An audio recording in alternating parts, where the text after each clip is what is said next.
This audiobook contains 4 censored sentences and 135 modified sentences to make it suitable for all audiences.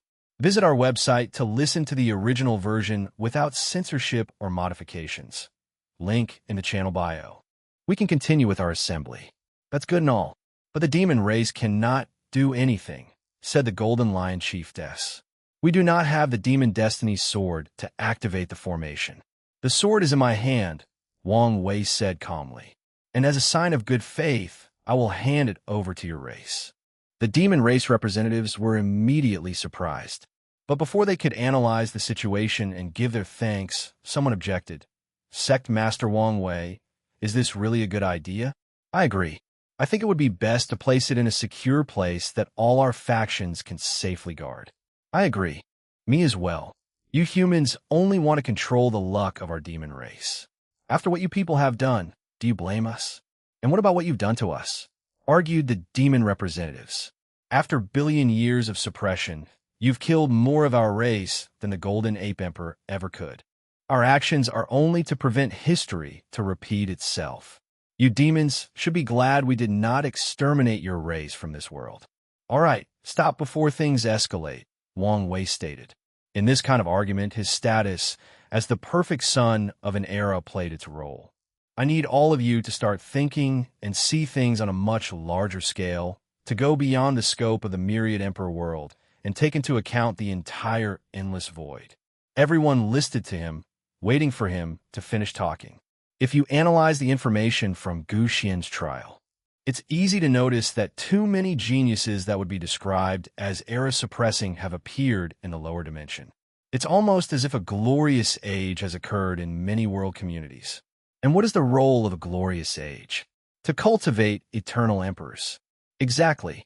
In this generation, there is a high chance that more than a dozen eternal emperors will appear from the 3,000 world community.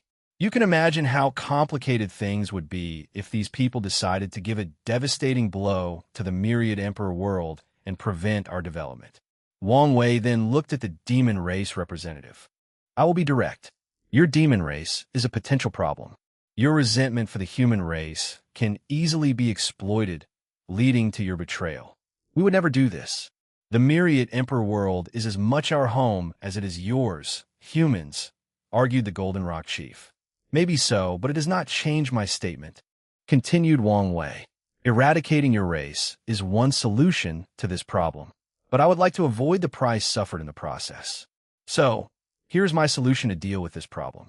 I will hand the sword to you, and the Tao opening sect will begin doing business with the northern continent, using the fox race as a proxy. I hope to slowly mend our relationship with this method. He then looked at the others. I hope some of you can follow in our steps. Wang Wei needed to rally the entire world's power after proving the Tao. So, it was in his best interest to form alliances with all races. As for the Demon Destiny Sword, he will take it back later. By then, since he will also take the other races' swords, the demon race cannot complain. It will also help if they have cultivated a good relationship by then. The other participants pondered their next steps. An alliance with the demon race was not worth it. The northern continent was barren, with few truly valuable resources besides the demon race itself. Regarding the few rare resources they had, the emperor lineages could plunder or buy them at a meager price because of exploitation. Allying with them will be one-sided, with their factions having to help the demon race. Furthermore, many of these factions hated or had a prejudice against the demon race. Some of the immortal insurgent presents lived during the reign of the Golden Ape Emperor, making it even more challenging to ally with them. Nevertheless, they also understood they needed to remove their emotions from the equation, thinking about things from different angles. In what ways will the Tao opening sect benefit from an alliance with the demon race? Maybe not an increase in resources, but an increase in influence and political power. After years of oppression, the demon race had no choice but to become a tight group by bonding, turning them into a powerful force considering all the different tribes. If the Tao opening sect allied with the demon race, it would give them too much political influence on the myriad emperor world. The Eternal Dream sect will always support our ally, said Sect Madam Tan Zichen. The Academy will also help our fellow demon race, commented Song Li.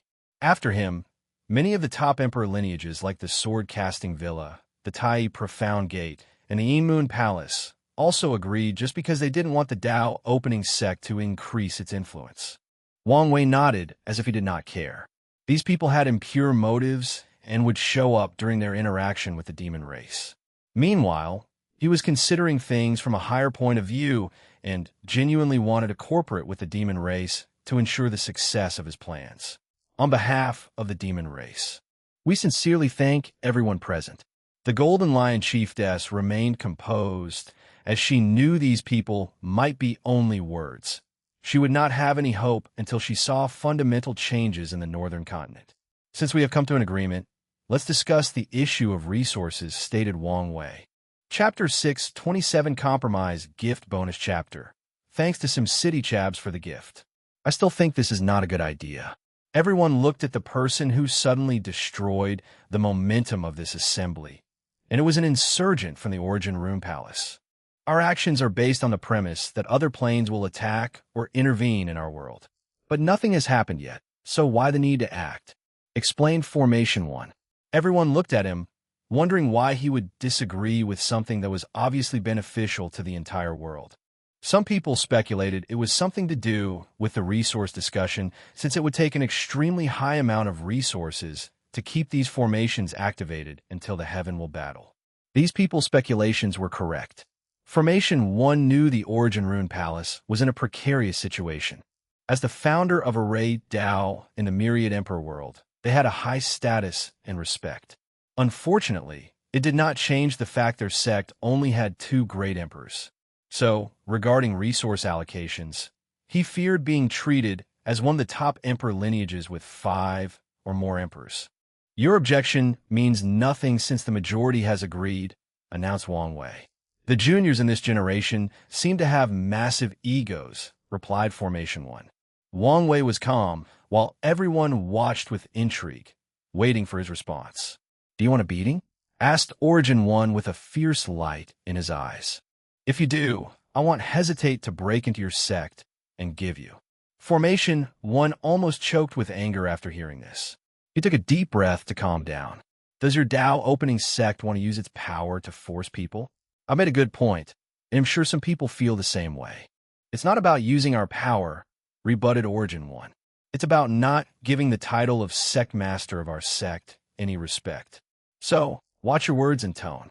Fine, I admit I went out of line, admitted Formation 1. But my point is valid. Nothing is yet to occur, and we might be overreacting. It's fine if you don't want to participate, Wang Wei interjected. Your sect will not be included in the protection area of the formation. He then addressed everyone else. The same goes for all of you. If you don't want to participate, it's fine with me. As the holder of the Human Destiny Sword, I can activate the array only to protect the Tao opening sect when dangers arrive on our doorstep. That's not how the array works, rebutted Formation 1. It's connected to the luck of the human race and must protect us humans, not the Tao opening sect. He had lived through the rise of the Great Qin dynasty and the creation of the array. I can still make the Tao opening sect the array center. Furthermore, I can use my title as a son of an era to convince Heavenly Tao and the array that anyone who voted against this assembly is detrimental to the safety of the human race and not worth its protection. Can the Era Sun do this? No one knew for sure. A few appear throughout the world's history, but none were complete Son of Era, where Heavenly Tao gave them all destinies without any competition. It would be pointless for some of us not to participate. That would be counterproductive to our objectives, commented the 5 Elements Palace Sect leader. If the array did not protect some factions, the foreign threats could use them to enter the Myriad Emperor world. Sect Master Wang Wei, you must have considered the issue of resources allocations? He continued asking. I have, replied Wang Wei before sending them a spreadsheet analyzing the resources each faction needs to pay to maintain the formation. The number is based on the amount of territory you occupied and the publicly available business or resource gathering spots that each of factions has. The number appeared a little high. As I said, it's only an estimate based on the resources you publicly display. If you consider the hidden ones, it's nothing much. No faction would publicly display all its wealth and resources. And taking into account that the burden will be shared with so many people, it is not much in the grand scheme of things. I only have some issues with the demon and sea race, continued Wang Wei. I know the demon don't have many resources despite having such large domains. So, the Tao opening sect will help you bear the burden until our cooperation bears fruit and you can stand on your own. We will gladly accept your aid, said the Golden Lion Chiefess, and we promise to one day repay the Tao opening sect. That's fine. Wang Wei knew the demon race still had pride and accepted their promise of repaying him. Anyway, he would not refuse to get his money back. Furthermore, he understood he needed to give them a certain autonomy or dignity to ensure a proper alliance between the two factions. As for the sea race, it was hard for me to get a good overview of your finances. So, you might have to modify it amongst yourselves. The sleepers did not pay much attention to the sea race like everybody else. So, even after taking over their operation, Wang Wei was still lacking compared to the surface world. Wouldn't it be better for each race to be responsible for their arrays? Finally spoke the tongue-she matriarch. Indeed, agreed the representative from a myriad spirit mountain, the most powerful spirit race faction of the myriad emperor world with 5 great emperors. They only had accepted members of the spirit race in their sect. The spirit race had the lowest population, and if they only paid for the race's array, it would be cheaper for them. So, they agreed with this statement. I considered this, but if that were done, it would result in us humans paying too much and the demons not being able to pay at all. And what's wrong with that? Asked the Panlong Patriarch. To prevent resentment and inability for the assembly to succeed. So the best method is to consider the cost of all the arrays. That way, we are paying for the other race's array, and we are paying for yours. It's all about compromise. Even after Wang Wei said these words, the meeting did not immediately end. A few factions began negotiating the price they needed to pay, resulting in more people arguing. Ultimately, the assembly took another month of ongoing discussion before everyone reached a satisfactory conclusion. Even then, the sea race asked for more time to figure things out and deal with the issue of their arrays. However, they only had 2 weeks at Wang Wei's insistence and pressure from the human race. The Origin Rune Palace also had to pay more than they were willing. And the main reason was their sect often used their status to occupy resources that their overall strength should not be able to hold. The devil cultivators in the West tried to cause some problems during the negotiation, but the D-Clan placed their foot down and even threatened Emperor Dao War to eradicate and suppress as many of them as possible. Besides the Dao opening sect, their factions had the highest stake in this assembly. With D Tian, they had the highest chance of winning the Heavenwell battle in this generation and did not want anything to intervene. Finally, everything proceeded smoothly, and the assembly ended. Phew, exhaled Wang Wei out loud. You did a great job. You knew when to compromise, take a loss, and be firm. Basic diplomatic tactics. You are like Qi Yuan when he was young. He always believes in talking first before using force. In fact, it was one of his flaws in his early years. Luckily, the Sword Empress and Battle Baniac were with him. They would act as his iron fist when he hesitated to take action. They seem like the perfect trio, commented Wang Wei. Indeed, Qi Yuan can be too passive. Sword Empress was too aggressive, and Battle Maniac was the voice of reason. The perfect balance between the two, added Origin 1 as he reminisced on the past. I must warn you, said Origin 1 after regaining his bearing. I understand your plans require you to have some level of objectiveness and fairness for all races and factions. But you must remember you're from the Tao opening sect. I know. Plus, I only need to appear fair. But the sect will always be my main priority, as long as you understand. I know it might be annoying to be constantly nagged by us, old man. But our wisdom and cautiousness are the most valuable things we have to offer. Wang Wei nodded, as he would never dismiss the advice of somehow who has lived so much longer than him and experienced so many things. So, after briefly chatting and reassuring Origin 1, he contacted the demon race to finalize their cooperation. Chapter 628 Immortal Mansion Wang Wei activated the formation to open communication with the demon race on the Black Tortoise Northern Continent. Sectmaster, when are you sending the sword? Asked the Black Tiger Chief, trying to control his voice and hide his worries. Right now, replied Wang Wei. He used his Sect Master token to control the sects surrounding space before opening a tear in the void and sending the sword into the Northern Continent, close to the primary habitat of one of the main tribes. The demon race sensed these actions and sent someone to fetch the sword. They also had their few remaining insurgent to check and ensure nothing was wrong with it. Thank you, said the Golden Lion Chiefess with great sincerity. She honestly thought this process would be more difficult, and the Dao opening sect would delay the process as much as possible while levying the sword to benefit them and further exploit the demon race. And part of her believed the sword might not be returned, that the sect master was only saying these words for the sake of the assembly. I'm only fulfilling my part of the agreement, replied Wang Wei. Now let's discuss the gritty detail of our alliance. The discussion took little time. The alliance mainly involved the demon race using the power or name of the Dao opening sect. When dealing or trading resources with other factions, they can use their name or influence to prevent others from exploiting them. They can use the name to prevent others from occupying rare resource mines on the Northern Continent, plundering it before leaving it barren. They can use the sect's name to prevent others from draining most of the spirit key from the Northern Continent, and even use some measures to alleviate the situation. The Alliance's essence is to target the root of the demon's race decline, and to ensure their prosperity and establish good feelings with the demon race.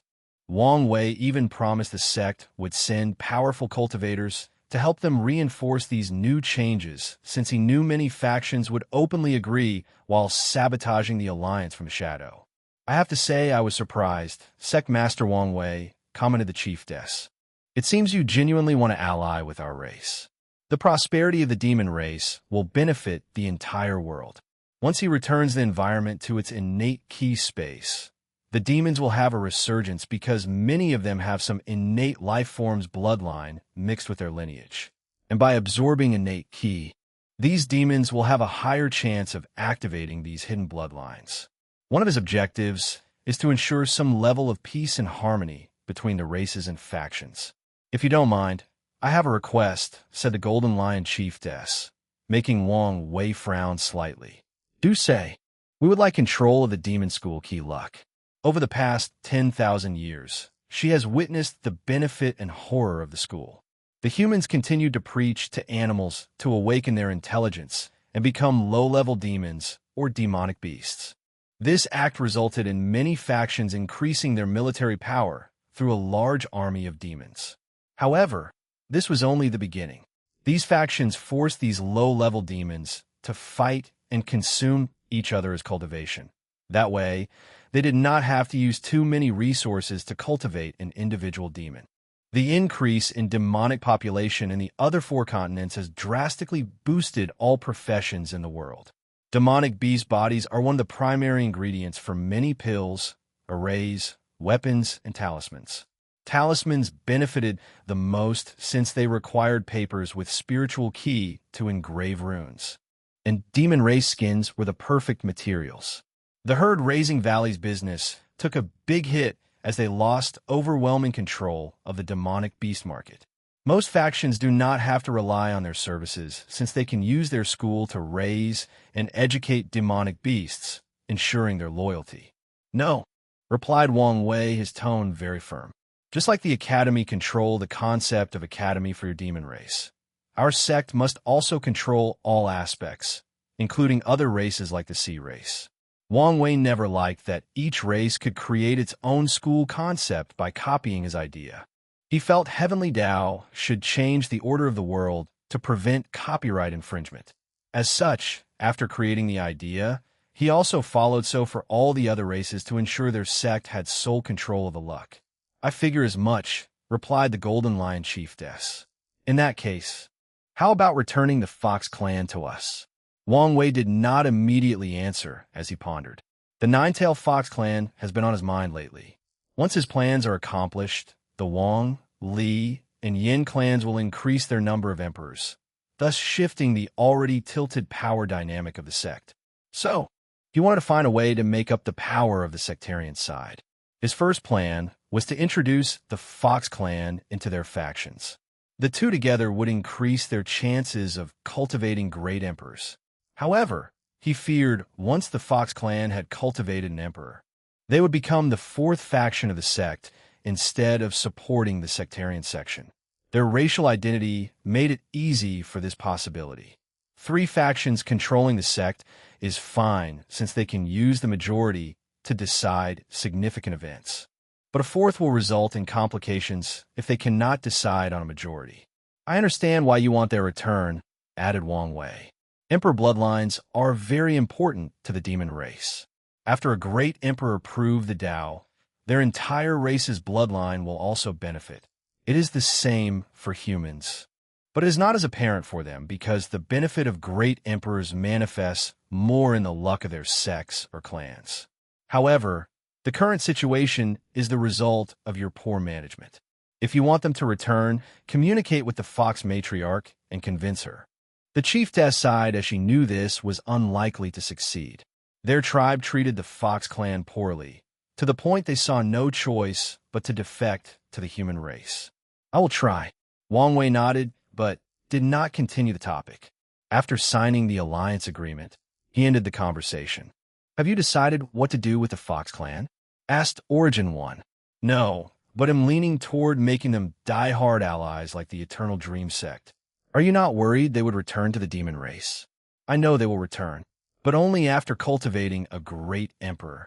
Before them, we only need to support them to the best of our capabilities.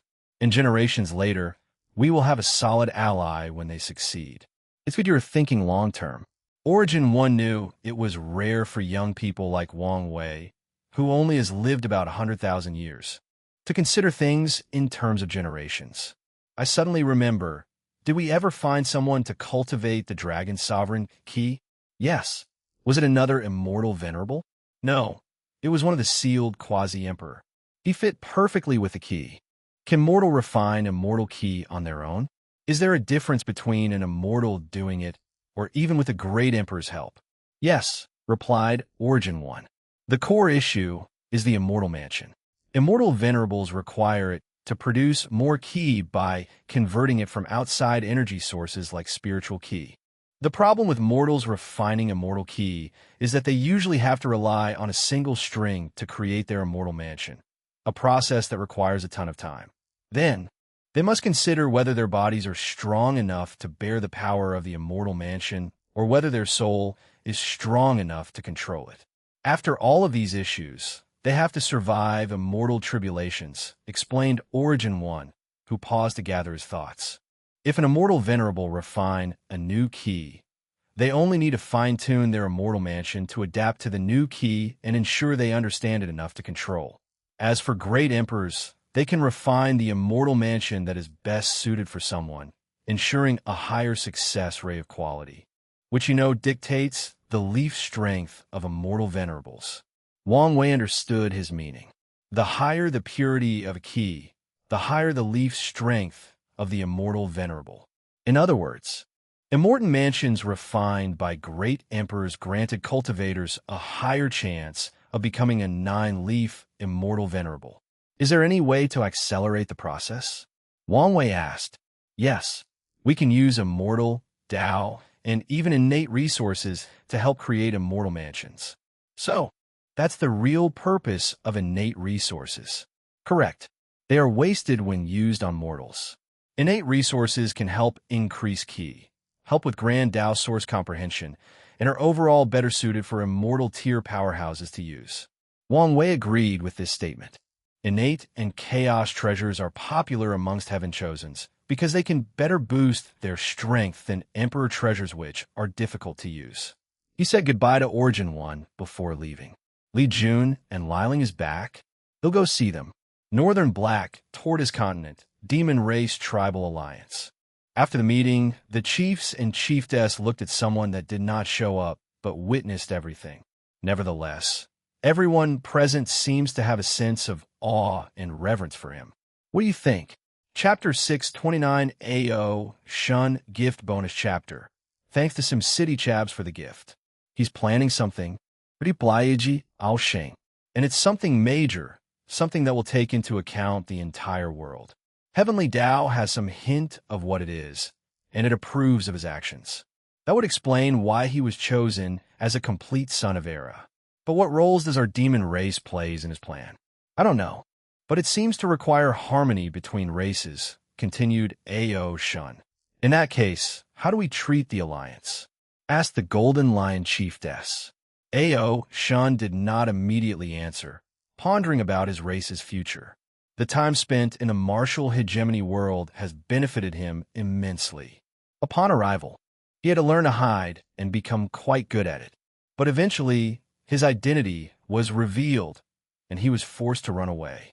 While constantly running away and surviving, Ao Shun became more powerful, cunning, calm, cautious, analytical, and ruthless. These traits allowed him to survive along with the good faith of one emperor lineage that shielded him without asking for anything in return. He also received countless fortunate encounters. So far, the alliance appears to be favorable to us. However, you have to make sure to alleviate the resentment of some of our members. Ao Shun knew many tribes would not accept humans' aid. After billions of years of suffering, many clan members want nothing but revenge. They want to dominate the myriad emperor world and make the other races suffer the same fate. In his early years, Ao Shun felt the same as these people. But as he grew up and learned more about the world's truth, he understood how difficult this task was.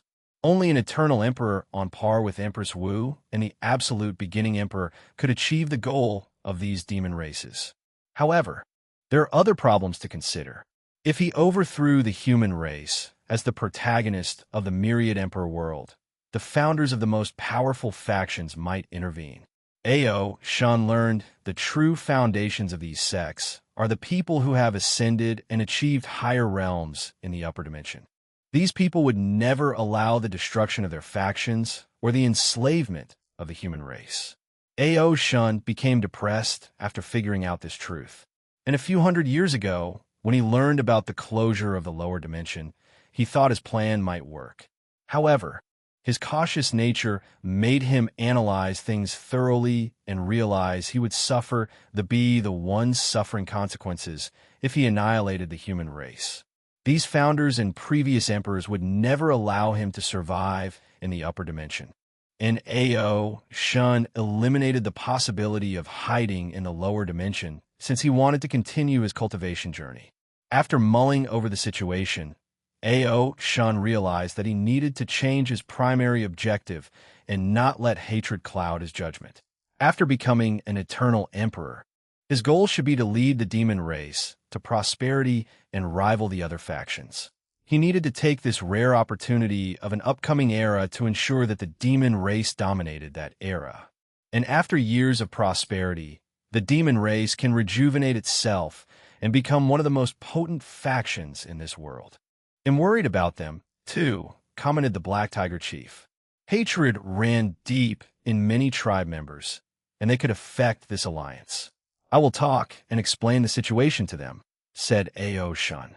But if they cannot control themselves for the overall betterment of the demon race, we will eradicate them. Is this necessary? I've already explained the entire situation to all of you. So, you should understand that hatred is detrimental to our future. We do understand, but you cannot expect many of us to suddenly forgive the humans. I don't expect you to.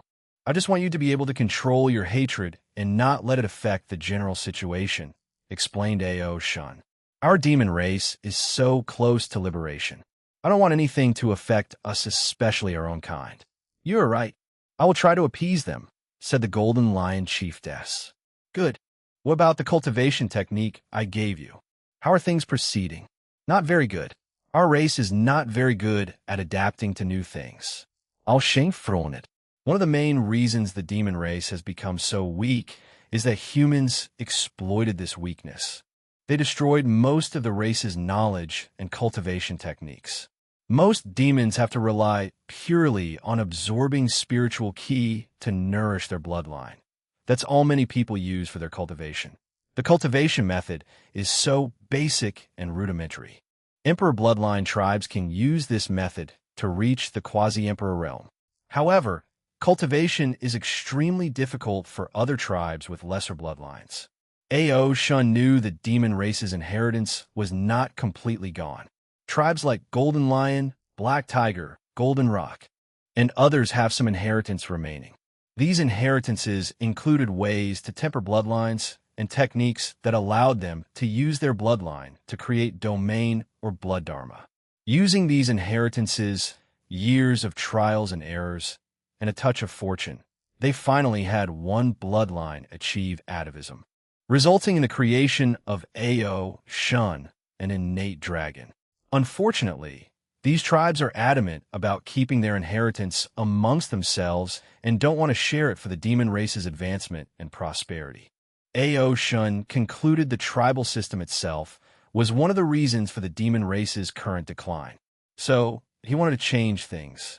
He created a new cultivation system after analyzing the martial He-Gemi world's martial arts system, the origin system, and the bloodline inheritance he received from his innate dragon bloodline. Ao Shun had his world views opened after experiencing life in another world community. He realized it was wrong for the demon race to rely too heavily on its bloodline because of the inherent designs and culture of the race. Bloodline will inevitably be their primary form of cultivation, but they should not rely entirely on it. Ao Shun designed his cultivation method to involve the soul, Tao, heart tempering, and law comprehension. Bloodlines have a natural ability to temper the body, but he optimized this ability based on his martial art understanding. He created a stage where the demon could fuse their laws into their bloodline to pass them down. Then, the next generation can use these laws to cast divine abilities and comprehend laws, but they cannot over-rely on them. They have to understand their own laws, fuse it with their bloodlines, and repeat the process from one generation after another, ensuring the prosperity and development of every tribe. You need to be more active on this task, said Ao Shun with seriousness. If our demon race wants to rise, everyone has to work together and put in the effort. This cultivation system, although still flawed, will greatly benefit our race. It is a path of change or evolution. We will try to follow by example. The elders understood one of the core differences between humans and demons was their conservative nature and aversion to change. Humans, by nature, like to evolve and change. It's in their blood to evolve and adapt since it was the only way to survive in ancient times. However, after settling down and becoming the dominant race of this world, humans became conservative because of their culture and customs. By following their ancestors' words as if they were laws, they became conservative and less susceptible to change. The only time they will change is for their survival, for interest, but that's usually temporary or when an authoritative figure, great emperor, sets a precedent for their entire race. Meanwhile, the demon race's conservatism is ingrained in their blood. They refuse to change the status quo, even if a great emperor set a precedent for the race. The demon race might stop after a few generations if nothing is done. I need to see results before the heaven will battle, said Ao Shun in a severe tone. The spread of this cultivation system was vital to him for another reason besides the benefit of his race. During his journey, Ao Shun fused the marital hegemony world's martial arts system with the origin system, granting him the power of the Duyi realm and almost dying in the process. Fascinated, he learned more about this power when encountering orthodox and unorthodox methods. Then, he thought of trying to see what would happen if he used both methods. He wanted to know what would happen if he created and spread a cultivation system to the demon race and had a clone receive the benefit. Then, he would fuse it with his current body that already had Duyi realm. Although this method might fail, it was worth trying, he thought before dismissing everybody and returning to his cultivation seclusion. Ao Shun took out a golden light of merit that floated in his palm. Hopefully, "This is enough for the heaven path tribulation," he muttered. Chapter 630 Heaven Path Tribulation. Ao Shun was a careful man since he had to. As such, he was unwilling to lay all his eggs in one basket. He had a plan for the possibility of failing to prove the Tao, leaving himself a way out. By searching through his innate bloodline, he found the answer. The heaven path tribulation. Innate life forms are very hierarchical. Often, the rank in which they are born determines their status.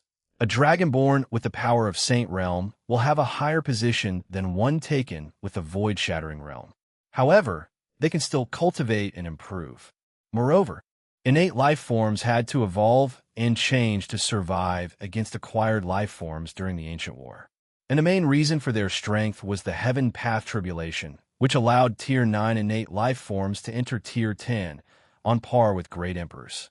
After the tribulations, true heavenly Tao will bless their innate laws, allowing them to compete with the great emperor's grand Tao source. The Tier 10 innate life forms are called Primarchs and are divided into 6 stars. The first star is equivalent to Immortal Venerable. The second star equals Tao Ancestors. The 3 stars were on par with third-class Great Emperors, and the 6 stars equal Eternal Emperors. The appearance of the Heaven Path Tribulation provided innate life forms the advantage in the war, but it was only a brief one. With their ingenuity, humans quickly discovered that after transferring innate bloodlines into their bodies and developing them to the point of awakening innate laws, they could also undergo tribulation and become Primarchs. The only downside was the tribulation was 100 to 1,000 times more difficult for them. But that did not stop many people. Ao Shun learned that heavenly Tao would not prevent him from participating in the Heaven Will Bat because of his identity. However, if he wanted to participate in the tribulation after the battle, he needed to pay the price, hence why he gathered the merit. He plans to become a 6-star Primarch if he fails to prove the Tao. Then, he will protect the demon race in the upcoming era. After a while, he will refine his body and power into a race protecting treasure for the demon race before going into reincarnation and trying again. Ao Shun's ambition is to be an eternal emperor since it is the best path of cultivation. Once a Primarch left their chaos world, they would be as weak a chicken before an emperor unless they can turn their innate laws into primordial laws or cultivate a body on par with fiend gods. He did not want to spend his entire life limited by the chaos world, nor did he know how to transfer his innate law into primordial law. The best course of action is to walk the emperor path. Ao Shun placed the merit away, thinking about how he could gather more since he did not know whether it was enough. The demon race needs a better intelligence agency. He realized how little information he could gather with the current system, which was dangerous since he knew little about his competitors. Therefore, he decided to take this matter seriously and oversee the process himself. Central Continent, Emperor Enlightening Academy. Headmaster Song Li ended the conference call with a pondering look. Maybe her decision is correct. His mind traveled 300 years ago after the deception trial. Su Shi asked for a meeting with the Academy's upper echelons. "I want to prove the Tao in another world community." No one responded to her because of the shock of this sudden news. "Su Shi, do you know what you were saying?" asked Song Li after regaining his composure. "Proving the Tao in another world will mean you are now a foreigner. Even if you leave your inheritance to the Academy, we won't receive any luck or destiny." Su Shi was aware of the consequences since her actions were frowned upon. After becoming an emperor, even if she left her artifact, scripture, array, and other resources for the sect, she would technically not count as the Academy's emperor since they would receive no luck or destiny. Even if she preached the Tao in the myriad emperor world, there would be no benefit since she is a foreign emperor. "I understand the consequences," she explained. "But after the trial, I realized my chances of winning the final battle were slim, and I cannot afford to lose." The elders were quiet as they knew about the trial. They were once excited about their heaven-chosen breaking the barrier between mortals and immortals. But then they soon learned that all the other participants from the Myriad Emperor world did the same. And Wang Wei even achieved 6-leaf strength. And there was the possibility this level was not the limit of his power. I'm sure we can find another method, commented a teacher. Or we can still wait for another generation. Many people favored Su Shi over Lin Fan because she inherited all his positive qualities, not the bad ones like his lust. The only issue they had was her obsession with reviving him. However, as long as she could rein it a little, it would be the perfect driving force without interfering with her cultivation. There's always another way, chimed another teacher. They did not want to lose the opportunity to become a sect with two eternal emperors. And with Su Shi's talent, she would definitely become an eternal emperor. My husband's existence was affected when he died, so he cannot wait too long before I can revive him. To reconstruct his existence, I need to become an eternal emperor in this generation. Song Li frowned as he knew that existence reconstruction was not something any eternal emperor could do. But that was not the main issue. You know, Heavenly Tao will not allow foreigners to access their world imprints. Every living being has an imprint based on the world they are born. It is that imprint that identifies them as citizens of a world. The identity token that allows foreigners to participate in another world's heaven will battle worked on the imprint. And sometimes, when reviving someone from the dead, the imprint is necessary, as in the case of Lin Fan. I'm fully aware, but I can find another method or make a deal with the myriad Emperor World's Emperor to help. No one said a word as they could see she had made up her mind. Her obsession with reviving Lin Fan had finally reached an uncontrollable point. A new era of change, prosperity, and conflict is coming, stated Su Shi calmly. It would be best if the Academy has a great emperor representing them in that era, especially if the final victor is from the Tao opening sect. She had a point. After the heaven-chosen trials ordeal, Wang Wei displayed no animosity toward the Academy besides the surface competition of the world's supposedly two most powerful factions. However, all that could be a mask. Give us some time to think about it, said Song Li, and Su Shi did not insist. After the conference, Song Li began to think her approach was correct. With recent events, it's apparent the Tao opening sect has grand plans for the upcoming era, most likely to be the leader. And if the Academy does not want to cease to exist, certain sacrifices must be made. Song Li knew he had a genuine reason to be worried. The birth of most emperors had relatively little effect on the top emperor lineages since they posed no threat to them. They only have to worry about pseudo-eternal emperors because the latter can use guerrilla tactics to slowly eat these factions before destroying them. However, eternal emperors are different. No single faction can face them in the current era with no immortal sovereign. If one wanted to destroy any factions, including the Tao opening sect, no one could stop them. After pondering for a moment, Song Li called for a meeting with the ancestors. He could not easily make such a decision and needed guidance. After a lengthy discussion, they concluded Su Shi's method was the best despite the consequences. What about the previous plan? Asked Song Li. Should we continue? If it goes well, she will thank us. However, if it fails, it might result in her not even acknowledging us as her faction, replied Academy 1. The insurgent cultivated by Emperor Kong. The fact Su Shi became the Academy's heaven chosen midway caused some trouble regarding her loyalty and belonging to the faction. Luckily, with Lin Fan as a medium, the Academy solved the problem. However, her recent decision has again caused some cracks in the relationship. And if this plan fails, the damages will be unrepairable. So is it worth the risk? That's for you to decide. Song Li was speechless. He came here for guidance, not for him only to bear the burden of this choice. He exhaled out loud before being firmed. Let's do it. He took out a talisman to contact someone. Su Guan, you can do it. Chapter 631 Learning Experience. Su Guan sat in a room with his daughter, sweating all over his head and body. He took a cloth to wipe the sweat on his face before setting up the table. You need to lose weight, commented Su Shi. How can a cultivator be fat? That is a sign of prosperity. Anyway, it does not affect my health or combat ability, rebutted Su Guan, and he was telling the truth.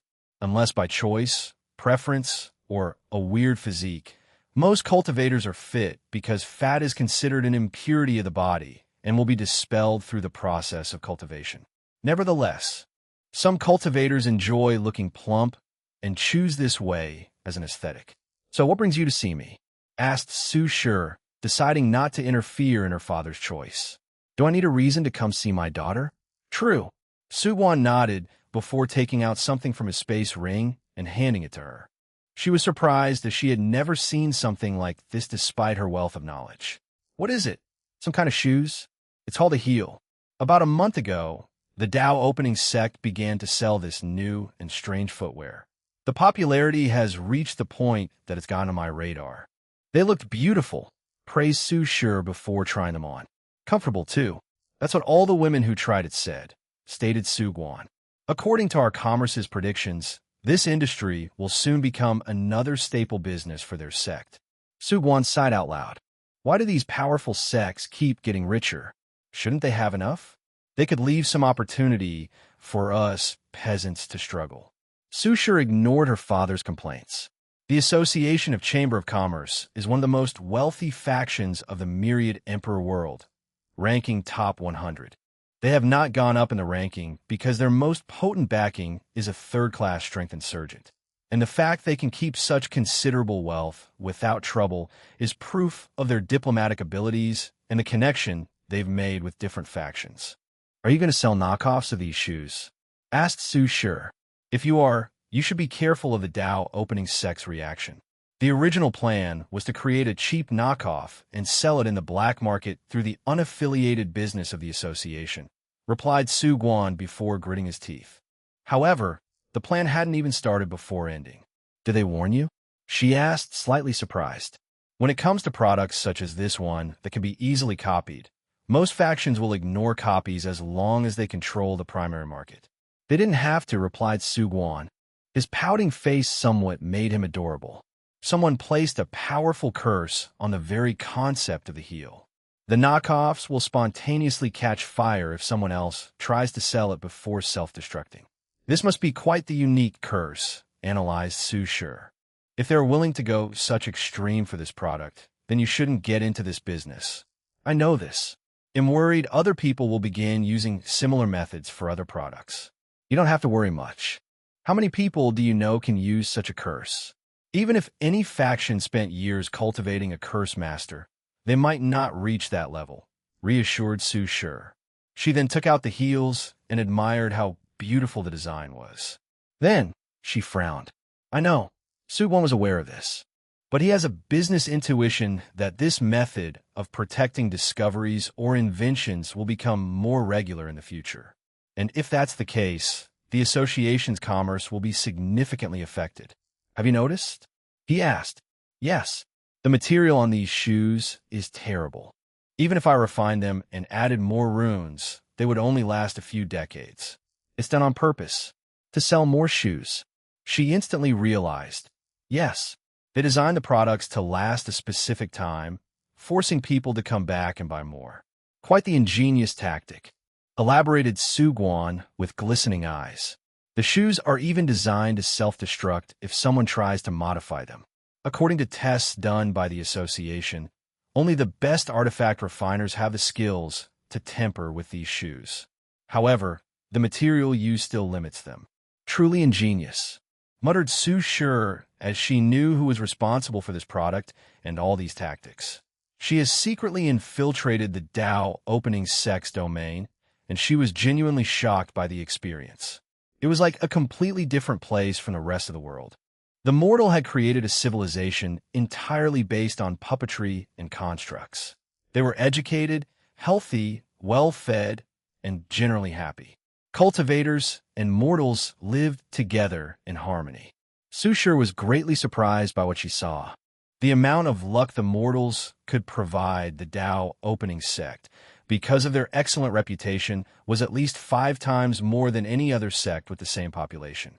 After that visit, she returned to the sect to analyze the root of this vast difference. Su Shi discovered it was the result of the schools and constructs. After the schools stopped providing other factions with luck, they all stopped and ignored them. The same happened for the constructs. Once the benefits stopped, they returned to the old ways. But not the Tao opening sect. They persevered to the point of allowing the mortals to create another civilization besides cultivation, a civilization with them as the core. Immediately afterward, she used her power as the next headmaster to copy their model. However, Su Shi discovered the main thing preventing her from reaching the same success level as the Tao opening sect is the inability of the Academy's students and teachers to look at mortals with equality. Wang Wei faced the same problem in the early development of the sect's domain, but used his status to persevere. Hence today's result. And this has been Su Shi's plan as well, but there hasn't been any result yet. But she now feared after leaving the academy, things would return to their original state. Enough business talk, said Su Guan. Let's enjoy our father-daughter time. He served her some unique tea he had recently received. Moments like this made me wish your mother was still here, sighed Su Guan. She would have been proud of your achievements. Maybe, replied Su Shi. Her mother died after giving birth, so one of her father's many concubines raised her. She did not know her mother, but the concubine treated her like her own. So, Su Shi never lacked motherly love since she always had a mother. Suddenly, she felt something was wrong, and before she could react, she fainted on the floor. And not long afterward, a bunch of teachers from the academy appeared in her room. She will be fine, right? Asked Su Guan. You don't have to worry, said Song Li. We will only place her in a powerful illusion where she can experience Lin Fan's life from a third-party perspective. Our objective is to see that although he loved her, it was not to the point where she needed to be obsessed with reviving him. Will it work? It depends on her, whether she is willing to accept this fact. Su Guan sighed as he was out of ideas. He tried to talk to her many times about this subject, but would be rejected every time. And one time, he tried to involve her mother, and she almost stopped talking to him because of it. As a last result, he had to rely on the Academy's extreme method. I'm sorry, but this is for your own good. Su Guan not only cared about the prospect of his family once his daughter proved the Tao, but he genuinely wanted her to be happy. And Lin Fan has become a roadblock to that happiness. Moon, ancient aristocratic clans. Huafeng Huang opened her eyes, and the power of innate laws emanated from her body. She sensed someone outside her room and controlled the formations to allow entry. Father, how are things? Asked Wu after saluting his daughter. I've awakened 3 innate laws, but the final fusion of all 5 bloodlines is not complete. Were there any issues with the primordial dragon's bloodline? No. I've absorbed his wood and thunder laws and fused them with my sovereign water law. The flame law? It was lost in the fusion process. Huafeng Wang replied with some regret. You should be satisfied with 2 out of 3. Have you awakened bloodline memories? Not yet. I'm waiting for the final fusion. It's good to be prudent. Hey, race what happened in the assembly. Wu handed her a talisman that summarized everything that had occurred. After reviewing the information, she frowned. Is this why he was chosen instead of me? Huafeng Wang felt Heavenly Tao should have granted her some destiny in this new era because of her desire to change the world for the better. Now, after reviewing the assembly, she understood the reason. Her biases. She favored the ancient clan too much, and her methods would break the balance of the world. So, I should learn from him. Do not give the ancient clan too much power at least on the surface. Learn to compromise and even lose for the sake of the entire world. Huafeng Wang squinted her eyes as she mulled over the future of her clan. Some changes needed to be made. Chapter 632, Li Jun's Encounter, Origin Weapon Mountain. Chun Shun ended the formation, deep in thought. The past few years have not been kind to him. He did not show up in the early stages of this glorious age, waiting for the opportune time. During his time in hiding, Chun Shun was confident he was par with all the other Heaven Chosens. His competition with Tong Ruobing was proof of his prowess. Unfortunately, everything changed after she encountered a man named Wu Ming. Chun Shun did not know what she got from him. But after that encounter, she easily surpassed him, frustrating him beyond words. And things worsened when he encountered Heaven Chosens like Wang Wei, Feng Heng, Huafeng Wang, and others. He realized these people were in a class of their own, and his rival, Tong Ruobing, was now part of this class. Chun Chen's ambition has always been to create the most powerful artifact in history, surpassing the all-encompassing mirror that the refiner ancestor created. The mirror is, without a doubt, the most powerful artifact of the myriad emperor world, despite the refiner ancestor being only a pseudo-eternal emperor. Qin Shan wanted to create the most powerful artifact of the lower dimension, surpassing all artifacts in the lower dimension. And without proving the Tao and becoming an eternal emperor, he could not accomplish his goal. After sighing in desolation, Chun Shan took out a booklet from his space ring. A pondering look deep in his eyes. 200 years ago, he received a fortunate encounter that could change his life. It was the inheritance from a foreign heaven world named Mechanized Puppet World. He did not know this inheritance was in the Myriad Emperor world, nor did he care. The cultivation system of that world involved created a puppet that is empty inside, and the cultivators can enter to control. The puppets are essentially operated armors. That's the best way Chun Shan could describe them. Chun Shan did not care for the novelty of this system.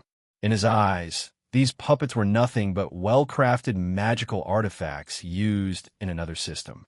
Furthermore, he could see the flaw in this system, reliance on foreign aid. The cultivators who controlled the puppets were naturally weak, having only cultivated their spiritual power to control the puppets better and have the ability to create and update them. In the later stages of this system, cultivators can create law puppets, but they still have to summon their puppets from their sea of consciousness when needed for battle. If someone is fast enough, they can take advantage of this flaw. This issue is solved only after the heaven will battle.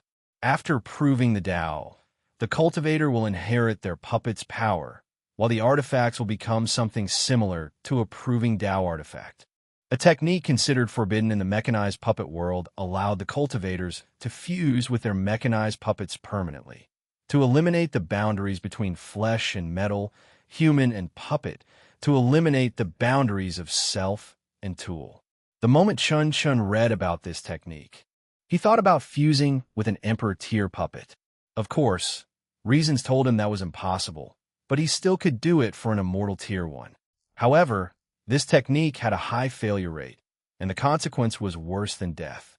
He previously rejected taking such risks, but now, as he watched his peers surpass him, as he sensed the upcoming era, he hesitated. Was the risk worth it? That's all he could think about. Chun Shan spent the next few hours thinking to himself, asking not to be disturbed. Then, he gritted his teeth as he made a decision. Tell the elders I'm going to the refiner paradise world. Chun Shan believed that he had a higher chance of success if he refined the immortal tier puppet himself. And only in places like the refiner paradise world, where refining masters can prove the Tao only based on their skills, would grant him the skill to achieve such a feat. People reacted differently to the assembly.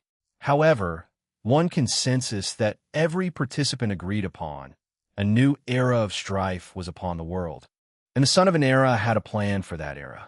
After finishing the negotiations, Wang Wei headed to Li Jun's mountain to meet the latter. It has been a while since they talked and interacted. After serving tea, the three reminisced about what had happened to them.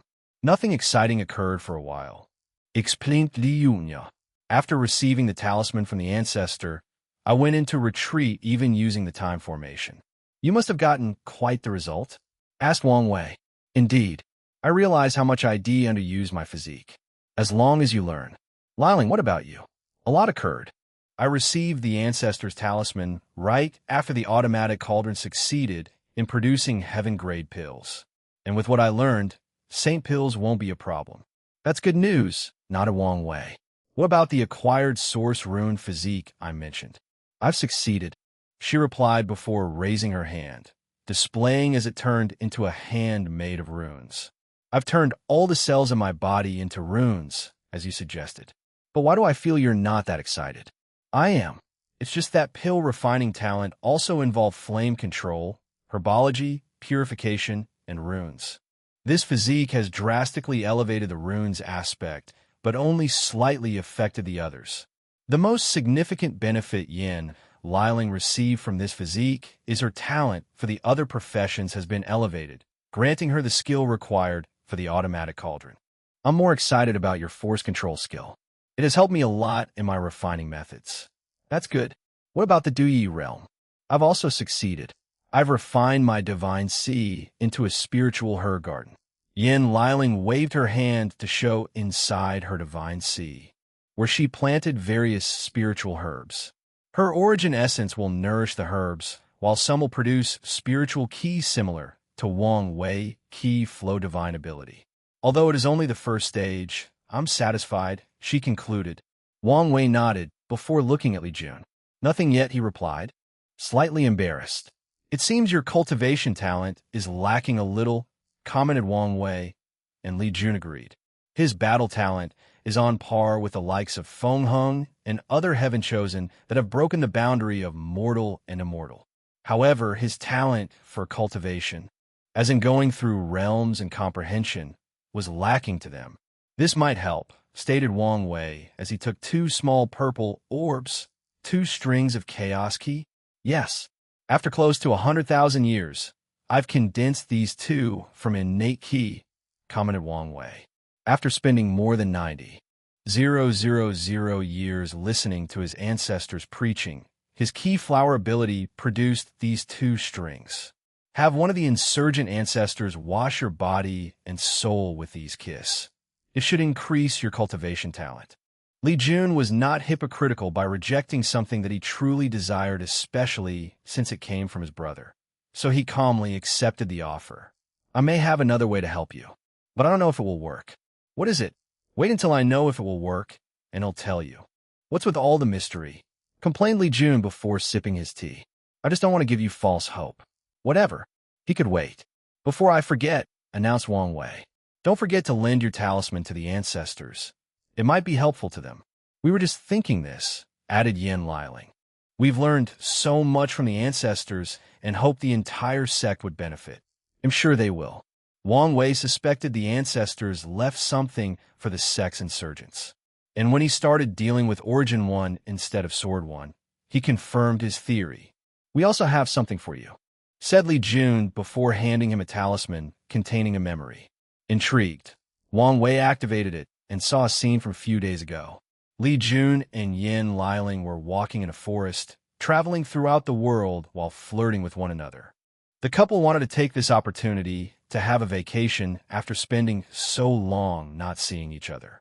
Then out of nowhere, a flaming meteor came crashing from the sky, blocking their path. After the dust clouds blew out, a handsome young man dressed in flame red robe appeared before them. He had soft skin, and a noble and elegant aura naturally emanated from him. However, deep in his eyes was a very well-hidden cunningness.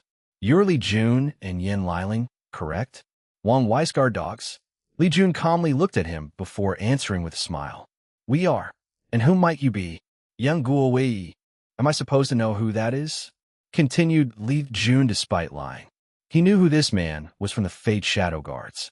From a Yang family, added Yang Wei, his eyes twitching slightly.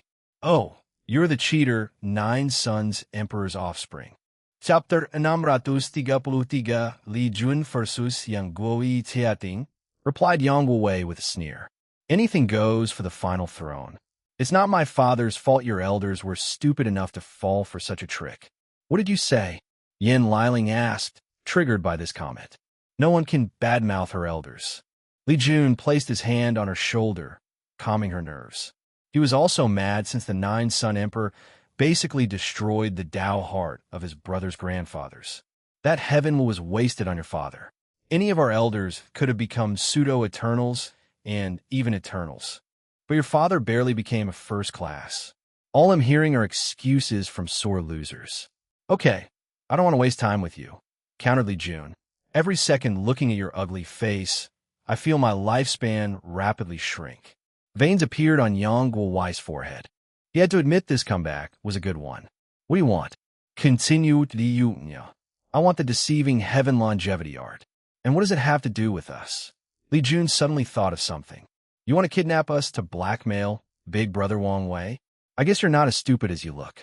Interesting, commented Li Jun as he took out his spear. I haven't had a good fight in a while. He did not hesitate to deploy his domain, turning the surrounding into a world of crimson red, the same as his hair. Meanwhile, Yin Liling flew out of the boundaries of this confrontation. "The same for me," replied Yang Wei as he also deployed his domain, turning his surroundings into a world of white. Looking from above, these clashes looked like two circles, one red and the other white clashing, trying to overwhelm the other. "Let's test the water first," thought Li Jun as he waved his spear. Then, an infinite number of weapons manifested in the sky. Spears, swords, sabers, halberds, axes, bows, and others. Slaughter Dao includes weapon laws that are further divided into spear, sword, and saber laws on top of myriad other weapons. Yang Wei calmly watched these infinite weapons descend upon him. He had no fear despite their powers to destroy countless middle thousand worlds. Numerous black circles appeared above him, and black holes came out from the circles. They easily swallowed the weapons. Then, the black holes turned into a black cloud that spread throughout Li Jun's domain, turning his side from red to black. "Darkness has contributed to numerous acts of slaughter," stated Li Jun as he quickly dispelled the power of darkness. "Before humans discovered fire, too many people died because of the species' inability to see in the dark. Countless military tactics involved using the darkness to commit acts of slaughter. So, darkness was one of the weapons of darkness." Li Jun placed the tip of his spear on the ground. The earth turned gray, the color of death. An army of dead soldiers, ghosts, and zombies rose from the soil. There were billions of dead, all ready to listen to their ruler's command. Li Jun took the battle maniac's advice and reforged his slaughter Dao. He included Yin law, judgment law, sovereign law, and a little bit of life and death, all in preparation for Wang Wei's plan. Of course, he only uses enough death, law, not to become an outlaw. As the Yin Legion rushed toward Yang Wei, he activated the black holes to swallow them. Unfortunately, these soldiers were immune to the physical attacks of this black hole, and the devouring power of these black holes did not reach the conceptual level. Yang Wei controlled the black circle to release a power associated with death and use it on the Legion. However, the attacks could only kill half the Legion, but Li Jun could also create an infinite number of the same amount that he could kill, making his attempt futile. So, he chose another tactic. The black circles turned red before releasing 9 suns. Then, pure yang flames emanated from each sun, evaporating the undead Legion into ashes. Black represents darkness and death, and is also a color associated with black holes. Meanwhile, fire is always associated with the color red. He immediately could tell his opponent would be a versatile fighter, since colors are associated with many things, some with physical things and others with concepts. Furthermore, colors are often associated with emotions. So Li Jun immediately prepared for this possibility. He used a new technique he learned called primordial spirit projection. Another illusory primordial spirit split from the one in his sea of consciousness. All spiritual attacks, including emotional control, will be directed at the projection, protecting the main one. Additionally, Li Jun can use this method to detect unnoticeable spiritual attacks, like secretly affecting his emotions. As soon as he used this technique, he saw a slight red flash in the projection's eyes. Excitement? He wants me too excited and become careless? Analyze Li Jun, let's get serious. Death Judgment, a scale appeared in the sky with the words life and death on each side then. It tilted to the death side. A brilliant golden light descended from the heavens, headed directly toward Yang Wei with incredible speed. Luckily, his white domain turned orange, representing slowness and drastically reducing the attack's speed. In addition to the time spent destroying the red suns, Yang Wei finally reduced the attack speed to a point where he could react. 2 circles appeared above his head. The first was green, representing the Earth's solid nature and defensive capabilities. The second was black and white, which generated a yin-yang shield. Yang was measures defended against Li Jun's attack. However, his opponent did not give him time to breathe. He saw Li Jun rushing towards him with a tsunami of blood following him. He could hear the scream of the fallen from the blood ocean, but quickly protected his mind with a color barrier. He used the color black, this time associated with space and the void, to teleport the blood river away from him. He tried doing the same with Li Jun, but the latter resisted. Yang Wuwei had to defend against Li Jun's spear. So, at the last minute, he condensed his domain into a protective barrier before him. Boom! The clash made the surroundings tremble as the space broke apart. The trees flew away, mountains broke, and rivers dried up. Li Jun slid backward because of the shockwave. Meanwhile, Yang Wuwei was perfectly intact. At least, that's how it appeared. Splash! Yang Wuwei spat a mouth of blood, and his complexion became paler. What? I blocked that attack. Absolute control of the domain is one of the main requirements to enter the Supreme Realm, and not many people, including his peers, can condense it into a protective barrier right after entering the Saint Realm. As such, he should have blocked the attack. Yang Wuwei immediately used the yellow color that represented plants to heal himself. Unfortunately, this method failed as he sensed his body rapidly become weaker. He tried the color gold, which represented light and also healing. It was the same result. He rapidly analyzed the situation before things reached a critical condition. What is the greatest cause of death throughout history? He muttered. Sickness. It was not cultivators, mortal strife, or the environment that caused the greatest death throughout history. Sickness. Trillions upon trillions of mortals die every day because of disease. You figured it out, commented Li Jun. Birth, aging, sickness, and death. The four fundamental aspects of life. Yet, cultivators have removed this aspect from the equation. I think it was about time for that to change. 5 colors appeared before Yang Wuwei as he continued to cough blood and get weaker. According to medicinal theory, sickness results from an imbalance of the 5 elements. So, he used them to cure himself, and this method had some effect. Nevertheless, he still felt a sense of weakness, and his origin essence operated slower than usual. I can't believe I have to use my full power on someone like Li Jun. Yang Wuwei felt humiliated, but he had no choice. Suddenly, his eyes glanced in one direction before returning to normal. It was such a passing glance, so subtle that no one would notice he was looking somewhere else, thinking he was simply scanning his surroundings. Then, Yang Wuwei took a talisman and disappeared, making Li Jun and Yan Liling frown. Wang Wei finished watching the fight through the talisman. What's your analysis on him? He appeared prideful because of his emperor offspring identity. However, I feel like this is nothing but a mask. Given who his father is, he is most likely as cunning as the latter. I would not be surprised if he tried a similar tactic as his father. Commented Li Jun. He's definitely ruthless and willing to do anything for his goal, added Yan Liling. During the entire fight, I felt he kept an eye on me secretly. I think he was scheming on kidnapping me to get you to surrender. Really? I didn't notice this. Yan Liling was very sensitive because of the recent improvement of her soul and new physique. So, she felt his malice. The question is why he suddenly left the fight when he seemed prepared to go all out, questioned Wang Wei. He sensed something and looked outside. Li Jun and Yan Liling felt the same thing and observed the sky outside. There was a vision of golden clouds accompanied by the sound of the Tao, which covered the entire world.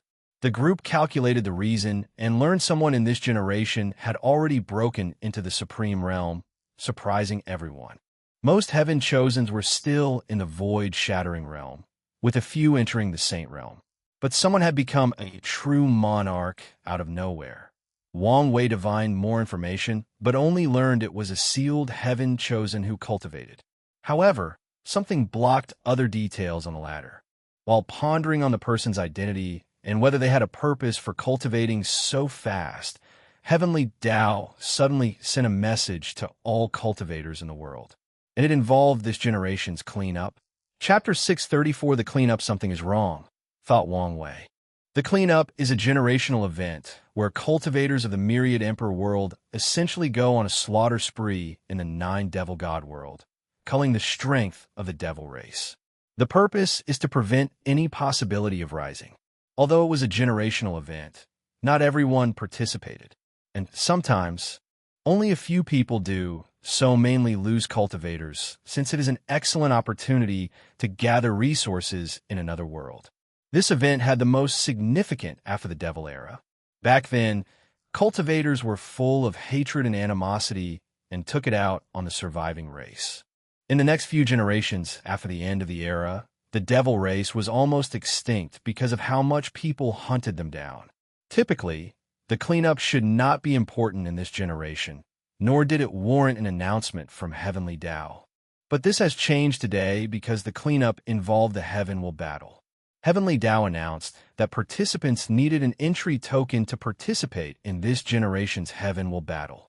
The exact date will be after a certain number of Heaven-chosen enter the Supreme Realm, and the permit will be acquired based on the number of devils killed during this generation's cleanup. Wang Wei pondered for a moment. The system of entry tokens is not new regarding Heavenly battles. Most of the time, any individual can participate in the battle as long they are recognized citizens and do not have karma from the previous generation. However, Heavenly Tao sometimes uses the entry token system to weed out too many participants. There must be some anomaly with the 9 Devil God world for Heavenly Tao to use this method. Furthermore, the token system might have lasting ramifications in this generation's battle. Wang Wei took a talisman to contact Wang Ju. A few minutes later, a massive shadow appeared in the room he was in, and a book manifested from the shadow, landing in his hand. After quickly reading it, he handed it to Li Jun and Yin Liling. According to the Sleeper's archive, near the end of the new Emperor era, something similar occurred where Heavenly Tao used the entry token to cause severe damage to the 9 Devil Gods world. And it was because an unparalleled genius had appeared in their race that needed to be eradicated. Interesting, thought Wang Wei. The devil invasion has some connection to a true devil in the upper dimension. So, he is interested in the devil race and their history. He chatted with the two for a while and set up an elder meeting to discuss sect matters. Wang Wei then flew home to see Wu Hong. Are you coming to ask me about the true devil responsible for the devil race's actions? She asked while drinking tea. She was not reading, but painting. Yes. I don't know much since he was dealt with by the time I ascended. And my memories are incomplete, she continued. The situation has always been weird to her for some reason, and it was not just because of her missing memories. All I know is that event inspired Qiyuan to begin the second battle of origin and the ultimate taboo. Speaking of which, what is this ultimate taboo? I can't say much since you're too weak, but I'm sure you've put 2 and 2 together and have a pretty close guess. He did have some guesses, but he felt he was missing a lot. However, he did not continue to ask. Speaking of taboos, have you experienced all of them? Which one is the most terrifying? There are a few that I've only heard about, she replied while continuing to paint and not focusing on him. As for the most terrifying, well, there is some nuance to this answer. The ultimate taboo should have been the most terrifying, but since everyone failed and died, it reduced its significance. So the title goes to the 6 Cardinals Tribunal. Most cultivators believe them to be only rumors or whispers, only during the ultimate taboo, that they confirm their existence and how terrifying they are. Even the current Mithriya and Supreme Unity are only slightly bigger ants before the 6 Cardinals. Wu Hong stopped her action and looked up at Wang Wei up and down. What is it? You're really a trouble magnet. What did I do? Do I have any connection with whatever taboo you were thinking about?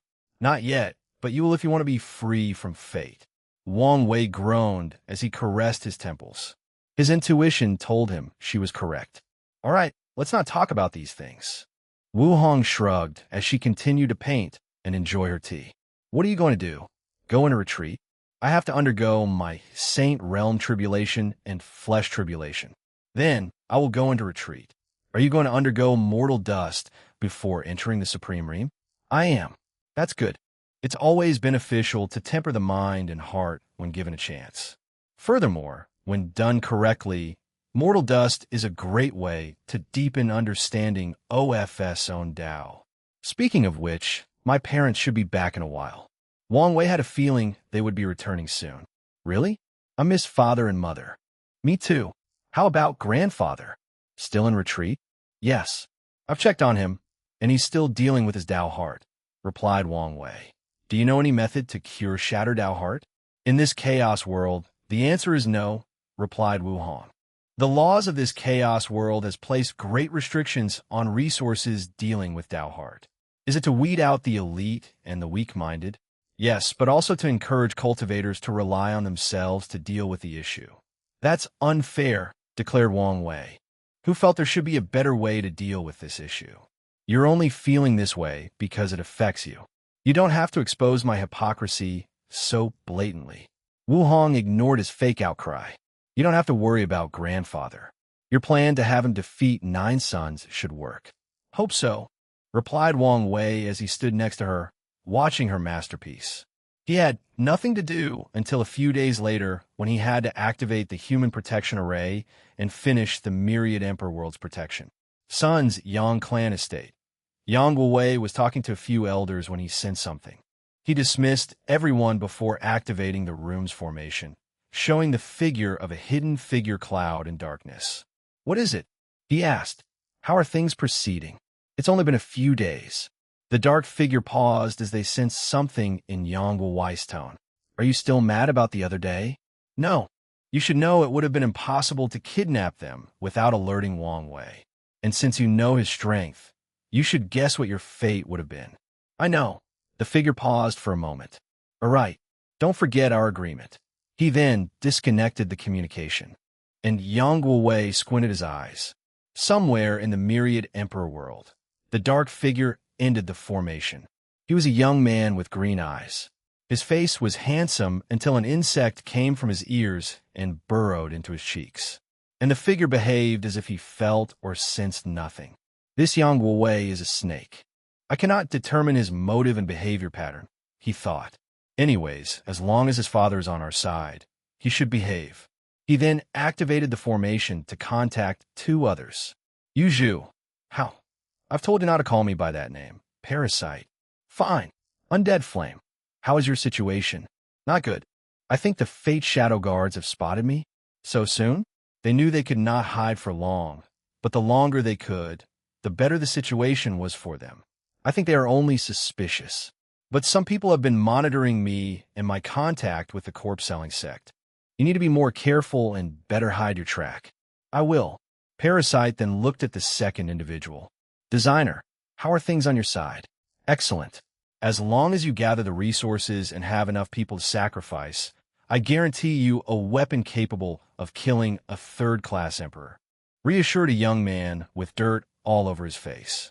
I guarantee you these 2 9-extremity foundations won't survive. Don't worry about the sacrifices.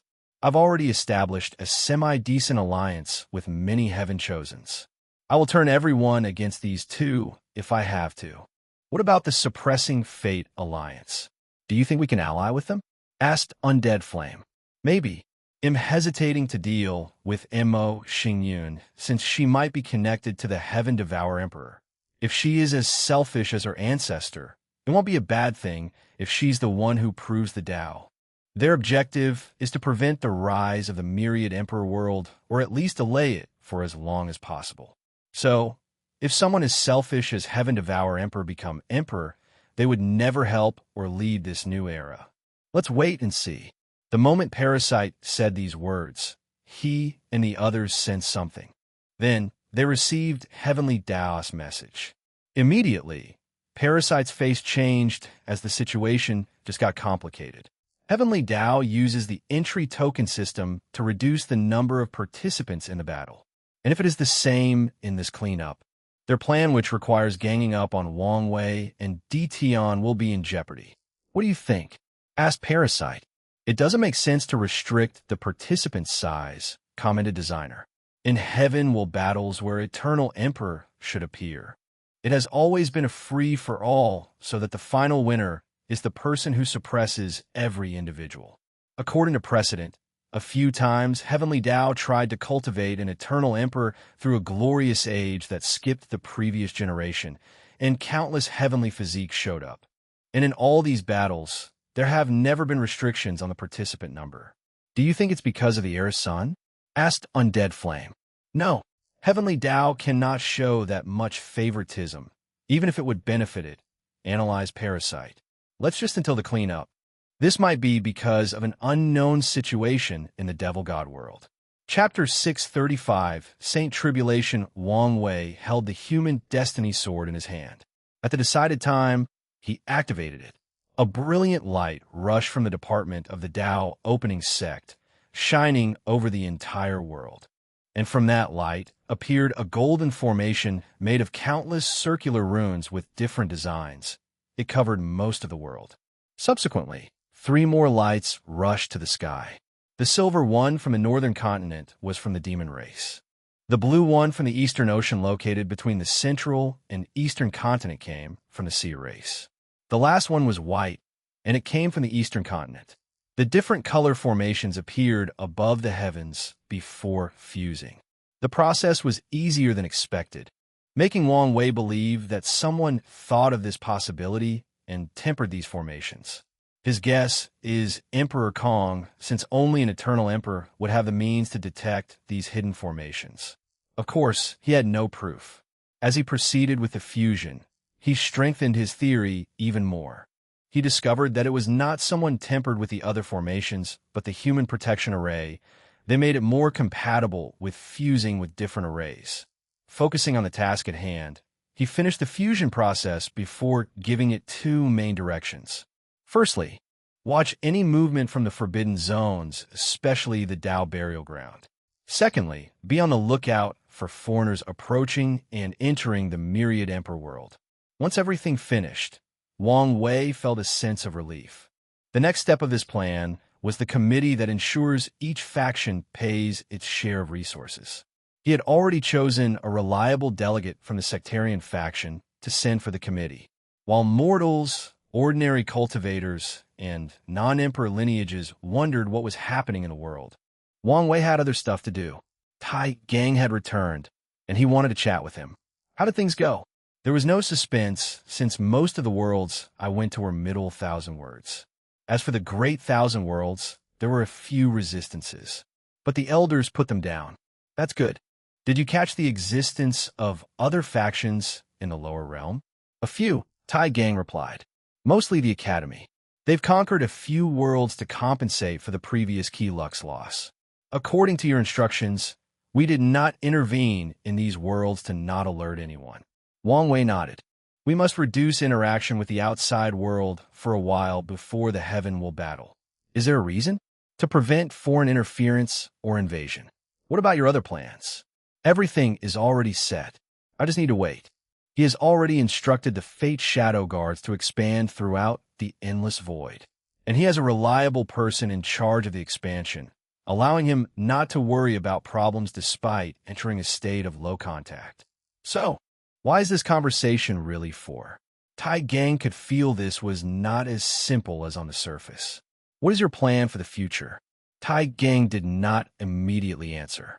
What do you have planned for me? I wanted you to become Fate 1 and protect the sect, but I want to know if you're willing. Tai Gang did not immediately answer.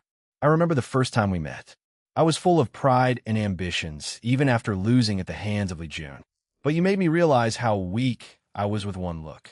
Tai Gang looked in the distance, slightly dazed. After broadening my horizon in this world, I truly realized how tiny and insignificant I am. He squinted his eyes with unwavering determination. But I still want to see the highest stage of cultivation with the best path.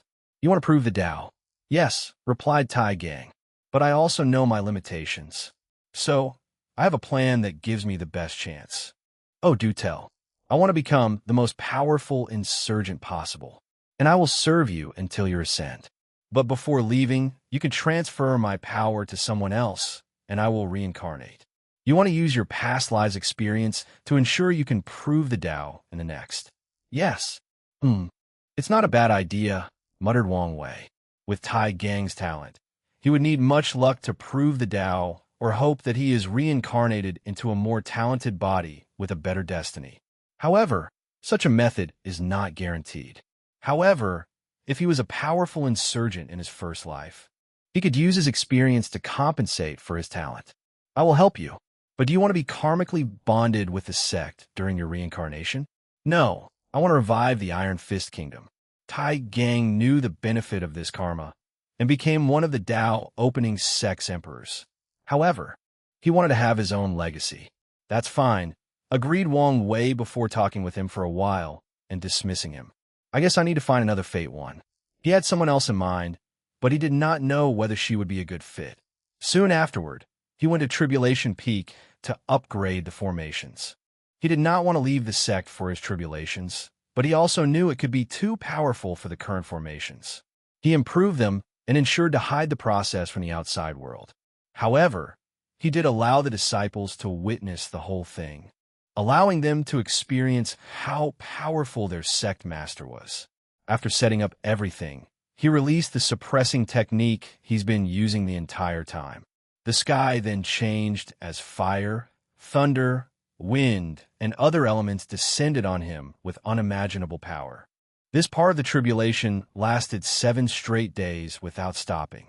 Of course, this tribulation was a plaything to Wang Wei. He could not even temper his body because of how weak it was. However, he was interested in the second part of the tribulation. The energy in the clouds condensed into 2 individuals, a woman and a man, both looking very young. Wang Wei's mind rushed as he tried to recognize these two, the Yin Moon Emperor and the Sword-Casting Emperor. These two were the founders of the Yin Moon Palace and the Sword-Casting Villa. They were Jian Wushuang and Su Ya's ancestors. Both were pseudo-eternal emperors who have gone to become paragons and achieve great things. Wang Wei focused on the Sword-Casting Emperor since they technically had some karma. He is the man who defeated the Battle Maniac Emperor during his first Heaven Will battle. He once read some words Battle Maniac left in the sect's archive. According to the latter, this defeat was his greatest shame, and it was not because he lost, but because he lost to a swordsman he deemed inferior to his sister. Later on, after becoming a paragon, he went on to have a rematch and won by a slight margin just as Sword-Casting Emperor did in their battle. A lot of information flashed in his mind, thinking about the life of these two. The Yin Moon Emperor grew up in a terrible environment as a mortal. She grew to hate men because her father abused her and her mother. One day, her mother forced her to leave before confronting their father and burning them inside their house. Yin Moon hated the feeling of weakness and actively searched for the world of cultivation. She suppressed her peers with the 7 emotions and 6 desires physique before proving the Tao. Unfortunately, she was short of becoming an eternal. Eventually, she created the Yin Moon Palace and only accepted women. The Sword-Casting Emperor lived in the 3rd generation of the Ancient Emperor era. Back then, the Sleepers had just begun and could not gather much information about him. However, Wang Wei knew something about his name. Sword casting implied he was a master of sword refining or his Tao was related to it. But that was not the case. He chose that title and named his faction as such to honor his passing father, who was a mortal blacksmith known for creating great swords. He elevated his father's legacy to a refiner and created the Sword-Casting Villa, who, to this day, is the best sword refiner in the world. Even Origin Weapon Mountain cannot compare to them in that category. Interesting lineup, commented Wang Wei. But that's not enough to stop me. Thunder flashed in the clouds, and they responded as if they heard his words. Then, 2 more people appeared, 1 woman and a man. The woman dressed plainly with a scholarly atmosphere around her. Meanwhile, the young man had heterochromatic eyes, red and blue. The Void Emperor, stated Wang Wei as he looked at the woman before glancing at the man. The Samsara Emperor. 2 more pseudo-eternal emperors. Chapter 636, Saint Tribulation, L. 2 interesting emperors, thought Wang Wei. The Void Emperor was once a student of the Emperor Enlightening Academy, when they had cultivated 5 great emperors. Unfortunately, her experience in the academy was less than pleasant.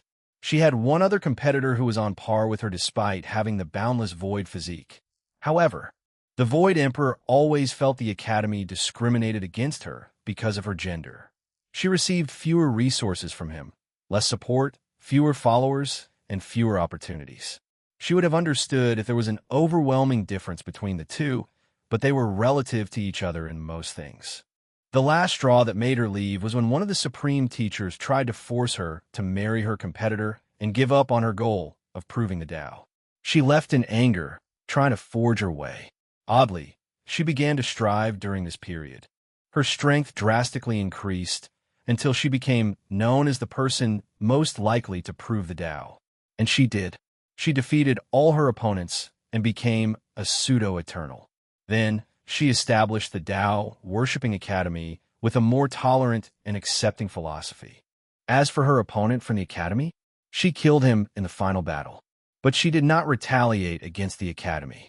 After this incident, the Emperor Enlightened Academy also realized the corruption of their system and changed their policy to be more inclusive and tolerant. The Void Emperor left the academy in the middle of the void-shattering realm. So, this version is the one with her peak ability, thought Wang Wei before sizing the Samsara Emperor. His story was also interesting. In his youth, the Samsara Emperor was a renowned thief. He would infiltrate different factions to steal important resources from them. When all Heaven Chosens participated in major fortunate events, he would sneak at the last moment to steal all the rewards from everyone before vanishing. He spent most of his life running away from numerous factions, including the Tao Opening Sect. Wang Wei knew two defining events in his life. The first one was he stole some treasure that allowed him to understand Samsara law. And the second was when he suddenly fled into the Nether Hell. After leaving the Nether Hall, the Samsara Emperor disappeared from the world. And even after proving the Tao, he did not stay nor preach to the world. He immediately ascended. Wang Wei analyzed his life and came up with a theory. He believes the Samsara Emperor somehow used the Nether Hall to pass his outlaw trial, maybe through a deal with Old Man Nether. However, he ran away after proving Tao to escape his deal or stay away from him. From what he knew, the Samsara Emperor was one of the main paragons in the Second Origin battle, so he should not care about someone like Old Man Nether. Let's get this over with. He said before deploying his domains, and the others did the same. Facing 4 domains from eventual pseudo-eternal emperors did not suppress him. On the contrary, he still had the advantage. The first to take action was the Yin Moon Emperor. A figure suddenly condensed before her. It was Wang Wei with blood-red eyes. A manifestation of one of my deepest fears, thought Wang Wei as he sensed this clone who actually had close to 80 of his ability. What was one of his biggest fears? Himself. He knew if he one day went crazy, he could do irreparable damage. Even the current sane version of himself was already dangerous to the world. He could not imagine an unrestrained, completely free and devoid of mortality version of himself. Wang Wei's desire to be free was not to be someone who kills and destroys as he pleases. He wanted the freedom to be able to do these things, to have the ability to choose without restraint whether physically or morally. Although if you delve deeper into his goal, it was somewhat hypocritical, he did not mind. And this technique manifested the version of himself that removed that layer of hypocrisy. It was completely free, indulging in its desires and wants. Interesting technique, he muttered as he could see the flaw in this technique. It worked on an individual basis. The Yin Moon Emperor can manifest his innermost fears and copy his strength. However, she cannot manifest Wang Wei to fight another person. Without him as the mirror, she cannot access so much of his power. Lost Lamb, you are a puppet because you lack a soul, commented Wang Wei. Then, he controlled the laws of souls in his domain to grant this fear manifestation of soul. And now that he had a soul and its own will, it was no longer under the control of Yin Moon. Out of anger for its past, the fear manifestation attacked its oppressor. It clenched its fist and punched her. Love protection love is one of the most powerful emotions in existence. And with this technique, the Yin Moon Emperor became the most beloved individual throughout all heaven myriad worlds. Trillions upon trillions of mortals, objects, non-living entities, and worlds loved and adored her, manifesting in the form of protection. Unfortunately, She was no match for a manifestation with nearly 80 of Wang Wei's power. Her technique and domain could not resist the attack, and she turned back into thunder and disappeared.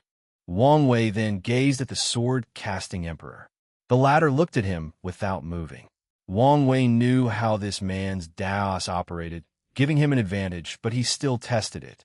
He flicked his finger, generating enough force to destroy thousands of galaxies. The sword-casting emperor waved his sword, and the force returned to Wang Wei with an at least tenfold increase. Tao of parrying or the Tao of counter. He took one of the basic concepts of swordsmanship, parrying, and elevated it to the point it can counter anything including concepts. Wang Wei created a spear of death and threw it towards sword casting. The latter waved his sword to parry it, including the power of death. However, when his sword touched the spear, Wang Wei's domain activated the destiny ability of purpose manipulation.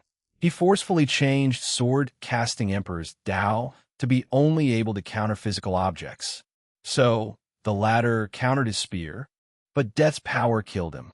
Now, it was the Void Emperor's turn. She first reinforced the space around her domain to prevent teleportation and even made flying a struggle. Then, she created these void twisters, essentially infinite dimensions, collapsing and twisting on each other. The space above the Tao opening sect became beyond chaotic. If not for the protective arrays, this would be a catastrophe that enveloped dozens of the surrounding sect's domains. Not bad, thought Wang Wei. As an expert in the laws of space, he could achieve the same feat, meaning this attack was useless. Instead, he was thinking about space and time Tao. In the world of science, space and time are basically the same, or in better words, interchangeable. However, they were two different concepts in the cultivation world, although with some relations. The space of this world is too easy to break. I should change that. Too many catastrophes originated from cultivators destructing power affecting space. As such, he decided to change the order of the world. Cultivators can still use their laws to teleport, but if they want to break the space itself, even a quasi-emperor would not have this ability. Not a bad technique, analyzed Wang Wei as he sensed the Void Emperor trying to teleport all his organs and even the origin essence inside his body. You could die with your own technique. He teleported her brain from her body, and she dispersed, returning to heaven and earth. At last, it was the Samsara Emperor's turn. The latter waved his hand to create a wheel with the power of decay, which is one of the subsidiary laws of death. Although it can also be a law of its own, a potent one at that. Wang Wei waved his hand to create the same wheel, canceling the attack. How sneaky. Worthy of a thief. The wheel was a decoy. The real attack was trying to steal his lifespan and secretly kill him. He snapped his finger. Death vibration dark sound waves overwhelmed the Samsara Emperor, sending him into the cycle of reincarnation. Survived? Wang Wei looked at the dark aura protecting the latter. Death immunity? Interesting. He suddenly looked higher at the Samsara Emperor. Amongst these young emperors, he believed he had the highest chance of reaching immortal venerable strength. Although the others were talented, breaking the boundary between immortal and mortal sometimes requires opportunity and the right time. It is common in this age because of the glorious age. Without the right opportunity, many of the current heaven chosens would not have this feat. Wang Wei controlled his fate law and changed the Samsara Emperor's fate to that of a dying passing. And unfortunately, fate triumphed over Samsara and bypassed his death immunity technique. I would have to love to compete with the real version. It would be interesting if the younger version of all emperors across time and space competed against each other. That would be a sight to see. Chapter 637, Saints Preaching After His Tribulation. He felt like a weight had been lifted from his shoulder. It was now smoother to control his law and domain. It was as if a veil or restrictions was removed from his body. As a result, it was easier for him to access the laws of heaven and earth and comprehend them. Wang Wei knew the reason for this change. Although he was previously a saint, heaven and earth did not acknowledge his realm since he did not undergo tribulation. The weight and veil he sensed was his incongruity with the world. Should I preach? He thought. One of the reasons the Saint Realm is named as such is because every true person can preach their Tao to a large group of people. And in return, heavenly Tao will grant them a small amount of merit. In ancient emperor era, Saint Realm cultivators would travel to the lower realm and preach in small, middle, and even great thousand worlds to receive merit. Unfortunately, as time passed, these places' cultivation civilization has been set, making it pointless to do so in modern times. The only time cultivators in modern times used this method was when they discovered a brand new world. A world that does not have a cultivation civilization for some reason, or one that was just born and is relatively new. Unfortunately, these worlds are rarer to find. Even with Wang Wei's soulflower ability, he might not find one since they might not exist at the current moment. Although I don't need the small amount of merit, it's better than nothing. He contacted the elders to announce he would preach to the sect's disciples. He thought this would be a simple thing that took a few days, but the event quickly escalated. The elders wanted this event to be more significant.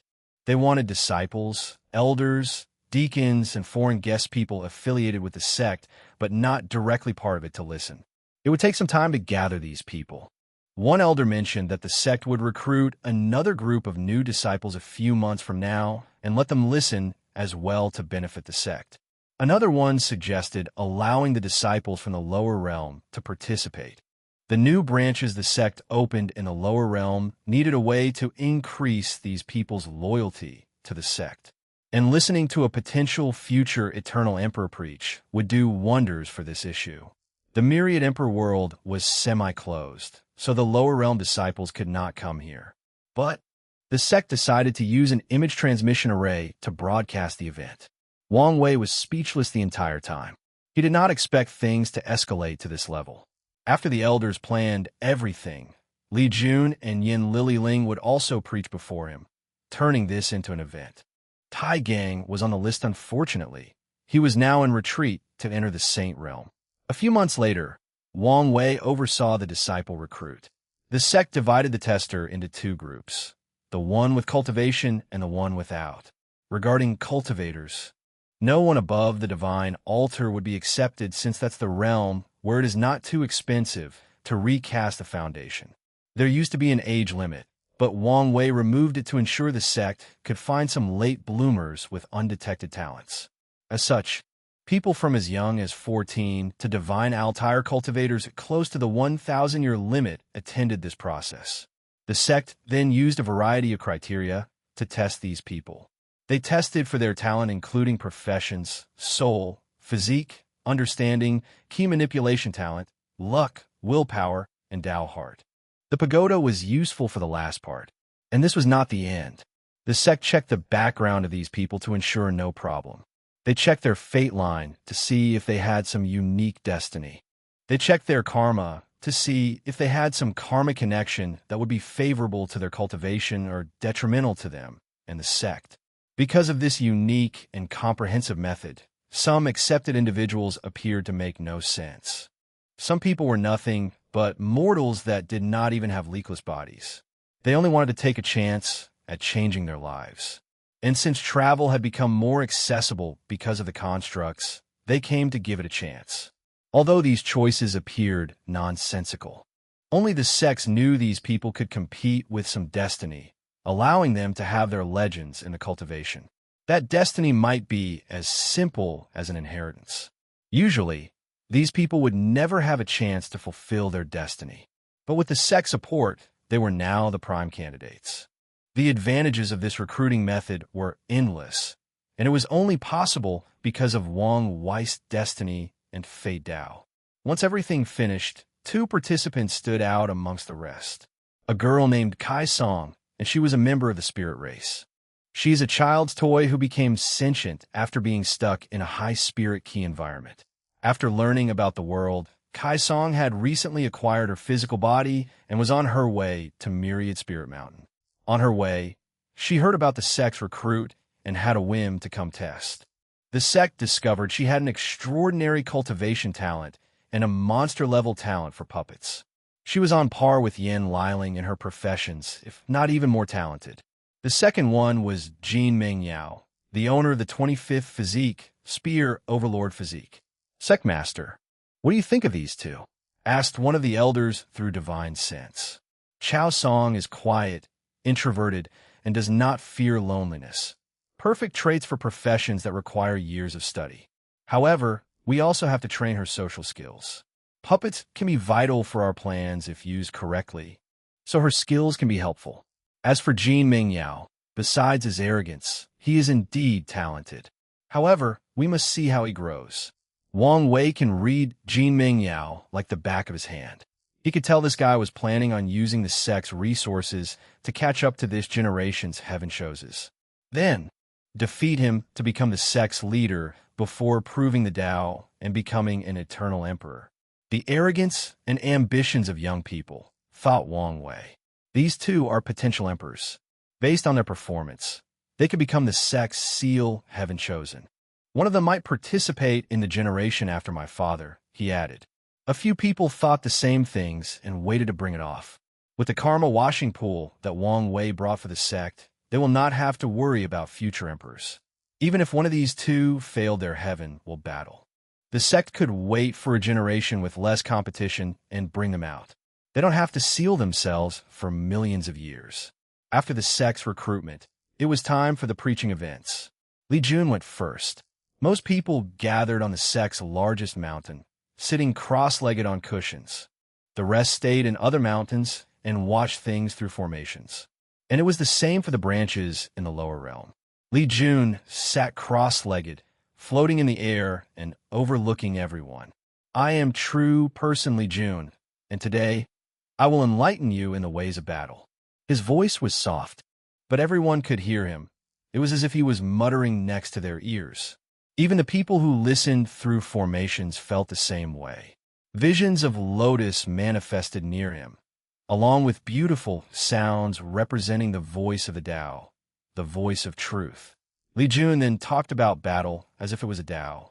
He also injected some of his law understanding for the void-shattering realm and above individuals. The preaching lasted 3 months, and once he finished, everyone had one thought in their mind. This man made battle a brutal and cruel thing into an art, and they wanted more. Everyone benefited. Many of the new disciples were malnourished mortals who knew nothing about cultivation. The sect had to provide spirit key and pills for them to listen for the entire 3 months. But even they benefited. Li Jun's explanation of how to use the mortal body to exert the most power in battle, how to analyze the opponent, and how to maximize the use of the environment targeted them. Furthermore, even if they could not understand most of the things he said, it would benefit them in the future as long as they remember some things and apply them in their lives. Golden lights came from heaven, and he received his merit. Next was Yin Liling's turn. Her process was similar to Li Jun's. She preached about all 5 professions, focusing on establishing a foundation for most profession-oriented people listening. Even Wang Wei learned something from her. As for the non-professions, they also benefited since she also talked about flame, energy, and spiritual power control. After taking her merit, it was Wang Wei's turn. I am Wang Wei, a true person, and your sect master, said Wang Wei with a pleasing voice.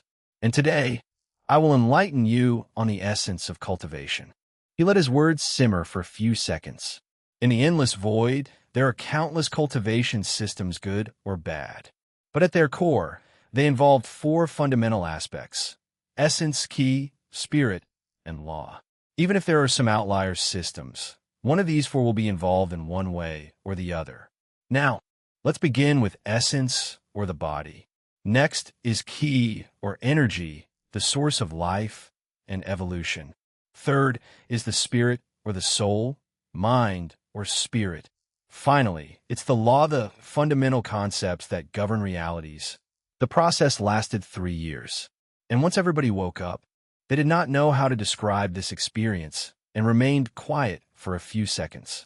Chapter 638, Family Reunion. Wang Wei's sermon covered many things. These people now had an excellent understanding of the cultivation realms, from body refining to primordial spirit. They understood which part of essence, key, and spirit each realm was based on. With this knowledge, they can easily enter these realms and push them to their limits if they are talented enough. For the law aspect, Wang Wei talked about the 5 elements law and a bit about his fate law. However, he primarily focused on the subtle control of the law. And with his force control skill, every individual, including the true monarchs of the sect, today's preaching will benefit every single listener until they become quasi-emperors. And maybe even further, Wang Wei received his merit before dismissing everyone. There was a lingering desire in the faces of most of the disciples. It was genuinely fascinating to listen to people preaching. It was like someone presented the universe's fundamental truth in such an easily understandable way. The feeling was simply intoxicating. What a marvelous sermon, someone suddenly said. When Wang Wei saw where it originated, his eyes lit up. Mom, Dad. Yu Yin rushed to hug her son, and Wang Tian followed. The family formed a hug sandwich with Wang Wei in the middle. Where did you guys get here? After Liling's turn, Yu Yin explained. We wanted to surprise you. I'm glad you are back, said Wang Wei with a smile. Let's go somewhere else. The 3 flew to Wang Wei's transcending fate mountain to chat. Everyone sat together, including Wu Hong. Wang Wei prepared the tea, and the family chatted. Your sermon was brilliant, commented Wang Tian. I've learned a lot. He was not lying, since he had learned a lot after hearing it, especially his force control skill, which he believed could reach a higher level after a while. Yu Yin nodded, but she did not say anything. She held her son in her hands, cuddling him like a child. Wang Wei did not resist. I'm glad. So, how was your mortal dust? What did you do? Any new discoveries? He could tell it was more than successful, since the two were now at the peak of the supreme realm, only one step away from becoming quasi-emperors. Mine was interesting, added Yu Yin. I became a blind mortal, living all my life in darkness. However, after enlightening myself on darkness and regaining my memories, I felt it was not enough, so I continued. My second persona was someone who had connections with some of the vilest individuals in society. Sex traffickers, rapists, killers, cannibals, etc. I wanted to experience the darkness of the world. This persona granted me a deep understanding of societal darkness or darkness of the mind. But of course, I was not satisfied. So, I placed a bunch of mortals and cultivators in a small world and literally turned into darkness. Observing them live and survive in a world without sun, with only darkness, was interesting, to say the least. Interesting. I give you a full score for ingenuity, commented Wang Wei. Thanks. I think you've been rubbing off me, smiled Yu Yin, pleased with her son's compliment. Old man, what about you? Mine was not that interesting, replied Wang Tian. I had many personas in the mortal world, all swordsmen with different personalities. The indifferent swordsman who killed his loved ones for his sword Dao, the free and unrestrained swordsman, the charismatic one with friends all over the martial art world, and even the drunkard swordsman. Every time I learned something fundamental about swords from these personas, I would awaken my memories and choose the next one. Wang Tian took a sip of tea. Then, I turned myself into a sword and experienced what it was like. In a few hundred years, many swordsmen created legends with my sword. As a result, I learned the fundamental truth that the sword was a weapon of murder, nothing else, nothing more. You don't seem too happy about this discovery, remarked Wang Wei as he sensed his father's odd mood. It's not that, since I've always known this. With his achievement in the sword, of course. He knew the fundamental purpose of the sword's existence. I've loved the sword since I was 8, and my father gave me a wooden sword for practice.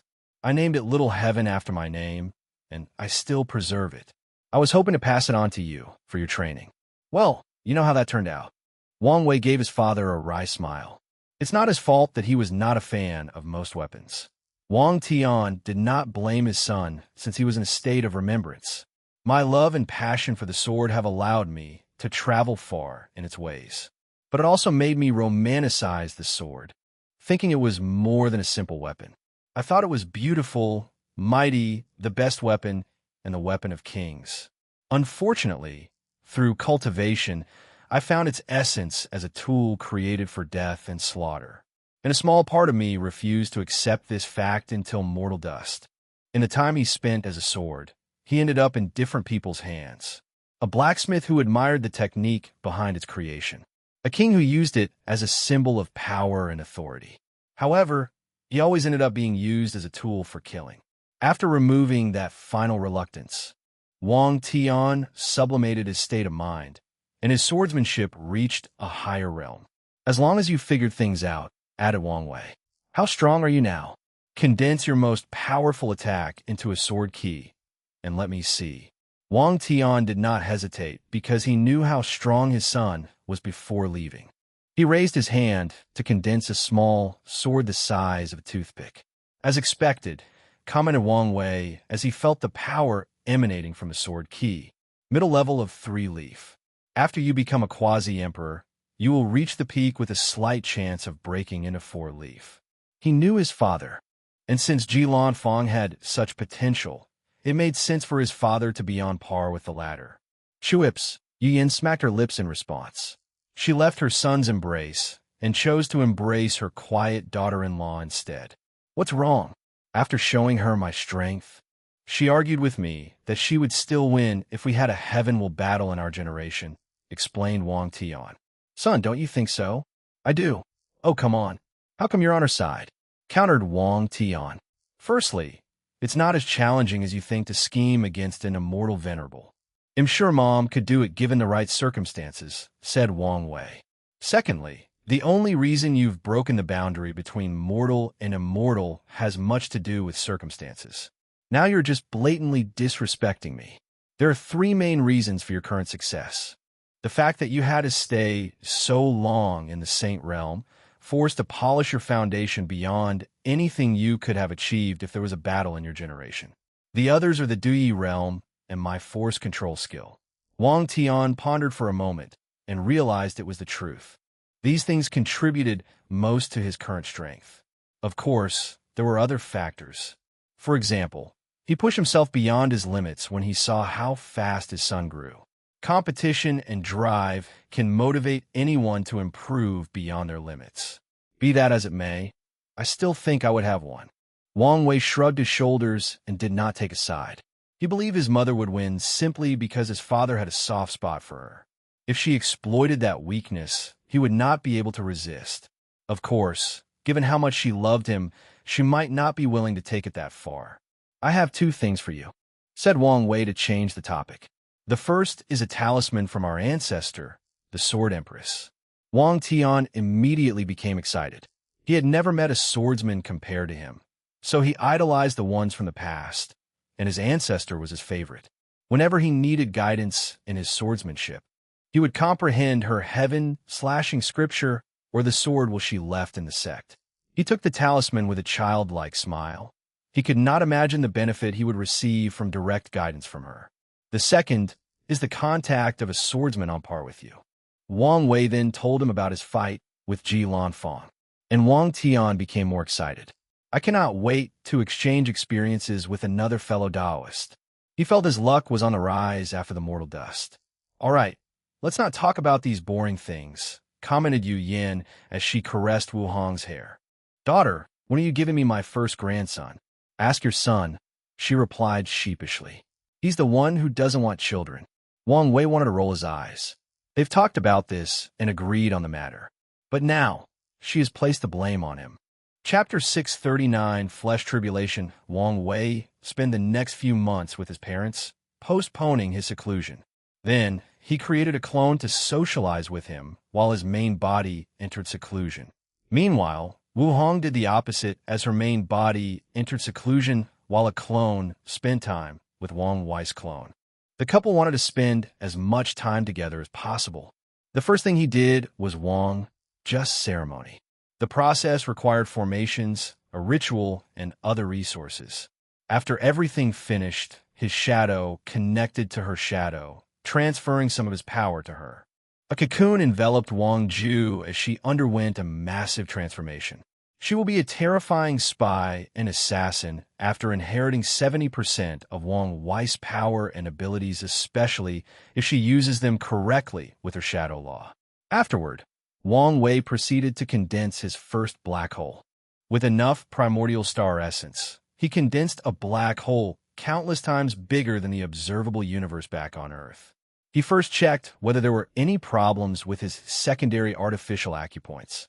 Then, he checked whether there were any contradictions between the black holes and the 1962 main acupoints.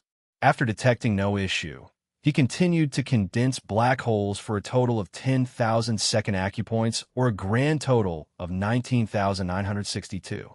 After sensing that his body had reached saturation, Wang Wei stopped and clenched his fist to feel the power contained. 50 primordial dragon force. He could now destroy 50 of a great thousand world with one attack. And that was not the only increase, but also overall defense, speed, regeneration, and survivability. It's coming, he thought after analyzing his body. An unknown power descended on him, and he knew it was from the true power Tao realm. His tribulation had arrived. Wang Wei lay on the ground to prepare. He suddenly felt something munched on his skin, making him groan.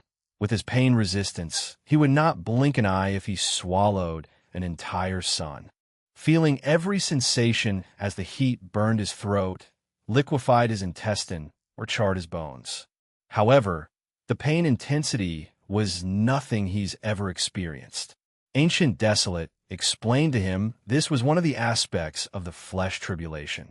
The test knew the highest threshold of anyone participating and inflicted a higher level. The severity of the pain is one of the many reasons people cannot open the gate of pain or continue on this path. I can't believe having a high pain tolerance would work against me, thought Wang Wei. However, this was not even the end. He received information or a request to take all the tests together and choose how many of them to take at once. Wang Wei decided on all of them. He wanted to finish the test for the third level in one swoop. Ancient Desolate gave him some tips. The tribulation is divided similarly to the Ancient Desolate body refining scripture. Skin, bones, blood, muscles and meridians, organs, and cells. There will also be special tests for individuals with unique body refining techniques that do not involve these categories.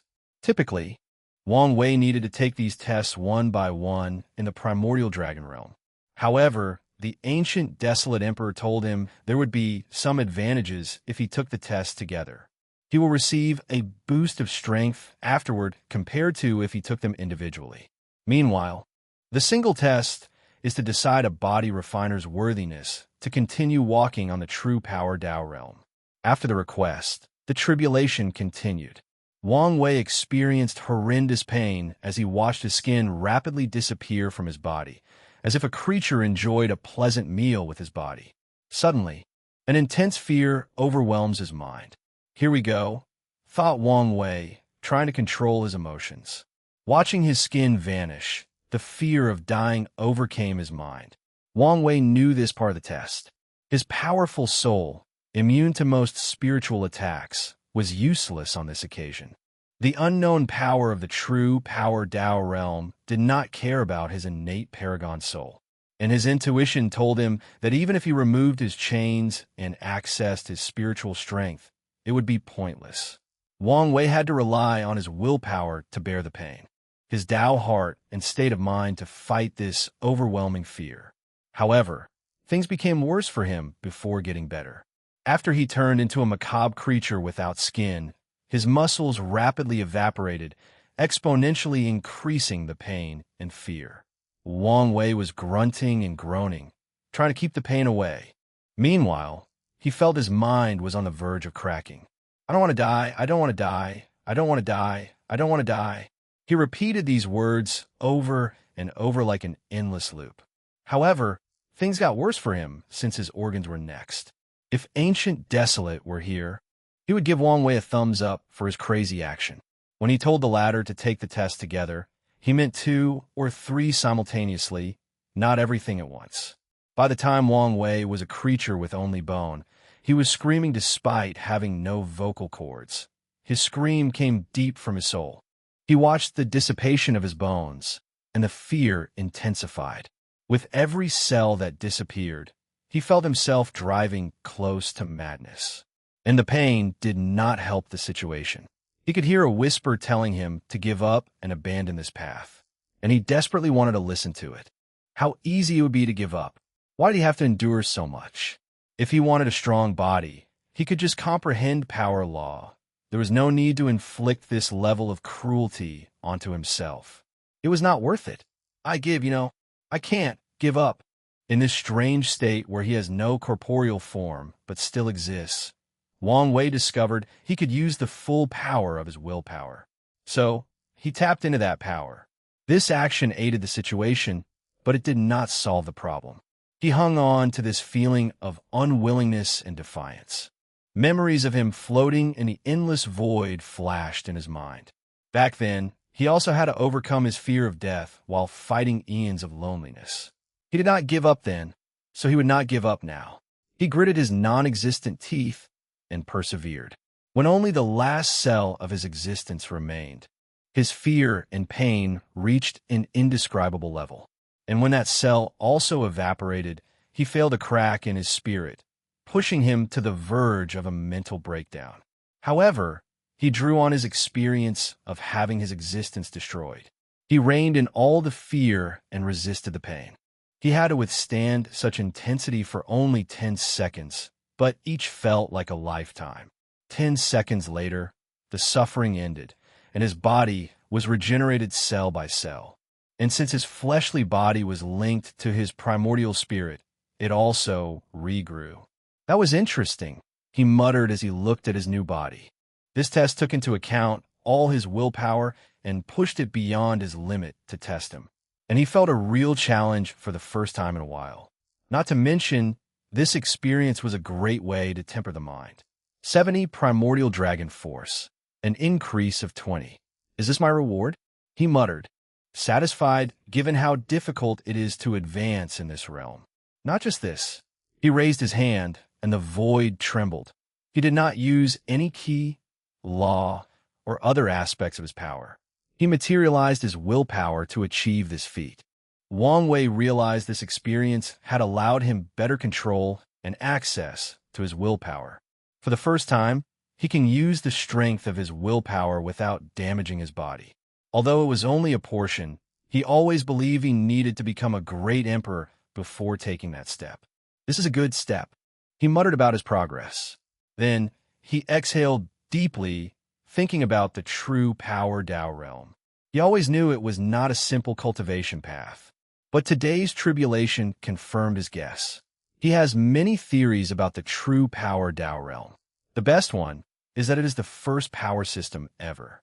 After the birth of the chaos universe, after the appearance of the first creatures, Wang Wei believed there were no innate life forms, at least not in a sense they were born powerful with innate laws. He believed these first creatures did not have a cultivation system, but discovered the potential of the flesh in the form of the gate of power. The true power Tao was the first way creatures achieved immortality and eternity. There is more to his theory. He believes that the history of the eternal ascension world can be divided into eras. And in the first eras, there were no lower dimension and heaven wills. So, the creatures from that time relied on the true power Tao realm to cultivate. He once talked about this theory with Wu Hong, but she said she did not have memories of such history.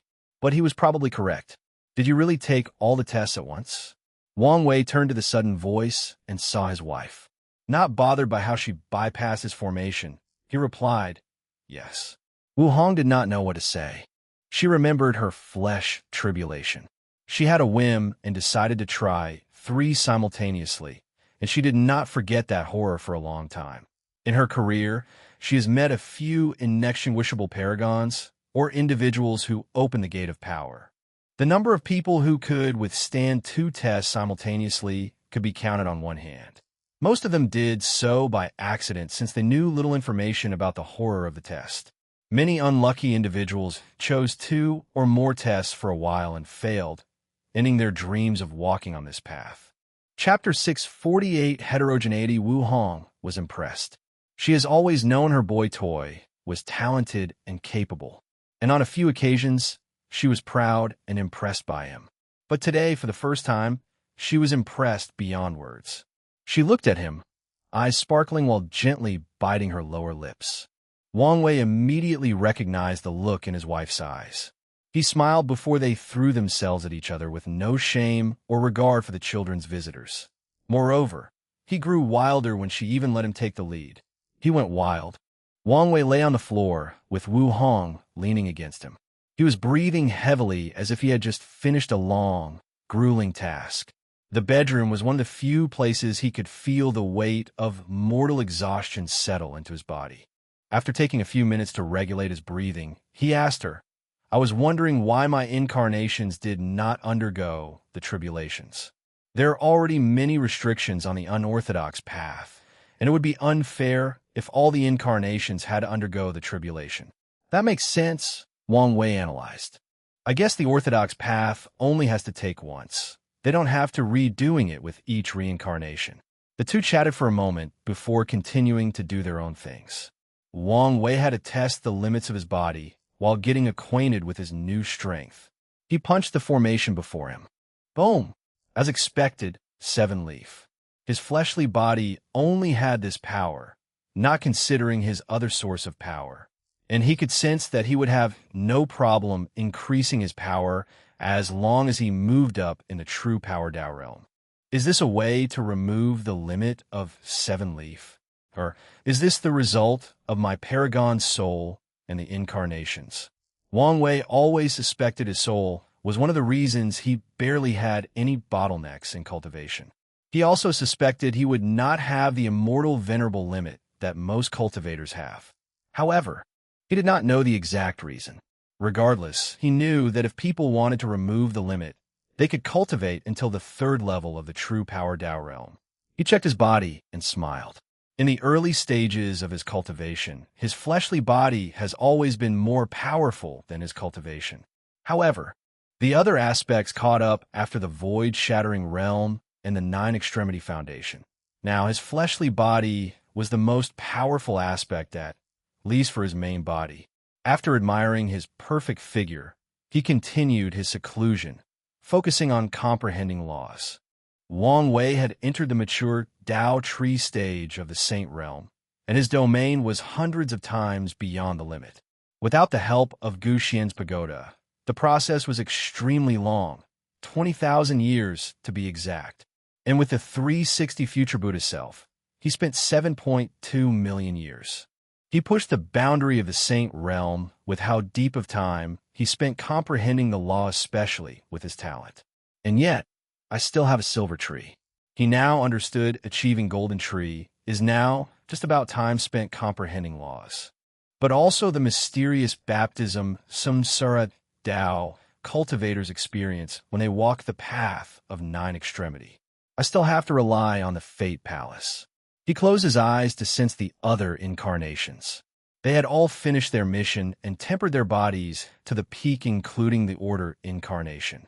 Wang Wei borrowed their power. 3 root peak.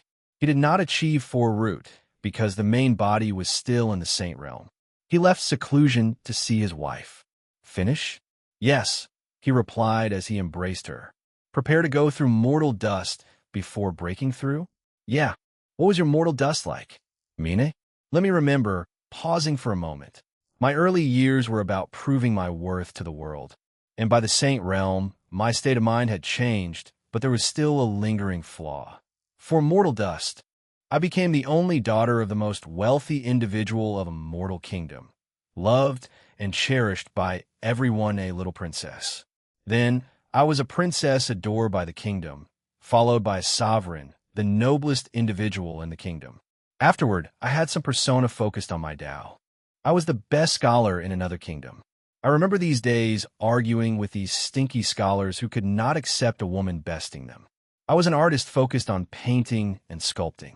However, all my works were runes or patterns found in nature.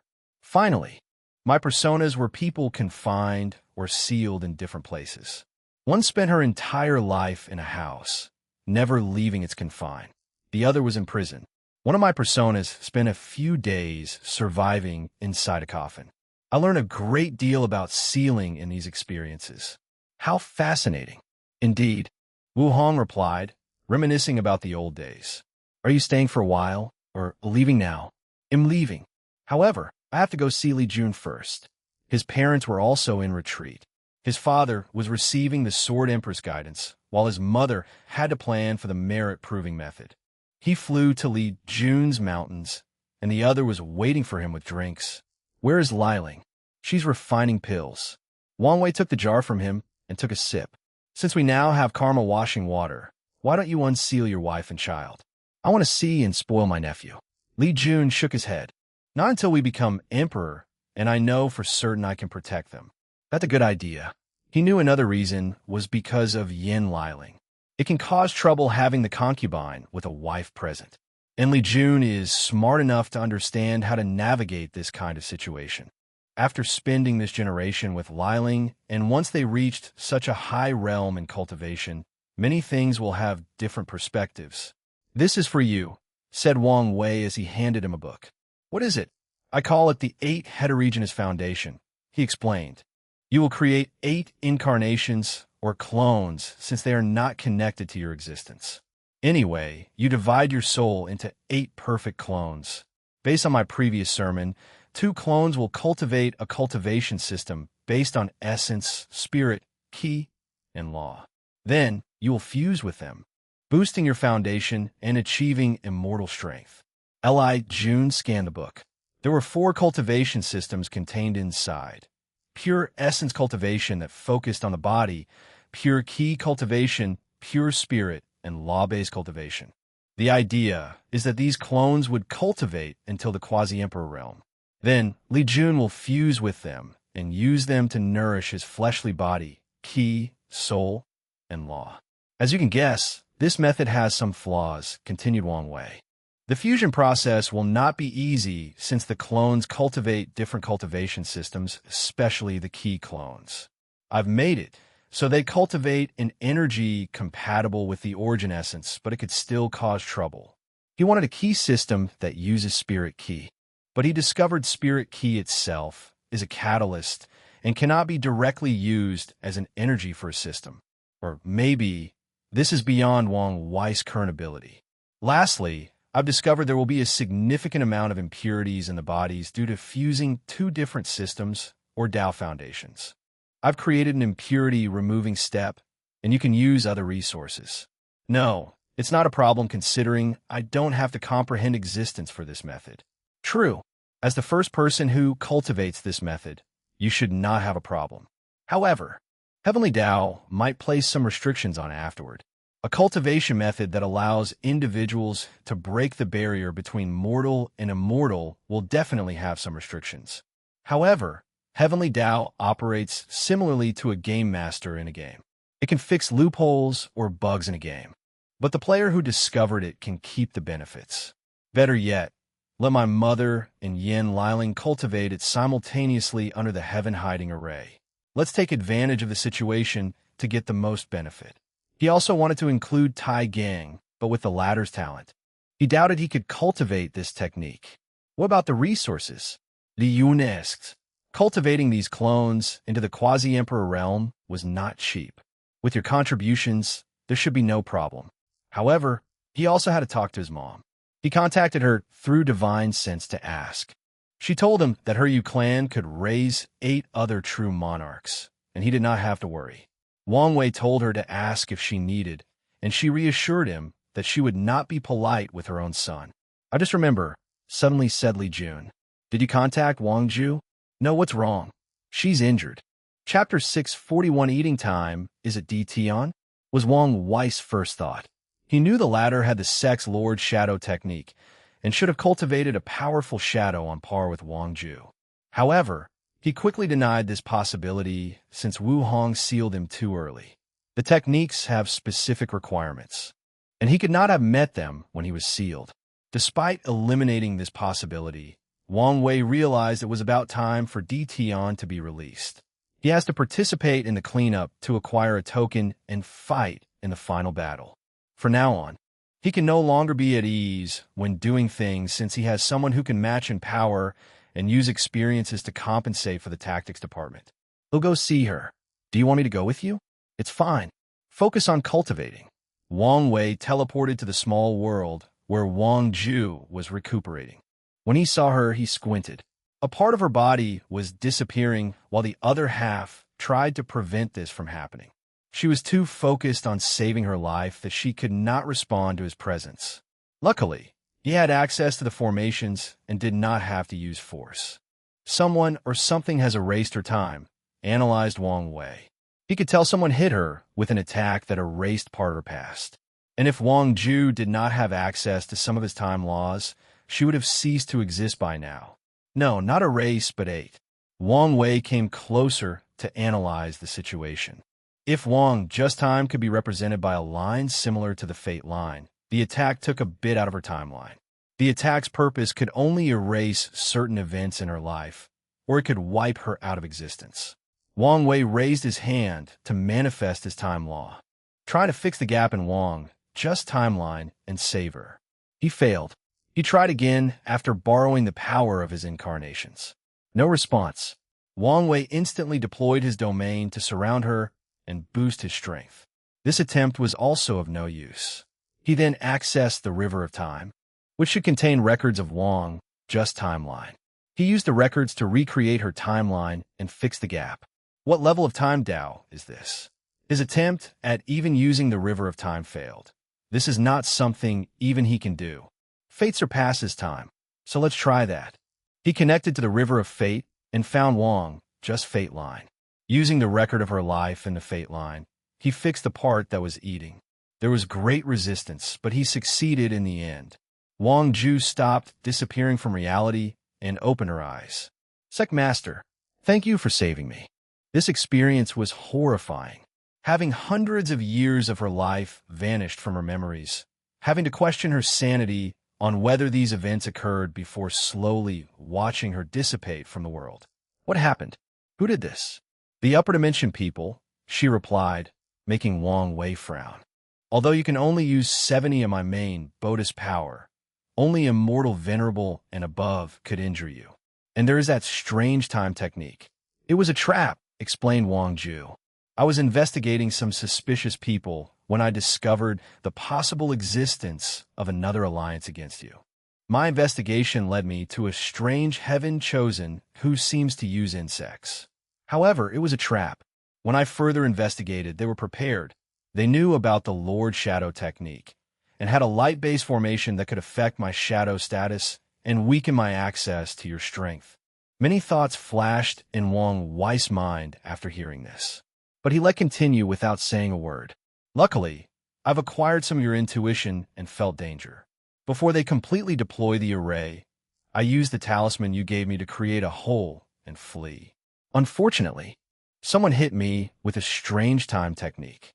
Was it a person who attacked you or an item? I'm sorry, but I can't remember. Everything proceeded too quickly, and I did not have time to detect the surroundings. It's fine, Wang Wei replied. What's your analysis on this event? These people knew the Lord Shadow technique quite well, most likely from the upper dimension Dao opening sect. They came prepared with the knowledge, ready to deal with you through eliminating me. You are probably correct. Wang Wei thought deeper about the situation. Time Eater is involved. Wang Just attack suits perfectly for the latter's name. Furthermore, he is one of the paragons who did not participate in the ultimate taboo and knew and interacted with his ancestors.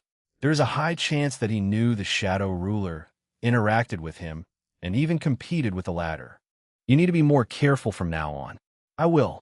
Wang Ju also realized she was too intoxicated with her newfound power and was slightly careless. I have to go through mortal dust. When I'm done, I will refine a talisman for you to access all my powers. Wang Wei was slightly annoyed as he kept discovering the flaws of the unorthodox way of the Nine Extremity Dao Foundation. Thank you, Sect Master. But do you need the Fate Shadow Guards to protect you secretly? Mortal dust is a moment of weakness for many cultivators since they usually seal their memories and strength. Although they can instantly regain it when attacked, it is still a moment of vulnerability that can be exploited. No, Shadow One is in charge of protecting me.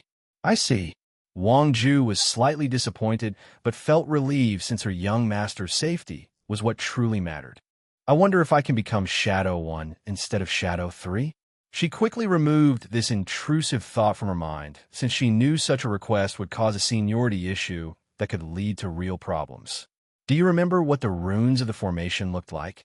Asked Wang Wei, not knowing her inner turmoil about being called Shadow 3 in the future despite being the most powerful shadow. I do remember some of them. She did not see the entire thing, but she saw a good portion of it after he saw the light emanating from the runes. Write them down and have the sect analyze them. Since you said it was light-based, they can consult my mother. As you wish. Do you know where Yuzhou is? Wang Wei decided to eliminate him, even if there was no evidence to prove he was innocent. Anyway, since he is a heaven chosen, he is his enemy, and if he were a spy from the upper dimension, he would have eliminated an unstable factor of the world, and he could still kill a few heaven chosens without affecting his son of era title.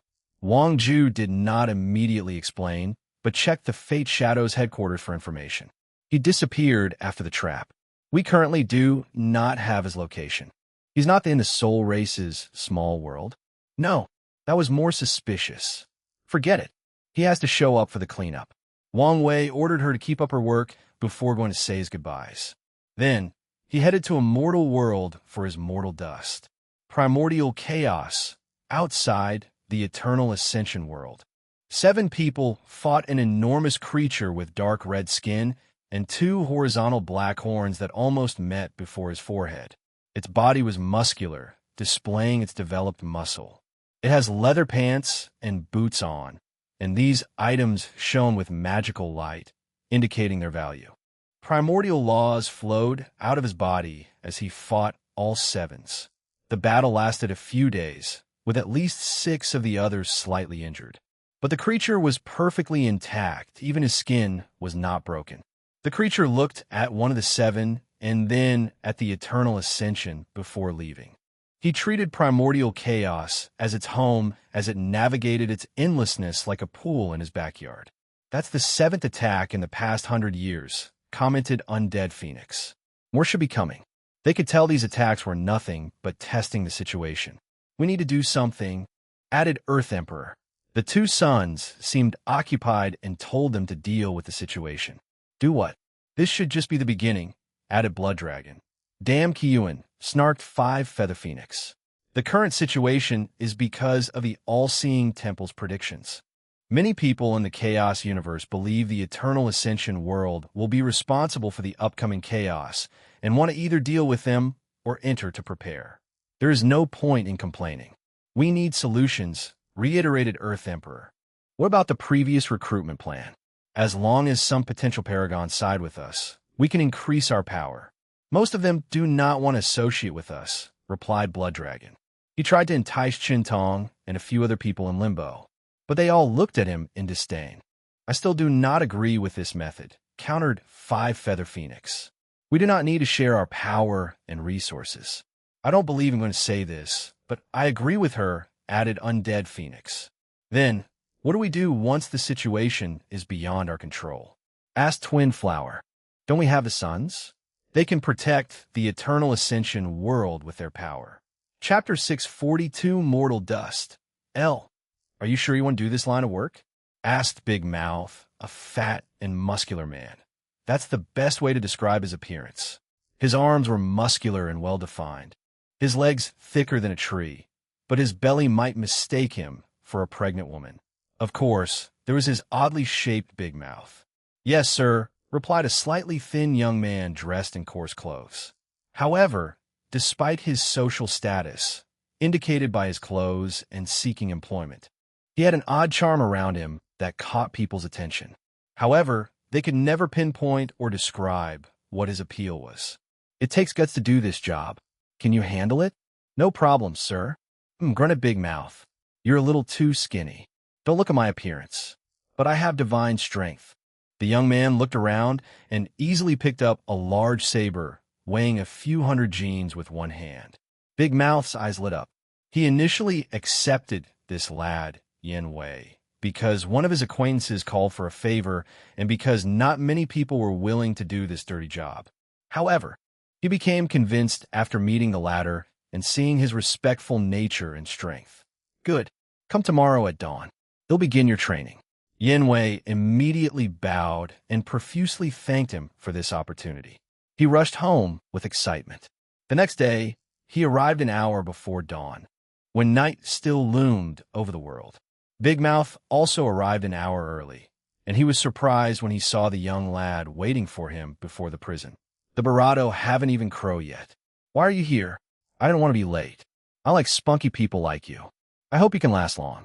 So far, he was satisfied with the new employee. Discipline is one of the key traits to succeed in anything. Big Mouth took the keys hanging on his side and opened the door, leading Yin Wei through the corridor. The young lad looked at the cells and people imprisoned. The majority looked miserable and dressed poorly, but a few looked like nobles, so he guessed they were either corrupt ministers or people who offended even more powerful individuals. Big Mouth did not say much as he walked to 3 different cells and walked out with a prisoner. Then, he led them to another section of the prison. "Normally, I don't have this kind of authority, but since I need to train you, I can do this." Big Mouth led the prisoners to a platform and placed the first one in a device where his neck is shown and his hands tied behind his back. He took a blade and raised it above his head. The key is to have no hesitation. Aim for the neck and use all your strength, or the head won't fall. Chop! Yin Wei watched with horror as blood spilled on the ground. Although he already knew what job he was applying for, it was completely different to experience it personally. Suddenly, he felt his breakfast rushing to his throat, and he swallowed it back. "So, he didn't throw up? Better than the previous guy," commented Big Moth after seeing the young lad's pale complexion. "Let's see how you do when it's your turn." He changed to another prisoner and handed Yin Wei the blade. He took the blade with trembling hands. "Breathe in and out," instructed Big Mouth. "The first time is usually the hardest." Yin Wei followed his direction and breathed in and out. He effortlessly raised the blade above his head. But as he glanced at the prisoner's neck, he could not find the strength to drop it. Big Mouth did not give him any motivational words like this person was the most heinous criminal. He waited to see the young lad's capabilities. Yin Wei hesitated for more than a minute. Then, he gritted his teeth and dropped the blade, cutting the head off cleanly. As he watched the result of his actions, he rushed to the side of the platform and hurled everything inside his stomach. He did not stop after an entire minute of vomiting. "Well, at least it was not messy," said Big Mouth as he patted the latter's shoulder. "How can it get messy? The last guy did not use enough strength. The head was not cleanly cut off, showing the inside. Plus, the prisoner was screaming and had to chop more than 3 times before things ended." Yin Wei felt like throwing up again. "Don't be such a wuss. Anyway, this is the easiest part of the job. How can it get worse? You'll see." Yin Wei did not wait long to know what his superiors said. A week later, after participating in a few public executions, he began to become acquainted with this job. He still felt squeezy at the fact he had killed people, but he had begun to become numb to the sensation. Then, everything worsens after that execution. Big Mouth had to travel to another city, and he was the only one left. And a big case occurred. Some ministers committed treason or something, and the governor ordered the execution of his entire family. Chop, chop, chop. At first, everything proceeded smoothly. The only issue Yin Wei had was how he had to kill so many people consecutively, which was a first for him, especially without Big Mouth supports. However, the subsequent executions hunted him. "Please spare us. Our family is innocent," screamed a woman, one of the many concubines of the treacherous minister. Yin Wei had to wear a mask that only showed his eyes, and they trembled after hearing this. He gritted his teeth and prepared the woman. "I'm begging you, please don't do this. Our family did nothing wrong. We were wrongly accused." The woman screamed and argued with him during the process. Yin Wei raised his blade, but when he saw the pleading look in her eyes, his body once again quivered. He questioned himself, but as the supervisor of the execution asked him if there was a problem, he only shook his head before dropping the blade. It took every ounce of the strength of Yin Wei's body to prevent himself from violently reacting. However, his heart palpitations did not stop no matter what he did. Amidst people's screams calling for their innocence, he mindlessly chopped people's heads. However, he was in a daze after killing that woman. His body moved, but his mind was elsewhere. It was like he watched himself from a three-dimensional point of view, observing the actions of a stranger. However, something brought his spirit back to reality. The last people to execute were children. The youngest was only 8 years old. When Yin Wei dropped that blade, something in him broke. He could not forget that child's eyes, full of fear, ignorance, and innocence. In her eyes, he saw a future that could have been. She could have become a great scholar, mother, healer, artisan, poet, and so many possibilities. But his blade ended these futures. In the prison, Yin Wei drank nonstop while sitting beside his execution blade. He did not know how long he drank until he heard footsteps. "How are you doing?" asked Big Mouth, but he received no response. The veteran executor knew how to deal with this situation, so he left before returning with some food. He sat next to the youngling and drank with him. "People should not be able to kill each other," Yin Wei suddenly said. "What do you mean? No one should have the power to end someone else's fate. Such power should not be in the hands of mortals. No, even immortals should not have such power. A world where people cannot be killed? That would be interesting. Unfortunately, this is not possible. And even if it was, I'm sure there would be some other trouble," commented Big Mouth. "Like what? Do you think there wouldn't be any problem if everyone were immortal? Society would collapse in a very short time. I don't mean for everybody to be immortal. I mean that people should not be able to kill others. But dying of natural death, aging, or sickness is fine. What about criminals? They could be imprisoned and rot in jail for eternity. I still feel it is a naive idea. If such a world like this existed, these innocent people would not have died. You don't know if they were really innocent or just lying to save themselves," argued Big Mouth. "In what world will an 8-year-old child not be innocent? It's a shame what happened, but the son has to bear the crime of the father." "What a stupid thing to say," replied Yin Wei before spitting on the ground, disdain all over his face. Big Mouth sighed and ignored his disrespect, knowing what the young lad was going through. He experienced the cruelty of this job, but after so many years, he was now used to it. He patted Yin Wei on the shoulder. "Don't drink on an empty stomach. Go to bed and tomorrow decide whether you want to continue this line of work." Chapter 643, Mortal Dust. LL. Big Mouth watched a young man with a cold and emotionless face casually chop the head of two noble women. The latter did not bat an eye. There was no change in his expression, and he did not even care to hide his face. This kid changed so much in just 2 years. Big Mouth was worried since this was the first time he had to deal with this situation. Most people would become numb to the constant killing and take things like drinking and seeking out harmful vices to deal with the guilt. However, the new hire, Yin Wei, became cold and emotionless, worrying him that something terrible would happen to the young lad. "Yin Wei, come here." The lad calmly walked before his employer, staring directly into Big Mouth's eyes. "I'm going to Red Tree City. Come with me." Big Mouth did not give him the time to reject it, and stated it was an order. The next day, the Big Belly Man took the young lad to Red Tree City, a place known for its vibrant lifestyle and the red light district. He hoped Yin Wei could get out of whatever headspace the latter was on and meet some new people.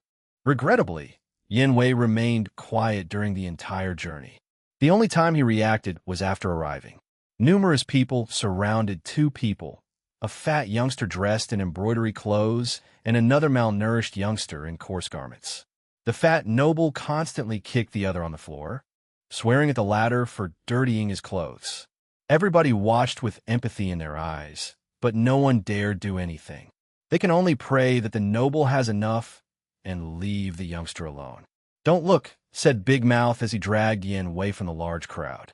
"Who is that?" asked Yin Wei. "The Lai family's third young master. The Lai family is the richest family in the surrounding prefecture. Don't mess with them." Yin Wei did not say anything. He followed Big Mouth around the city with the same blank look. They stayed at an inn for the night, and Big Mouth prepared to continue the tour tomorrow. He did not give up so easily. However, the following day, he walked inside Yin Wei's room, trying to control his trembling body. "Third young master is dead." "Who's third young master?" asked Yin Wei. "Lai family. His head was chopped off in a back alley." "Oh." Big Mouth clenched his hands as he stared directly at the youngster. Did you have something with his death? No. He could not tell whether this was the truth or not. In the end, he took a deep breath to calm down. The entire city is on lockdown by the Lai clan. You better hope you had nothing to do with this murder. For the next week, no one could enter and leave Red Tree City. The Lai clan searched every nook and cranny to find the killer. At first, nothing proceeded smoothly until the last day when they found a man with a blade that killed their third young master. The person tried to deny it, but the evidence was in his possession. However, the clan still wanted to interrogate him to find the motive behind his actions. Unfortunately, the man died due to poisoning. The conclusion was that someone hired him for the job and eliminated him to prevent him from talking. The Lai clan had many enemies, and they concluded this was an attack on them. During the entire week, Big Mouth was on edge, fearing someone would barge into their inn and arrest the two of them. But after the Lai clan lifted the lockdown, he left in relief. Nevertheless, part of him still believed the youngster Yin Wei had something to do with that murder. Soon after returning to their city, Yin Wei began to learn martial arts. And soon, the latter displayed his incredible talent. He could learn most techniques after seeing them once. Yin Wei even acquired a breathing technique that absorbed spiritual ki between heaven and earth to strengthen the body. Adding his natural divine strength, he was a born martial art genius. All these improvements should have been positive, but Big Mouth could not stop remembering what occurred in Red Tree City and feared something would happen. Part of him hoped Yin Wei would quit his job and use his newfound strength to make a living. Regrettably, 3 years passed, and Yin Wei was the same. His face was cold and emotionless, always doing his job without any expression, remorse, or guilt no matter who the prisoner was. At first, Big Mouth thought he maybe was being too sensitive and things would return to a certain level of normalcy. However, he soon began to notice the disappearance of people in Droplet City, where they lived. First, it was nothing but criminals the law did not catch. Then, it was corrupt government officials, nobles, martial artists, and wealthy merchants. Then, bang! Hundreds of armed soldiers barged into the prison, surrounding Yin Wei. What is the meaning of this? Yin Wei asked before he saw someone in the middle of the soldiers. Big Mouth. I can't allow you to continue your rampage, said Big Mouth with a slight pain in his voice. He always blamed him for allowing this youngster with a bright future to fall down this rabbit hole. Don't try to deny it. The government has gathered enough evidence that leads to you. Why are you doing this? I am an emissary of fate, delivering their final judgment to these scums. Yin Wei replied coldly. Scums?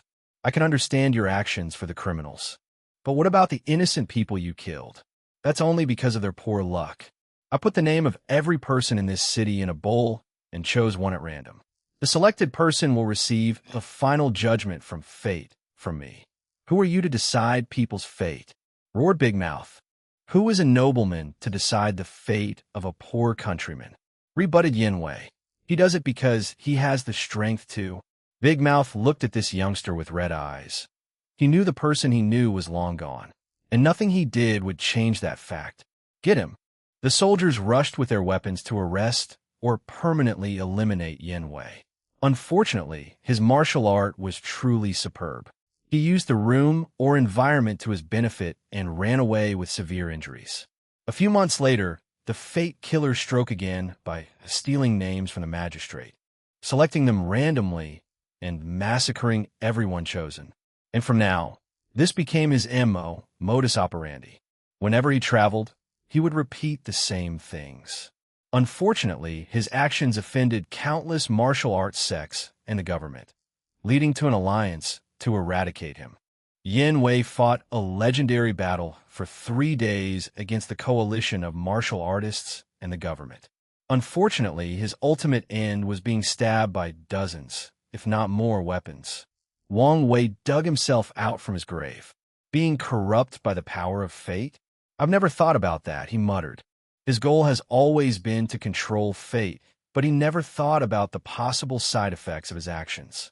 Well, he thought about them, but he always believed his cultivation and state of mind should be on par with the task by the time he could achieve such a feat, however. He realized this might not always be true. Maybe nothing is incorruptible, including Grand Tao, he muttered as his eyes lit up. This experience taught him that he should always be on the lookout and be vigilant to prevent corruption of his mind when he can control the power of fate of the entire chaos universe and beyond. He disappeared before reappearing in Droplet City. He stood before a grave. Wang Wei cleaned it up and placed some flowers. An 8-year-old child. How young and innocent. He thought while also pondering whether to revive her. With his mastery of life and death, it's as easy as eating for him to revive a mortal child. However, he shook his head. He knew fate was cruel. Every day, millions of innocent women and children die because fate has determined their lives and outcome. And one day, he has to get used to that cruelty before he can bend everything to his whim. Wang Wei stayed before the grave for a while before disappearing. He learned his lesson and will approach his goal of being free and unfettered by controlling fate with more prudence. He did not want to slowly lose his mind like Yan Wei, corrupted by the power he wielded. After leaving, he proceeded to his next persona, the king of an interesting kingdom. Wang Wei hoped he could also learn something valuable from this experience. He hoped to learn something from all his persona for this mortal dust. Chapter 644 Mortal Dust 3. Inside a medium wooden house. A woman had dinner ready as she waited for her husband. She sat in a chair, waiting for at least a few hours before a man entered the room. After seeing someone waiting for him, the man's face became stiff. "Honey, where have you been?" asked the wife. "I went to Shi Yao's house to help him on his farm. It's been more than hours since the sun has set." She looked at the food on the table, and the food is already cold. "I'm sorry. I didn't pay attention to time, and when I realized how late it was already dark outside." The wife did not immediately reply. She stared at the food she had spent hours cooking before sighing out loud. "Who is she? What are you talking about? Don't treat me like I'm stupid. I know you're cheating, and I want to know the other woman's identity." No, honey. In the name of the death-controlling king, I swear there is no other woman." "I don't believe you," replied the wife. "I want a divorce." "Nothing but this," said the husband as he knelt before his wife. "Please forgive me. I won't do it again. I've forgiven you 3 times already, and each time, you promised me you would not do it again. But then, the husband did not know what to say. "It's because you know I'll forgive you that you keep doing it." "Well, I've had enough," continued the wife. "Tomorrow, I will apply to the magistrate to annul our marriage." After saying that, the wife stood from her chair to walk toward the bedroom. No, muttered the husband. According to the kingdom's law, he would lose more than half of his property, farm, because of his infidelity after the divorce. Then, there's the stigma associated with a divorced man. He did not want to live his life like this, shunted by his community. The husband's eyes suddenly turned red, and he lost his mind. He took one of the knives on the table and rushed straight into his wife's back, stabbing her more than a dozen times. When the husband regained his mind, he found blood all over his clothes, and he was holding a knife. His wife of 7 years was bleeding heavily on the ground. The husband took a step back, questioning what he had done. However, before he could think properly, something magical occurred. The wounds on his wife magically healed, and her pale complexion returned to normal. The scene scared the husband, so he instinctively stabbed her again. However, a magical shield manifested out of nowhere and protected her. The husband watched the fear and dread in his wife's eyes, and a new realization dawned on him. Without wasting time, he rushed outside the house. Unfortunately for him, people from the kingdom's public security had already surrounded his home, and when they saw the blood on his clothes, they took their weapons. Then, the leader said to the husband, "We have detected an attempted murder in this location, and according to the law, killing is an illegal act." The husband did not resist since he knew it was pointless. The patrolman from the Public Security Bureau arrested him before taking the wife's statement. Attempted murder is one of the highest crimes in the empire, so the husband will probably spend the rest of his life in a dark cell. Undying Kingdom, Royal Palace. The death-controlling king, Li Wei, sat on his throne, overlooking his ministers. "Is this necessary?" he asked. Yes, Your Majesty, replied the Prime Minister. These people have committed the greatest sins and must be executed. Furthermore, our prisons are getting too crowded. We must either eliminate some people or build more. Li Wei did not immediately respond. A few minutes later, he sighed before waving his hand to manifest a black talisman that would release a strange black and white light. All the citizens of this kingdom are immortal, but only the king has the power to strip this immortality from them. I need you to supervise the entire thing, ordered the king. As you wish. Li Wei dismissed everybody and stayed in the throne room. He sat for hours, alone with his thoughts. He was only disturbed when Queen Wang Hong entered the room with today's dinner. Are you all right? She asked as she checked his forehead for temperature. You've been distracted, even dazed the past few days. You remember how this kingdom started? She did remember. Back then, they were struggling to feed themselves and survive. So, her husband took a job as an executioner since it was good pay, and few people wanted to do this dirty job. However, after being forced to kill a family that was most likely innocent, he began to question things, including his sanity. Then, one day, an immortal came to see him and offered him the power to create a kingdom where everybody was undying. A kingdom where only he could decide a person's fate, including life and death. Ever since that day, I've been thinking about why the immortal chose me for this mission. I wonder if there's a reason. We've had this conversation before. We cannot fathom the immortal's mind. So, for the sake of our family and this kingdom, don't think about these things, pleaded his wife. If only things were this easy, argued the husband. I can't sleep peacefully if I don't think about it. Queen Wang Hong sighed. All right, I'll indulge you. Did you find a reason? I thought the immortal wanted to test me. Well, not me, but mortals in general. Test whether we would succumb when given absolute power. So, in the past 15 years since the establishment of this kingdom, I've done my best not to let power corrupt me. The queen knew it was not an easy task. Her husband is the only individual capable of granting death to people in this kingdom. And with such power, he has done an excellent job of not abusing his power and becoming a ruler dedicated to serving the people. When things do not go his way, when he loses control of his emotions, or when confronted with the vilest part of the human mind, it takes a lot of willpower not to abuse such power. Am sensing a but? Asked the queen. Yes, I feel that this is not the correct conclusion. What exactly do you expect to achieve? Asked the queen. You yourself are nothing but a mortal with no real power. So, how would you be able to identify the purpose of such an unfathomable being as the immortal? The king did not reply. I understand how you feel, continued the queen. I also want answers, but I care more about our survival. So, please think twice before you do anything stupid. The king followed her advice throughout his entire reign. Whenever he had to make any decisions, especially regarding his powers, he would think twice. Nevertheless, he never stopped trying to figure out the purpose of his existence, why he had such power. At 93 years old, the king lay in bed, death approaching him. The old queen stood by his side, also ready to journey into the afterlife with him. I figured something out. What is it? What if fate wanted something from me just like the immortal wanted something from the king? What if my desire to become free and unfettered was an objective granted to me by fate because it wanted something from me? Wanted what? Someone to control it, or someone to create it. After all, time is not linear. I believe you called such phenomenon temporal causality loop, added the queen. Yes, fate created me, so I can create it, muttered Wang Wei as his eyes became more brilliant. Although this might be a nonsensical idea, I need to watch out for this possibility. And how are you going to do that? Wang Wei did not answer her, but he muttered to himself, Grandiose river of fate, my river of fate.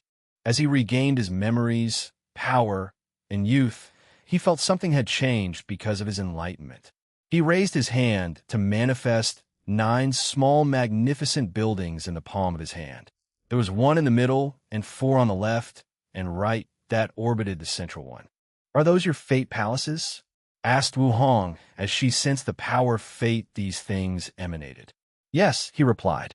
Something seems to have changed with them after my enlightenment, but I can't tell what it is. Wu Hong looked at them. The Fate Palace is a form of spiritual foundation connected to your cultivation realm. The reason you only have 9 is that you are still immortal. After proving the Tao, you can condense the 10th and know what the change is. Do you know something? No, but I have some guesses. Wang Wei did not continue asking. But his intuition told him the Fate Palaces became more than tools he used to achieve 5-root strength in his 9-extremity Tao foundation. He dispersed the Fate Palaces before looking at his wife. Couldn't you let me have a harem during my mortal dust? If you want to lose access to Little Wei, you can try. I want to argue with you. And better than that. Wang Wei then left for his other persona. He became an assassin tasked with dealing with corrupt officials. This person involved the concept of being the sword of fate. After spending his life as an assassin, the king ordered his execution once he was no longer helpful. He learned of his possible eventual fate if he was not careful in his path of controlling fate, especially if his theory was correct. The following persona was a person who controlled a kingdom from the shadow, despite not being the sovereign of that dynasty. That person could control the fate of every individual in the kingdom, including the sovereign and other royal family members. Ultimately, he died after someone close to him betrayed him. Wang Wei learned how fickle fate could be. A person might think they are controlling or playing with fate, but fate is also playing with them. Finally, Wang Wei decided to use the science and technology world for the remaining of his mortal dust. Chapter 645 Mortal Dust 4. A high school boy laid his head on the desk, deep in sleep. It was a period of self-study, and the teacher had not arrived. So the students could not contain their restlessness. They enjoyed every second of their freedom. And despite the noise and chaos, the student sleeping next to the window did not wake up. Fatty June, his best friend, knew the teacher was fast approaching and he would get in trouble if caught sleeping. So, he walked to his best friend Wang Wei to try to wake him up. Before he succeeded, the latter suddenly stood up from his desk with a look of shock followed by confusion. Fate Nexus, my death, muttered Wang Wei before becoming even more confused. He did not know what these words meant. He just had a vivid dream that told him he would die at a very young age. Typically, he would ignore such a thing as nothing but a dream. But for some reason, he believed in that dream. Are you all right? Asked Fatty June. I'm fine. Just drowsy from the nap. Well, Teacher Long is on his way, so be presentable, especially since he doesn't like you very much. Wang Wei nodded before removing a bottle of water from his backpack and washing his face. He did not want the teacher to use his appearance to cause trouble for him. During the entire self-study class, Wang Wei pretended to be studying, but he was distracted, thinking about that dream. Luckily for him, this class was today's last, and he rushed home as soon as school ended. He called his chauffeur to take him home, and as soon as he arrived, his mother asked him why he did not stay for after-school activities or attend his private lessons. Mom, I think I'm dying. Ian stopped cooking and looked up and down at his son. If he did not know his son was usually a good student, she would have used the spatula to teach him a lesson for saying something so ominous. Boy, what are you talking about? After hearing her son's explanation, she really wanted to beat him up. It's just a dream, she reassured him. But it's not. Yu Yin wanted to rebut him, but she stopped herself when she saw the determination in his eyes. For some reason, she believed him or at the very least decided to indulge him. What do you want me to do? Wang Wei was shocked since he did not think that far. After pausing for a moment, let's go to the hospital.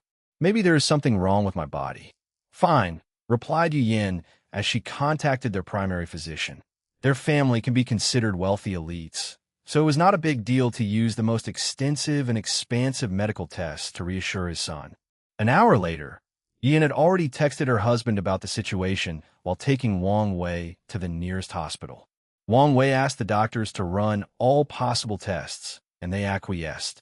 And when he saw Dr. Yin walk into the room with a serious look, he knew his hunch was correct. Dr. Yin, is something wrong with my son? Asked Yu Yin, as she also felt something was odd. The doctor arranged her hair before answering. This was a habit she had when stressed or needed to deal with an anxiety-ridden situation. Madam Yu Yin, I don't know how to tell you this, said Dr. Yin in a plain but reassuring voice. "We have detected a genetic anomaly in your son." "What does that mean?" asked Yu Yin, trying hard to control herself. "This anomaly has only recently been detected, and be direct, doctor," said Wang Wei, making her sigh. "You won't live past 35 years of age." Yu Yin immediately wanted to break down. However, she knew it was not the time. "Is there anything you can do? This anomaly has only been recently detected, and with our technology, there is nothing that can be done." "What about genetic warriors?" she hurriedly asked. "His father is one of the few third-level genetic warriors in the world. Maybe he can do something." Dr. Yin was slightly surprised. Although she had these people as patients for quite some time, she did not expect them to be a family of genetic warriors, especially a third-level one. More than 20 years ago, an alien ship crashed on this planet, and from the remains, the people of Blue Ocean Planet were introduced to the genetic warrior, a method for humans to actively evolve and control the process. Unfortunately, most of the ship's records could not be recuperated, and scientists only retrieved the first 3 levels. And in these short 20 years, any individual who can become a third-level genetic warrior is exceptionally talented. "I don't know much about the detail of genetic warriors," continued Dr. Yin. "So, I can't say for sure. But I know that he can't reach the first level with his genetic mutation." Yu Yin could no longer control her tears. Meanwhile, Wang Wei was quiet, left to his thoughts. Yu Yin thought her son had difficulty processing this news, which further broke her heart. She took her cell phones and contacted her husband. Less than 5 minutes later, everyone in the hospital heard a booming sound from outside before the entire building trembled for a brief moment. Then, Wang Tian came rushing inside the room. "Let me see the result," he asked directly while hugging his family. As a genetic warrior, he had an in-depth understanding of the gene, and after analyzing it, the light in his eyes faded a little. Luckily, he was prepared and hid it from his wife and son. Back home, the family had a quiet dinner. No one knew what to say. That same night, Yu Yin convinced his son to sleep in the same bed as her. Meanwhile, Wang Tian went to use his contacts. He traveled all over the planet and met with the planet's best doctors, scientists, and genetic warriors. He only returned home 3 days later. "How did it go?" asked Yu Yin over the diner table. The quiet Wang Wei looked at his father, hope deep in his eyes. Unfortunately, Wang Tian shook his head, sending the family into despair. "Don't give up yet," he hurriedly said. "I will go to prehistoric continent to see if I can find something."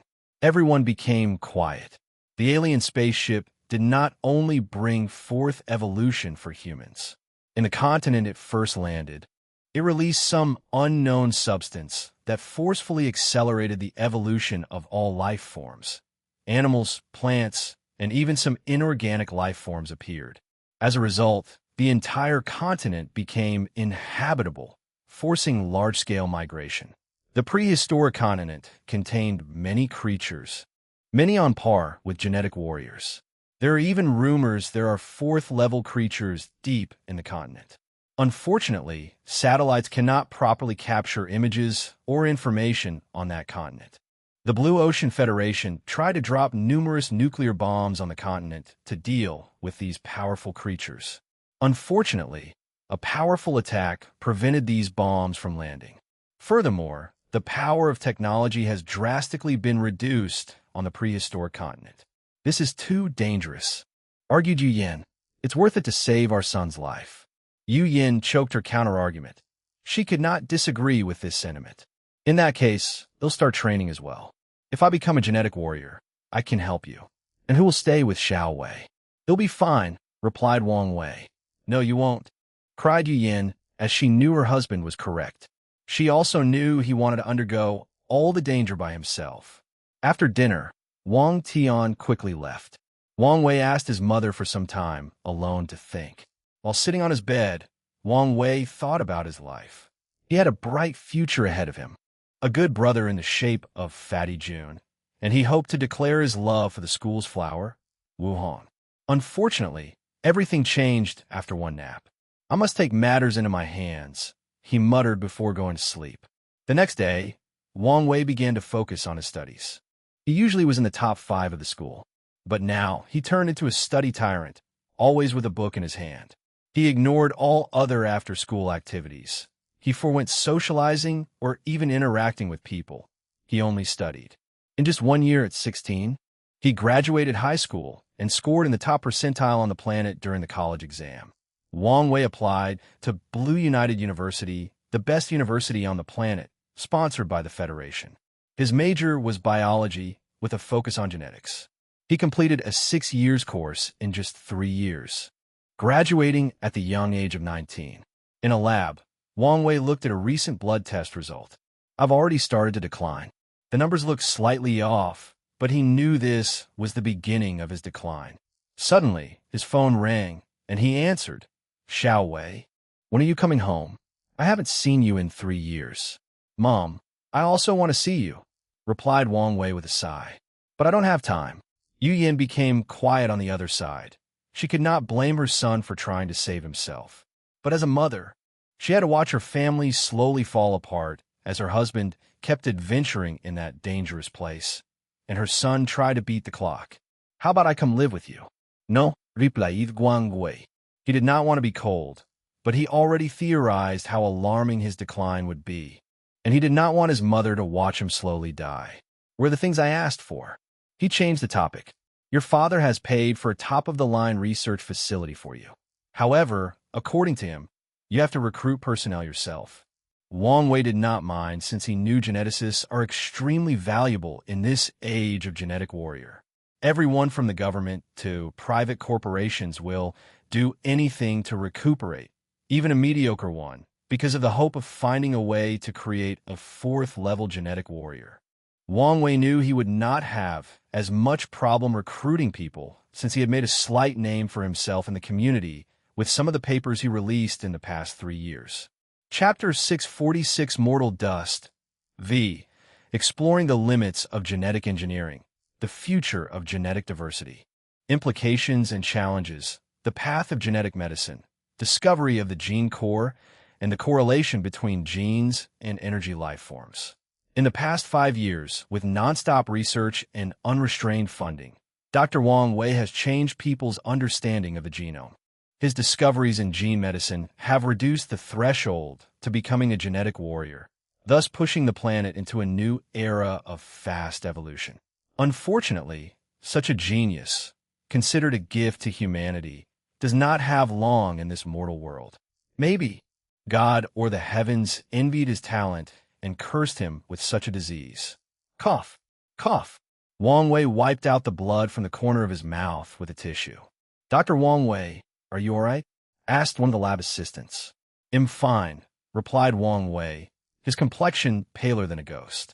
While looking at the result on the computer, he took a bunch of pills from his desk and swallowed them.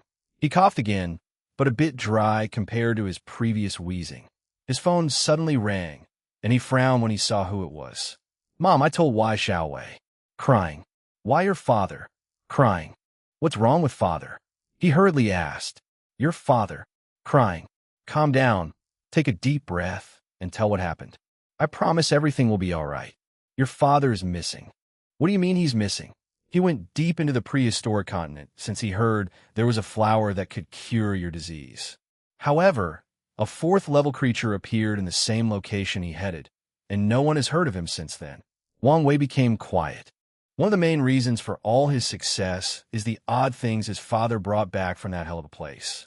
And as he learned of its mystery, a part of him believed that there might really be something from that place that could cure his condition. But now his hope was gone, and he might have lost his father in the process. All right, I'm taking a plane home. He'll wait for you. Wang Wei stood up from his chair, prepared to tell his assistant to get his private jet ready. Unfortunately, before opening his mouth, he suddenly felt lightheaded, and everything went black. When he opened his eyes, he was attached to a bunch of machines, and someone was resting next to his bed. Xiao Wei, you're awake, cried Yu Yin after hearing the sound of the machines. She hurriedly called the doctor. What happened to me? Asked Wang Wei, still dazed and groggy. It was a terrible feeling since he felt his mind was not in the right place, no matter how hard he tried. I'm sorry, Profession Wang, said the doctor. Your gene collapse has accelerated. Is this why I cannot feel my legs? The doctor nodded. How long do I have? 2, maybe 3 years. Yin could not control her tears. So I was not guaranteed to live to 35. I just won't live past that, thought Wang Wei. He never forgot that dream that foretold his death.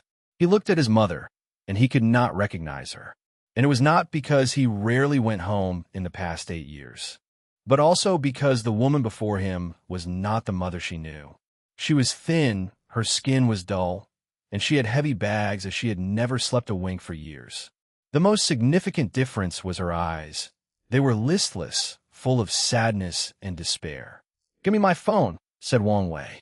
He did not waste time using all his contacts to ask people for help to find his father. He offered many of his cutting-edge research, especially the gene medicines that genetic warriors sought after as a prize for anyone who could find his father. After doing all this in front of his mother, he finally looked at his medical records. I have no hope. That's the conclusion Wang Wei came up with. His fate was sealed, and there was nothing he could do about it. So, he decided to spend the rest of his life with his mother. He left home when he was 16 and rarely interacted with his family. And in his final moment, he decided to change that fact. Sadly, Wang Wei soon regretted that decision, as his mother watched him rapidly die before her, and with his father's disappearance, Yin was simply inconsolable. Many times, Wang Wei wanted to end his existence in this mortal coil. At the very least, he can go on his own terms or have some control over his fate. But he never dared to do as he feared his mother would follow him. So, 2 years and 3 months later, he died in the hospital bed. And the world mourned the passing of such a brilliant mind. Where am I? Muttered Wang Wei as he stood up, looking at all the chairs and students next to him. He looked at his youthful and powerful hand, feeling his healthy body. Big brother, are you all right? You better stop sleeping before the teacher arrives. Wang Wei mindlessly nodded before sitting back in his seat, processing everything that had happened to him. Am I stuck in some sort of loop? Or was it just a dream? After school, he rushed to the hospital to take a whole-body test. And as expected, he had the same disease. His parents reacted the same way as his dream or first life. However, Wang Wei was different. Something ruthless awakened deep inside him, and he decided to test his theory. He did not try to cure his disease, nor did he allow his father to venture into the prehistoric continent to try to save him. When Wang Tian tried to argue, Wang Wei would be ruthless and threatened to take his own life if his father left him alone. As such, he spent the next 4 years of his life with his parents before dying a second time at the hospital. And as expected, he found himself at 16, back in the same position and in the same class. I am indeed in a loop. And it seems the purpose is to cure this disease, analyzed Wang Wei. Then, he focused on his previous experience of the past 2 lives. The approach in the first life was wrong. I should not have focused on curing the disease, but managing the symptoms and ensuring I live to the limit of 35 years old. Wang Wei understood that his disease was very complex and could not be easily cured in just a few years. It might take decades, if not longer. Luckily, he appeared to have ample time. After school, he did not get tested or tell his parents about his disease. He convinced his mother to become a genetic warrior and his father to give him a large sum of money for investment. He used that money to acquire a state-of-the-art laboratory in just over a year. And for the next 3 years, he continued his research until... When were you going to tell us about your disease? Asked Wang Tian, trying extremely hard to conceal his anger. If it was up to me, never. Boy, this is not the time for you to be cheeky. Look at the state of your mother. I'm just telling the truth, he argued back. Telling you would only make things worse. You probably are thinking about going to that dangerous continent to find a way to save me. But I could tell you it won't work. And how would you know that? Wang Wei opened his mouth, but could not say anything. Then, he suddenly wondered what would happen if he told his parents about the time loop. He did not know whether some god or devil placed him in that loop, but he was not happy that his fate was decided for him. Furthermore, he was unhappy about keeping a secret when revealing the truth might make things easier for him. So, he decided to gamble and tell the truth. To Wang Wei's surprise, Nothing happened except for his family not believing him. However, he had many other ways to convince him, like knowledge about the future and so on. Then, his family established a code word to believe him easier and faster in his subsequent life. With his family's help, things proceeded smoother. In this third life, Wang Wei lived to 30 years old, 3 more than the first. However, he concluded that he had reached a bottleneck in his research to manage his disease. The fastest way to deal with this issue is with some faunus or species in the prehistoric continent. Otherwise, he might use hundreds of lives before succeeding. Unfortunately, that place was too dangerous. So, in his fourth life, he focused on creating the method to become a fourth-level genetic warrior. With the scattered data from the alien spaceship, he finally succeeded in his 8th life. In other words, it took him 4 lives of living to 30 years. However, he only had 15 years of research for each, so he spent 60 years. With both his parents, 4th-level genetic warriors, Wang Wei had access to all the rare resources in the prehistoric continent. In his 10th life, he could manage all the symptoms of his disease and live until he was 35 years old. From his 11th life onward, he focused on finding a cure for his disease. And he only succeeded in his 27th life. And, if nothing out of the ordinary occurs, the next chapter should be the last one for Mortal Dust. But don't quote me on that. Chapter 647 Mortal Dust 6 Wang Wei's 28th life. He opened his eyes in the same classroom with the same fatty June looking at him with concern. However, the difference was that he had a joyous smile. In his previous life, he finally created a cure for his disease in his late 20s. As such, Wang Wei decided to start fresh in this life, starting from his youth to make up for his regrets. Fati, im fine, rishulet Wang Wei. That's good. Hey, I just had an excellent idea. Why don't you ask Schoolflower Yin Liling out, and I will do the same for Wu Hong. Fatty June looked at him as if he was an idiot. He raised his hand to touch his big brother's forehead. Are you sure you're okay? Better than I've been. Then, why are you spouting this nonsense? I just think we're only young once, so why not take risks?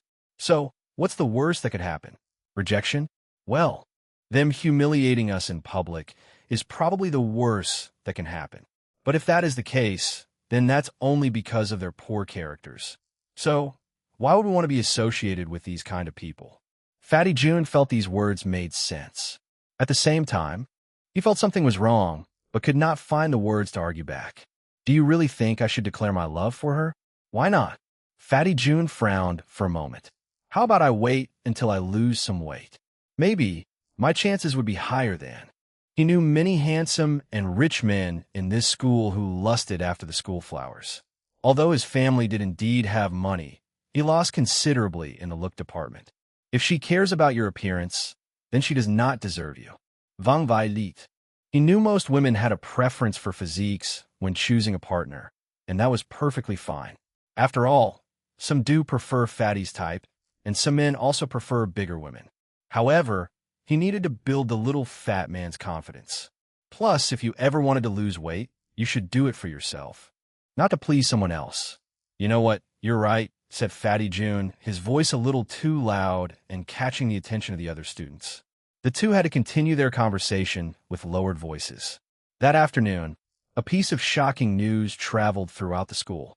2 students asked the school flower Wu Hong and Yin Liling out, and they accepted. When the men discovered 2 of the top 5 school flowers were no longer available, they almost lost their marbles, especially when they realized they lost one to Fatty June. The next 4 years became interesting, to say the least. After returning home, Wang Wei once again convinced his parents of the loop. Then, he used their financial means to set up a lab and acquire a few things from the prehistoric continent. Finally, he concocted a cure for his genetic disease. Finally free, muttered Wang Wei, without the burden of death. He decided to enjoy his life normally despite his high mental age. He wanted to experience the hormonal years of high school or the freedom of university. And he had all these experiences he missed. His love life blossomed with Wu Hong. He and his close brother, who was no longer a fatty by the second year, were now the envious couple in both high school and university. Everyone wanted to be them. The only downside to his life was his terrible talent for the genetic warrior path because of his illness. Nevertheless, he did not mind since he had plenty of experience, knowledge, resources, and time. He would achieve something on this path. He became a first-level warrior at 32 when his wife and close friends were already third levels. However, Wang Wei did not care about this. His life was considered successful because of the few revolutionary papers he released, forever changing the scientific world. Today, he was celebrating his 35th birthday, a special year for him. It was a grand celebration, but only a few people knew why the reclusive renowned scientist, Dr. Wang Wei, would throw such a lavish festivity. Wang Wei overlooked everyone attending over a balcony with his family next to him. He raised his glass to make a speech. Bang! Wang Wei stood up with heavy breath, looking at the desk before him. "Are you all right?" asked Fatty Jun. Wang Wei looked him directly in the eyes, myriad emotions flashing in his eyes. "You're scaring me. Did something happen?" "Nothing. Just had a nightmare." Wang Wei motioned him to sit down as he processed what had just occurred. That was the sound of a gunshot. Now that he pondered on the situation, he remembered the vivid sensation of something barado his skull. Thinking back to that experience, he felt fear and panic but quickly regained his mind to concentrate. It was not time for such emotion. My time loop is not my disease, but my death at the age of 35 years old. Is this what I meant by nexus of fate? Many thoughts flashed in his mind as he analyzed the situation. Then he slammed the desk with his hand. Who the fuck placed me in this time loop? I don't care who you are. I don't care whether you are a god, devil, or even the heavens itself. Once I'm out, I will gut you and your entire life. I will make you regret your existence. There is nothing he hated more than being manipulated. Suddenly, Wang Wei was embarrassed as he realized he was in a classroom. The next few hours were quite embarrassing since he had to see the principal and his mother had to come to pick him up from the office. However, after calming down that night, Wang Wei learned something from this event. He mentioned the existence of the time loop to a large group, but there were no consequences. Of course, there was the possibility it was because no one believed him, but he decided to test the boundaries of this rule. So the next day, he tried to convince Fatty Jun, Wu Hong, and Yin Liling. He knew these people were trustworthy and individuals with excellent capabilities. They could be great allies in this unknown journey of saving his life. Convincing Wu Hong was easier than expected. After telling her a few intimate details that no one should know, she easily told him she believed him. Fatty Jun was loyal to a fault and told him he would believe him if he said the world they lived in was nothing but an illusion. The real issue was Yin Liling. However, after more than a month of predicting future events, she had no choice but to believe. So, the next step was establishing a way to come together faster in the next life. Then, the group began to work together to save Wang Wei's life. Wu Hong was in charge of figuring out the cause of the time loop. Li Jun had to create a powerful military force to protect Wang Wei. Yin Liling was tasked with finding a way for Wang Wei to transfer knowledge of their future self to their younger self, making it easier for them to work together and be efficient.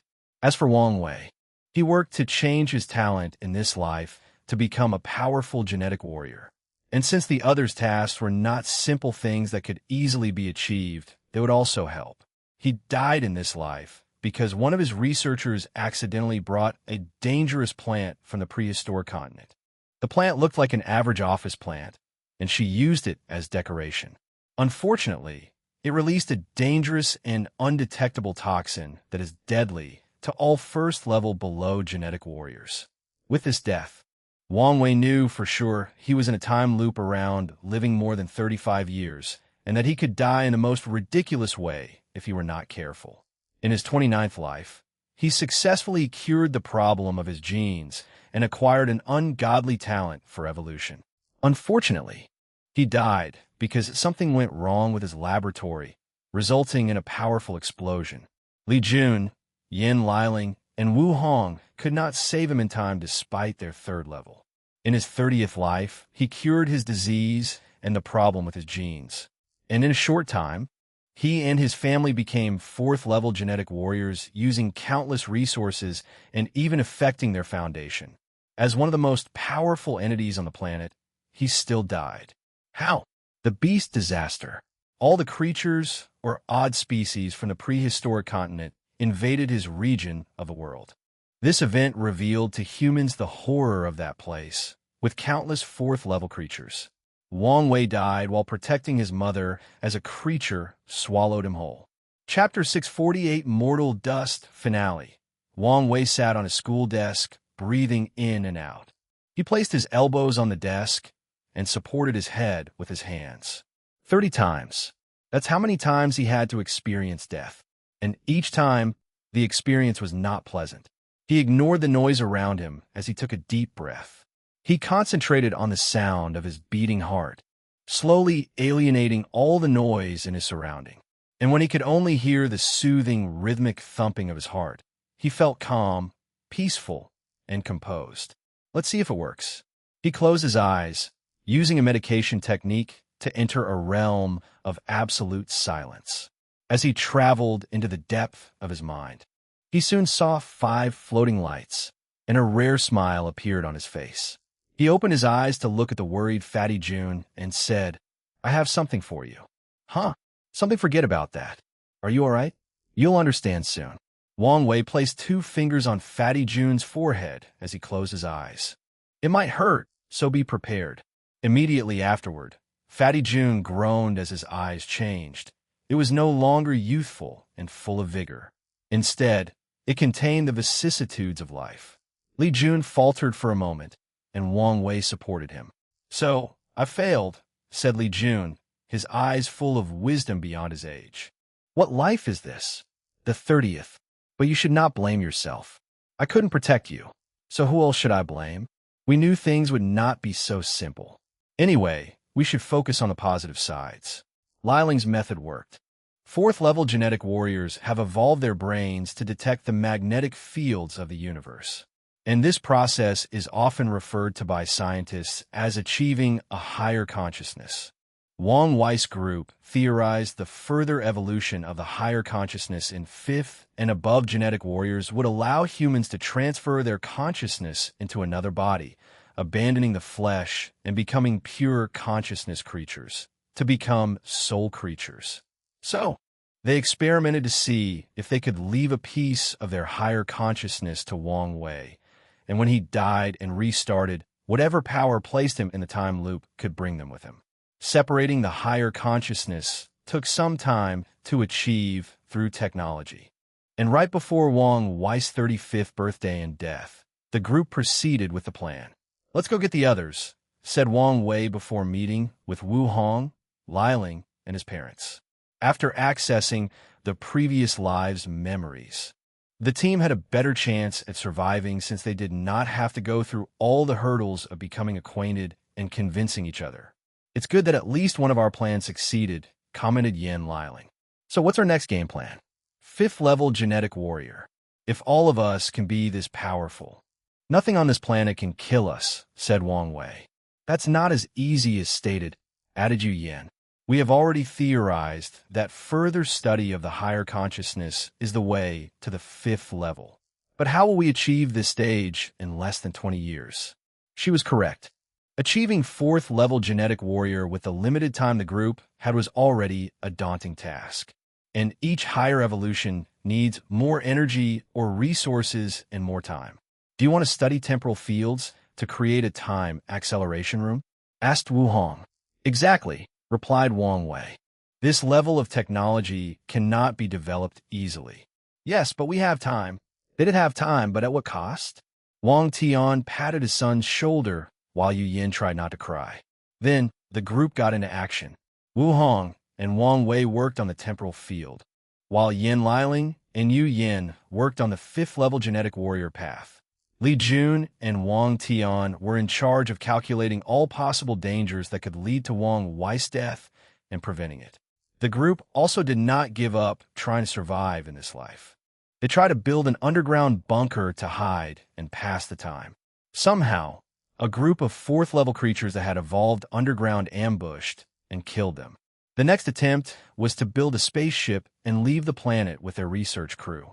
Unfortunately, one crew got infected by an alien species that has a brain porosity and sabotaged the ship, killing everybody. The group tried again, this time with only themselves on the spaceship. They were caught by some abnormal cosmic phenomenon and died. On the 50th life, they completed their research. With time acceleration, the group became fifth-level genetic warriors. Their cause of death was the planet's explosion. Typically, a fifth-level warrior should be able to survive a planet's destruction with no issue. Unfortunately, the real cause of the destruction was a secret research program gone wrong that affected the planet's core and exponentially increased the explosion. The group tried again. They reached the 5th stage and left the planet. With their strength, they should have been able to survive in the universe. Unfortunately, they encountered a 6th-level cosmic creature. On the 59th life, they pushed the boundaries of the temporal field and created the method to achieve the 6th level. An alien empire discovered their planet, and they died fighting off an invasion composed of too many 6th-level powerhouses. From the 60th life, the group focused on using the power of time to deal with the situation. They concentrated on mastering its power to escape the time loop. Unfortunately, they could not comprehend how it operated. So, they tried a different strategy, escape into the past or the future. The travel to the past was to see whether they could find any information on how Wang Wei became entangled in that time loop. Furthermore, they wanted to know what would happen if the two of them existed. Unfortunately, this attempt was futile. They did not find any new information, nor did anything change after Wang Wei met his younger self. When his future body turned 35, an accident occurred, and he died. Then, they proceeded on their voyage to the future. The year that Wang Wei always died was 2136. So, the group wanted to know what would happen if they traveled beyond that year. Nothing occurred, and when his biological age reached 35, Wang Wei died. Then, the group realized an anomaly. If they counted the time acceleration, Wang Wei had lived longer than 35 years old. And yet, previously, he always died in the year 2136. But now, after traveling to the future, they cannot understand how exactly his death time is calculated. They tried to use this information to their advantage. However, they soon gave up on this idea since they no longer knew the rules and regulations. Without knowing the exact time Wang Wei would die, the number of variables that needed to be considered dramatically increased. 100th life. Wang Wei walked on a beach, lost in his thoughts. He stopped and turned around. "Why are you guys following me? We are afraid you'll give up." "Give up, huh?" Sai turned around and continued walking. "Is this what I need for this to stop? Accept my fate and give up?" thought Wang Wei as he looked at the sand. Tui. He spat on the ground with disdain in his eyes. He refused to just give up. He promised himself that he would punch whoever it was that made him suffer through this. And even if it is out of spite and hatred, he would never stop until he succeeded. He took a moment to calm down and analyze the situation, taking into account all his previous experience. This feels like a sick, twisted game. He felt that way because of the events in the future. It was like he went outside the boundaries of the game, and without knowing the rules, it became even harder to win. So, I need to play the game to win, play within the confine of the rules. He then looked at the entire situation like he was playing a game against an unknown entity. Let's call it fate. He drew his name against fate on the sand before drawing a line. At one end, he wrote 16 and the other 35. He then crossed the 35 and placed the year 2136 underneath. My greatest move was that high consciousness transference. Wang Wei wrote the name of his name against fate. That move granted him the support and help needed to continue this battle. Otherwise, he would never be capable of making so many moves. That move was brilliant and cunning. He thought with a smug look before stopping. Why'd it work? The mind, memories, thoughts, part of the game's rules? He squinted his eyes, deep in thought. Fate is not absolute. It has to allow room for possibility. And since it's not absolute, it can be conquered. But how? Wang Wei was not stupid to think he could overwhelm such power, play within its rules and limitations, trick it. In this life, Wang Wei did nothing extraordinary besides managing his disease. And when he turned 35, the group placed him in a machine with 2 pods. And when the time arrived, the machine beeped, signaling his death. Pushi. The other pod opened, and a teenager walked out. Success? Asked Wu Hong. It appears so, replied the teenager as he looked at the dead Wang Wei. Fate wanted Wang Wei to die in the year 2136, and he did. His plan was simple: accept his fate, die, and transfer his mind, memories, and consciousness into another body. As such, he was now a new person with a new identity. He did not agree to the plan to transfer his mind into a clone to ensure success. So, are you really Wang Wei? Est liu? The answer to this question is quite philosophical, he replied. He did not transfer his higher consciousness to another body. Instead, he transferred his memories and thought patterns to a prepared body with its mind wiped. On a physical level, he was different. On a conceptual level, he had a different soul, if such a thing existed. But on an existential level, he had the same memories, ideologies, likes, dislikes, fears, aspirations, and everything that made him Wang Wei.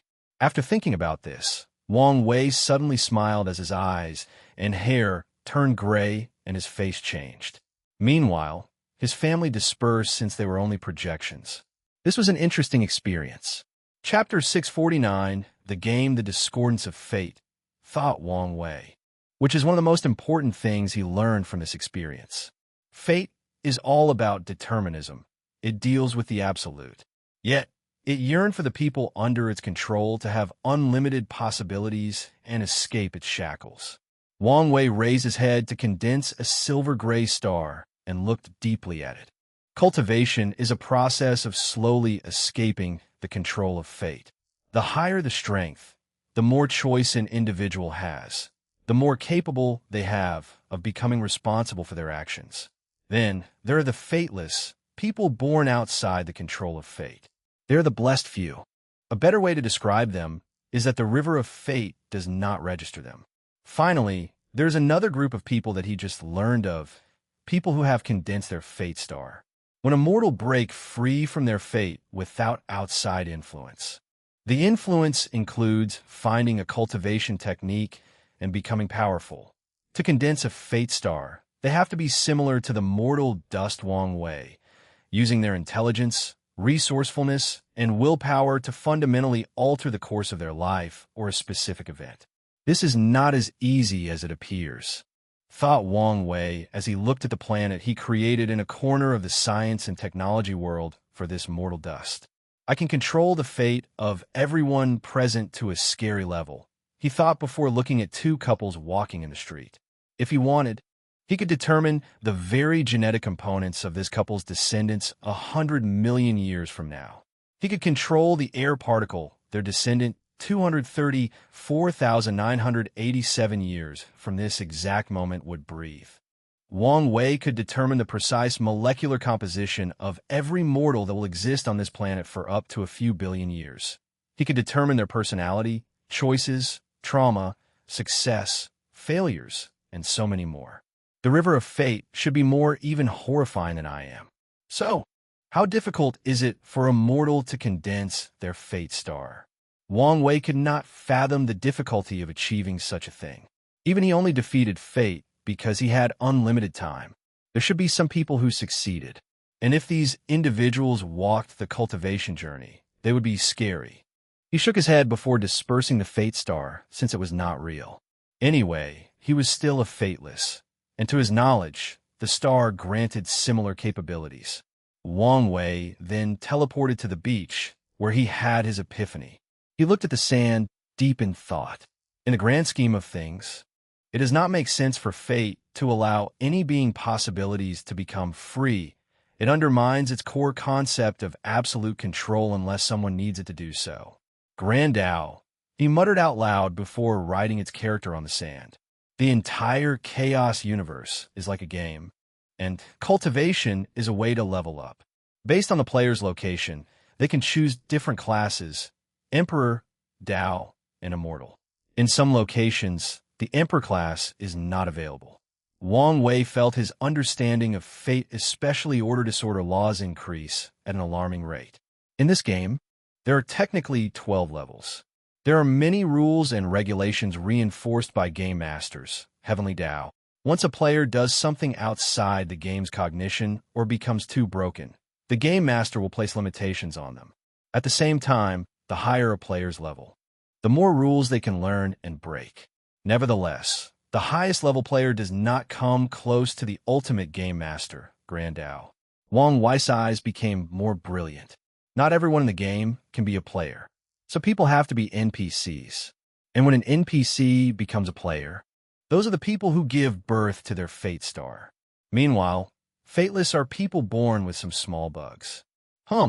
Maybe there's a better analogy for them. Wang Wei placed a pin on the fateless analogy before continuing with his train of thought. After level 12, there is no way to move forward. No, some players have gone beyond that level, and in that realm, they seem to be able to compete with the ultimate game master. Wang Wei remembered when Han Jun protected him from Grand Dao and allowed him to break one of the game's rules, a taboo. From level 12 to 13, there is no path. Players have to create their own method, and upon success, the players will acquire some of the powers of game masters to bend the rules of the game or even establish them themselves. His mind became clearer as he understood his next step after becoming a peak paragon. The ultimate game master wants players to level up and maybe even challenge it. But why? Did someone program it that way? Or what does it benefit in some ways as a result? Heavenly Dao's goal is to make their world stronger. Then, the same could apply on a large scale. Maybe Grand Dao desires the infinite chaos worlds floating in primordial chaos to evolve, strengthen, and give birth to even more powerful cultivators. Or it could be something more sinister. We're stuck in a cage, raised like pigs to be slaughtered. And, of course, the pig has to fatten up first. Wang Wei squinted his eyes and took note of this possibility. However, if that was true, he was only level 8 and could do nothing about such a thing now. The ultimate game master has many modules to help him in the game, and the most powerful is the River of Fate. But what are the others? His innate paragon soul began to function rapidly. Every one of his spirit particles acted as one Wang Wei, boosting his comprehension speed. Grand Dao Source, River of Time, Source Key Space. Wang Wei frowned as he felt there were more critical modules. For example, the True Power Dao Realm. But he was not sure. It seemed his comprehension was not enough. It's fine. I have time to figure things out. One of the ways to win this game is to figure out its rules in essence. Most level 12 players do not even know the game's existence, let alone have such a deep comprehension of it. The majority of them cannot even reach level 12, and those who do give in to the despair of not having a path forward. Meanwhile, exceptional players like his ancestor, Qiyuan, knew to create a path forward. After all, he created a way from level 0 to 9.5. If the ultimate game master did not place severe restrictions on level 10 and above, players like Qiyuan would have continued to find a way to level 12. I now understand why he created the Second Origin War and the purpose of the ultimate taboo, to find a way to level 13. Of course, I'm guessing things were not that simple. He looked at the writing in the sand about the game. If someone from Earth saw them, they could immediately enter a deep state of enlightenment and understand order disorder law and even a tiny portion of fate. No, as long as a cultivator was the gaming terminology he used, they would also become enlightened. He waved his hand to remove these writings. Some secrets of the world cannot be written down. Play the game to win the game, he muttered. Wang Wei then flew to the atmosphere, looking at the planet from above, reviewing his final mortal dust for a second time. He learned many lessons that he feels would be vital to his future cultivation path, especially when he tries to reach level 13. Furthermore, his comprehension of existence increased slightly after the method he used to cheat death. He understood that Eternal Emperor's eternal attribute is also a form of mimetic power. They exist in the form of memories, words, and even historical events. Additionally, Not all eternal emperors are the same, for example, Qiyuan and the absolute beginning emperor. However, because of all the events that Qiyuan has accomplished, it is at least 1,000 times more difficult to kill him than the absolute beginning emperor. Qiyuan has created events that have affected the entire universe. And if someone wanted to kill him, they would have to erase him from the history of the entire chaos universe, which involved near-infinite chaos worlds. As he pondered all these things, his mind felt clearer than before. The silver law tree in his sea of consciousness bloomed to give birth to a fruit. There is only one thing I need an answer to now. Why do I want to become free and unfettered? The moment he learned about the cultivation world, he decided that this would be his primary goal. But the question is, why was this his goal? Was he a person naturally born desiring freedom? Did the environment of his past life mold this desire? Or was there another sinister reason he was obsessed with becoming free and unfettered? How does he define the answer before proving the Tao? Wang Wei connected this planet to the rest of the science and technology world before leaving to enter the Supreme Realm. Chapter 650 Supreme Realm. Wang Wei sat cross-legged in a mountain, deep in cultivation. The law tree inside his body shone brightly as a fruit rapidly condensed. The fruit was silver with 9 symbols, each representing an aspect of Wang Wei's fate law. Destiny, fate, karma, samsara, space-time, luck, order-disorder, yin-yang, and free will. As his comprehension reached the required level, he had no problem condensing his Tao fruit. Wang Wei could feel his laws sublimated to a higher level. They became Tao, the source of all laws. However, this was the first part of condensing the Tao fruit.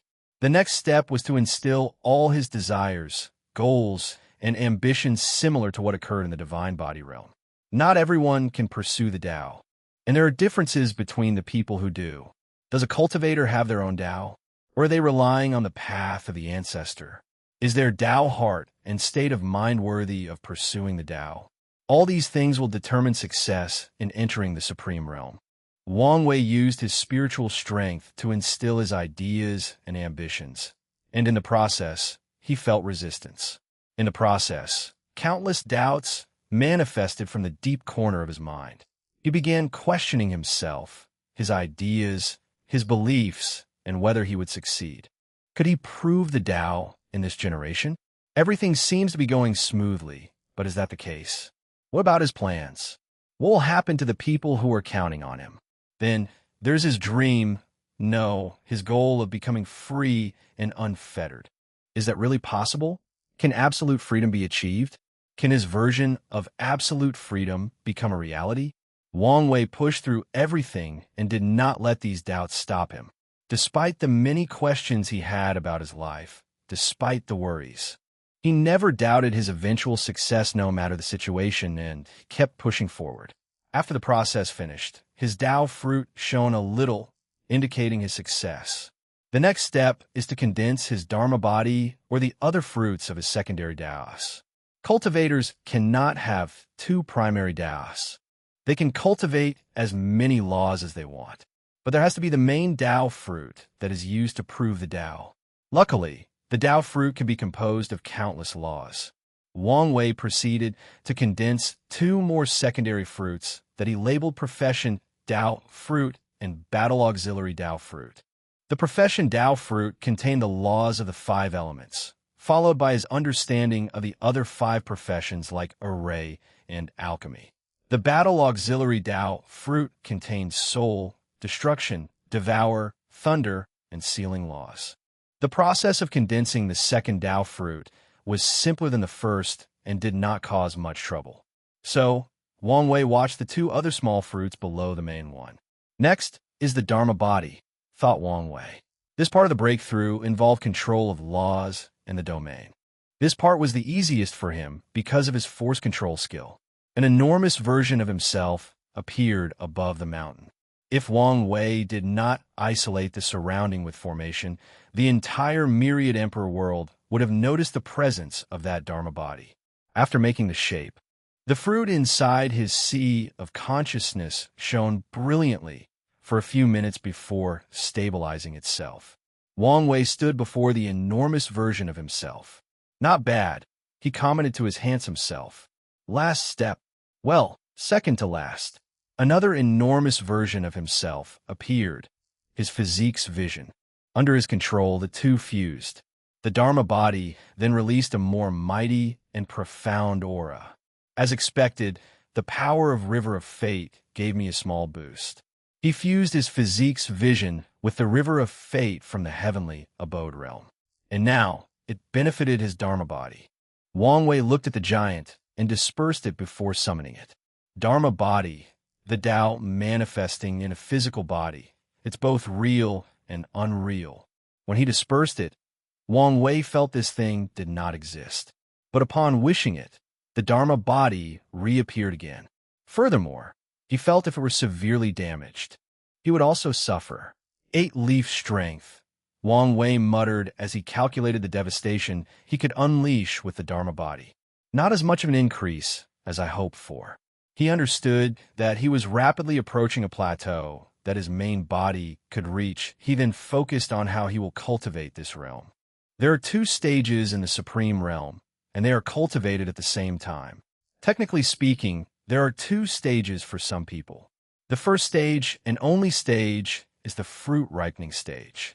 As the name implies, it is to continue ripening the Tao fruit until perfection and reaching the peak of the Supreme Realm.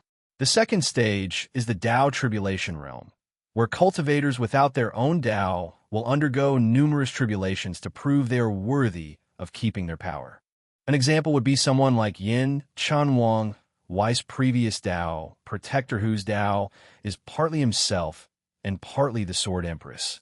He has to pass Tao tribulations in the Supreme Realm. Of course, some geniuses use secret techniques to call upon artificial Tao tribulation to help temper their Tao fruit. "The Supreme Realm is too easy for these heaven chosens," muttered Wang Wei.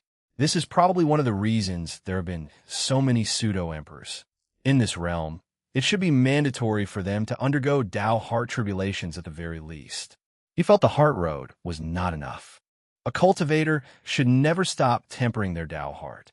It'll change the order of heaven and earth after I prove the Tao. They'll also add a Tao heart tempering stage. Wang Wei waved his hand to disperse the small world he had created in the formations. Then, he waited for the tribulation.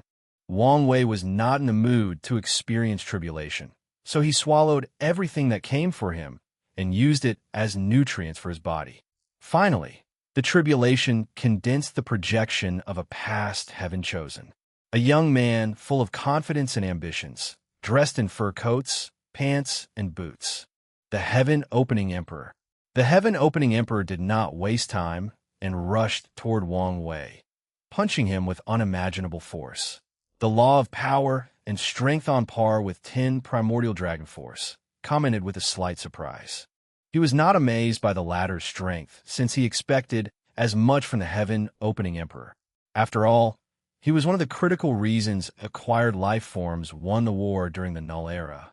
However, Wang Wei was surprised the latter cultivated power law and did not enter the true power Tao realm. The heaven-opening emperor seems like an ambitious person to me, so I assume he would try to open that gate. He shook his head before deciding to end this charade. He wanted to prepare for the cleanup and did not want to waste any more time. So, he slapped his opponent into oblivion. However, the thunder recondensed instead of disappearing. Immediately, Wang Wei knew what was happening after seeing the clarity and wisdom in the new lightning projections. The heaven-opening emperor. "Shouldn't you call me ancestor? Qiyuan is my ancestor. I see that young lad has tarnished my name." The heaven-opening emperor commented. "Has he? History is not always as it seems," said the emperor as he looked into the distance. "They say the primordial god fell in love with me, and I used this opportunity to study her body and create the ancient cultivation. But is that what happened? No. That bitch treated me like a toy, torturing me for her sick pleasure. I had to have a strong body to survive." The emperor paused as he reminisced. "My original intention was not as noble as history said. Of course, after acquiring strength and seeing the plight of the human race. I tried to help by perfecting and spreading the system. But during that time, how many times I came close to death by her hunting me. She almost destroyed the Wong tribe. The emperor sighed before shaking his head. I'm sure your life was not easy. Not one who lived in that era had a good life. That does not change your action, commented Wang Wei. The bloodline imprint was common in my era, argued the emperor. Great emperors were the cornerstones that prevented the extinction of the human race. So, having a fast way to revive was a common tactic. I have no problem with what you did back then. Heaven-opening emperor was slightly surprised.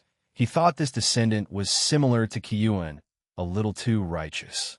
But maybe he was wrong. My issue with you is that you did not remove your method before you ascended, which could have affected me. Wang Wei suspected this man killed 2 aristocratic Wang clan emperors to prepare for his resurrection from limbo. Interesting, commented the emperor. He could tell this kid inherited some characteristics from Qiyuan in him. Well, it was nice meeting you. I guess we will see each other very soon. Chapter 651, Heavenly Book. Wang Wei's reaction to the heaven-opening emperor has everything to do with trust. He can trust his ancestors to some extent after analyzing their deeds, interacting, and his wife's personal experience with them.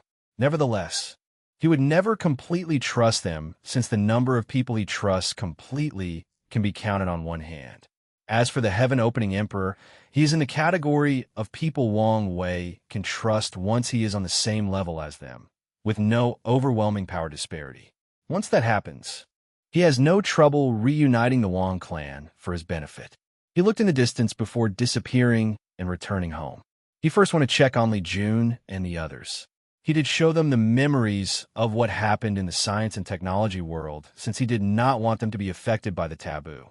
Wang Wei did not know the extent of Hong Jun's protection, which would probably not extend to the people he loved. So, he would only show his wife, since she might be safe from the taboo. How did it go? Asked Li Jun as he handed him some tea. Pretty well, replied Wang Wei before explaining his mortal dust. What about yours? Pretty standard. I became a murderous psychopath, a mighty general, a conqueror, and a battle-addicted martial artist.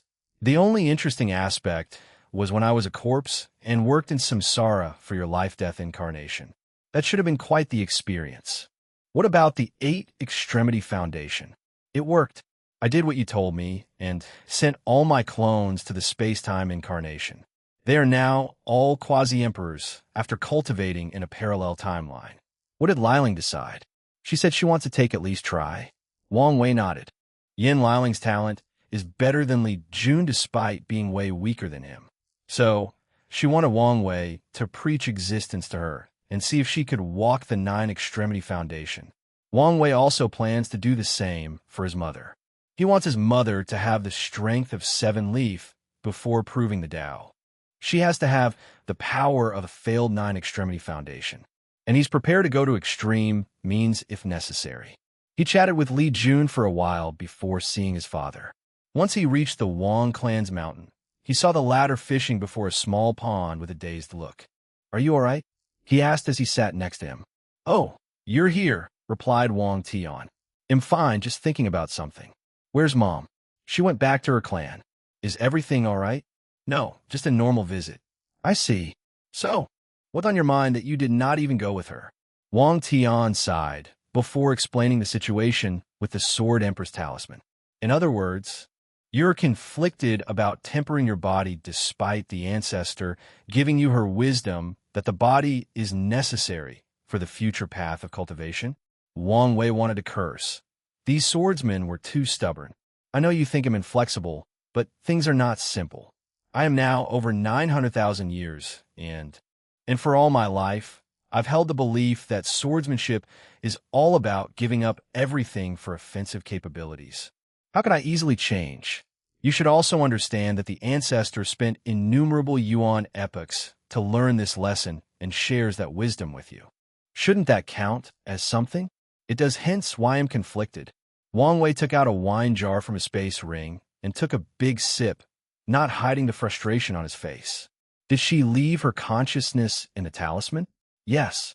Did you ask her the question? You were right. Ancestor Qiyuan did preach existence to her, and she achieved 9 extremity. What level? 2 root? The reason for failure? Her body was too weak. Wang Tian replied with a bigger sigh. So, are you prepared to walk the same path as her? With your talent and my guidance. Achieving 5 root should not be a problem.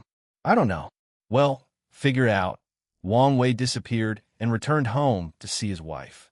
These pure swordsmen are truly the most stubborn people I've met. The older and more powerful they are, the worse they become, Wu Hong replied. She also suffered this frustration when she tried to convince Sword Empress to temper her body. The latter did not change even after losing to her. Wife, I miss you. He hugged her. Did you not see me in your last mortal dust? I did, but it was only a projection. Speaking of which, will be a problem if you know what happened in the science world. ITLL be fine. She herself is an anomaly. Although her powers and memories are limited, she still has some privileges. Wang Wei then shared everything that occurred.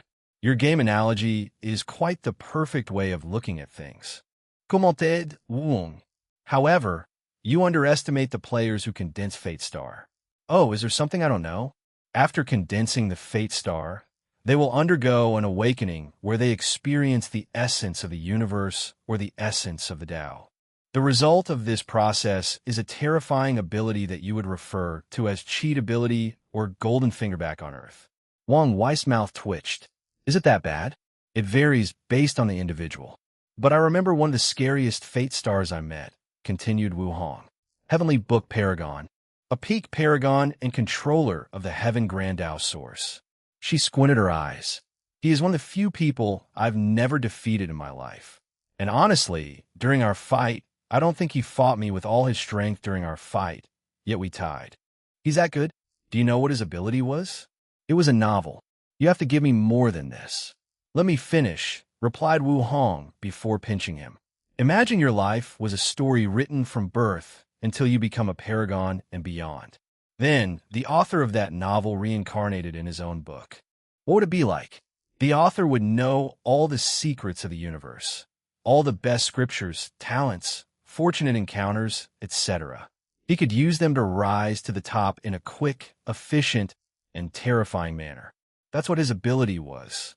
He had a novel that contained all the knowledge of his chaos world, and he used it to his advantage. Wang Wei wanted to curse. People are often jealous of his talent and background. But compared to someone like that, he was nothing but dirt. Don't be jealous. He earned his ability. Even so, replied Wang Wei with gritted teeth. Is it too late for me to become a Fate Star? It's impossible for you. Why? You were never immortal. What does that mean? Think about it for a moment. The moment you were born, you had many great destinies, including becoming a cultivator. That means, the moment I was born, I was destined to slowly lose the tethers of fate. Yes, albeit contradictory. That's how it is for all cultivation geniuses and heaven chosens. They were never truly mortals. Meanwhile, Fate Stars are true NPCs, people essentially created to embellish the game and make it more realistic. Then, they successfully escaped the restriction of the source code and became players. No destiny, no luck or help. So, if I wanted to condense a Fate Star, I would have to abandon everything. All my luck, destinies, and karma, including my family and you, turn from a player into an NPC. Then, I would have one opportunity to succeed without any aid. Exactly. Okay, it's not worth it. I have pretty decent stats for this game. You'll use what I have. Wise choice, said Wu Hong with a brilliant smile as she caressed under his chin.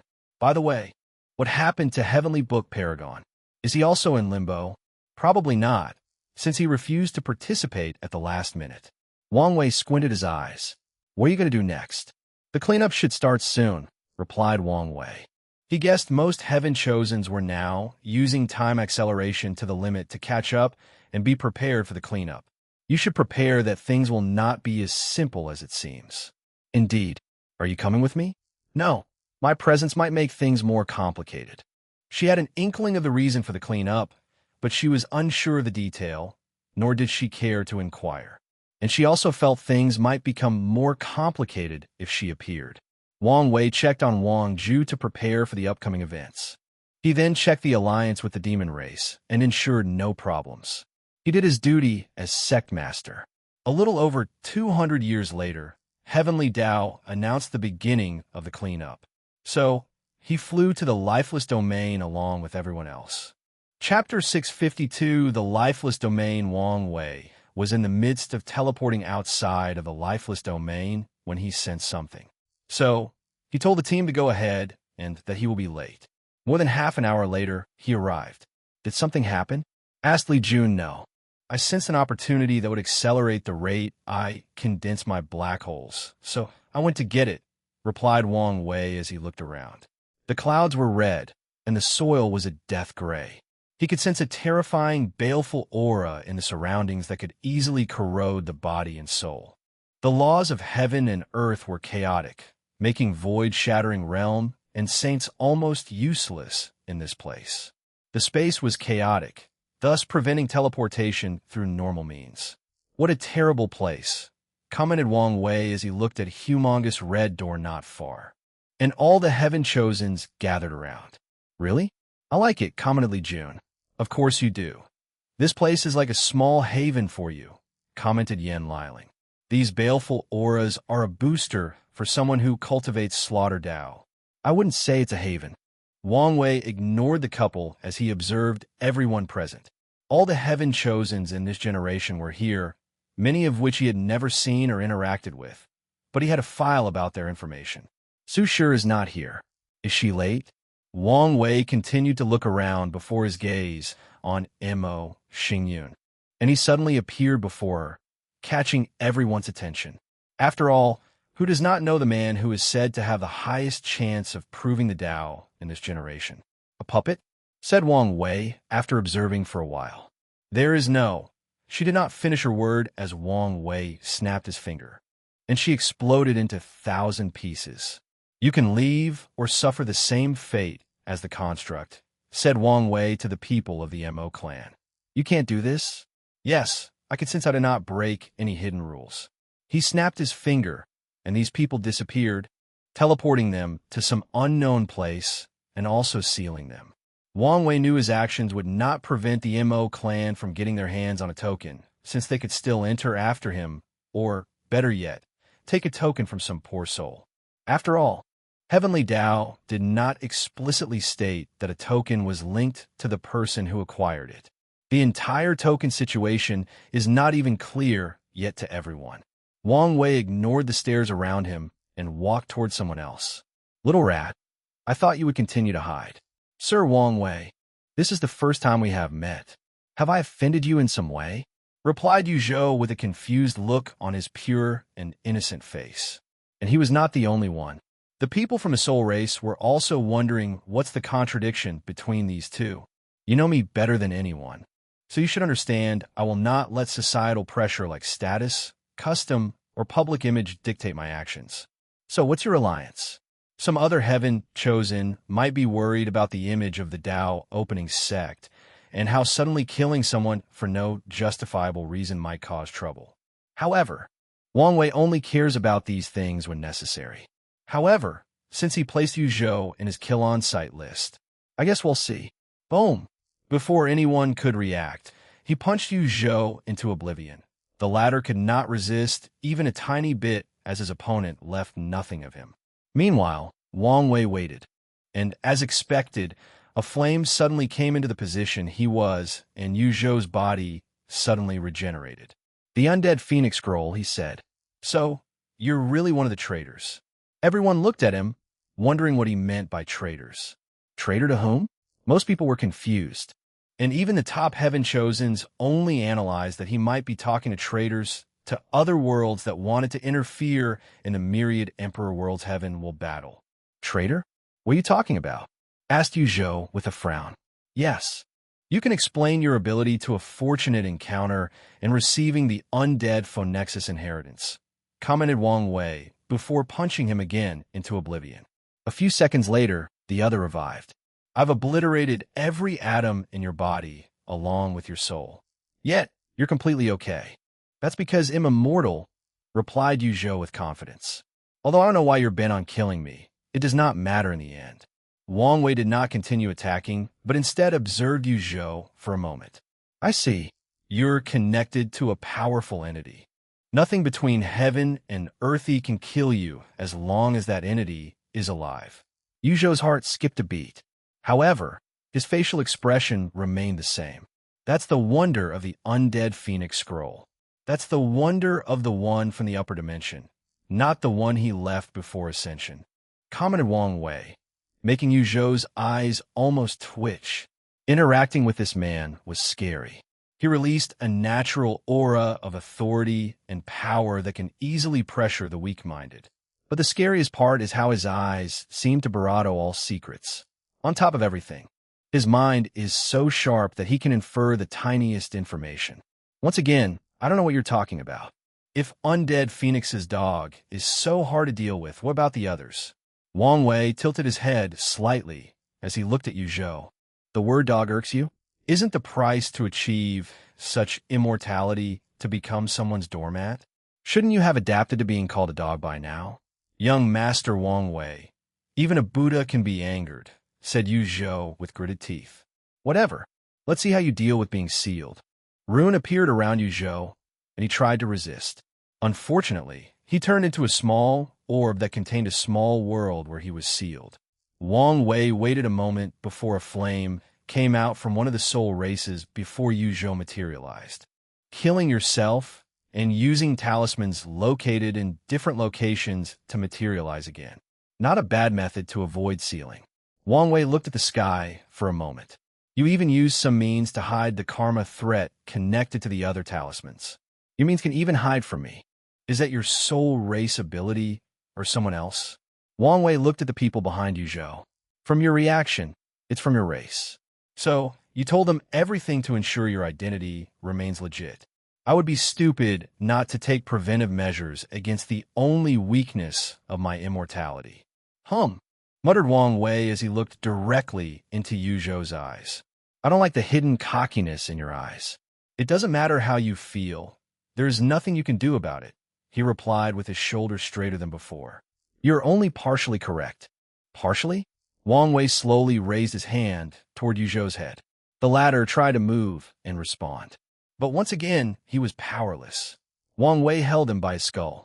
You should understand there are scarier things than death. Oh! Yu Zhou's scream echoed between heaven and earth. The pain was so much that he instantly felt his mind on the verge of breaking. He immediately tried to commit suicide to escape. Unfortunately, the power of law in Wang Wei's hands made that impossible.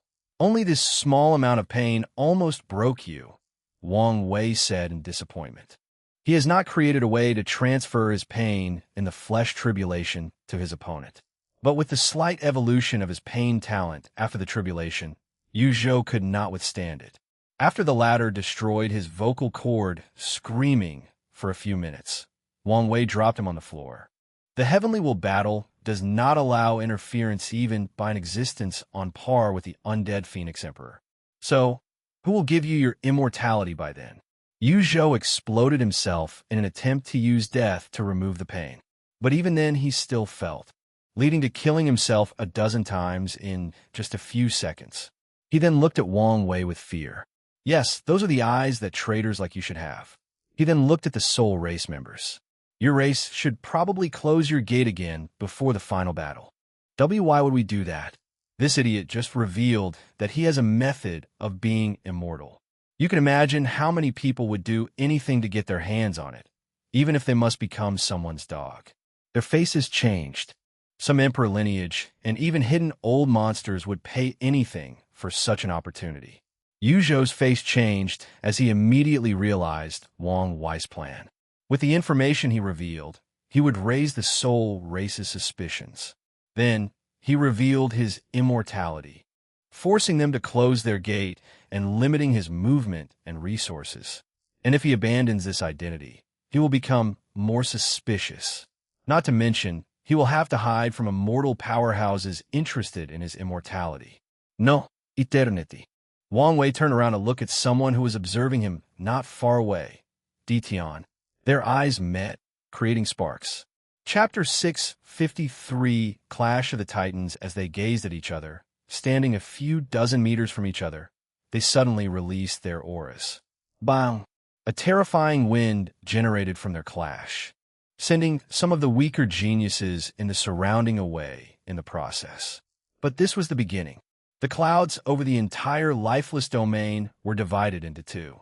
The baleful aura pushed to the corner of the domain, making space for the clash of these two titans. Lightning and thunder flashed, showing that even the heavens acknowledged the power of these two. At this point in the clash, only heaven-chosens like Feng Lijuan, Zhan Biyu, Huang Yuan, and people on that level could remain to watch this clash. Then, on Wang Wei's side, a projection of the river of fate manifested, making the spectators instantly feel despair because someone controlled every second of their life. On Di Tian's side, the wheel of samsara manifested, allowing everyone to have visions of their life from birth to path, and even experience some memories from their past lives. During this clash of aura, only a few people remained close to those two. Tong Ruobing, Huofeng Wang, Feng Heng, Li Jun, Ao, Shun, Jingwu Hua, and two others, one man and one woman.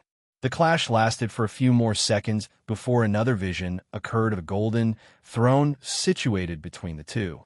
As a result, the intensity of their aura suddenly increased. Boom! The standing top heaven chosens were pushed away by the clash. At this point, they could not resist the confrontation with only their aura and would need to use their powers. However, doing so would imply they lost or cheated, so they just flew away. How could they be so strong? Thought Tong Ruobing, biting her lower lip as she flew away. Should I accept these people's invitation? A while ago, a group of geniuses invited her to an allowance against Di Tian and Wang Wei. She rejected them, but is now considering this as an option. Feng Heng squinted his eyes as he flew away. Typically, he would have laid low-key as it was his normal mode of operation. However, he also needed to show his fangs once in a while. After all, the battle is one of the best ways to temper the mind. Of course, the main reason for his actions was because his situation was not the best in the Tai Profound Gate since the deception trial. Many of the upper echelons were suspicious of him. If it were not for another secret group inside the gate and his own power, he would have been discovered and forced to run away. As for that secret group, he could guess who it belonged to. He looked at Wang Wei's display of his might, with countless thoughts flashing in his mind. The other also flew away from the center of the clash, and each had their own thoughts regarding this battle. Meanwhile, Wang Wei and Di Tian continued their conflict. The Golden Throne moved back and forth between them, with one having the advantage only momentarily. Then, they suddenly stopped simultaneously, and everything returned to normal. They looked at each other for a moment before walking away. As expected, thought Di Tian as he regrouped with the D clan. He found a way to make up the gap between us most likely with the unorthodox way of nine extremity. Now, the question is, will he break the limit? By all odds, there should be no way for this to be possible. After all, Nine Pillars was someone above the Emperor realm and spent countless epochs before discovering a unique treasure that would allow someone to reach 10 extremity. And since this treasure does not exist in the lower dimension, there should be other ways to achieve 10 extremity. As long as it's him, there is a possibility, thought Di Tian. I should have gone above and beyond to kill him. His aura is different, thought Wang Wei. It's more ethereal and noble. Did he find a way to reach 10 extremity? If that's the case, I cannot be as relaxed as I used to be. He reunited with his group before using his divine sense to communicate. He's acting outside of my expectation. Who? Yuzhou? Asked Tai Gang. Not him. Yuzhou was a disappointment. He first acted calm and collected, but lost his bearing after being called a dog. Wang Wei did not know why that word was triggering for him, or whether the latter's pride, as someone from the upper dimension, made it so easy to play with. I thought Di Tian would have allied with these traitors, added Wang Wei. I thought the first he would do after his release would be to go on a rampage and kill all the Heaven Chosens before the battle, commented Li Jun. The sleepers are gone, so it's harder for him to assassinate anyone, said Yin Liling. He could still do it himself, added Tai Gang. Maybe He's waiting for the appropriate time. Maybe, said Wang Wei. After Di Tian reunited with his family, he looked in the direction where Yuzhou secretly escaped with the soul race. He experienced the mental beating Wang Wei gave that man. Are those the people Little Seven talked about? A couple of thousands of years ago, the Western continent, Di Tian suddenly opened his as he sensed someone inside his formation. He saw a young man smiling at him with a scar on his chin. Little Seven, Di Tian muttered, joy flashing in his eyes. He did not know how long since he experienced that emotion, but it appeared today.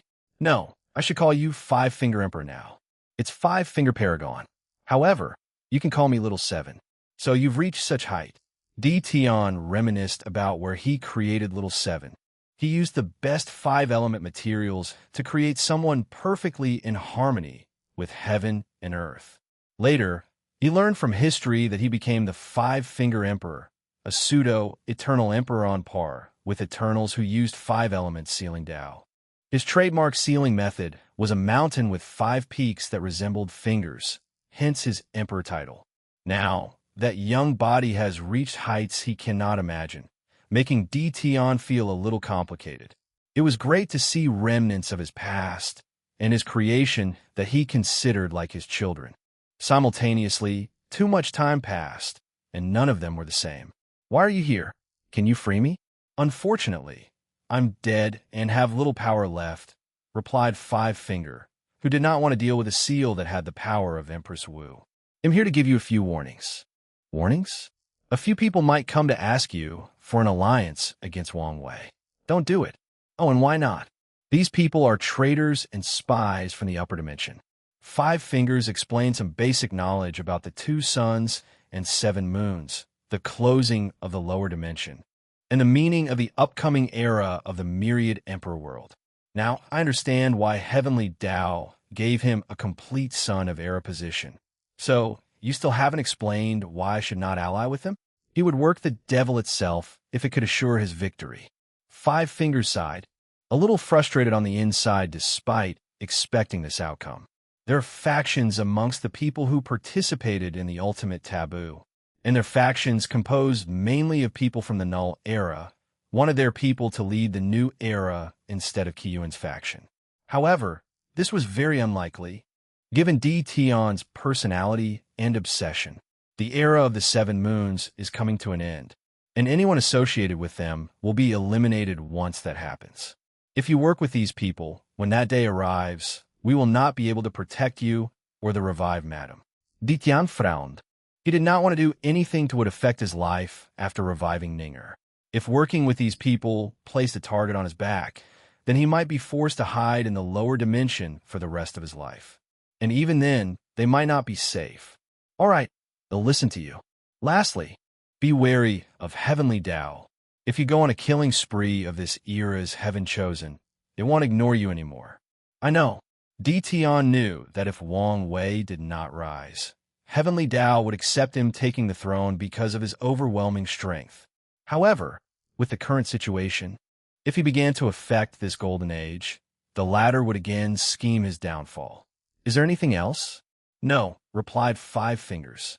I wanted to help you more, but my situation is not good. Are you and the others all right? Di Tian created 12 humans that he considered his children before creating Ninger. Of the 12, 5 became great emperors, 3 became primarchs, and the other 4 became insurgent Tao monarchs. Little 3, Little 4, and Little 9 all died, said Five Finger with some sadness. As in complete death? Yes. Di Tian sighed as he remembered these kids. Little 3 was a great emperor, and Little 4 and 9 were primarchs. Did they die in the war? Although he had some knowledge before the Null era, they were incomplete. Little 3 and 9 died in the war. Little 4 died in the upper dimension. Although I'm used to life and death, it saddens me to hear of their departure. They'll make a grave for them that I can worship. They would be pleased, replied Five Fingers as he began to fade. He looked at his body before cupping his hand and bowed politely. Father, it was nice to see you again. Di Tian smiled before nodding his head. As he watched his son disappear, he looked dazed for a few minutes before sitting down and continuing his cultivation. Chapter 654 Defamation. After this intense battle, many people could not help but look at these two with horror, especially Tion. Most people thought he had ceased to be a viable candidate for the throne. But after disappearing for more than 100,000 years, he showed up to declare the throne was his, and only one other person may stop him. At this point, they all have the same thoughts. Do whatever is necessary to get rid of the two. It could be poison, alliance, formation, or assassination.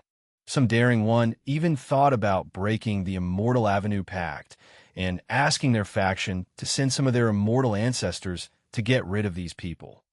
Tion calmly looked at everyone's reaction and guessed their thoughts and planning for the future. I need a powerful general. He foresaw the possibility that the battle between him and Wang Wei might be very close. And such a battle, anything could tilt the result. He did not care for these people's alliance and used cannon fodder to try to kill him. However, if he has to spend time dealing with them, it would mean his origin essence. Spiritual power and stamina are not at their peak. And in a battle of such magnitude, the slightest difference could mean losing. So, he needed someone to deal with these people and ensure he remained in peak shape. Of course, he was not the only one who came to this conclusion. Wang Wei predicted this possible outcome long ago. Hence the reason he wanted Li Jun to reach immortal venerable strength. You know what to do, right? Don't bully, replied Li Jun. None of them will touch a hair on you. You'll be in perfect shape before you fight him. What about you? Asked Wang Wei. I've practiced the secret technique you gave me, replied Tai Gang. With Yan Liling's pills, I can pay a certain price to achieve immortal strength. Very well. Wang Wei nodded before continuing his observation of everyone present. Chun Shun from the Origin Weapon Mountain was not here, but he was not surprised since his Fate Shadow Guard told him of his departure. Su Shi is also absent. However, he did not have any information on the latter. He knew the Academy had a plan to deal with her obsession with Lin Fan. Unfortunately, only the headmaster and a few people knew of the plan and its outcome, and the Academy has kept its mouth shut on her fate. Regardless, their people were here to acquire a token for her. Besides Tong Ruobing and the Origin Weapon Mountain, the people from the other main profession factions did not show up. Wang Wei expected Lu Cheng from the Origin Pil Dao sect to suddenly rise after the inheritance of the Flame Emperor. As for Wu Ming from the Origin Rune Palace, he guessed this guy was probably trying to destroy the faction from the inside. Xiao Songshi was giving him a complex look. After a quick analysis, he could guess the reason. The Star Sage bloodline of the Baishi clan told him how to win this generation's heaven will battle. And the answer is simple if you think carefully. Kill him and Tion, or cultivate the Nine Extremity Foundation. Killing them would require an almost impossible elaborate plan, or breaking the Immortal Avenue Pact and asking an insurgent to take action. However, such an act would have political ramifications that would lead to the destruction of the Baishi clan. So, Xiao Songshi is bitter since he knows his chances are slim to none. Wang Wei then focused on Yi Lianxing, heaven chosen from the deep squid race that called himself the Abyss Squid. He was one of the people who remained standing beside Tong Ruobing and the others. This guy gives me a creepy vibe and a dangerously family aura that I cannot completely identify. I should place him on my killing list. Wang Wei calculated he could probably kill 1 or 2 more people before affecting his heir son title. And he is pondering using it on Yi Lianxing, as his intuition told him this man had a secret that could become a variable in the upcoming battle. Let's observe for a while. He did not want to rush into something and die because of the unknown. He was not stupid or cocky because of his strength. Wang Wei looked at Ao Shun and frowned. He sensed a powerful treasure that hid the latter's real body. Nevertheless, he felt some sense of familiarity with his aura. Where did the demon race find such a treasure? And where did they get such a powerful heaven chosen? The Sleepers or the Fate Shadow Guard have not infiltrated the core of the demon race. Countless thoughts flashed inside his mind as he pondered the information he had. He remembered reading about a secret project of the demon race ages ago to create the ultimate bloodline. Ultimate bloodline? Atavism? Did they want to create an innate creature? Or maybe a creature that contains all the demon race's bloodline. That would be interesting. He moved his eyes, making everybody's heart skip a beat. Every time he focused on someone, everyone else became tense and worried they would suffer the same fate as Yuzhou. Wang Wei glanced at Yang Wei from the Yang family before moving his eyes. Then, he sensed some tension between Jingwu Hua and Ao Shun. While he observed things, someone walked toward him. It was a man with gray skin and yellow eyes. Wang Wei recognized him since he was one of the few who stood next to Li Jun and the other top heaven chosens. You're Wang Chang's descendant, aren't you? And you are? Yin Jin from the Body Dao Cave. Wang Wei frowned. He knew about the Body Dao Cave since they were an emperor lineage that dated back to the ancient emperor era with 4 great emperors. The founder of that lineage was a body refining fanatic and was the first pure body refiner who proved the Dao in that era. He called himself the body ancestor and wanted to spread a complementary body refining technique to the origin system. Unfortunately, body refining was too painful, arduous, and required too many resources. Most cultivators were satisfied with the minimum tempering they had to do for the origin system, resulting in his dream being crushed. Over time, the Body Dao Cave became the place with the best body refining techniques. Well, maybe not the best, but they have the most extensive collection and the most variety. Yingen, where have I heard this name? Said Wang Wei, who took a moment to remember. You are the man who lost to my ancestor, Ancient Desolate. He remembered reading about Ancient Desolate's greatest competitor after the Buddhist emperor removed his karma for him. I did not lose to him.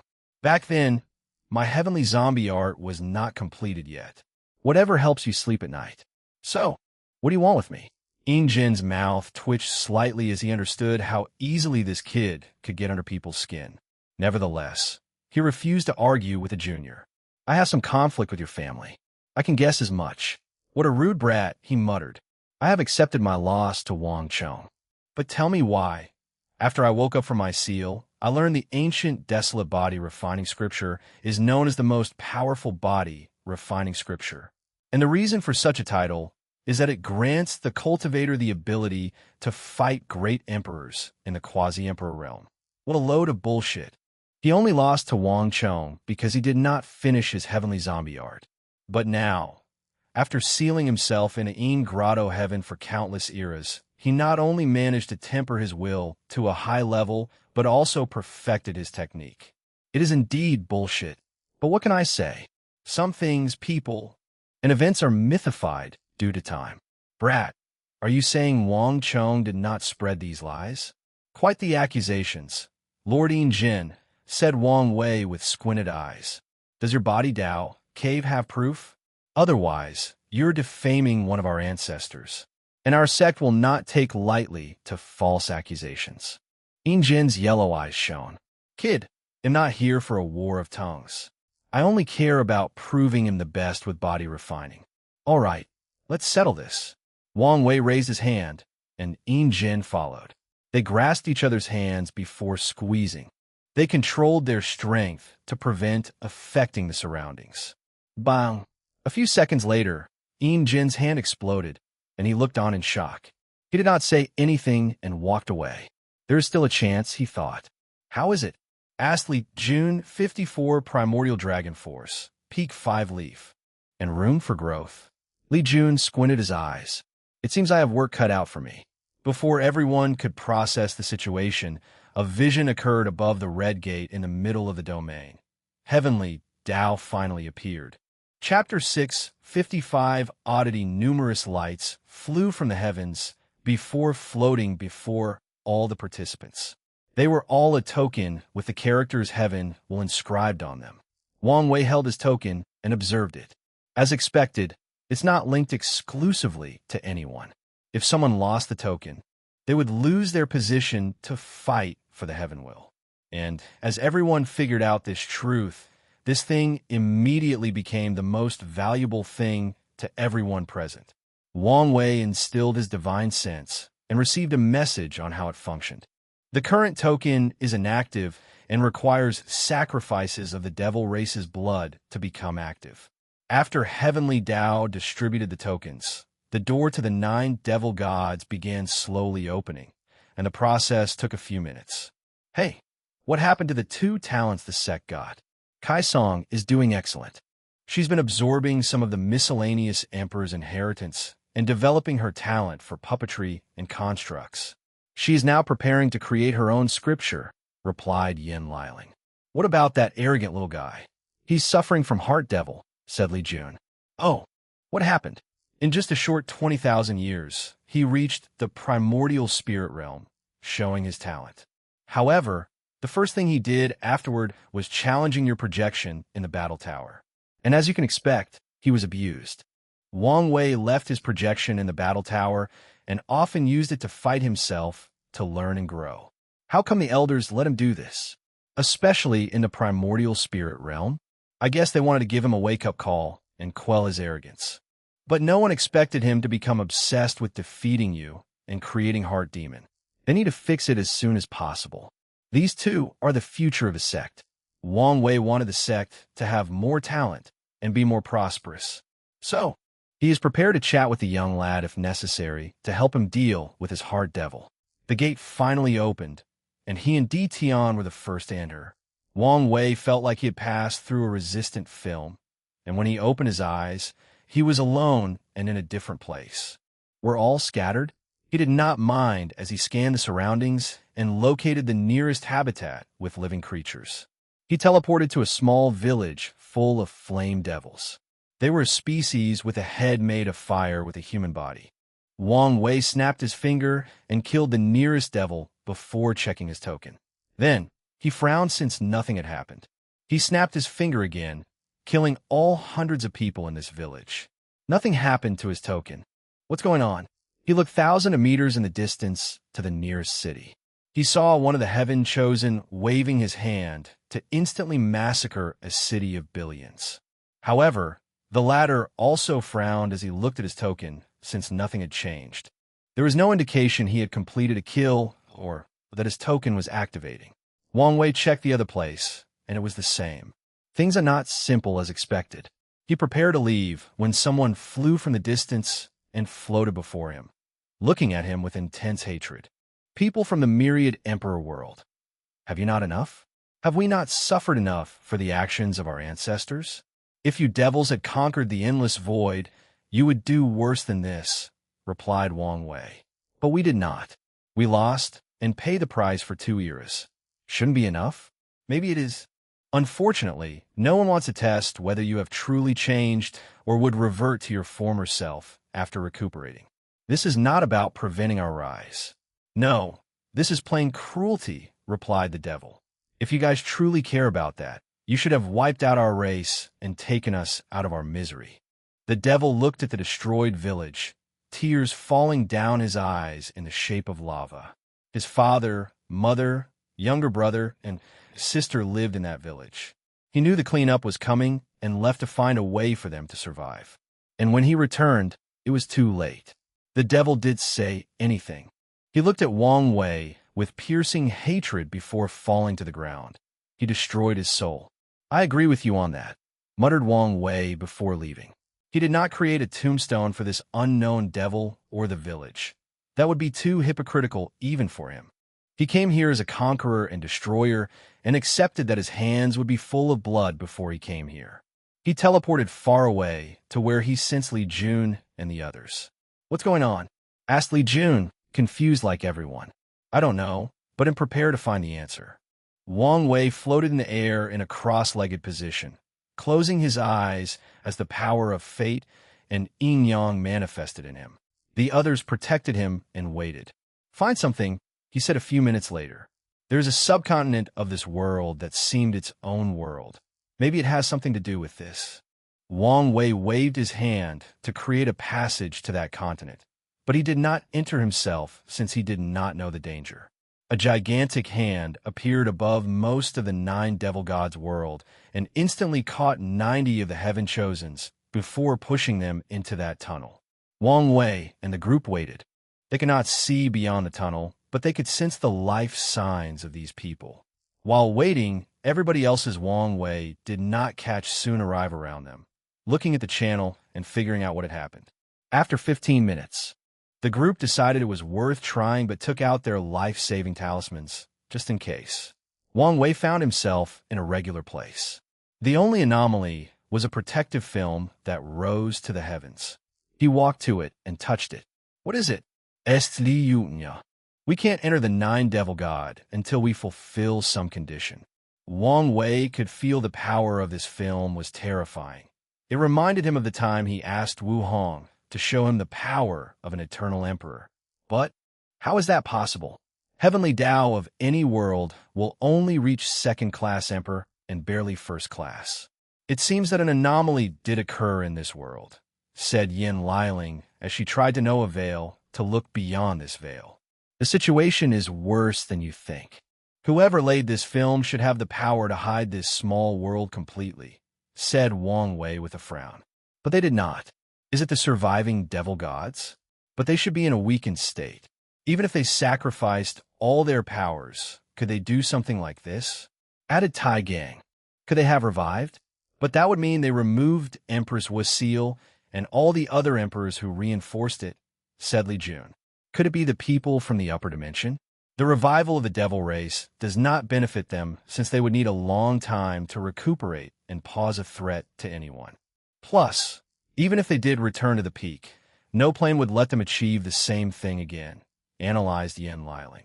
Time Eater, Undead Phoenix, and Disaster Paragons should have lived in the upper dimension during the true devil's catastrophe. They should know the terror of a revived devil race. Furthermore, if they remove the seal, they might offend Wu Hong, who should be quite the deterrent even in her weakened state. However, her state can also make them bolder and do things they normally would not. Wang Wei realized he did not have enough information to analyze the entire situation since there were too many variables and possibilities to consider. Although the 7 moons appeared on the surface as greedy, selfish, and power-hungry people, each individual has their own goals, ambitions, desires, and schemes. They can only be considered a loose alliance, which was good for Wang Wei once he tried to dismantle their rule. However, it also makes it more difficult to calculate some of their thought patterns and motives for doing anything. And if he considers that some of them usually act individually outside of the group's interest, it becomes even more complicated. While everyone was walking around to determine their next step, a sudden change occurred. Everyone became on guard, since they sense a power similar to Heavenly Tao. Wang Wei frowned since he knew Wu Hong sealed the Heavenly Tao of the 9 Devil God world. Above the sky in their isolated area, characters began to appear. The first made a phrase that seemed to be a title, followed by 4 floating characters hanging above everyone's head. Chapter 656, The Game of King, The Game of King. King, advisor, general, soldier. Everyone looked at the character and the message to choose a position. These heaven-chosen quickly analyzed they had to participate in some chess game to enter the 9 Devil God world. But what was the point of this? And why would they need to choose which pieces they are? Wang Wei had similar thoughts as these people, but he saw more than them. He detected an absolutely terrifying and brilliant use of order Tao from these characters. Order is about balance and cannot exist without disorder, said Wang Wei out loud to the heavens. Since we must participate in the game, we also must know the rules. A multicolored light appeared above the sky before a book descended in Wang Wei's palm. A few people wanted to rush to get it, but remembered who this book belonged to. Meanwhile, Tian also wanted to rush, but decided to better observe the situation and not make rash decisions. Heavens, please grant this lowly one a rule book, quickly screamed a fast-minded individual. Unfortunately, nothing happened. So, he and many others tried saying the same thing differently. Suddenly, someone rushed toward Wang Wei to grab the book. He did not even look at who it was. Before the person could react, Li Jun kicked the man's head, popping it like a balloon, killing this man's ambitions of achieving immortality and sitting on the throne. Li Jun looked at everyone with bloodlust in his eyes. With his flowing red hair, he looked like a god of slaughter who reveled in the act of killing. And when he licked the blood on his face, he was genuinely menacing. "You look disgusting," said Yin Liling, destroying the atmosphere. She took out a silk cloth to wipe his face. "Come in, honey. I'm trying to be intimidating," said Li Jun with a smile. The atmosphere was not destroyed. Seeing Li Jun instantly kill such a genius, and smiling casually like it was nothing was scarier, as it indicated this man's unhinged mind. Some people did not care about what occurred, and were only concerned with getting a rulebook. Di Tian took out an artifact in the shape of a chessboard and activated it. The artifact exuded the power of order, and after a few minutes, he took out a peaked quasi-emperor ore and said to heaven, "This is my offering." As soon as he finished, another book descended from the sky and landed on him. However, he squinted his eyes when he noticed the book in Wang Wei's hand was different than his. However, he did not say anything. He was not stupid and guessed this was intentional to sow conflict. Other people tried Di Tian's method, which worked, so more took their treasure to exchange. "Excuse me, ladies and gentlemen, you can also buy the rules from me," said Wang Wei, "and I only need a supernatural tears exchange." People then gave him a look that said, "We would never believe in your integrity, especially after how you treated Yin Jin and Yu Zhou. A cruel and cunning person like you is the least trusted person here. I'm offended by the looks on your faces. But I promise to sign the most restrictive contract that I will not change anything from the rules." This statement did increase his credibility, but people were still on guard. Think of it that way. Would you prefer to fund me or the devil race? This was indeed something worth thinking about. If they exchange with this world's heavenly Tao, the one who will benefit is the devil race. On the other hand, they also did not want to increase the foundation of the Tao opening sect. "We don't have to buy from you." "True, but it's obvious my book is the original and probably has some hidden secrets not found in the others," countered Wang Wei.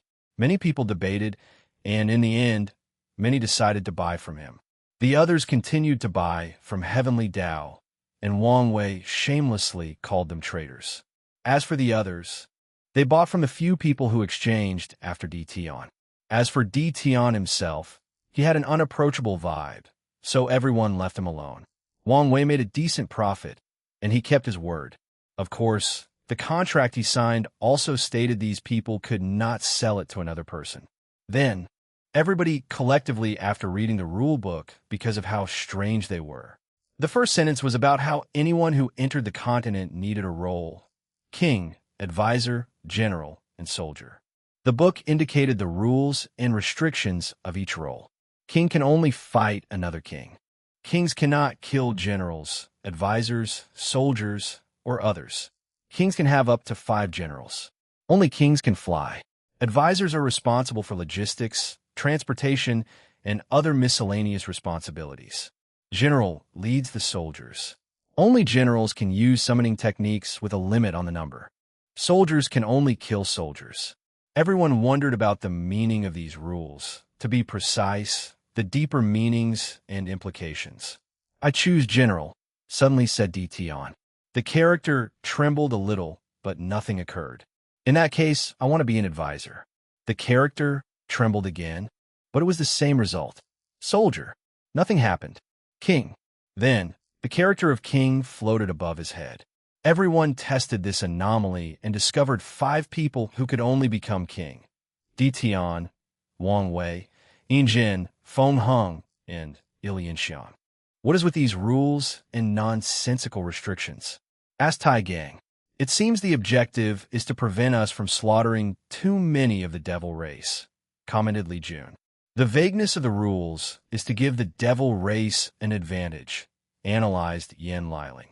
"They are probably used to this mode of battle and overwhelm us on experience. Furthermore, we probably do not know all the rules." Liling is right. The rules we have is only because of the disorder balance. However, there are probably hidden rules we have to discover ourselves. "So, what do we do now? Return to prepare for this game?" asked Tai Gang. "I don't think we have a choice," agreed Li Jun. "No. We will use the barbaric method first," said Wang Wei. "You want to use brute force to break the film?" "Yes. Let's gather the entire world and see what happens." The group left through the space channel before returning to the myriad Emperor world. However, the moment they landed, their entrance token changed. The characters for king and general appeared with a message asking for a choice. A king can enter the battle and bring people with a number based on the activation level of the token. A general is connected to a king, and killing devil races will contribute to activating the king's token. Things just got more complicated, stated Tai Gang, and he was correct. Yes, Heavenly Tao seems to accept this game of king as part of the Heavenly Will battle. So now, try to use brute force equals intervening in the final battle, said Li Jun with a frown. Why would it accept such a nonsensical game? Asked Yin Liling. A new and prosperous era is coming. Heavenly Tao may want the next emperor to have power and display leadership, charisma, and strategic capabilities. That's a reasonable explanation. But are things as simple as that? Probably not. Let's go home first and prepare, said Wang Wei as he felt the same way. Things were not that simple. However, before they could even leave, the token sent another message. Everybody had 3 days before the start of the game. It's one thing after another, complained Tai Gang, and everybody agreed with him. After returning home to analyze the rules, Wang Wei sensed something and teleported to Wang Clan Mountain, where he saw a worried look on his mother's face. What's wrong? I think your father might be developing heart demon. Wang Wei sighed.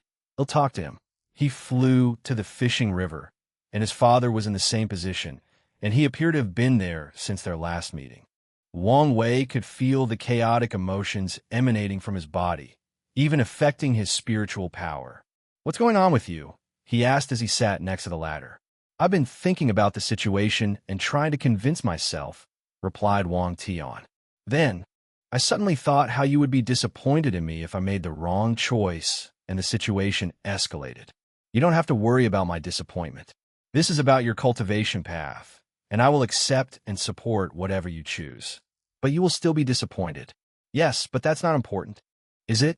Reassured Wang Wei. Remember when I was a kid, and I refused to become a swordsman? You were disappointed in me, but you still supported and loved me, and I respected you for that.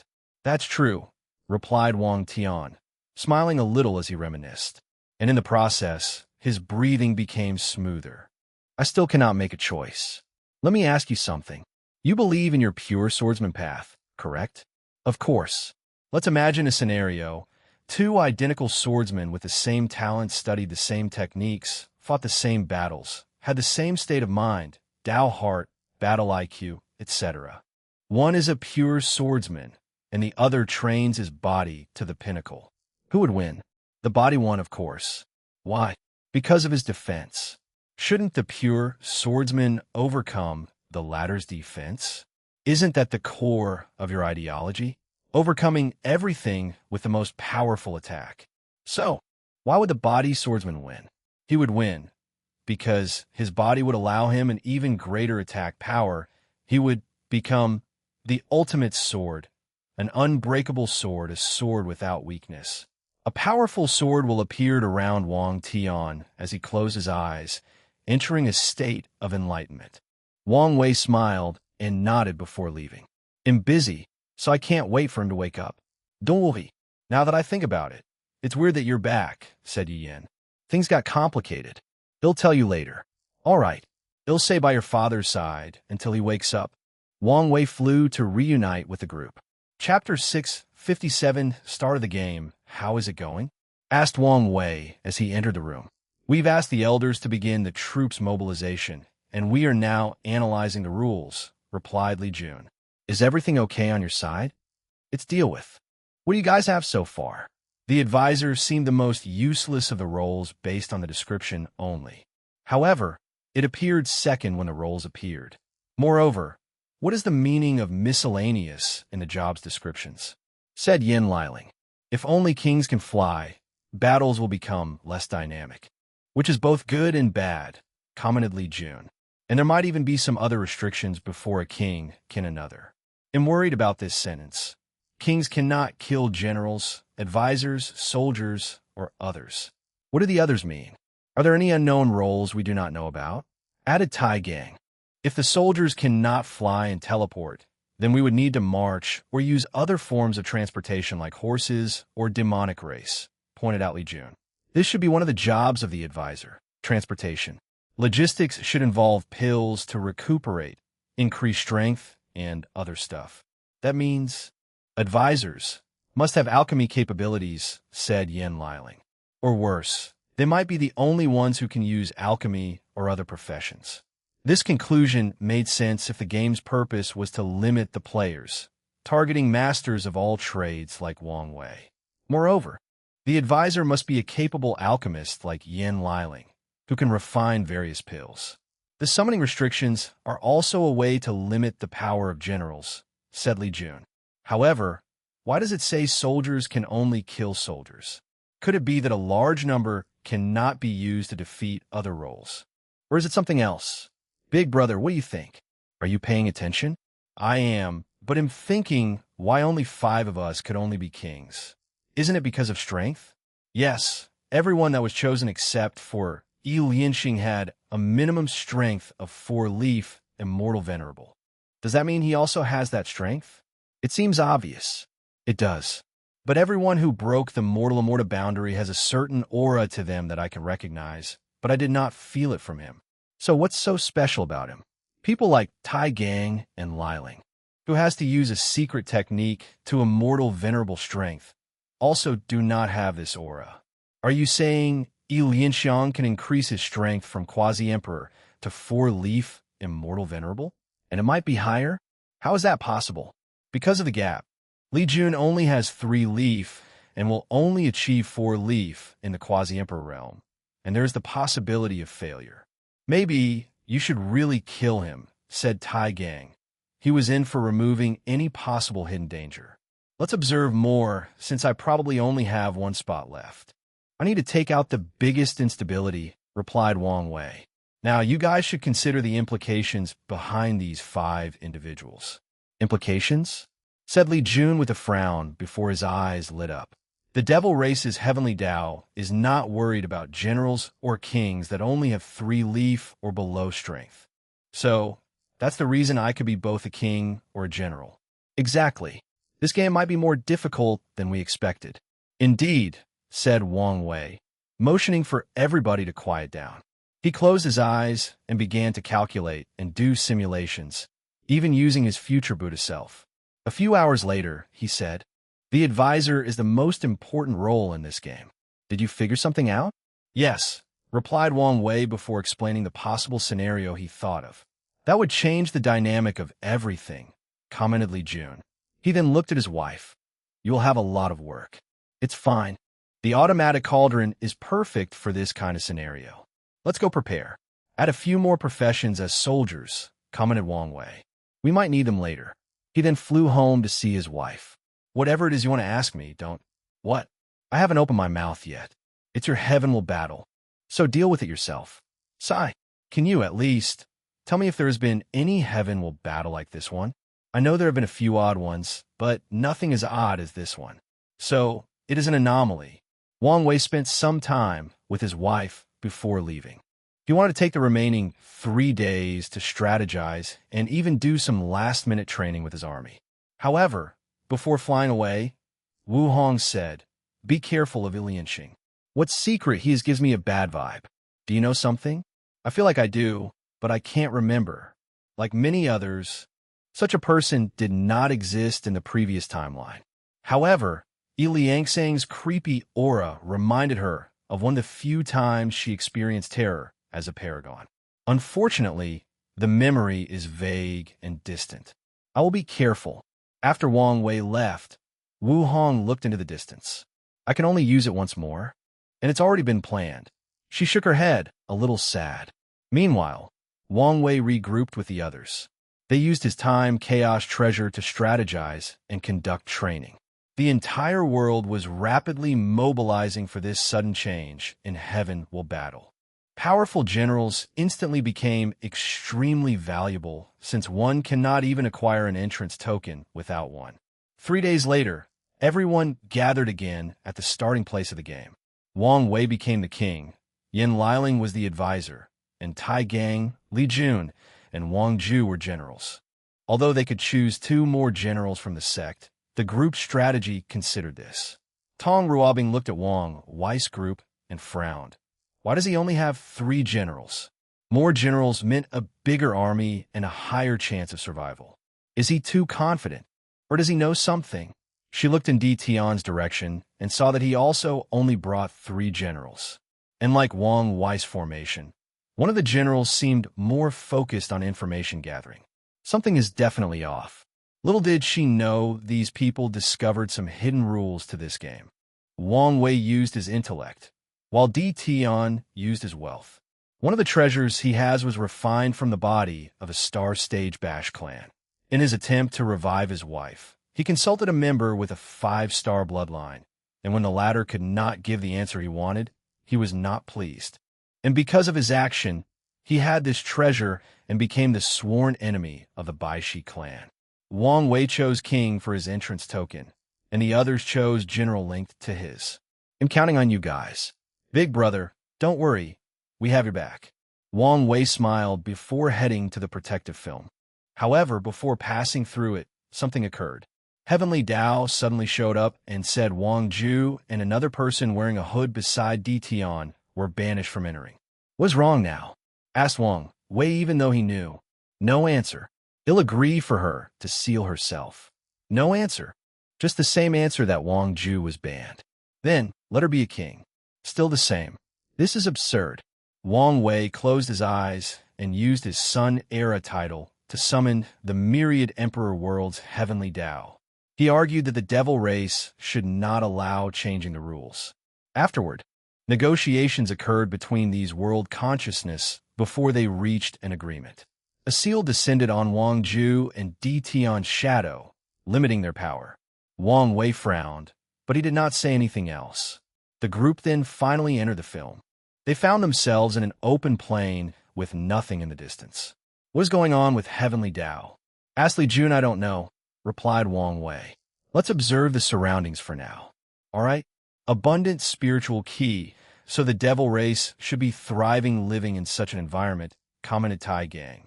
The question is how long this place has existed, and how much have they recuperated? The surrounding space is weird, said Wang Wei as he tried to manipulate the space to no avail. As expected, teleportation is a form of travel that is prohibited. Liling, can you teleport? Yin Liling controlled her law to bend the space. No, I don't think it's what it meant with transportation. Maybe through teleportation? However, this might also be forbidden if your guess is correct. True. Try flying. Everyone then tried to fly into the sky, and a powerful force prevented them. Please choose your soldiers. These characters suddenly appeared, floating above this group's head.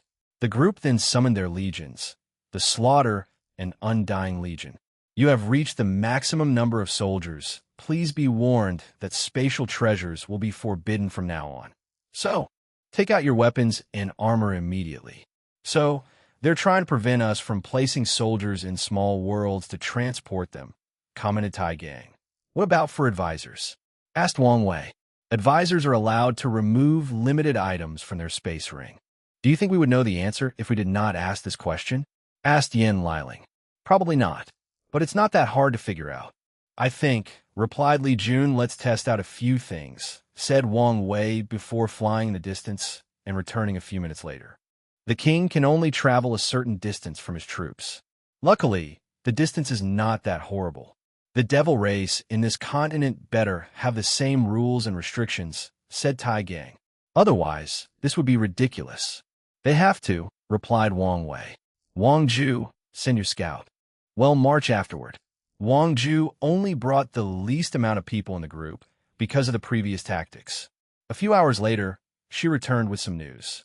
Secmaster, your prediction was correct.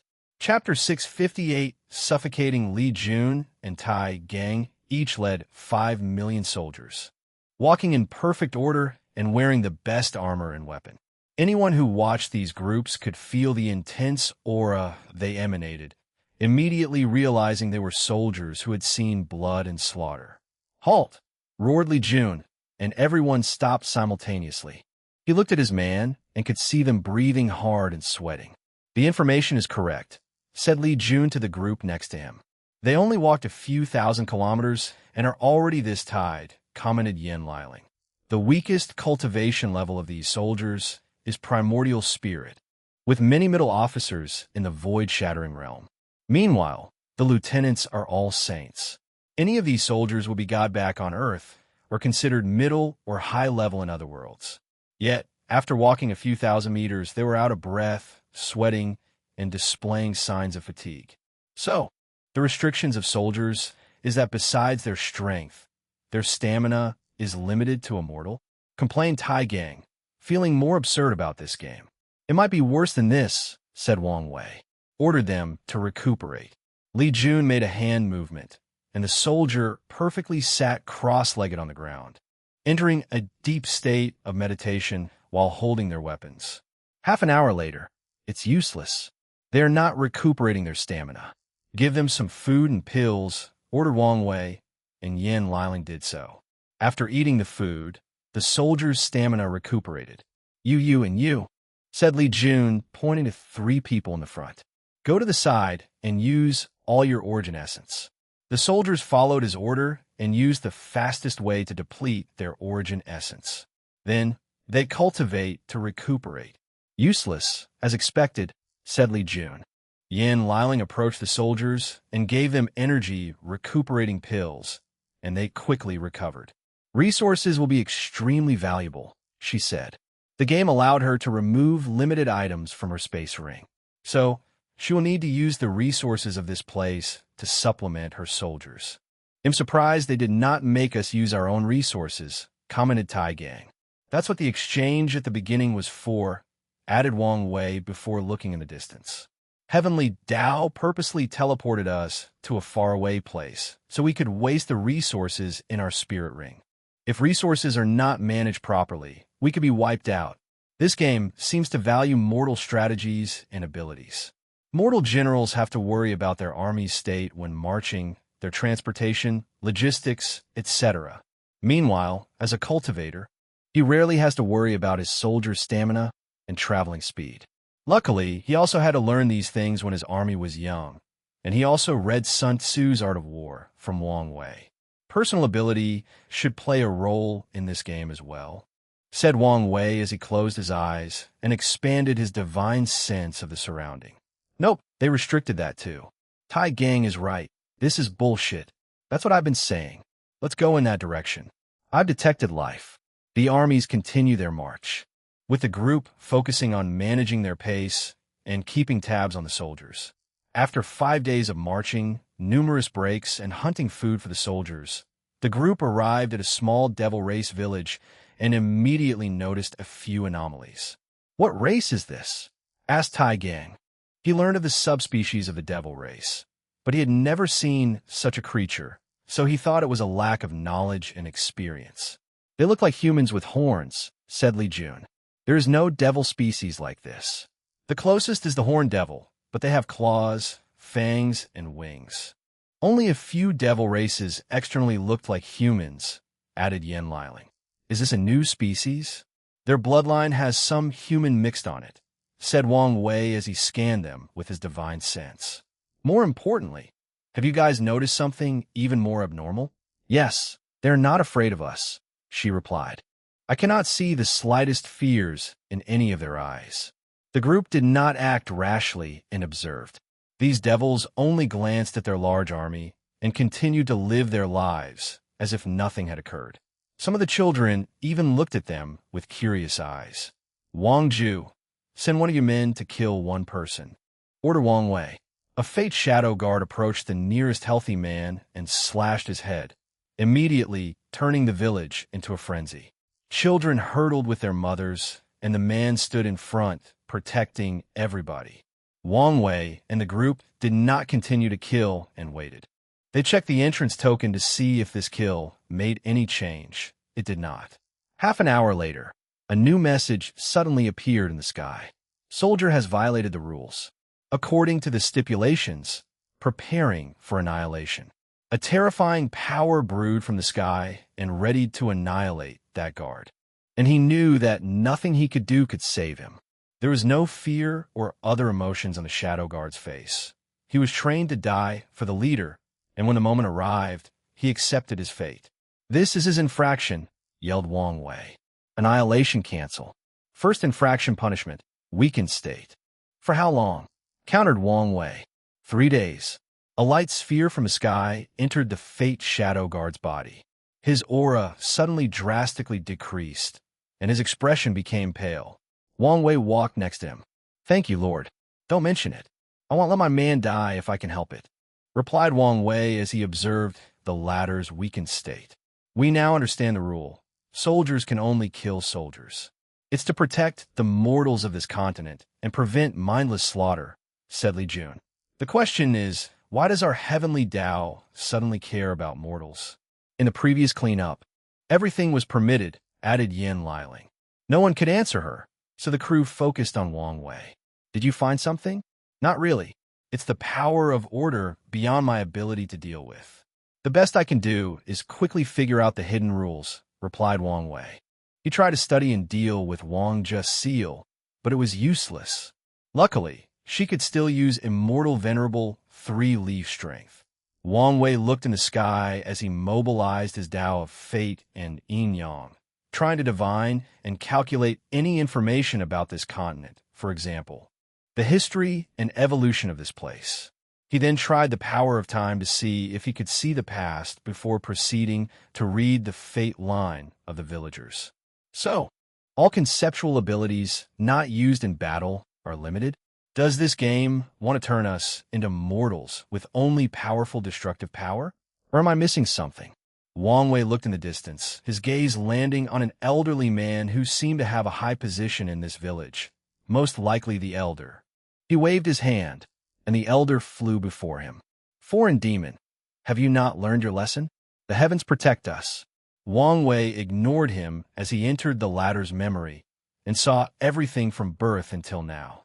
And as expected, as the oldest person in this village, the elder knew some valuable information. "There is a big city about 5 kilometers northeast," said Wang Wei. "Take all their food and burn their farms."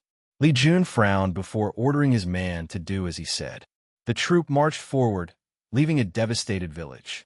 After walking for a few hours, he approached Wang Wei and asked, "Are you all right?" "I'm fine. If you were fine, you would have turned that village into a resource-gathering spot for our troops." Wang Wei sighed. "I was hoping you wouldn't notice." He was embarrassed.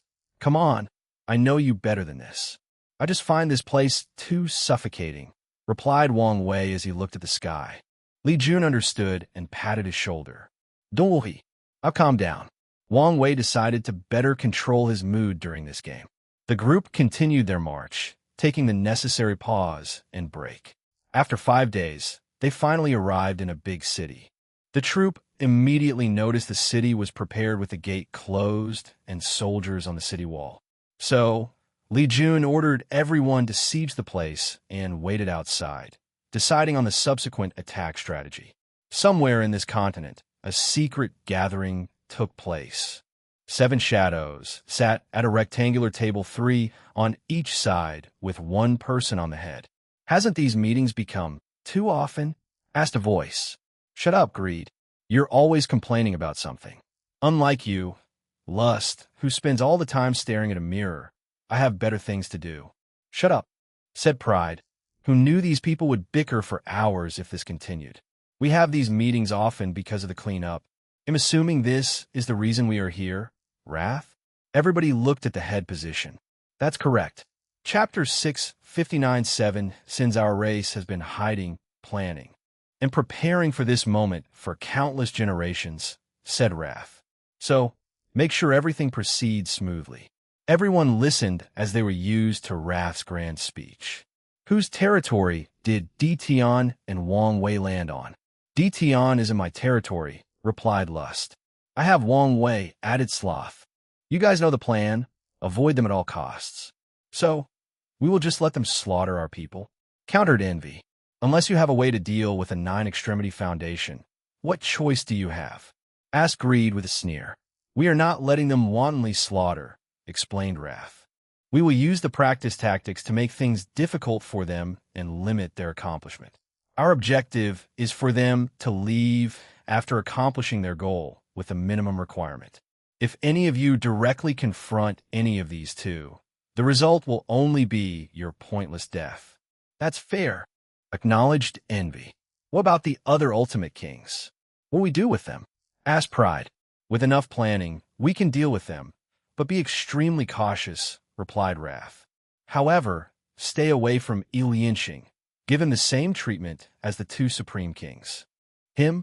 Our information did not indicate anything special about him. Even his strength seemed ordinary. Just know his secret is enough to warrant this level of caution. The others gave Wrath a look and agreed. What about Imo Xingyan? According to our predictions, as an anomaly, she was supposed to be an ultimate king? The recent information is that she has some conflict with Wang Wei and has to use a puppet to attend to the cleanup, explained Pride. She's in my territory. How do I deal with her? Asked Gluttony. Use your troops to eliminate her puppet body and her troops. Ordered Wrath. As you wish.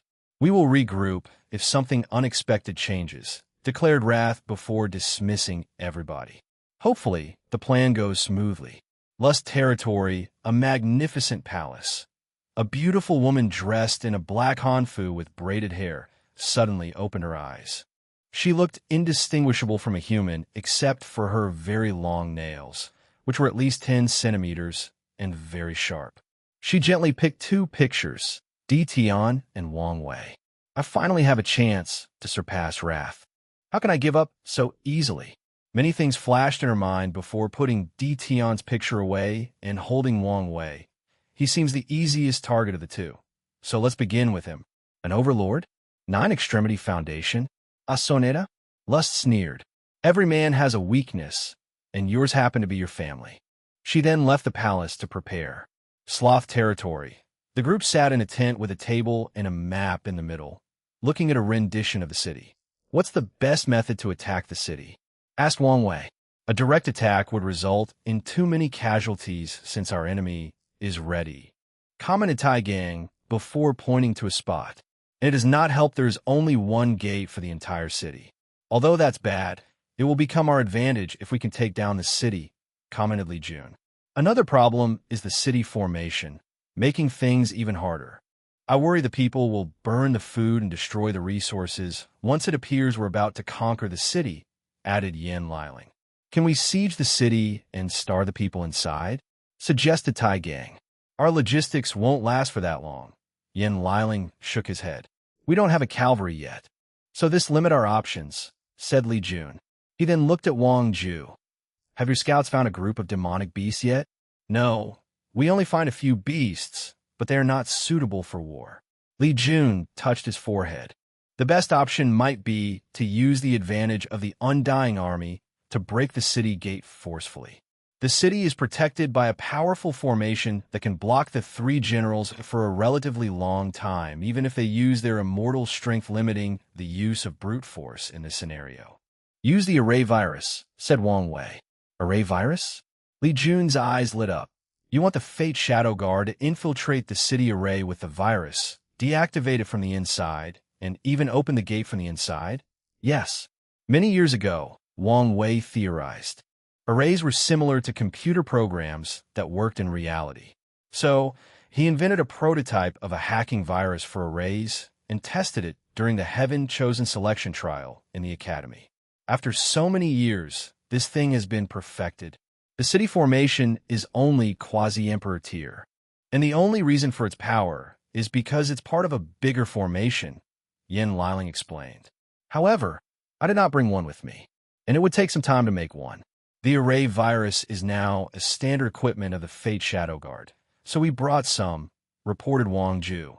Excellent, let's plan the attack for tomorrow night. Everyone left to prepare for the battle except Wang Wei. He was useless unless a king showed up. So, he closed his eyes to cultivate. After calming down and analyzing the situation, he realized this place was an excellent opportunity for him to study Order-Disorder Tao. And Heavenly Tao itself would be his teacher. By studying this game and the application of Order Tao, he can learn the hidden rules and secrets and dramatically increase his understanding of fate, not just order, but also fate. The night, the troops gathered outside the White Fang city, alarming the wall soldiers. How many people do we kill after breaking the gate? Asked Tai Gang, sitting on the 2 horses they could find. We will kill 80 and leave the rest for resources farming. All right, Archer Squad, roared Li Jun, and a group of individuals in his and Tai Gang's legion prepared their bows and arrows. Li Jun trained these squads by creating a scripture called military archery art based on the weapon law part of his slaughter Dao. The power of law manifested on all these archers, indicating they were all in the void-shattering realm. Li Jun sensed the devastating power of his man and smiled. He had to rely on time formation and the Dao Seed Pond to cultivate these men. The Dao Seed Pond is one of the Foundation's secret realms of the sect. Whenever a void-shattering realm cultivator or above dies, they would condense a Dao seed to leave in the pond. Even sealed individuals would do the same after. Then, future generations can use these seeds to comprehend the law. However, this feature is not why the pond is so valuable to the sect. Its value came from the fact the sect can choose people to inherit these seeds and the power of the person who condensed it. The only drawback is that a person will forever stay in the realm of whoever seed they inherited. Most, if not all, Emperor lineage has something similar. And this pond is why ancient sect from the ancient Emperor era have such a deep foundation. The amount of Tier 7 and above cultivators they have cultivated since ancient times is astronomical. Fire. Shoo, shoo, shoo. Arrows descended on the wall, covering the sky like a plague of rats. The city formation activated and created a protective barrier over the entire city. Bang, bang, bang. The barrier trembled, and the heart of the soldiers in the wall followed it. Luckily, nothing happened, boosting their confidence. The city guardian began to yell for his archers to return fire. Unfortunately, he soon discovered his enemy outclassed him in skill since none of his arrows could reach the enemy. The archer squad would fire 2 arrows for every arrow the wall archers fired, one to counter them and the other to cause damage to the formation and city wall. The attack continued for half an hour when Li Jun received a message from Wang Ju. All right, let's put more pressure on them and force them to focus on us. He raised his hand to condense a spear and throw it. A blood-red light cut through the night sky, eliciting deep fear in these soldiers' hearts. Luckily, the formation protected them. The space had no change, muttered Li Jun before continuing his attack. And this time, it was a barrage instead of just one attack. Meanwhile, Tai Gang looked at him with envy of his strength. He practiced the 8 Heterogeneity Foundation. The sect gave him all the resources he needed for his clones.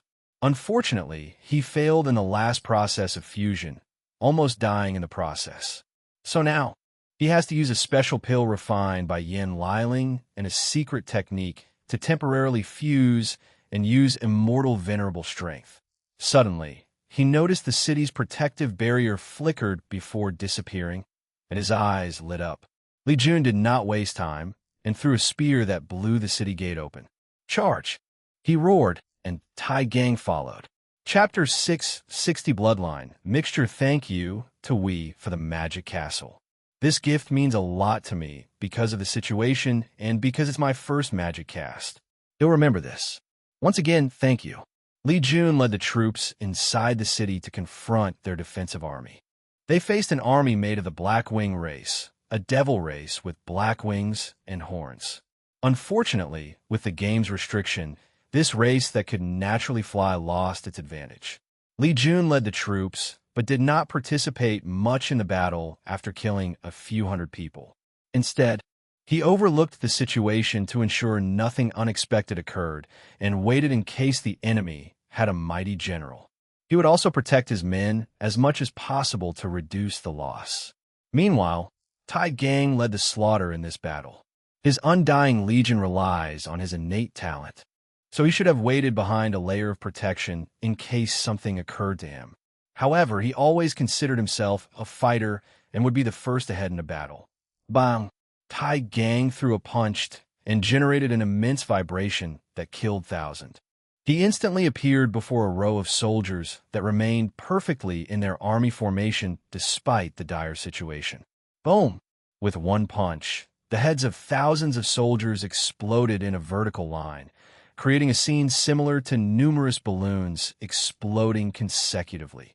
The sight was strangely beautiful, and as the soldiers watched their comrades' fate, fear flashed on their faces. Fear? I thought the devil race did not know fear easily. From the records, he read about the devil era. Devils would become excited and even more powerful during slaughter, and it did not matter if it was their own. The negative energy or karma produced by acts of brutality boosted their strength, which is one of the reasons they were the perfect war machines that conquered countless planes. Tai Gang did not focus too much on these things before attacking again. He controlled his heart to beat a unique frequency that forced the soldier's heart to match his. Then he exploded their hearts, killing thousands, if not more. Tai Gang cultivated the Tao of vibration with a minor in Fist Tao. And since Wang Wei used to apple vibration in his battle in his early years, thus he taught him many things. Additionally, vibration is a powerful Tao that many seniors of the Tao opening sect once cultivated. So Tai Gang had many resources available. With his effort, talent, luck, and willpower, he created his own scripture, the Heaven and Earth Vibration Sutra, turning him into a slaughter machine. Furthermore, he also relied on his unique innate talent to add some to his vibration Tao and make it unique. Tai Gang stomped his feet on the ground to generate an earthquake that buried thousands of soldiers.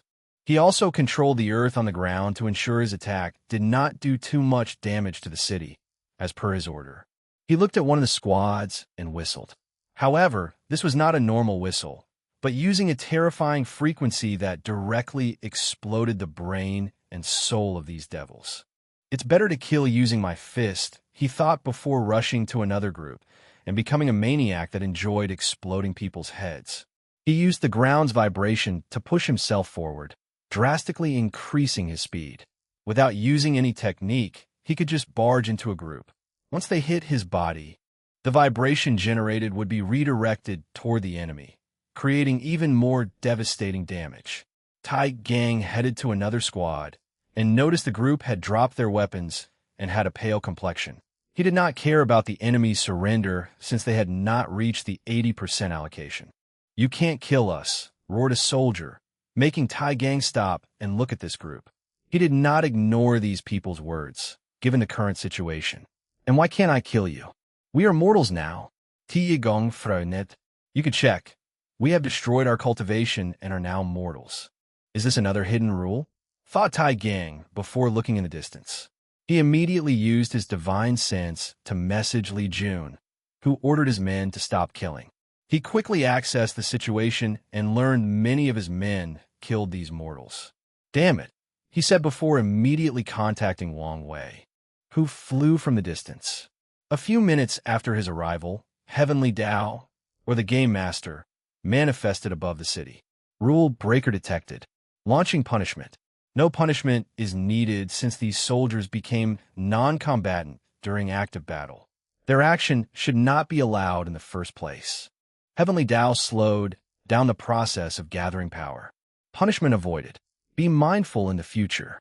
Li Jun, if you need to save our men in the future, use the same tactic as them, said Wang Wei with a sneer before Heavenly Tao disappeared. That's a good strategy. After all, we will only waste some resources to recultivate them.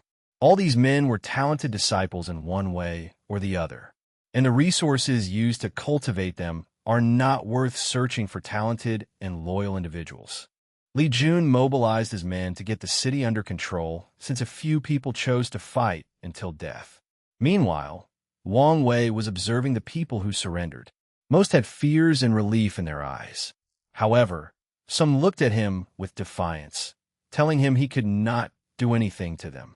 Wang Wei did not care, as this was not true. He had thought of two ways to kill these people. The first one is to have members of his troop abandon their cultivation, losing their status as soldiers and ordering them to kill these people. Of course, there is also the possibility of hidden rules which state that foreign soldiers who lose their soldier status must leave the game and cannot do such a thing. In that case, he would use his second plan, turn them against each other. He would read these people's memories and divide them into two groups, each containing people with grievances, even the tiniest contradictions. Then, he would dangle starvation before them. He would tell them he would feed only one group, the group that is the final winner. Finally, he would watch the ensuing slaughter for survival. Wang Wei knew some people might resist and refuse to fight, but as long as one person does it, others will follow. And when the others realized they would die of starvation, well, there's a saying that a starving beast will even bite its master's hand. Wang Wei shook his head before continuing to observe the thing he came here for. A few minutes later, Li Jun approached him. Did you discover something? Yes. They are mixed with human bloodline. Who? These people? Pointed at the one in front of them. No. All the devil races in this city. Are you saying these devils fuse with human bloodline? But they hate us. That's not important. True. Do you think someone artificially engineered this bloodline mixture? But for what reason? The best theory I have is a way to escape Wuhong's seal.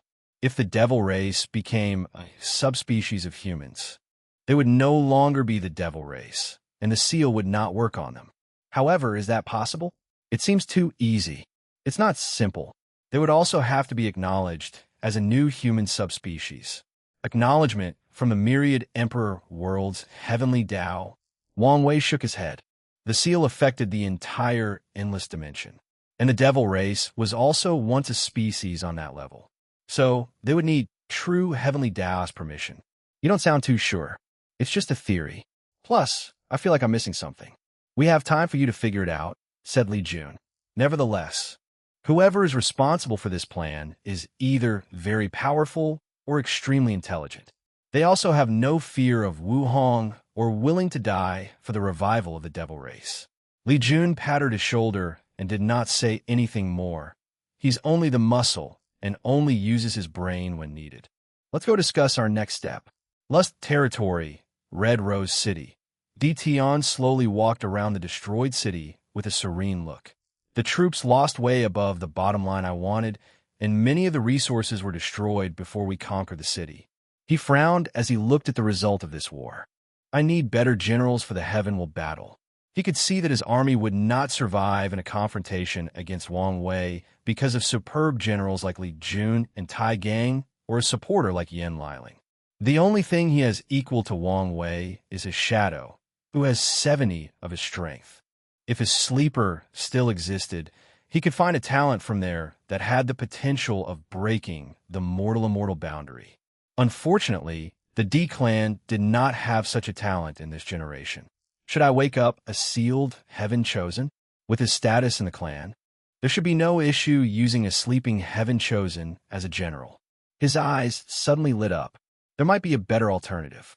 He had an idea and calculated the success potential. Dition took a breath. Before anything else, I need to figure out the rules of this game. He lost too many soldiers because of the stupid hidden rules. Chapter 661, his arrow Wang Wei and the group sat in the city lord's mansion and reviewed the situation, planning for the future. Wang Wei looked at his king token and saw it was activating, meaning killing these devil races was effective. How was our loss? The Slaughter Legion suffered minor deaths and a few injuries. But the Undying Legion had no death, replied Li Jun with some envy. Since Tai Gang linked the lives of each soldier in the Undying Legion, it was challenging to kill one of them. Where's the scripture based on your innate talent? Do you think of you guys and can easily create powerful and unique cultivation scriptures? It's still coming, complained Tai Gang. We offered you our help. I have my own pride. Plus, my intuition tells me this might be an opportunity if I created it on my own. Well, you better hurry since the heavenly battle is coming, and I need the scripture before him, so I have enough time to train my men. Li Jun is right, said Wang Wei. After the cleanup, ask the sect for enlightenment, inducing resources to help you. Thank you. All right, what's next? The Fate Shadow Guard discovered a medicinal garden in a small world full of mortal food and spiritual herbs. Someone tried to destroy it, but we stopped them, reported Wang Ju. Normally, mortal farming is separated from spiritual gardens, but someone placed them together, commented Yan Liling. They designed the city to maximize food production and to destroy the resources when needed. And if you consider the formation the city is connected to, the devil race has been preparing this game for quite some time. The question is, are they doing this just to survive? Or is there something else? Don't worry about that for now, Wang Wei stated. How are the soldiers recuperating? There is enough food to deal with their stamina. I've used the spirit herbs in the garden to make energy recuperating pills for them. Luckily, I have the automated cauldron, so I don't have to slave day and night for these pills. What horses and animals for traveling? We found a few, but not enough to form a cavalry. That's not good, muttered Wang Wei. Yin Liling, I need to try to recreate the constructs to see if we can use them for travel and battle. And it would be great if we could use the soaring phoenix for transport. However, Wang Wei and the group were not too hopeful.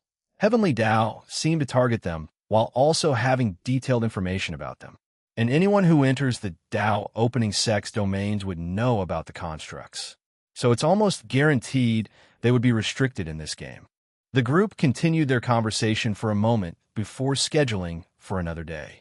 Some plans cannot be immediately decided without knowing the situation of transportation and other things. A few days later, outside the alchemy room, everyone waited until Yin Liling walked out. She immediately shook her head. So, it's restricted? Not even that. A mysterious power suddenly appeared and prevented me from refining the constructs. So, even the heaven-hiding formation was useless, muttered Wang Wei.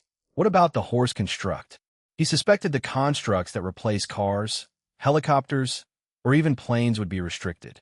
So, he tasted her by refining a magical artifact or puppet in the shape of a horse and powered by spiritual energy to replace animals or demonic beasts. It was an attempt at circumventing the rules. Useless, replied Yin Liling. I have even tried establishing a teleportation array, and it did not work. So, we have to rely on mortal means for everything? It doesn't make sense to me, commented Tai Gang.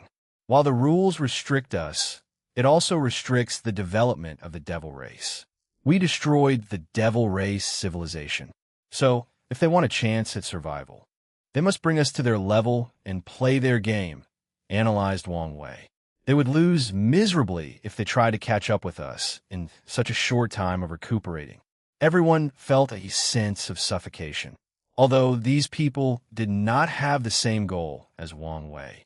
No cultivators enjoyed having restrictions on them. Most cultivate to have power, so they could be lawless, doing anything they desire between heaven and earth. There is good news, said Yin Liling as she led them to the medicine garden, showing them a large farm of grown food. The good fortune seeds worked?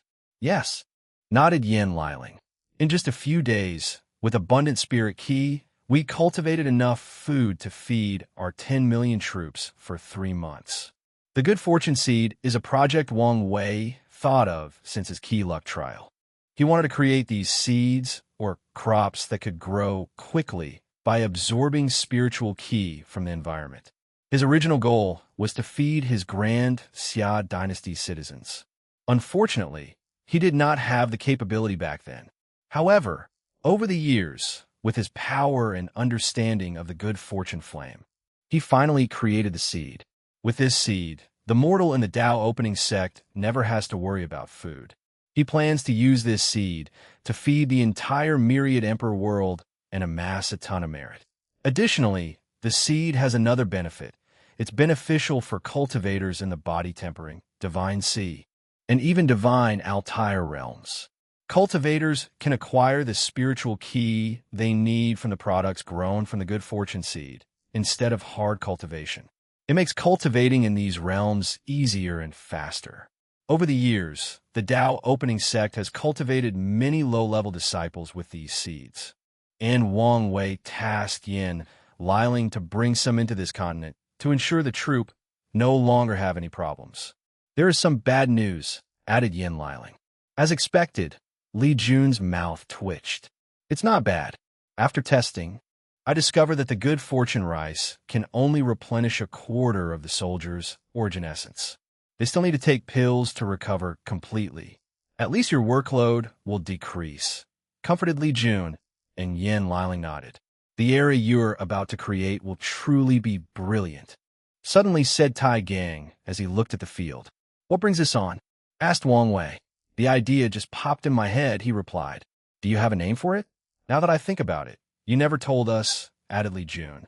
If you think about it, the core of everything, the name is easy to guess. Everybody's eyes lit up. Indeed, commenced Li Yunya. But aren't you worried about some third-class emperor ruining all your hard work after inheriting such immense power? Third-class emperor? Said Wang Wei with a sneer. Only first class can continue my legacy, and I won't even accept ascendant. Plus, even first class won't be guaranteed. I will leave tests based on intelligence, tactical strategy, leadership, and charisma. I won't leave a back door for the Dao opening sect, and I might make their tests harder. I want my era to be the most prosperous, but also the longest. Wang Wei knew his era couldn't last forever.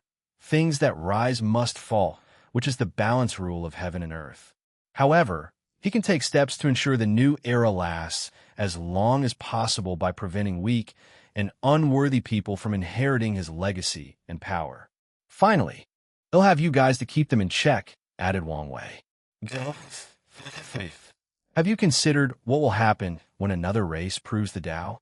That will be part of the test. They have to show that they can show some level of impartiality. It'll also leave some of my strength to punish anyone who tried to abuse the system. As long as you've thought of the possible consequences and prepared, nodded Yin Liling. Don't mention these things since it's too early, said Wang Wei. What our next step? His king entrance token was nowhere near the activation level, so they needed to continue killing. Do we need to establish a dynasty like the Great Xia? Suggested Tai Gang. We don't have to worry about food issues. However, I feel this would make more trouble than it's worth. You're right. Governing the devil race would be a nightmare because of their hatred for us, commented Yin Liling.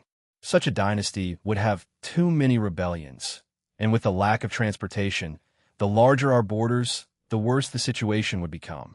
It also does not help when we cannot use death to instill fear and control the citizen. Added Li Jun dynasty or religion is not viable, especially if we consider the time we have in this continent. So what's the best course of action? Continue with our army, sweeping one city after the other, said Li Jun.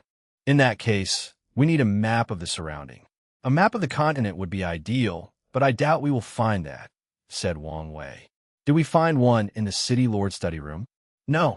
It appeared they purposely did not leave any written records of a map, replied Wang Ju, who stood behind Wang Wei. Did you search the City Lord's soul? He killed himself and erased his mind. I admire the devil race's determination, but they are just making things more annoying, commented Wang Wei. In the next city, make sure to get a map. Otherwise, Yin Liling and I will have to figure out the terrain based on the large-scale formation that each city is part of it. Everybody went to accomplish their task to prepare to march. Chapter 662 Military Tactic. Li Jun ran forward with his spear pointed forward, eradicating anyone in his path. He then waved his spear to the left, creating a river of blood that drowned a squadron of 100,000. He looked to another group and roared. Roar of God. When God is angered, mortal suffers. His roar generated a potent power that annihilated the soul and body of anyone in his path.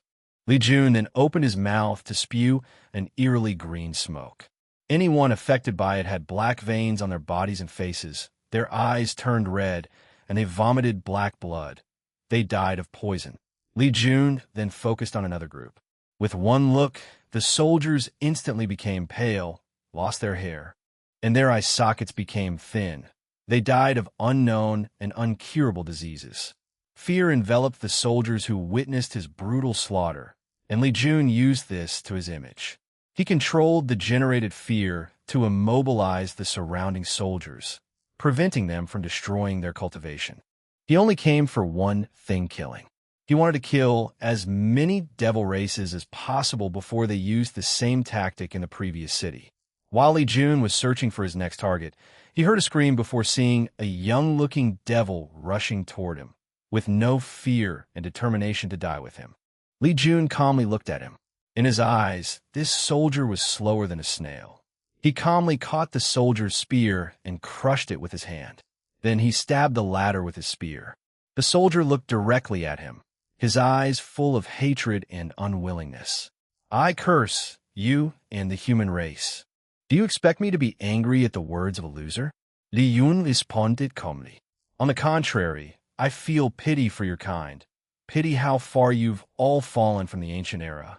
And whose fault is that? Yours, of course, replied Li Jun. You guys became too greedy and created too much negative karma, too much even for you to swallow. And now, you're paying the price. The soldier looked at him fiercely before the light in his eyes faded away. Li Jun shook his head. Some devils felt they are themselves and should not pay for the crime of their ancestors. Others believed they should have continued to rule the world, or at the very least, remained a strong race after that event. Li Jun looked at another squad and used a technique, frenzy of slaughter. The soldiers' eyes turned red before they began to fight and kill each other. It was like their previous comrade was their worst enemy, as if they were the kind of enemy that killed their parents and took their wives. Another squad came to try to wake up these people from the nightmare. Unfortunately, these people also attacked them before members of this squad also became infected and turned mad in the same manner. Li Jun waved his spear to generate a rain of weapons, killing people in large quantities. He went on a slaughter spree for more than half an hour before the battle ended, and the group conquered their second city. With his previous experience, Li Jun was swifter in dealing with the aftermath. Military tactic room. Wang Wei looked at his token and nodded in satisfaction. Li Jun looked at the battle report, and he, too, nodded in satisfaction. This city put up more of a fight, said Tai Gang.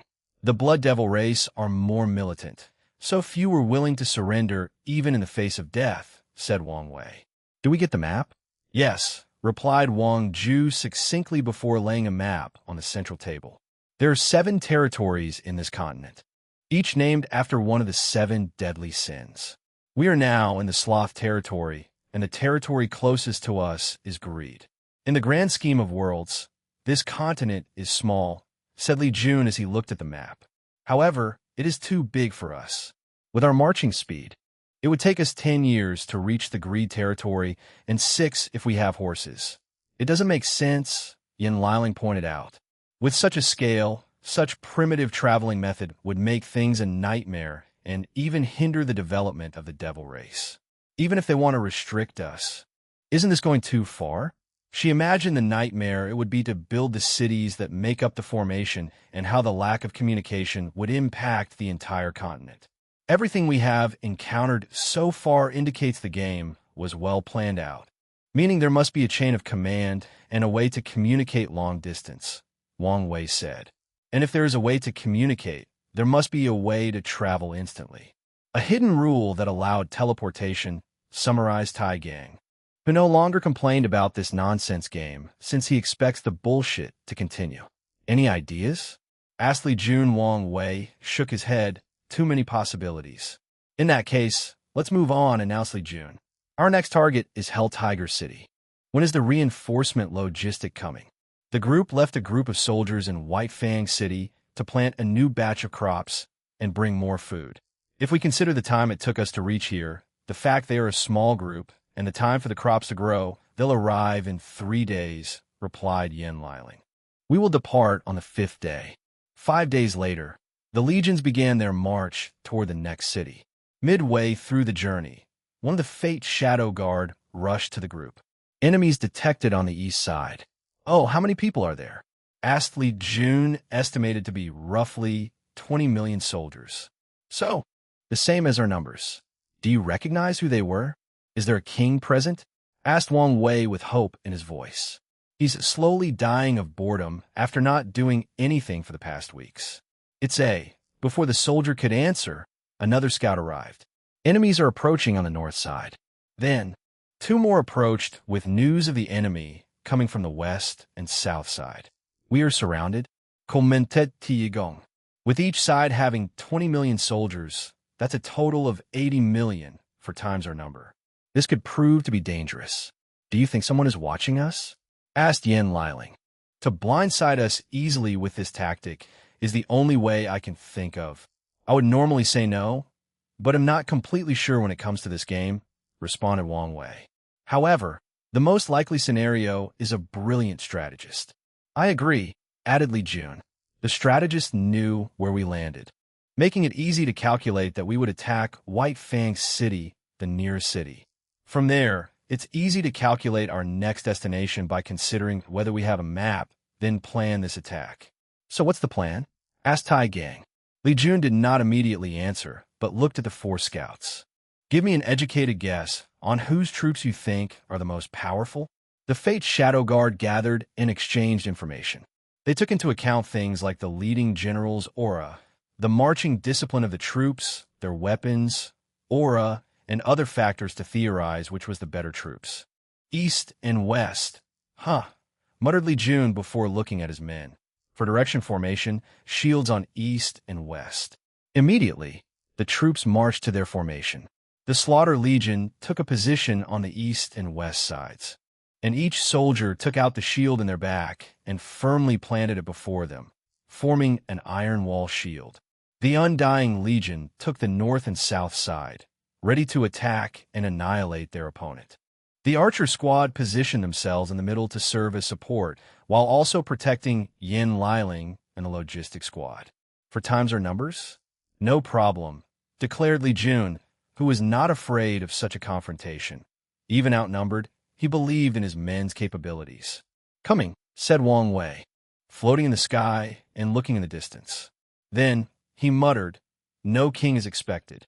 He wanted to fight and kill a few decent opponents. The enemy soon arrived, and Li Jun yelled, "Shield." The shield squads shook their shield to create a protective barrier that protracted the east-western side, leaving the north-south side open wide. However, that is the plan for the Undying Legion to go on the offensive. And with this tactic, they only have to face half the number of troops. "Remember, you are the shield of a future emperor," yelled Li Jun. "You must not falter. You must not show any weakness and let the enemy break your defense. Even if you feel weak, despair, fearful, you must not drop the shield. Even if you die, you must defy death and persevere until your comrade behind you take your spot. Remember our motto? We are the Emperor's shield." The soldiers chanted repeatedly and in harmony as they clashed their shields on the ground, creating a euphonic sound of passion, determination, and adrenaline. "What are we?" roared Li Jun, the Emperor's shield. Chapter 663 Military Battle Excellent, commented Wang Wei as he observed these soldiers from above. Although it might look like these troops would become useless after proving the Tao, it was far from the truth. After proving the Tao, his strength will be very close to the Empyrean level if he achieves 10 Extremity along with his other boosters. And the only reason he believes he cannot have Empyrean strength is because of the overwhelming transformation cultivators undergo from 69 of the Grand Tao Source to 70. The transformation is more incomprehensible from Great Emperor and Tao Ancestor with 4.99. With such strength, he will be severely restricted in the lower dimension. So, he will need the help of others for many things, including these troops. On the ground, Li Jun looked at the troops surrounding him. He detected 2 people on horses with unique auras. Furthermore, the troops revolved around these 4 generals. He squinted his eyes. He held his spear in the middle and checked the balance before throwing it with immense force. Boom! The spear turned into a red light as it cut the air due to its sheer speed. "Array 1, roared Sloth General 1, leading the northern troops. Immediately, his soldiers reacted and formed a formation. Then, in front of everyone's eyes, Li Jun's speed, which was numerous times faster than light, slowed down, traveling as it was navigating through water and working against a lot of resistance. By the time the spear reached its destination, it had lost most of its power. So Sloth General 1 used his axe to send it flying away, forcing Li Jun to recall the spear to his side. What a strange array. Is it the power of time? Or something else? He focused on the battle as the enemy's cavalry ran towards him from the north and west side. "Altius, yelled Li Yun," and arrows flew from the middle. Unfortunately, the enemy troops also had archers, and they were more skilled than the city troops. Although not as good as Li Jun's troops, they held their own with little loss until the cavalry reached the enemy. Bang! The Western cavalry clashed head-on with the Western protective shield, and no matter what they did, they could not pass these men's shields. Meanwhile, the northern side began a slaughter. These soldiers from the Undying Legion had no fear, so they attacked with unmatched ferocity. They stabbed their opponents and used elemental, spiritual, and brute force to kill as many people as possible. A pile of bodies and dead horses stood before them, but they did not care. Push! A devil stabbed a soldier in the heart, destroying the organ into oblivion. But to his horror, the man did not die or falter. After bleeding a little, the latter responded and cut off his head. Before dying, the devil could not understand what was going on. That same soldier used the connected life force of his comrade to build another heart. And without even looking at his body or wasting time, he proceeded to kill more devils. The soldier beside him had half of his body burned by a flame devil on a flame horse. However, he smashed the devil's head before continuing to kill his enemy. He sustained even more elemental injuries but never stopped fighting. And when he reached his bonus limit, he used the connected life force to heal himself before continuing the battle. Another soldier sacrificed his arm to kill a mighty opponent. Then, with skills that indicated he had practiced before, he used his divine sense to levitate his arm from the ground and used the shared life force to reconnect it. During the entire process, he never stopped fighting and killing. Sloth General 1 frowned as he watched his enemy rapidly decimate his army. While the cavalry was being slaughtered, his infantry also approached the human troops. Go for the head, he ordered before communicating with Sloth Generals 2 to 4, which troops had now arrived on the east and south sides. The east side was another iron wall, but the south side also had to deal with the Undying Legion. The Undying Legion trained to protect their heads, so this tactic was less effective than the devils would wish. Nevertheless, it only worked to some extent.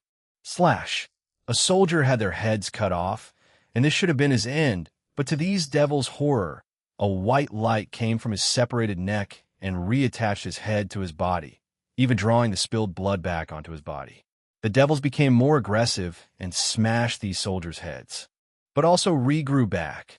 Regrettably, not all of them succeeded in regrowing their head. Tai Gang's innate talent allowed them to share life force to heal, but there was a limited amount that each soldier could access and control based on their individual talent. HAA roared a devil as he slammed his halberd on the ground, smashing a soldier to the ground.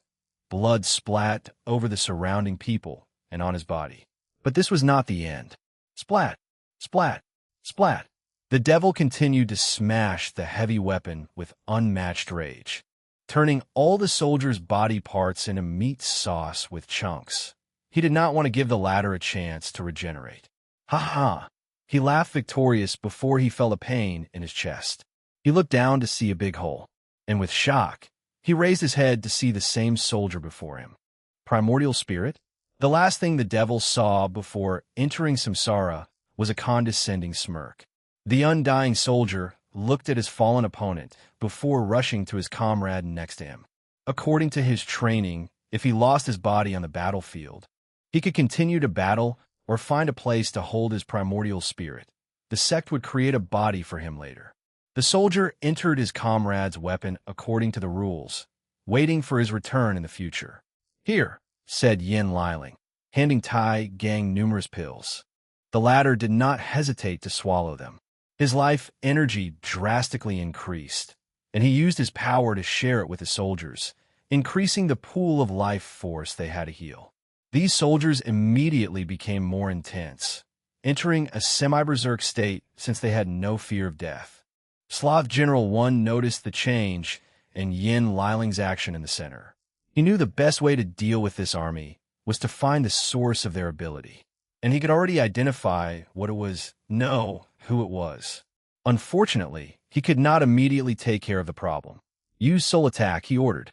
This method was once again not as successful as he wished.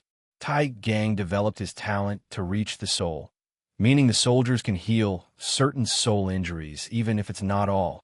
Furthermore, knowing this was one of the weaknesses of the Undying Legion, he trained the soldiers to prepare. They had to learn soul defense techniques and have a soul-protecting artifact. The Tao opening sect went above and beyond to nurture these soldiers, providing them with enough resources to make some declining emperor lineage wince in pain. And this was not the end. Li Jun also helped this legion protect their souls by creating a technique that allowed them to absorb baleful auras and use them as a shield to save their souls. Swish! An arrow pieced through the sky, leaving hundreds of afterimages in its path heading straight toward Tai Gang. He calmly raised his hand to catch it. But to everyone's surprise, the arrow divided into two, with the second one headed for Yin Liling. Checkmate, thought Sloth General 1. Unfortunately, before he could celebrate, purple flame manifested around Yin Liling and burned the arrow into oblivion. Did they think I was a damsel in distress because I'm an advisor? Commented Yin Liling. I think they do, replied Tai Gang. I feel offended. Yin Liling suddenly felt like many people in the world thought she was a useless group member. If it were not for the rules, I would burn all of them to ash. Tai Gang swallowed his saliva. He knew the horror of a talented pill master. These monsters have some of the weirdest pills. More importantly, they are all masters of poison. Wang Wei tasked Yin Liling to create poison for him to temper his body once he finished with his black holes. And Tai Gang once experienced some of her experiments. His body trembled as he remembered the horrid poisons he saw her testing. I guess it's my turn to move, commented Li Jun as he checked on his Slaughter Legion, who was responsible for the defensive maneuver of this war. If they failed, the group would fight on 4 fronts instead of 2. He jumped on the shoulders of one of the soldiers and used them as footholders to rush toward the enemy's general. Sloth General 1 immediately ran in the opposite direction, which surprised Li Jun a little. However, he sensed 3 more people coming from behind him. You want to fight me 4 versus 1? Not a problem. He did not hesitate to follow. However, in his way, he communicated something to the group. Happy New Year. I know for some, it's not time yet. Nevertheless, I will say it again in tomorrow's chapters. Please take some time to read the author's note. Chapter 664 improves Slaughter. Dao, I know he's going to be fine, but shouldn't we be more careful? Said Tai Gang as he watched Li Jun rush toward the enemy in the distance. We are, stated Yin Liling, and Tai Gang finally noticed Wang Ju had disappeared, and his eyes lit up. Li Jun looked at the 4 people who surrounded him. As his red hair played with the wind, he rested his spear on his shoulder. So who are you guys? Sloth General 1 was a devil with goat horns and claws. Sloth General 2 had black wings made of bones and a snake head. General 3 had 2 bull heads and was 5 meters tall, and General 4 was a headless human. No answer, huh? I guess we're doing this the hard way.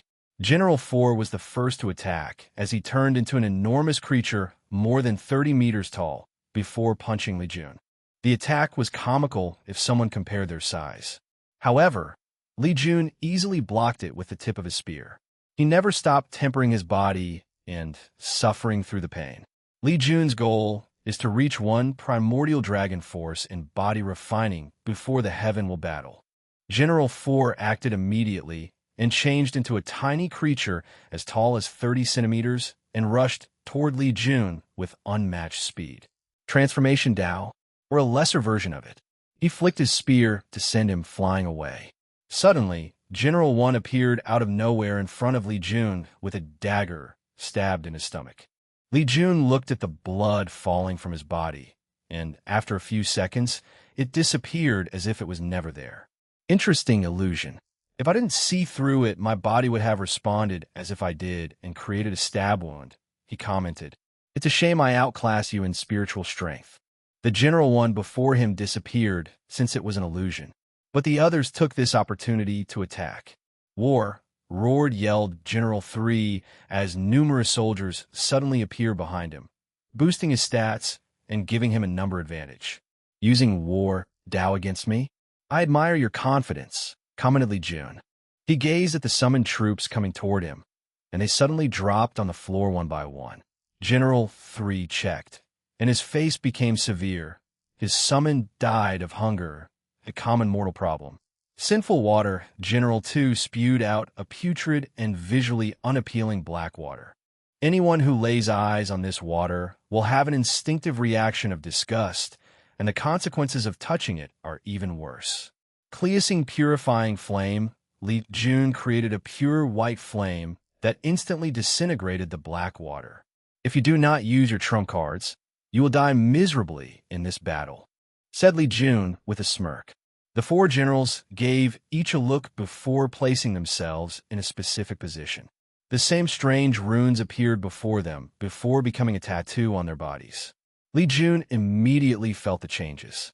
At the previous array that acted similar to Time Dao, Li Jun raised his hand, and it appeared he was moving in slow motion. He felt he needed an extraordinary amount of energy just to move his fingers or breathe. His mind became so slow it felt like a single sentence would take an eternity to ponder. His origin essence, spiritual strength, and blood energy operated slower than an old, dying turtle. Furthermore, his thoughts became negative. He did not feel like moving a finger literally. He felt his spear and armor were too heavy. He even felt standing up was too much work and required too much work. All Li Jun wanted was to lie down and sleep, and he was thankful that he was powerful and did not require food to sustain himself. Then things worsened. He felt breathing or living was too much.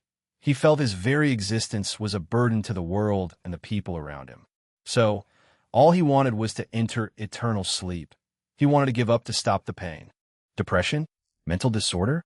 Li Jun remembered a concept he learned from Wang Wei from his past life about mental disorders. Wang Wei explained to him how a cultivator's change in their mental state and their Dao heart's destruction could be the result of mental disorders. Li Jun thought the subject was interesting, so he remembered, and this sloth ability reminded him of that discussion. If mental disorders have such a severe effect on cultivators, the situation would be 100 times worse if not more for mortals. How many of them have died as a result of it? His mind worked on overdrive while remaining clearer than ever.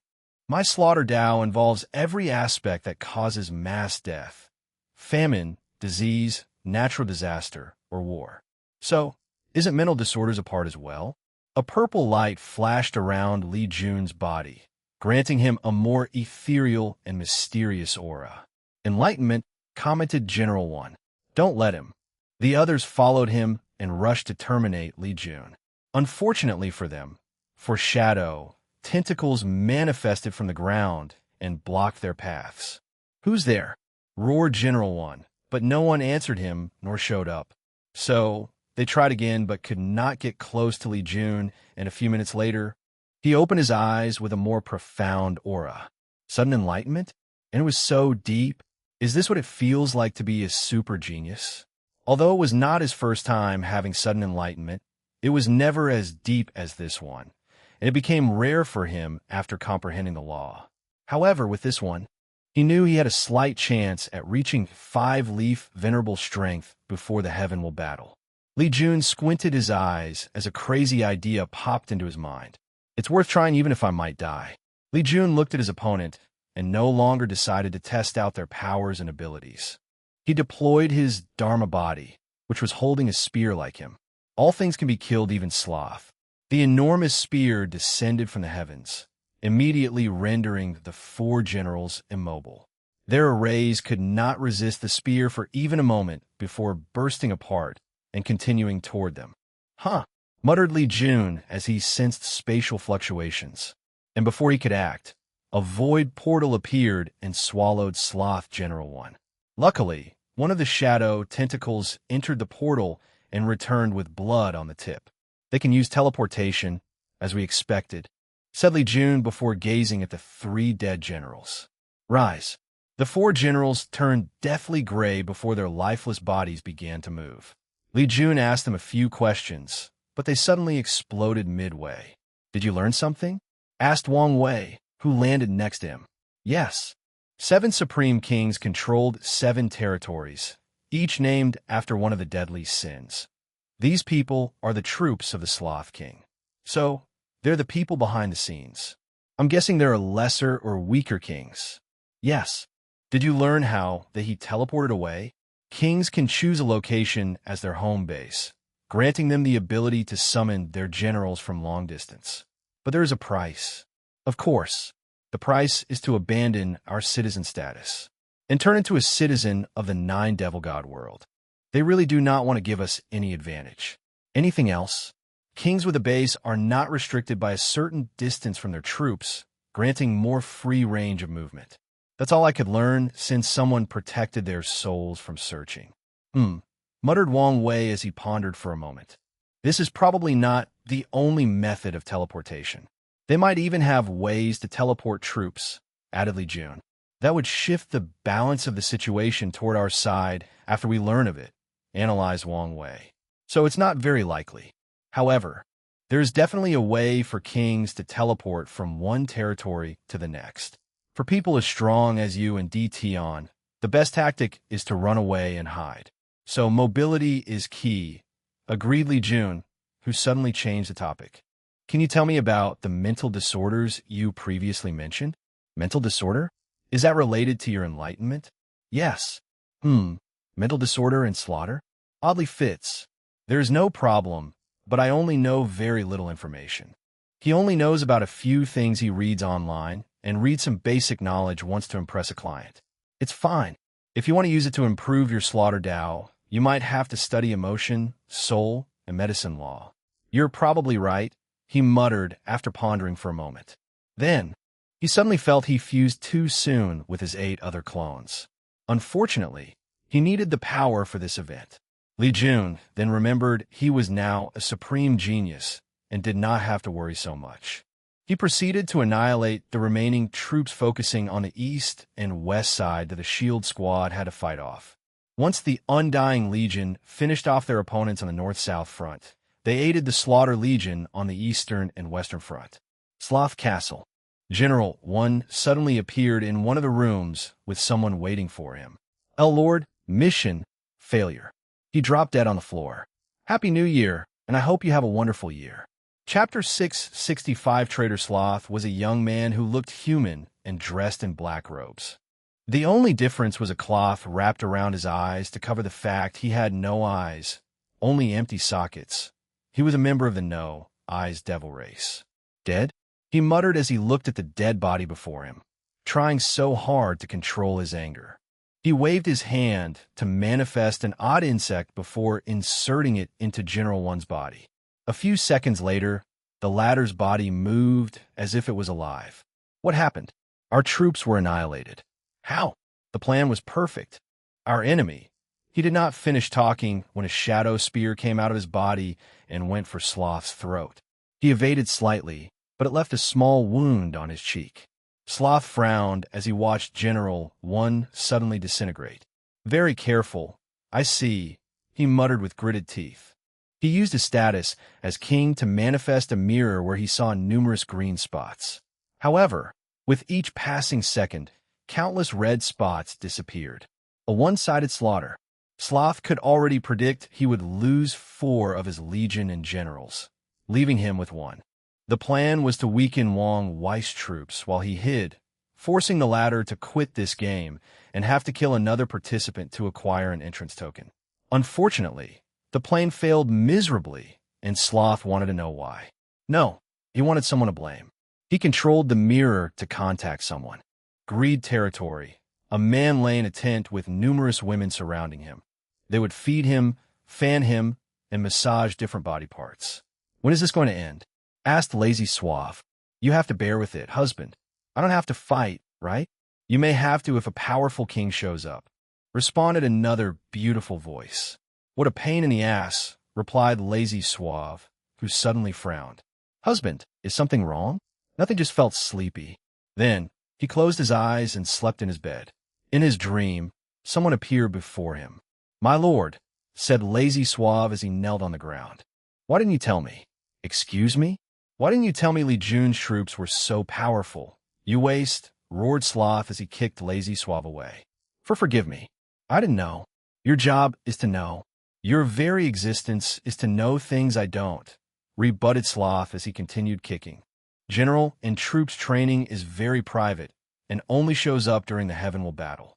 In most generations, they are unimportant, so little information is known about them. Sloth stopped while Lazy Suave spewed blood. I cannot infiltrate the Tao opening sect, so my information source is almost non-existent. Sloth took a moment to breathe and calm down. He understood this was the truth. Lazy Suave could infiltrate the myriad Emperor world and create a decent information network due to a unique chaos treasure that Wrath gave him that allowed him to hide his identity, and because of his laziness gimmick. Most people who know him would only chuckle at his story and would not pay him much attention, allowing him to blend in and do things in the shadow. His role was not as crucial since Wrath seemed to have a way of acquiring some deep secrets like Tion and Wong Wei's strength. You better not fail me again, declared Sloth. He made Lazy Suave by imbuing a human with a core part of his essence, making Lazy Suave just a part of him. Otherwise, you know the consequence. Sloth ended the communication, leaving a trembling Lazy Suave. Immediately afterward, he contacted Wrath to have a meeting with the others. So the plan failed? Uttered Wrath. Yes. Do you know the damage their troops suffered? You don't. However, based on the rate they massacred my troops, minimal. That's a problem. What about you, Lust? Tion's army is not that impressive, as we had the overwhelming advantage. However, an anomaly occurred. She replied casually. Is it the one heavenly Tao sealed? Yes. My general can barely hold him back, but we lost many people. How are his casualties compared to you? We are still winning, but that won't last long. Do you want to retreat? Asked Wrath. It'll weaken him a little more. As you wish. But don't affect the overall plan, Wrath stated calmly. Gluttony. What happened to Mo Xingyun? She is more cunning than anticipated. She broke through my blockade, and in pursuing her, she is quite the tactical mind. Be careful, and don't be afraid to give up. I will. Anything else to report? Asked Wrath. But no one answered. Everyone can leave except for Sloth. I'm really sorry, explained Sloth once he was alone. No need to worry. I won't blame you, he reassured. I'm here for something else. Sloth was confused, so Wrath explained. Someone placed a tracker on you, and I'm here to remove it. Tracker? Sloth's face suddenly changed as he remembered something. It seems you know what happened, said Wrath. Yes. Wrath removed something from Sloth's cheeks. Be more careful from now on. I will. I know you, so you must plan to get your revenge on Wong Wei. What method are you going to use? Wrath knew how petty Sloth was and refused to take any loss. Tell me the plan. If I approve, I will support you. If not, you can give up now. Sloth felt tremendous pressure as these beautiful eyes gazed directly into his soul. Without hesitation, he confessed what he had planned.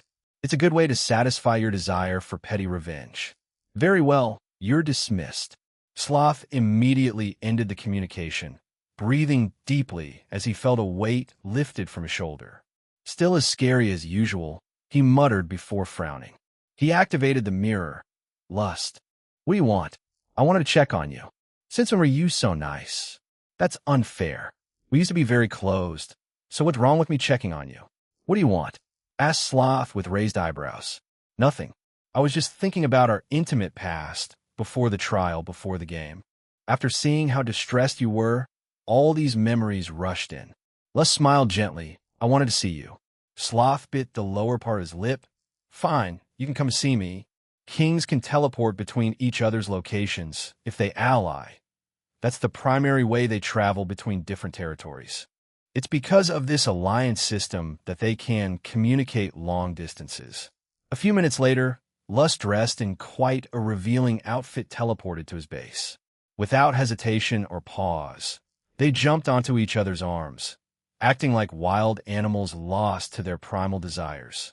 A few hours later, Sloth looked at Lust's beautiful and elastic skin. Her charm was simply irresistible. Do you mind if I walked around in your territory? It's been a while since I was here. Do as you wish, but be careful. Thank you, said Lust as she gave him a kiss with a jovial smile and left the room. Sloth watched her go with a deep look in his eyes. In that trial, We had first to conquer our 7 deadly sins. So what happened to you? Did you fail or decide to indulge in your power? He shook his head while sighing. He put his clothes on before leaving. He had other plans he needed to accomplish. Secmaster, I've got some news, said Wang Ju. What is it? Someone removed the tracker I placed on the enemy. They are quite capable. Did you get any information? I got a general location of their position, but nothing concrete. That's more than enough. Wang Wei looked at his entrance token, which was more than 75 activated. With a few more victories, it would be activated. By then, he has to worry about the number of people the token will allow. He guessed the more people allowed, the higher a token would be required. And Wang Wei wanted to bring the maximum number of troops to protect him from cannon fodder tactics and ensure he was in the best state for his fight with DTon. This was a worthwhile victory, said Li Jun as he approached the rest of the group. And we finally have enough horses for a cavalry. We also have our destination, said Wang Wei before he explained what Wang Ju found. If kings have a base, it should be different from normal cities and obvious to detect once we see it. Yes, but the location might be at the far end of this territory, forcing us to walk for years with nothing in sight. Complained Tiyigong. You have a point. We have horses, but not enough for everyone. Let's head in that direction. If we found the base, it's fine. If not, we will accomplish our main objective while trying to find a faster way of travel, summarized Wang Wei. Before that, Liling, let's try something new. What is it? Let's see if advisors can give people other roles. If that's possible, my workload would be drastically reduced. She had to refine all the pills and even repair some of the soldiers' equipment. An aide would greatly help her. Someone in my Discord predicted this twist, so I almost removed it from the story. There is nothing more aggravating as a writer when someone predicts something you were excited to reveal. However, I decided otherwise because most people would not remember who Lazy Suave was. Chapter 666 Third Match, Lianchong floated above, showing his jagged teeth as he looked down. Beneath him was a cube-shaped barrier that contained a large ocean. 2 armies fought inside that ocean, the Devil and the Sea Race troops.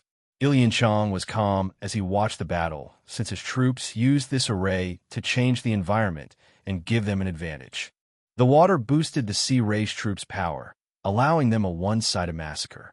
Every time a devil died, Lianchong would inhale their soul, energy, blood, and flesh. Terrible sacrifices. Even the number cannot make up for the lack of quality. I need better sacrifices. He frowned as he pondered. I came to this place due to the fewer restrictions in the myriad Emperor world. However, I did not expect to be even more restricted. Lianchong waited until the battle finished and had his men close the formation and clean up. As he watched everything from above, he became irritated. I need an excellent sacrifice. He then remembered the clashes between these two a while ago. Wang Wei. Talent, strength, soul, luck, and destiny. He is the best sacrifice I could ever find in the lower dimension. He licked his lips thinking about it. Although Tian is excellent as well, he lacks something I cannot pinpoint. Lianchong squinted his eyes. Luckily, I don't need to choose. I can get my hands on both. He looked in the distance before muttering. Where are they? Suddenly, he heard indistinguishable murmurs that would drive most people to madness. The sloth and lust territory? That's very far from the pride territory. Lianchong knew how long it would take him to travel from his current location to the sloth territory with his troops. By the time he reached his destination, the entire event might have ended.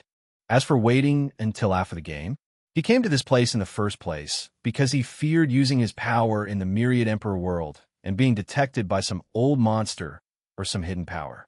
Lianchong looked at his entrance token for a moment before shaking his head. It was not that important since he could take it from someone else. Then he gazed at his troops. His arm turned into a gargantuan octopus tentacle before slapping these soldiers into oblivion. He ignored the scream and desperation of his own men, killing them without hesitation or remorse. He only left one person alive, a general. Lianchong absorbed these people's blood, flesh, and everything of value. Then, he landed on the remaining survivor. Lord, why? We dedicated our lives to serving you. asked the soldiers with tremendous pain in his voice. He dedicated his life to the Lord. But it was painful to see how easily they were discarded without any purpose or explanation. "You don't need to know," said Lianchong before making the general pass out. "If it was not for this stupid game and its rule, you could have survived longer," muttered Lianchong before putting that general on his back. Then, he ran at full speed toward the sloth territory. He regretted he still could not fly with only one soldier. "Sloth territory. Success," said Yin Liling with extreme joy as she looked at the 5 people who acquired the role of aide. "Easier than I thought." She never thought she only had to say a few words similar to a blessing for the game to acknowledge the change. "Indeed, we don't have to try the other complicated methods," added Wang Wei. If things did not succeed in the first method, he planned to establish the ceremony cultivator used to contact Heavenly Tao as a way to get the role. "Our productivity has increased, so let's continue our journey," he commented. Then, the group assembled the necessity before marching to the next city. Wang Wei met his first king in this game and became excited. Unfortunately, the latter was too weak and could not quench his thirst for battle. As he looked at the dead king before him, he could only shake his head before proceeding to check his body. "Did you find something new?" asked Li Jun, who had just finished with the city's cleanup. "Not really. The only thing I discovered is the more powerful a devil, the higher concentration of human bloodline it contains." "So, your theory is correct. They use human bloodline to deal with the seal. The evidence suggests as such. What I want to know is who is responsible for this idea. The 7 ultimate kings, the sealed devil gods, or someone else entirely. Our lack of mobility and restriction makes it more difficult to investigate these things. That's the current issue," agreed Wang Wei before looking at his entrance token. "We only need 2 to 3 more cities before the token's activation. Then, we can head to Sloth Space to see if we can find something." The troops gathered all the resources from the destroyed city before moving on to their next destination. During their march, the scouts suddenly returned with news. "Enemies detected in the northeast." Northeast? According to the map, no city or town is in that direction. It is one of our own. A heaven chosen? Who? The leader of the Divine Tao League, Fong Lijuan. Her? "It seems fate knew we had unfinished business," Li Jun said with a smile. He did not immediately order the troops to go after her, but contacted Wang Wei. "You can deal with her," responded Wang Wei. Heavenly Tao cannot blame him if he is not the one massacring these heaven chosen. Furthermore, he worries about alliance and cannon fodder affecting his stamina. So, it's in his best interest to reduce the troops of his competitors. "Damn it," said Fong Lijuan. "I should have guessed something was wrong with that squad. She's been fighting with this powerful legion that used guerrilla tactics, forcing her to follow them. But recently, she lost track of them and felt something was wrong. However, before she could react, her scout brought news Wang Wei's troops were nearby. "How many troops do they have?" "Roughly 20 million, replied the scout. 20 million? That's the exact number they came with. Are you saying they've barely lost any soldiers?" "I'm only reporting what I saw." Fong Lijuan's eyes became red as he looked at the scout, but she did not act out as she understood this man was only doing his job. Furthermore, she knew she had to remain calm in this situation to have the slightest chance of survival. "Do they have horses?" "Yes." Fong Lijuan immediately knew running away was not an option even if she abandoned most of her troops. "Plus, Wang Wei can catch me as long as he's not too far from his troops." She knew the horror of the Nine Extremity Foundation from Mo Xingyun. Many thoughts flashed across her mind, thinking of the best way to survive this encounter. "I should have followed Mo Xingyun's advice and come with a puppet." Fong Lijuan knew it was not the time to have these useless thoughts. What matters is to find a ray of life in this desperate situation. There is only one solution.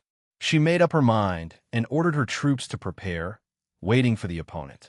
A few minutes later, she saw Li Jun gallantly leading his troops before her. "If it isn't the god of war, Li Jun," Fong Lijuan said with a sneer and blatant mockery. "I can smell the fear from you from a mile away.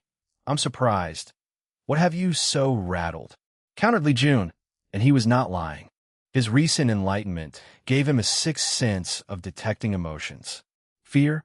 Why would I be afraid of a loser I previously defeated? Replied Fong Lijuan with great composure despite the rapid beating of her heart. Interesting. Besides fear, I can sense hope and desperation from you, said Li Jun. So, you must have come up with a way to survive this encounter. Be direct, and I might entertain the idea. Fong Lijuan secretly clenched her hands. She did not like the feeling of how he could see through her. Fine, she said while exhaling. It'll be direct. I want to make a deal with you. Deal? I'm listening. Li Jun could guess what she would say next. A battle between the of us. If I win, I want you to let me leave without touching my men or me, she said, looking at Wang Wei, who seemed nonchalant about everything happening. And when I win, if you win, I will give you the invisible talisman. The invisible talisman is now linked to your Tao. Removing it from your body would result in terrible Tao Foundation injury.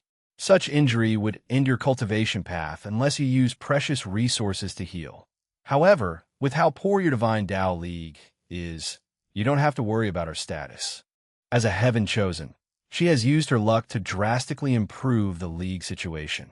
Nevertheless, Li Jun was correct regarding the resources to heal Tao Foundation injury of this magnitude. Good proposition, but I can take the talisman from your corpse without any agreement. What are you scared of? Oh, I forgot you need your master's help to do anything. What a good little dog, she taunted with a sneer.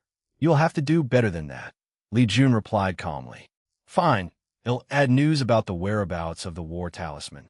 Li Jun squinted his eyes. Are you serious? I'm willing to sign a contract to prove him not lying, replied Fong Lijuan. However, I've taken measures so that only I know this information. No matter what you do, you can't get the news from me even from my corpse. Li Jun pondered for a moment. All right, I agree to your terms. He knew Wang Wei could not kill her, but she did not know that. So, he would use this lack of information to his advantage. They signed the contract before beginning the battle. Chapter 667 Killing Fate. Fong Lijuan did not waste time and activated her Dharma body, which looked like her but had a weird aura surrounding it that made it seem that it did not exist, that it was invisible. Li Jun followed her and deployed his Dharma body, except it had a hidden, quiet bloodlust hidden deep in his eyes. Tell me, how can you affect something you cannot see? Something invisible. Li Jun immediately lost track of Fong Lijuan as she became invisible to him and unknown to the world. How can an ant hide from a god? And unfortunately, no creature known or unknown can escape the clutches of death. His Dharma body stabbed a golden spear directly at Fong Lijuan's location. Shadow escaped, she disappeared before manifesting a distance, avoiding the attack. Immediately, Fong Lijuan knew the fight wouldn't be as easy as she had guessed. Shadow Dao, it seems you've improved since we last met, said Li Jun. Fong Lijuan did not answer. She might have been quite arrogant before, but after breaking through the limit of her bloodline and experiencing many things in this generation, she's not stupid enough to keep holding on to certain detrimental ideas of the Divine Tao League. She knows to constantly improve and never become complacent. Otherwise, the only fate awaiting her is death, or worse, becoming irrelevant. Wrath of the Shadow World, Li Jun sensed something and looked into the sky. Invisible shadow? He sensed she created a small world full of shadow energy to enhance her attack. Then, she applied her invisible Tao to the shadow to enhance their hiding ability. Bang! Numerous shadow spears, swords, palms, and punches landed on Li Jun, but he did not move a single step. He easily tanked the attack with his fleshly body with no injury. Then, he looked at her as if to say, "Do you have something better? Is this the best you can do?" Oftentimes, knowledge and the truth are invisible to us. The surrounding immediately changed after Fong Lijuan's Dharma body used this technique. The soldiers in the surroundings began to lose their knowledge or all the things they learned in their lives, including how to cultivate and how to use their powers. They began to forget fundamental truths like they were humans, had a mind, spirit, and soul, or that they understood the laws of heaven and earth. And it was the same for Li Jun. The fear of death is ingrained in all living beings, and slaughter is instinctual, especially when someone is cornered. Li Jun's counter immediately removed the effect of this spell before counterattacking with a beam of death energy. Fong Lijuan's Dharma body turned into a giant crystal and protected her. Boom! She defended the attack, but was still injured. Blood spilled from her nose, and her complexion became paler. Fong Lijuan immediately tried to make her injury invisible as a way to heal. If it's not there and invisible, then it does not exist. Unfortunately, Li Jun's DE realm would not allow such a thing. Is this what Mo Xingyin referred to as DE realm? How can Li Jun be talented enough to reach such a stage? Fong Lijuan knew she could not achieve 9 extremity, so she wanted to enter the DE realm at least. But even that was more challenging than it sounded. Her mind worked rapidly, thinking of countermeasures. Meanwhile, Wang Wei looked at the battle from a distance. They were not surprised by the flowering words these Dharma bodies would recite during the match. In the Supreme Realm, battles are often more about understanding the Tao and manifested in the form of a philosophical debate. Although it may appear stupid and pointless to some people, they knew these battles were perilous if something went wrong. If a cultivator suddenly doubts their Taoist during one of these debates, there's a high chance of developing heart devil, the collapse of the Tao heart, and or their state of mind. And this collapse has created the existence of an anomaly, half-emperors.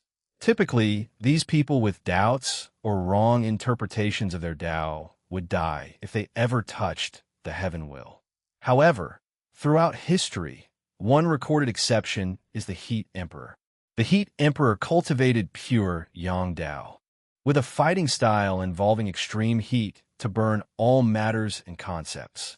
However, in one of his battles in the Supreme Realm, someone pointed out that solitary Yang cannot exist without Yin, and vice versa, meaning he needed a touch of Yin Tao in his extreme Yang Tao.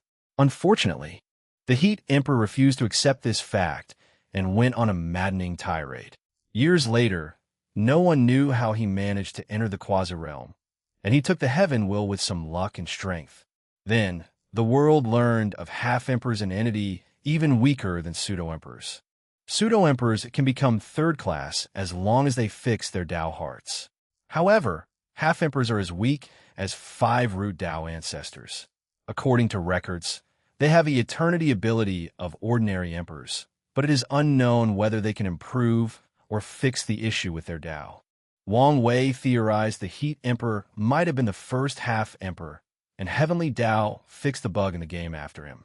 Of course, there's also the possibility that half-emperors is more common in other places like other Source Chaos worlds.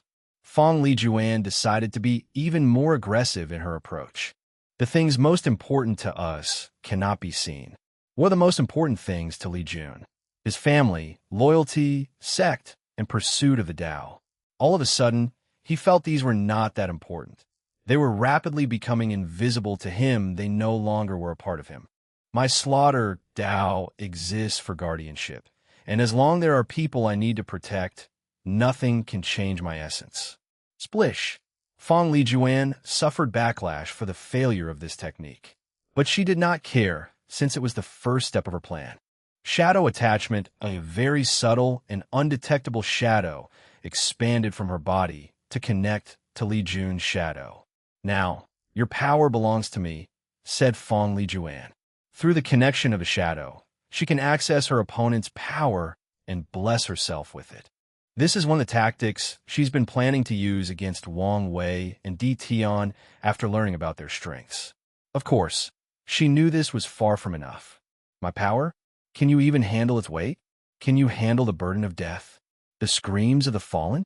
Ahhh, screamed Fong Lijuan, her voice shrieking with misery and pain. The voices, make them stop. She could hear an infinite number of people talking to her, asking her why she killed them. It was like she had to confront the grieving souls of all the people Li Jun had killed. However, there is no way he could have killed so many people. Li Jun did not kill so many people. However, in the sex trial, He had to confront the killing intent and baleful aura of numerous emperors who had too much blood on their hands.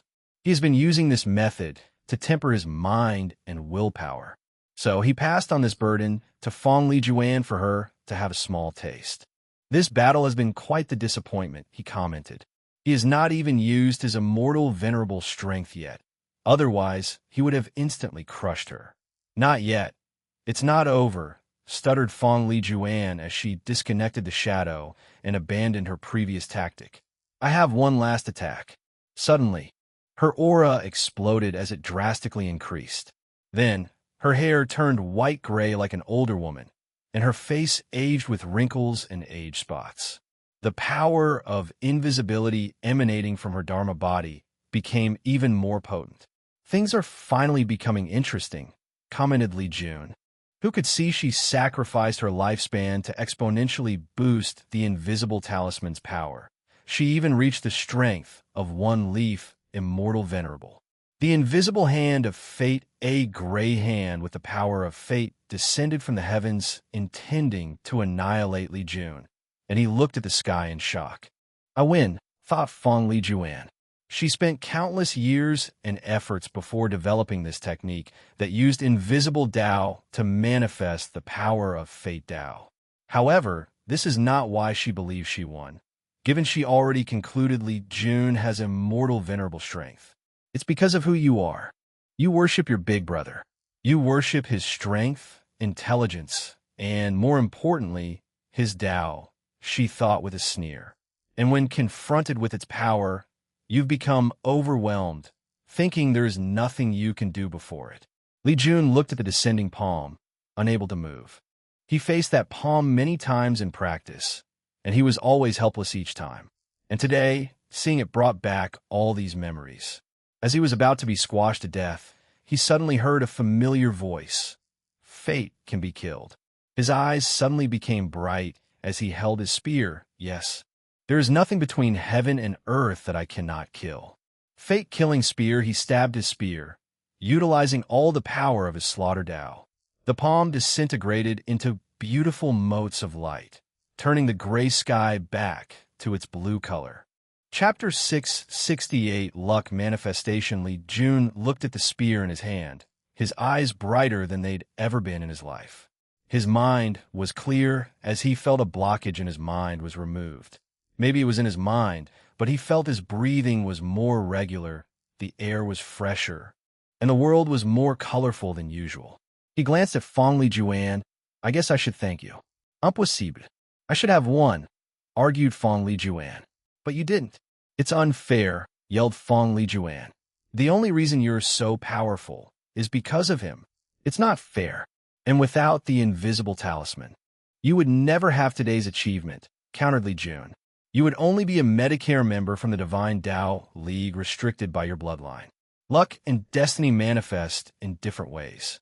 Fong Li Juan did not know how to answer. She looked at her old and decrepit hand. Thinking about her life from the moment she was born, she thought of the burden of reviving the Divine Tao League.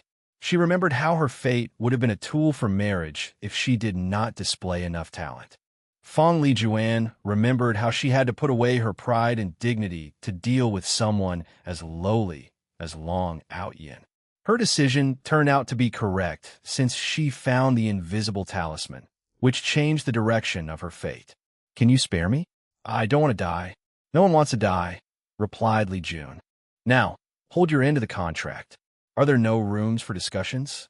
No, so please don't force me to make you experience a fate worse than death. Fong Li Juan opened her mouth, but did not say anything. She wanted to plead for her life and even offered to become his woman. However, she knew with this man's display of willpower, he would not accept such an offer. More importantly, she still had some pride. She did not want to grovel before her enemy, begging for her life. Nevertheless, she did not want to die. Fong Li Juan told him about the information she had gathered regarding the war talisman. Although it was not the exact location, with the Tao opening sex information gathering capabilities, he should find its location after searching for a while. Then, she placed her hand above her heart to take out the invisible talisman. I don't want my journey to end here. Fong Lijuan was unwilling, and until the end, she thought of any possibility of escaping. "Hurry up," demanded Li Jun with impatience. Suddenly, Fong Lijuan's old eyes brightened, and she yelled, "Heavenly Tao, I want to change sides. I want to join the devil's side." Bang! Li Jun's spear hit a golden barrier that easily nullified his attack. Then, he sensed the unique power of Heavenly Tao that controls the game. Player Fong Lijuan wishes to switch their allegiance? Please confirm yes or no. Yes, but take me away from this place. Do you know what you're doing? By becoming a traitor, you'll forfeit your right to prove the Tao, said Wang Wei. Maybe in the myriad emperor world, but the endless void is vast, with many opportunities, replied Fong Lijuan with a sneer. What about your divine Tao League? Do you know the fate they'll suffer once your betrayal is known? Fong Lijuan gritted her teeth, but did not answer. This method was the only way to survive. The switch is part of the rules, and accepted. Fong Lijuan turned into a white light before disappearing. Then meet Kos Liunya. What about the contract? Two things descended from the sky into his hand as soon as he said these words. World source and merit? That's the price for breaking the contract. Immediately, he sensed something wrong. Why is Heavenly Tao willing to go this far from one Fong Lijuan? That's a good question, said Wang Wei as he looked at the horizon. If I knew this would happen, I would have killed her quickly. Don't blame yourself. At least we learned one more important game rule, comforted Yan Liling. What do we do with our troops? Asked Tai Gang. Should we kill them? Do we have enough food and supplies to sustain them? It's not a problem to feed them with the good fortune seeds. The only issue is the spiritual herbs to refine the energy recuperating pills they need after each battle. Why do you ask? I have a feeling they might become useful as cannon fodder very soon, explained Wang Wei. They'll find a way, logistic-wise, to sustain them. And he'll go place the fear of the heavens on them to surrender, said Li Jun before walking toward them. Wrath territory, inside a castle. Wrath suddenly opened her deep red eyes that contained multiple rings. She stood up from her cultivation retreat with no clothes on. She had the habit of cultivating completely naked since it felt more liberating. A white hanfu appeared on her well-defined and developed body, adding her beautiful light pink hair in the form of one braid. Her beauty could give Su Shi and Su Yu a run for their money. And in terms of aura, she only lost to Wu Hong because she had not seen the pinnacle of the Tao, standing above trillions upon trillions of living creatures. She walked out of the room, calculating something. A defector? Her eyes lit up. Such a person would make the plan go more smoothly. Wrath hoped for a defector, but never planned for one, given how much humans hated devils. This kind of intergenerational hatred has been ingrained in the human's blood and soul. She waved her hand to manifest a mirror that reflected all 7 territories. The mirror reflected humans and devils in the shape of black and white dots. The black dots were disappearing at an alarming rate, but she did not care about this. Wrath only cares about the disappearance of the white spots. Not enough bloodshed, she commented, but there is still time. She controlled the mirror to reflect something else. The defector is in my territory? Excellent. Wrath prepared to leave her castle for the first time since this game started. She could have dealt a significant blow to the myriad emperor world, given her power. Besides Di Tian and Wang Wei, and the anomaly Yilian Chong, she was confident in easily slaughtering all the other heaven chosens, even the ultimate kings. However, Wrath knew doing this would ruin the overall plan. Furthermore, if she did this, the myriad emperor world's heavenly Tao would overthrow the game board by removing the restraint on Wang Wei and Di Tian, allowing them to hunt her down. So, she must be careful and not affect the balance. After giving her subordinates a few orders, she flew in one direction. Fong Lijuan suddenly appeared far from the castle, inside a forest that is about 15 days of non-stop marching. Saved? She muttered after looking around. I don't have much time. I need to stabilize my injury before acting quickly. She plans to contact the Divine Tao League members and have them leave or hide as soon as possible.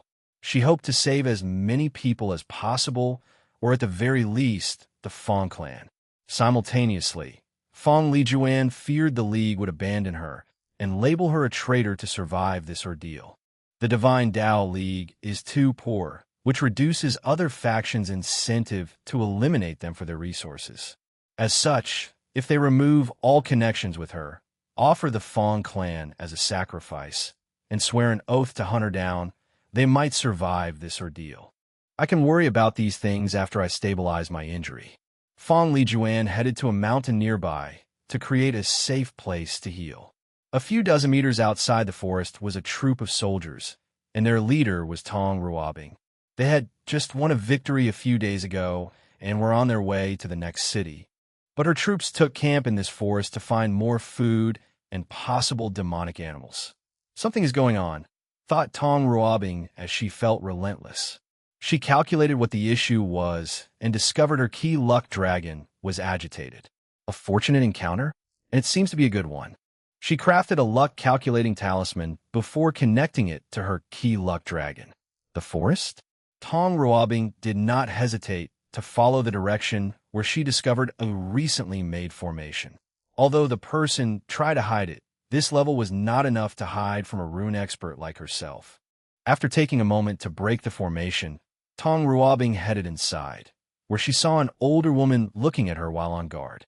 It took her a moment, but she soon realized who this person was. Fong Lijuan? Tong Ruobing. Haha, my luck is truly booming, said Tong Ruobing with her cute and innocent face. We do not have any animosity. Given my state, you don't have to be hostile. Animosity? We are competitors destined to kill each other. Anyway, don't waste your breath. You've been on my killing list for a while now. Why? What do you think? The invisible talisman. Exactly. I've been thinking of ways to increase my strength, and the best method is to absorb some of the 12 ancestral talismans. Tong Ruobing is connected to the origin talisman, so it would benefit her immensely to absorb the other ancestral talismans.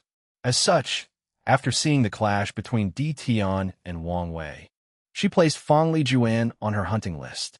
I'm sure we could nego. Tong Ruobing waved his hand to manifest numerous runes and instantly sealed her. And with Fong Lijuan's current state, she could not resist. It would be a shame to kill you. It'll have the invisible talisman absorb all your powers and Tao, making it in a better shape for me to use. She then refined Fong Lijuan's powers and fused them into the invisible talisman. And once she finished, one more heaven chosen had fallen. With this talisman, I should be able to break the 4-leaf barrier and maybe even reach 5-leaf. But it's not enough, muttered Tong Ruobing. Chapter 669 Love Wrath floated above the sky, looking down at Tong Ruobing in the forest. She knew she was late, and someone had killed the defector. The air around her twisted as she tried to rein in her anger. It was one thing to have no hope, but the despair or disappointment is even worse once it's crushed right before her. She landed on the floor, calling out her sword.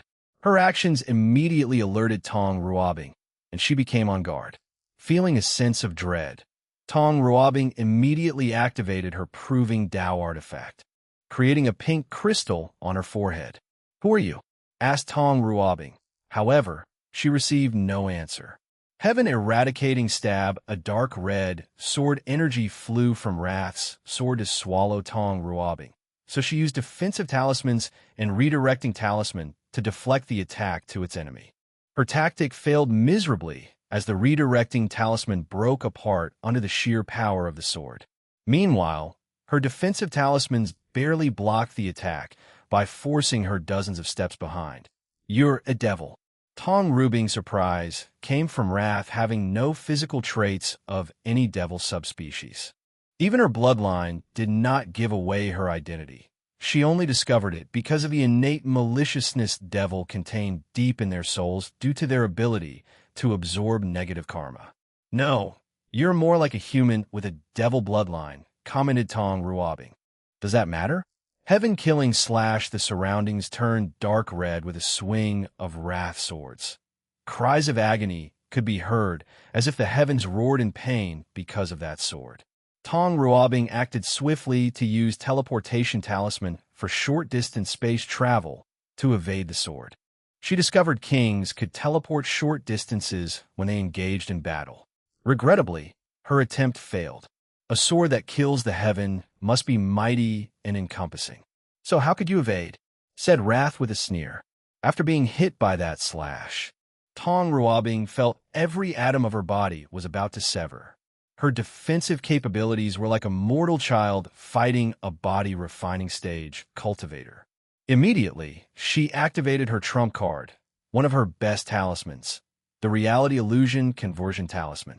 She converted many of the attack's potency and injuries into an illusion to save herself.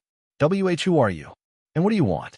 Asked Tong Ruobing, lying on the ground, missing her left arm, the right side of her brain, and many holes in her body. She knew she would have perished if the opponent did not control their strength. The Myriad Emperor world is truly experiencing a resurgence, sighed Wrath after detecting Tong Ruobing's immortal veneral 3-leaf strength. What's more, the latter still had more potential.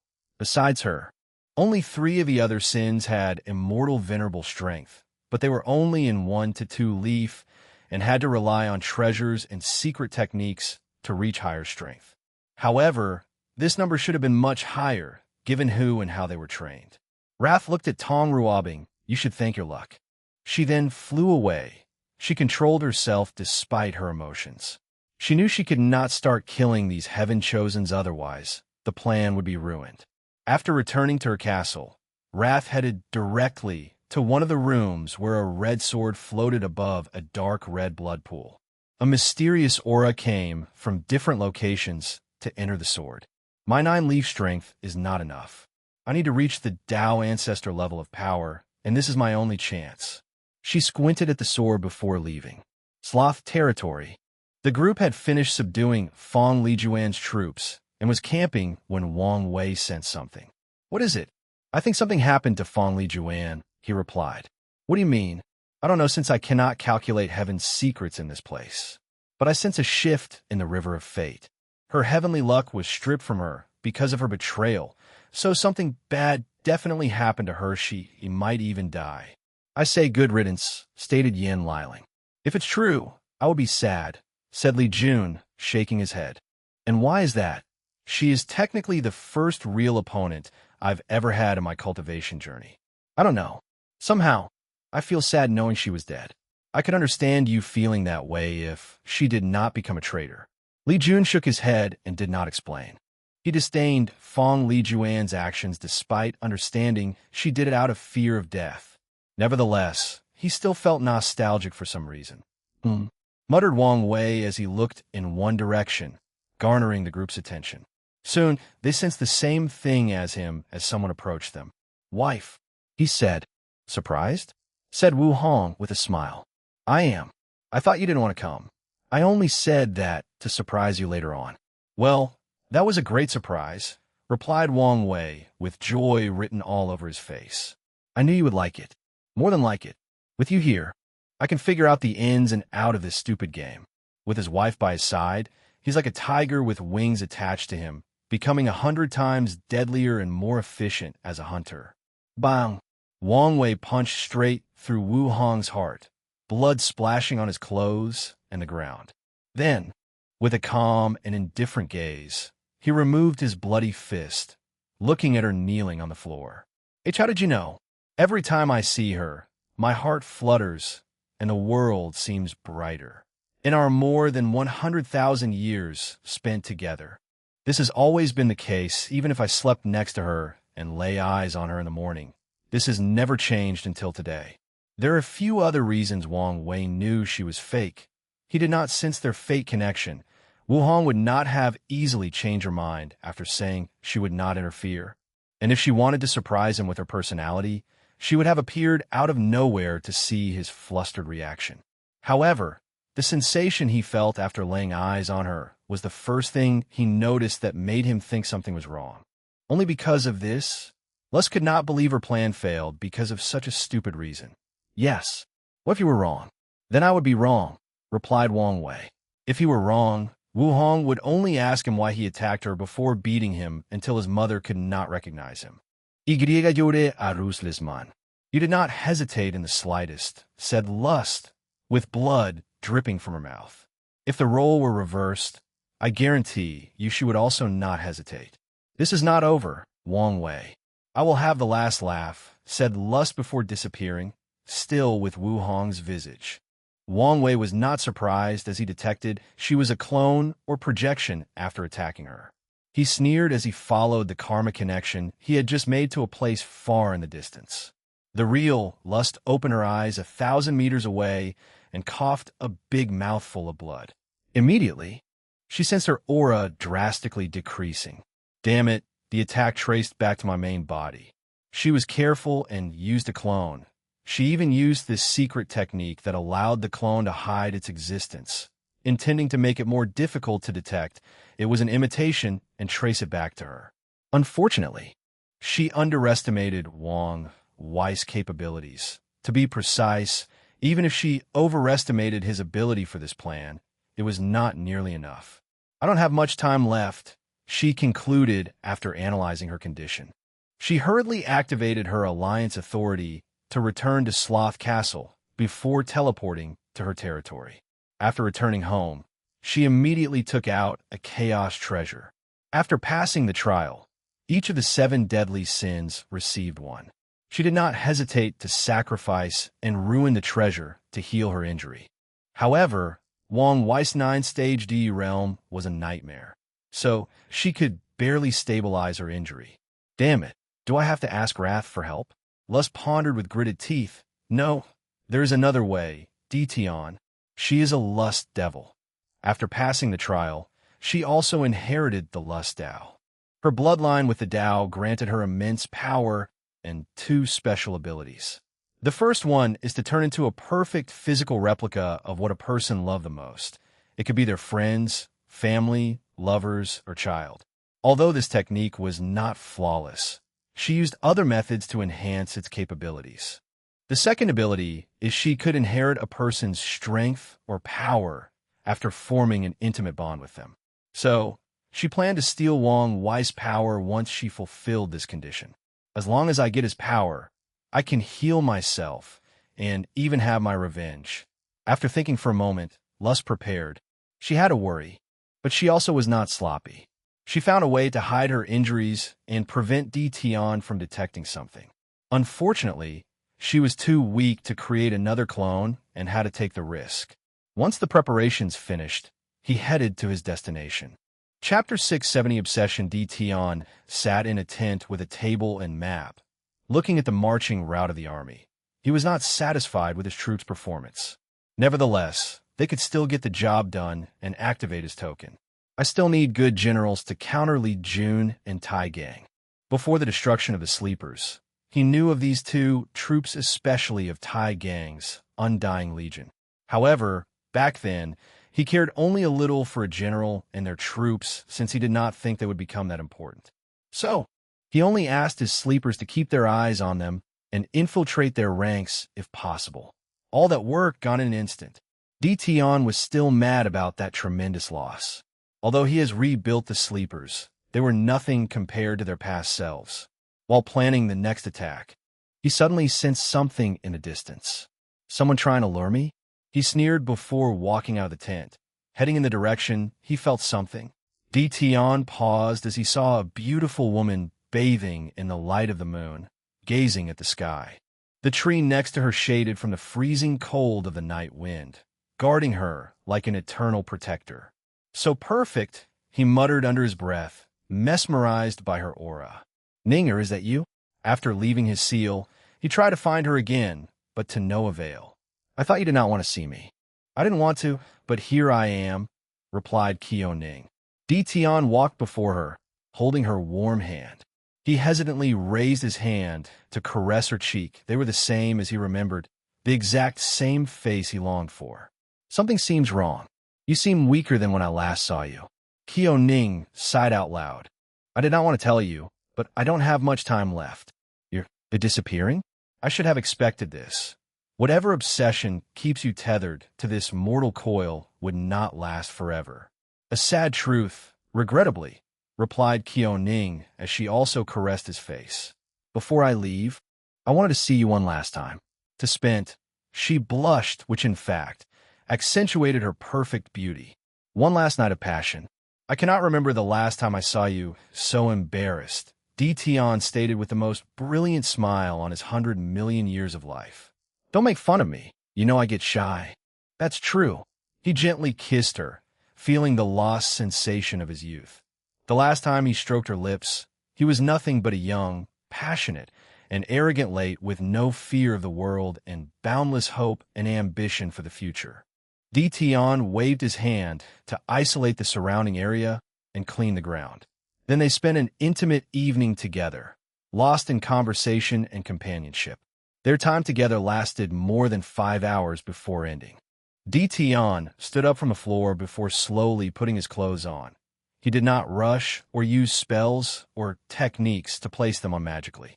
Once he finished, he turned around to look at Ninger on the floor. With a calm gaze, he watched as black smoke emanated from her body. He sighed. H, how did you know? Lust could not believe she had failed twice in a row, especially when she reached so far with Tion. Longing is one of the most powerful things that exist, stated Tion calmly. One time, I missed her so much that I began to dabble in illusion to see her again. Unfortunately, no matter how hard I tried, I could not recreate her. But you succeeded. I don't know how exactly, but you turned into my Ninger. He guessed she could reproduce things perfectly from his mind, but he was not entirely sure. If so, how did you know? She asked, pain expressed all over her face. When I touched you and felt the warmth of your hand, when I sensed your heartbeat and the vitality in your face, I knew you were alive. I knew even the Ninger spirit was incapable of recreating such vividness. Lust wanted to scream. She again failed because of such a ridiculous thing. No, not ridiculous, it's love. Something I always disdained as a lust devil. Her life was always about unbridled and unrestrained passion. So the concept of love to her was nothing but a human emotion that she believed many species let themselves be slave to. If you knew it was me, why did you bed me? She asked as many parts of her body had dissipated. I'm a very lonely man. After so many years, I could not resist the temptation, replied Tion, gazing directly into her eyes. Don't you feel any remorse? You've betrayed the woman you claim to love, the woman you supposedly would do anything for. I do feel remorseful, and when I see her again, I will confess my sin, and she will forgive me. After all, I am only human, and to err is part of my nature. Ha ha ha ha, laughed Lust in a deranged voice. You men are all the same. After getting what you want, you make all kinds of excuses. Tion frowned, not angered by the mocking word, but bothered by her vicious laugh that destroyed Ninger demeanor and aura. You can think as such if it pleases you. Tion could tell this devil had some complicated story about love and desire. However, he did not care. His conscience was clear. Why do you have to kill me? Said Lust as she regained her calmness. I can replace your Ninger. No, I could just be a stand-in, and I'd be fine with that. You can treat me as a way to soothe your loneliness. Tion squatted down to be at eye level with her. He caressed her face one more time. Your presence would be a constant reminder of my arrogance, pride, and my greatest failure. Tion's eyes became dazed as memories of that day flashed in his mind. After so many years, everything was still so vivid. More importantly, no matter what you did or how you look, I know you're not my Ninger. Lust wanted to scream, plead, or even throw a tantrum. However, she was too feeble to do anything else as most of her body was gone. I once met a primitive human tribe in a secret realm, said Tion with a reassuring voice. They believe that death is a transition to a higher state of perfection, a way to achieve perfection. Maybe the process won't be as fearful if you think about it that way. Maybe thought Lust. She was about to experience true death, with her soul destroyed and incapable of entering samsara. It would take a great deal of effort and power to revive her. As she faded into nothingness, Lust thought about her life. Lust devils live a life of depravity and sin. And if they are not powerful, a fate worse than death awaits them. Unfortunately, she was weak in her early years. Things took a change for her when she met Sloth, and they desperately survived in this cruel world. Although there were many ups and downs, separations and reunions, they survived by depending on each other. Then, everything changed once the 7 deadly sins trial began. They competed against millions of the most talented devils with the best bloodlines. They survived and became the supreme rulers of the race, creating an era of peace and prosperity. When did everything go wrong? Thought lust as her life flashed in her mind. She reviewed all her memories to find the answer. The trial. After having a taste of power, I could not handle it. She sighed mentally. In her last breath, she remembered Sloth's face. Her ambitions ruined the possibility of finding love like these two, to find someone who could recognize the real her because of a ridiculous reason. Maybe we devils are destined to have things like love and happiness. Lust died. She dissipated into nothingness. A suffering soul with a story, commented Tion with his usual cold and indifferent face. The cultivation world does not lack those. He waved his hand to create an unnamed tomb for her before walking back to the barrage. The devil race could be the answer to my problem. These 7 ultimate kings would make perfect generals. He shook his head, disappointed he could not get much information from Lust's mind. Wrath territory. She immediately sensed Lust's death and summoned a mirror to check. She sighed out loud, not angered or surprised by this outcome. On the contrary, she suspected this would be her fate. Lust, you were too influenced by the 7 deadly sins. You were too greedy for power to the point of being unsatiated, wrathful for what happened in your past, and too prideful after achieving a certain status and strength. You were doomed to fail. Wrath shook his head before focusing on the continent's map. I need someone else to take her post in the formation. Sloth territory. Wang Wei and the group sat by a bonfire, cooking their food over the flame. Could you imagine what sister-in-law would do to you if you laid a hand on her? Said Li Jun. She would turn you into a eunuch, added Yan Liling. I'm sure she would understand, argued Wang Wei. After all, she looked exactly like her. She cannot blame me if I cannot see through it. Do you think she would believe you could not see through it? Well, I'm talking about a hypothetical situation. Even if she could understand, she would never completely forgive you, said Li Jun, looking at his wife with his side eye, ensuring he did not make eye contact. Every time you have a disagreement or argument, she would flaunt it on your face. Wang Wei gave him a pitying look, but did not say anything else to not get him in trouble. The poor guy has been suffering enough based on this wisdom he just dropped. Then, he suddenly stopped cooking his food to look in the distance. It's one thing after another these past few days. Chapter 671, Ilianchang, take the troops to go as far as possible, ordered Wang Wei with a severe tone before flying in the southwest direction before landing. He saw Ilianchang carrying one soldier. After noticing him, the latter stopped before throwing the soldier away. Wang Wei observed Ilianchang closer than before and quickly realized the eerie atmosphere around the latter was more intense than before. Furthermore, he even felt a sense of dread that danger, or to be precise, death, loomed over him. "You're here for me?" he asked. "Of course," replied Ilianchang, licking his lips. "Interesting, treating me as prey," commented Wang Wei. "I hope you're not all bark and no bite. You'll know." Bang! Wang Wei instantly appeared before him and punched him, exploding his body and sending dark green blood flying in all directions. Then, he instinctively flew backward to avoid the falling blood. He looked at his hand and saw a small burning mark. Corrosive blood? The dark green blood stopped dropping and moved as if they had a will of their own. They condensed into a shape, but it was not a human form. It was a giant squid 50 meters tall with more than 100 tentacles. Then, something occurred that made Wang Wei squint his eyes. Numerous eyes suddenly appeared all over the squid's body, giving it a horror-like appearance. Even the aura surrounding him became eerie or bizarre. Couldn't it be? He did not want to acknowledge what he was thinking. Eyes of terror, all Ilianchang's eyes shone brightly as they gazed at Wang Wei, who immediately felt a weird power invading his soul, trying to affect his state of mind or insanity. To be precise, it is.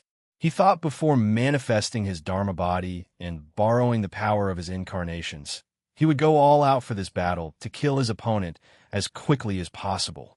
Destruction Cannon, the Dharma body, opened its mouth to fire a red mine containing the Tao of destruction. The intent was to eradicate this thing on an atomic level, not leaving a single piece of his flesh and blood intact. Eye of Space-Time, a tunnel containing the power of space-time, manifested before Lianchong to transfer the attack away. Unfortunately, the destructive beam could destroy space-time, so the tunnel only lasted a few seconds before the beam hit him. Oddly, though, only half of the squid's body was destroyed. Wang Wei reacted in time and appeared above the intact half. He gathered all the power of his fleshly body and punched Lianchong. Duck. Nothing happened. Not even shock waves from the force of his attack. Immunity to blunt force? This guy is the enemy of pure, true power Tao cultivator. If a person only cultivated their fleshly body and relied on brute force to fight, Lianchong would be a nightmare for them. Immunity? We'll see about that, thought Wang Wei with a sneer. Conceptual punch duck. Duck. Duck. Bang. He punched the second half millions of times in less than an instant before it exploded into dust. The 12 zodiac technique he acquired from Gu Xian's trial had a few interesting zodiacs, and the one most interesting was the dragon zodiac. Wang Wei learned a technique called conceptual punch that allowed him to use his pure physical force to attack concepts. For example, he could punch death or creation with this technique. In the case of Lianchang's case, he hit the latter's immunity, and since he was more powerful than him, he could overwhelm him into bypassing such powerful immunity. According to Wang Wei, this technique had a lot of potential, especially if, one day, he could use it to destroy the eternal attribute of great emperors and even eternal emperors. It would mean he could kill these entities without the need for Tao will. Wang Wei's actions were swift, decisive, and happened in less than a nanosecond. However, he knew the battle was not concluded. He watched as Lianchang's body regenerated. Even my Duyi realm had no effect. You should understand by now, said Lianchang. I'm immortal, and even though I'm not as powerful as you, I can still wear you down no matter how long it takes before I hunt you down. Wang Wei ignored him before attacking again. His fist moved so fast, leaving shadows and afterimages. He left an incalculable number of holes in the latter's body and soul. My conceptual punch does not work for his immortality. Nightmare World Lianchang went on the offensive by changing the surrounding into a Hell's Cape and manifesting countless cosmic horrors. In this place, even a 5-root Tao ancestor would have trouble keeping their insanity. However, who is Wang Wei? A man whose willpower is beyond even his comprehension. Without a change in his face, he manifested a golden light that instantly extinguished this nightmare world. Subsequently, the power of space-time flashed in his eyes. Then, he saw a young member of the deep squid race who got caught by an unpredictable and turbulent current and ended up deep at the bottom of the ocean.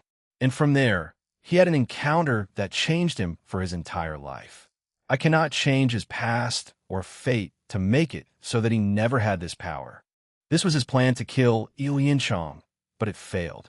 He waved his hand to cover the sky with numerous runes, which then turned into a sphere to seal the squid. Boom! Boom! Boom! Lianchang exploded his body over and over to generate enough power to break the seal, taking full advantage of his immunity. Hee. Do you want to know something interesting? Laughed Lianchang. I'm not like these rats from the upper dimension. My immortality is absolute and will work during the final battle.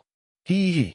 Wang Wei created a black energy ball in his hand with the power of destruction and annihilated him once again. Then, his Dharma body floated in the air while sitting cross-legged. It mobilized the Tao of Karma as it searched for the numerous threads connected to Lianchang, while the main body continued to annihilate Lianchang to see if there was a limit or flaw to his ability. The Dharma body finally found the thread. Unfortunately, someone or something else also discovered him. Wang Wei found his mind in an unknown place. At first, nothing was distinguishable until he saw an enormous creature looking at him from above. It was a humanoid creature with a squid for a face, wings, and claws. He could not see everything else clearly besides the creature's face. Immediately, he knew what he faced.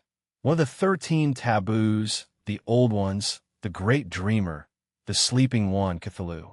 Fear was about to overwhelm Wang Wei when his intuition told him being afraid was the last thing he needed to do.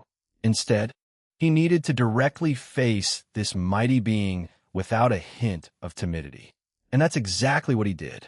He looked directly into Cthulhu's eyes, ignoring the murmurs that could probably drive any great emperors and even empyreans to madness. As Wang Wei looked directly into the creature's eyes, he began to notice things he previously did not.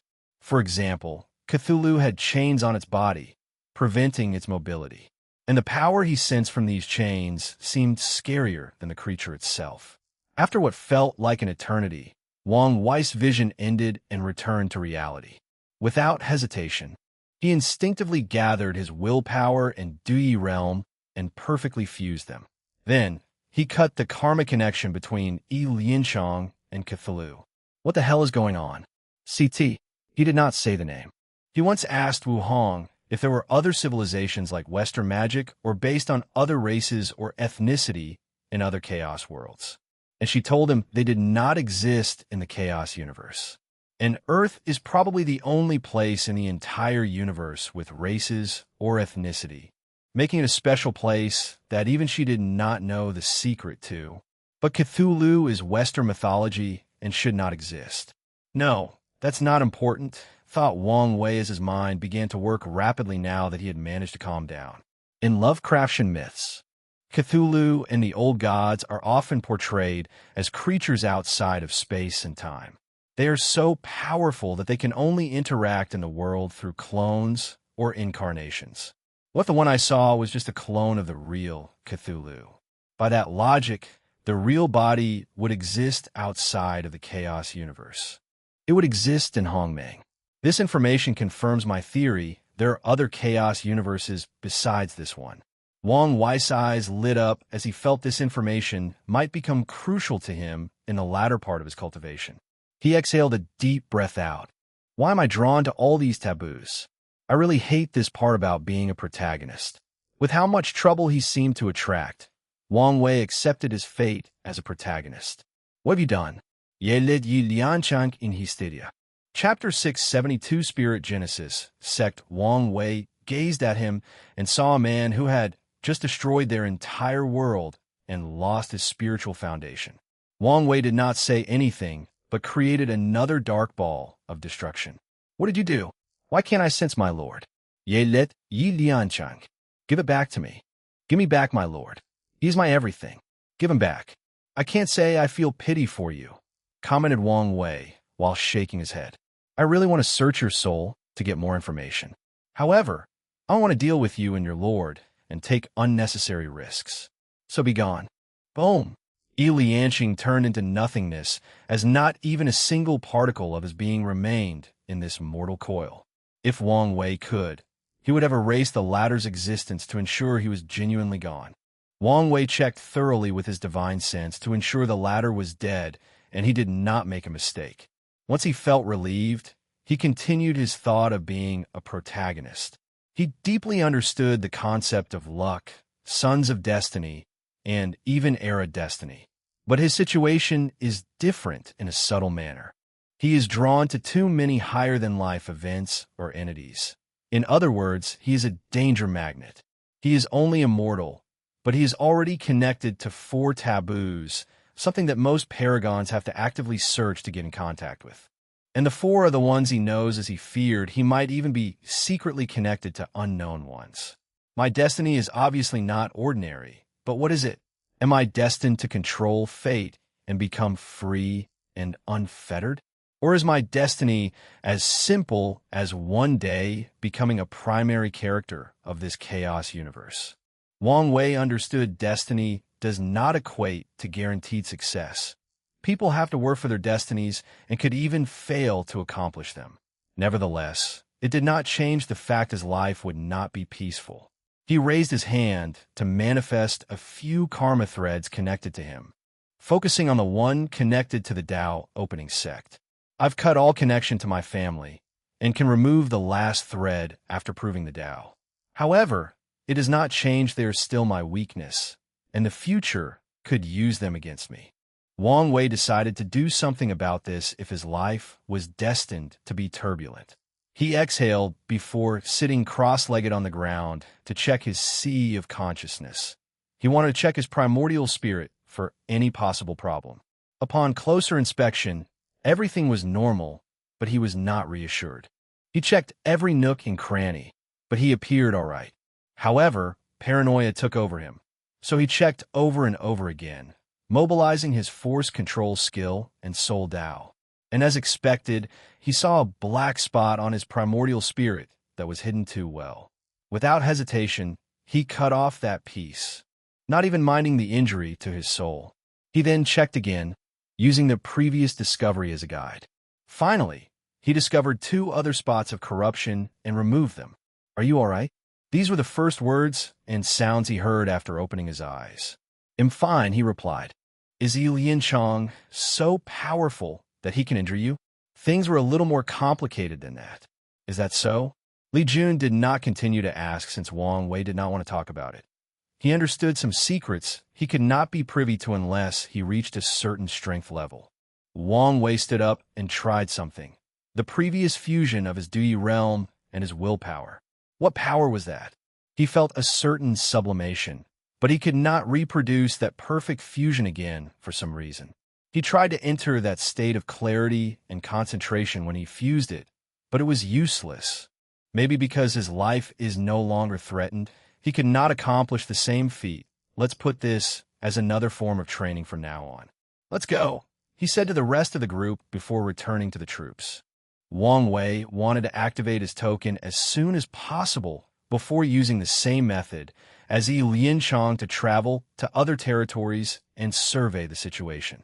Above the sky, only a few dozen of meters from Wang Wei's group, a shadowy figure watched them. No one detected its presence or how long it had been here. The figure gazed at Wang Wei's back. "I did not expect to meet one before everything ended," thought the mysterious figure. "Is this fate? No, maybe it is mocking me." The figure watched the group disappear on the horizon. Empress wisp breath. An aura of confusion emanated from the figure's body after thinking about Wu Hong. Could I find the truth? It probably does not matter. The figure pondered whether to meet Wang Wei, but decided otherwise. Let's continue the original plan. Then, it disappeared as if it had never existed.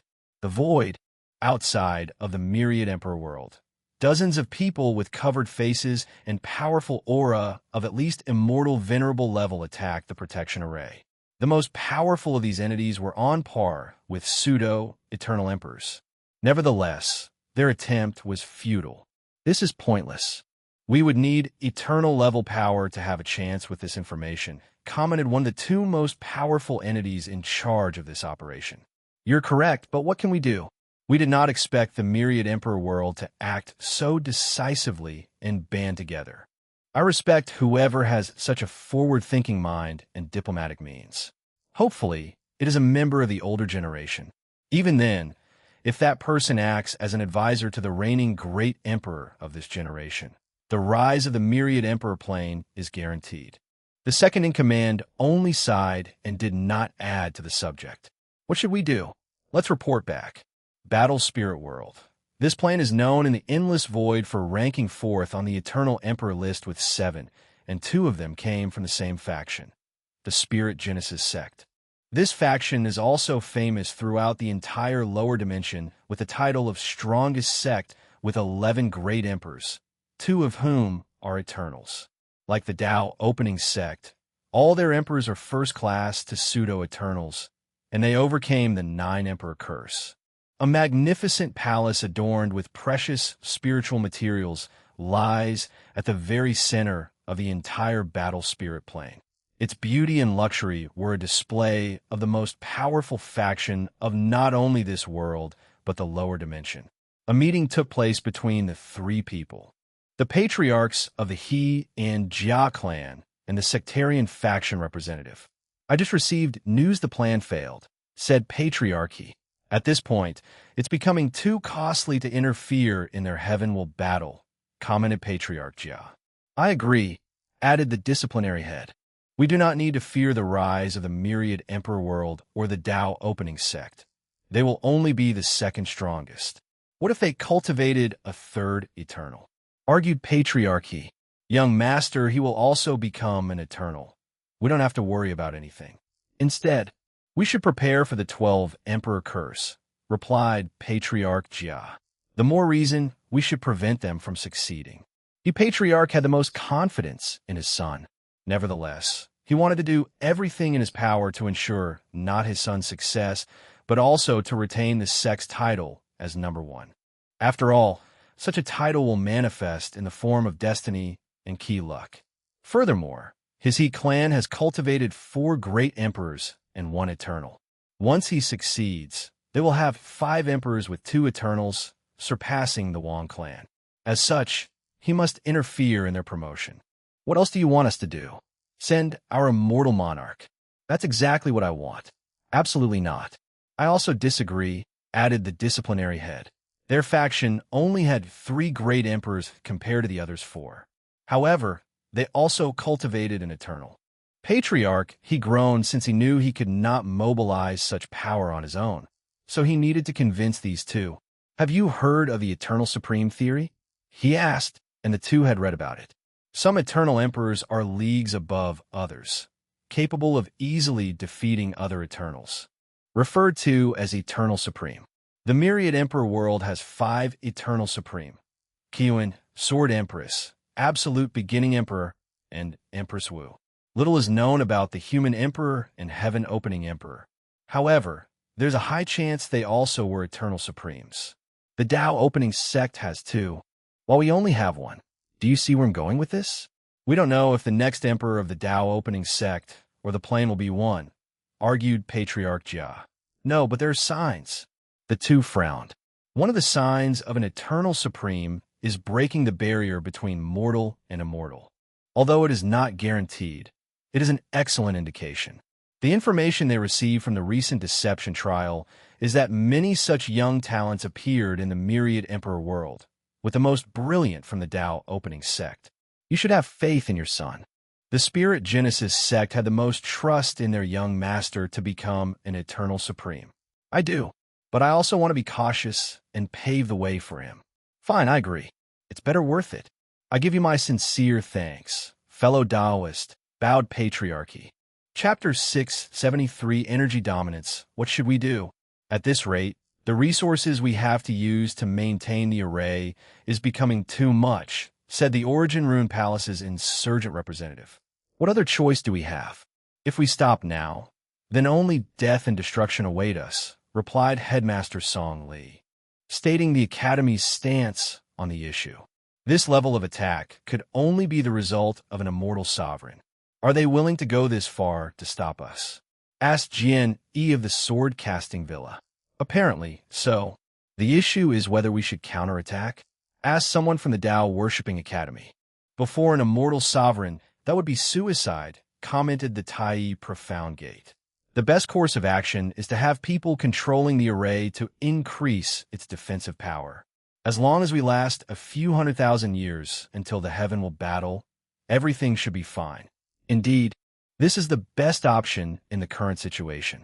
Luckily, we activated the protective array in time. Otherwise, the result might have been catastrophic. Everyone gave Origin one a glance. Thankful someone in this generation was wise enough to predict this possible future and prepared beforehand. Simultaneously, these people were envious that it was not their heaven-chosen who had this level of foresight. They even wished it was someone from the older generation who had this idea instead of Wang Wei. I'm curious who is responsible for this attack. Probably a collection of worlds. However, there is definitely someone who leads the fray. That's not important for now, and we can search for the culprit later on. True. Origin, you've been very quiet. Is something in your mind? Something on my mind, reassured Origin 1. But you don't have to worry about the situation. We will take care of it. And exactly will you accomplish this? Emperor lineages with 6 or above emperors suddenly shift their focus on the Tao opening sect. They sense that something that would further affect the world's power balance was about to happen. It's best to show you. Origin 1 changed the array to display the image outside of the plane in the void. Initially, he pondered whether to use this opportunity to get some benefit from these people. However, considering the need to keep the peace and stability, he chose otherwise. The purpose of this meeting is a demonstration of the Tao opening sect's strength and further reinforce the status quo. In the image displaying array, everybody saw a man dressed in black bombarding the protection array with potent attacks. Oddly, no one could see what the person looked like. Suddenly, the man stopped attacking as a glorious and brilliant sword light came out of nowhere and enveloped him. He reacted swiftly, and with one step he evaded the attack. A woman with a silver mask appeared before him, holding 2 swords. "Impossible," said the black-robed man. "Surprise, little rat," said Sword 1. "You did not have this power a while ago. So how come? Unless..." Elder, he seemed to have thought something. "I guess I should have expected this from the Tao opening sect. You know a lot about us. Yet, you are a mystery. If you dare commit the crime, have the balls to admit it," sneered Sword 1. "Junior, there is such thing as manners and custom. Shouldn't your demeanor reflect your position? Don't you see the irony in lecturing me about respect and manner when you're too ashamed to even show your identity?" "It's not the same," replied Elder He. Sword 1 suddenly moved and appeared before her opponent, slashing downward with her right sword. It was a simple move, but contained the profound mystery of the sword that would grant any talented swordsman a chance at enlightenment. The sword cut through Elder He's body, but did not cut him. Instead, he turned into a gas cloud before rematerializing 100 meters. Heavenly dark flame, 10 dark flame balls appeared before them, each the size of a star. Furthermore, each of these flames could annihilate an eternal emperor if they were not careful. Swish, swish, swish. Sword 1 cut them with her 2 swords. But these flame balls transformed into humongous dragons to continue attacking her. She swung her sword to generate a tornado of sword energy, disintegrating the flame into tiny particles. And with incredible speed, she followed with another attack, not giving her opponent. Sword 1 turned into a silver streak, traveling at a speed too many times faster than infinite. She appeared in front of Elder He as if she had teleported before slashing down. Elder He calmly summoned shield, and the sword cut through it as if it was tofu. However, when the shield broke, it released a repulsive force that sent Sword 1 flying away, albeit uninjured. "You indeed have the power of an eternal," commented Elder He. "However, you are not as difficult an opponent as any of them." He had experience fighting other eternal emperors, and even killed one. Of course, he had to use the help of Tao will artifacts to accomplish such a feat. As such, he knew how disgusting it was fighting eternal emperors. Their Tao will boosted their power and prevented healing. They had terrible regenerative capabilities, making them an even more nuisance. However, Sword 1 did not have these abilities, only the strength. "So what? I'm still enough to stop you." Elder He shook his head with great disappointment. His emotions were not directed towards Sword 1, but himself. His power was severely limited in the lower dimension. Once he summoned strength above a certain threshold, he would find himself in a quagmire-like feeling where it was extremely challenging to mobilize his immortal ki. If he ignored that feeling and continued to mobilize his strength, he would receive a terrible warning in his mind, and he knew the consequences of disobeying that warning. Only if I could use energy dominance, thought Elder He. In the upper dimension, immortal sovereigns can use a method called energy dominance, where they release all the ki inside their bodies to the surroundings to essentially form a domain. Inside the domain, their control of energy is elevated to a higher level, allowing them to better utilize the energy inside their bodies and the one between heaven and earth. This method is a way to elevate their power, but it has the side effect of suppressing lower-tier individuals. The domain has little to no effect on Tao rulers and Empyreans, but it is a significant suppression for a great emperor or eternal. With this method, Immortal Sovereign can kill most eternal emperors and even eternal supreme with relative ease. Unfortunately, they cannot do so in the lower dimension. Enough playing around, said Elder He. I'll show you my power. World displacement, Sword One's face under the mask suddenly changed as hundreds of thousands of space channels appeared around her, with each one having a world coming from them. She did not care about these worlds, but their identity. They were the great 1,000 worlds of this community. You want to destroy our world community? Me? I'm not doing anything, but simply moving these planes. You cannot blame this karma on me. Elder He's action is only to move these worlds into her direction, essentially using this technicality and a karma protection artifact to bypass the rules and regulations. You want to be serious? You'll be serious, she exclaimed with gritted teeth. The aura of Sword Tao flashed around her body as she gently moved her wrist to swing the sword. Her actions were gentle and barely perceivable. Then, Elder He sensed something directly inside his body, to be precise, his immortal mansion. A powerful sword will suddenly manifested inside his dantian, trying to annihilate his immortal mansion and destroy his cultivation. He did not sense any warning or anomaly. The attack bypassed his passive defense. Since when did her Tao become so complex and subtle? Elder He knew of Sword One's target Tao. It's a sword Tao that involves the concept of hitting the target with the sword.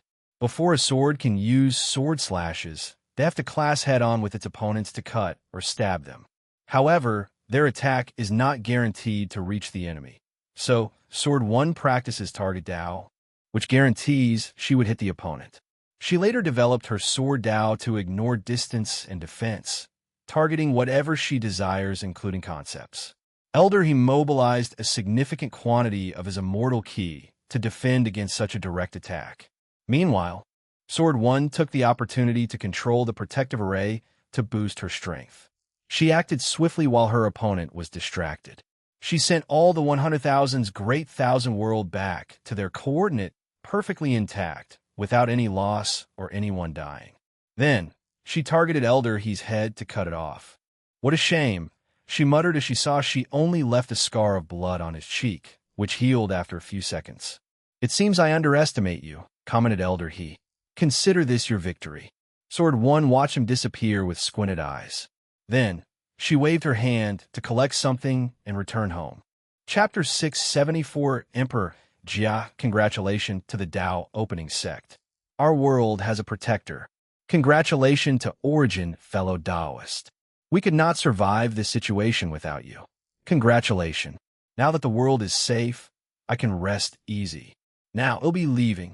I feel the same. The sect has many things I need to take care of. I hope much prosperity to the Tao opening sect. Now, I have to go supervise my son's cultivation.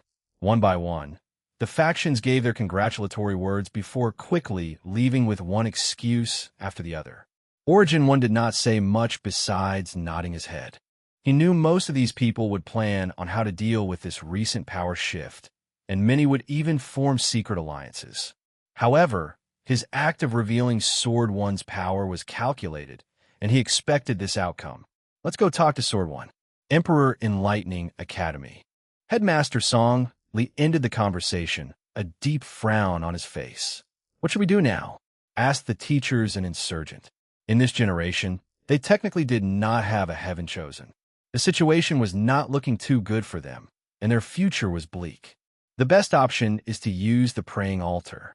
Only the founder can save us, or at least give us a survival chance, said Song Li after pondering for a while. Immediately, the academy headed to a secret realm with an altar of Emperor Kong and prayed to it. You did a great job, commented Desolate One.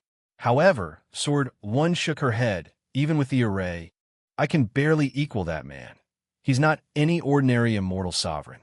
He is not only powerful, but also experienced. You shouldn't put too much pressure on yourself. You've only got to that level and are still adapting.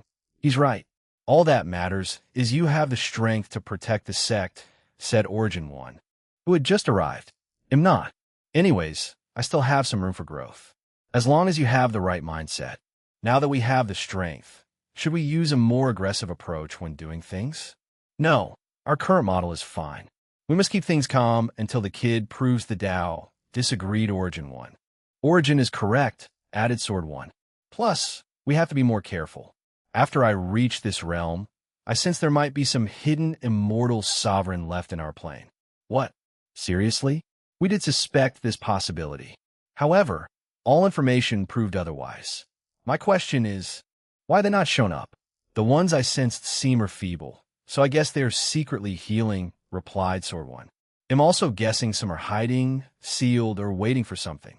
Everyone became quiet, pondering the ramification of this news. We always knew the myriad Emperor world was the most complicated, said Judgment 1. Since Eternals are hiding, why not a mortal sovereign? Forget about this for now, said Miscellaneous 1. The pending issue is those people who attacked us. We can theorize they were responsible for what happened to the heaven-devouring Emperor. But who are they exactly? Sword 1 took out one of her swords. Glad you brought this up. I got some blood from him, hoping to find them through it. She handed it to Miscellaneous 1, who observed it. I should find something. He connected to the sex formation for his calculation. And, as expected, there was an ungodly amount of resistance to calculating an immortal sovereign. Maybe the previous me could not do anything, but I've learned a great deal from the Emperor. Thought Miscellaneous 1 before changing tactics and using the things he recently learned. Not enough power. Use the sex luck, said Origin 1. They'll let you use the protective array. Under normal circumstances, the array could only be used once there was imminent danger and the Council of Emperor Lineages agreed. After all, any active use burns far greater resources. However, no one can say anything to Sword 1 especially, since she is not doing it to hurt other factions. The Tao opening sect just needed to give the excuse that she was fighting a foreign enemy and needed its strength. With this boost, Miscellaneous calculated something, a string of runes, and after translating them, they were coordinates. Is that the coordination to the Battle Spirit World community? Unless something changed since the Devil era, it should be. So, they're the planes scheming against us. So, who is the faction that sent that immortal sovereign? They must be from a very powerful and lucky faction to have a surviving sovereign. Everyone looked to Shadow 1 for an answer since he was in charge of information gathering from the Endless Void. Don't ask me. I've only gathered basic information. Besides knowing the Battle Spirit World is 4th on the Eternal list and has a growing presence in the Commerce Hub, I know very little. With the closure of the Myriad Emperor world, Shadow 1 could not continue to gather more information and had left someone else protecting the Fate Shadow Guard as they worked on their own, semi-cut off from home. We really should not have taken such a secular approach after the Devil era, commented Rainbow 1. And everyone agreed with that statement. Isolating the world and the sect from the rest of the Endless Void did give them time to recuperate, but they should never have waited for so long to open their barrier. No point in complaining now. They'll contact the kids' Fate Shadow Guard to see if they know something, said Sword 1, who did not want anyone else to go as she feared these foreign planes would besiege them. No need to go to the Commerce Hub to contact them. The kid left a way to contact them through a secret base in a great thousand world. Go there and ask for the information, explained Origin 1, who understood her thought. Sword 1 agreed and teleported to the designated world after leaving the protective array. A few hours later, she returned. I think I know who's responsible, she immediately stated after returning home.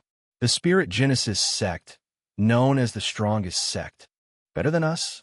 Sword 1 shared the information gathered, which was basically one page with little information, and everyone reviewed it rather swiftly. This sect is weird, commented Turtle 1. They act arrogant and overbearing in the Battle Spirit world. However, in the Endless Void, they are extremely low-key despite their influence. The basic information gathered on them highlighted this aspect.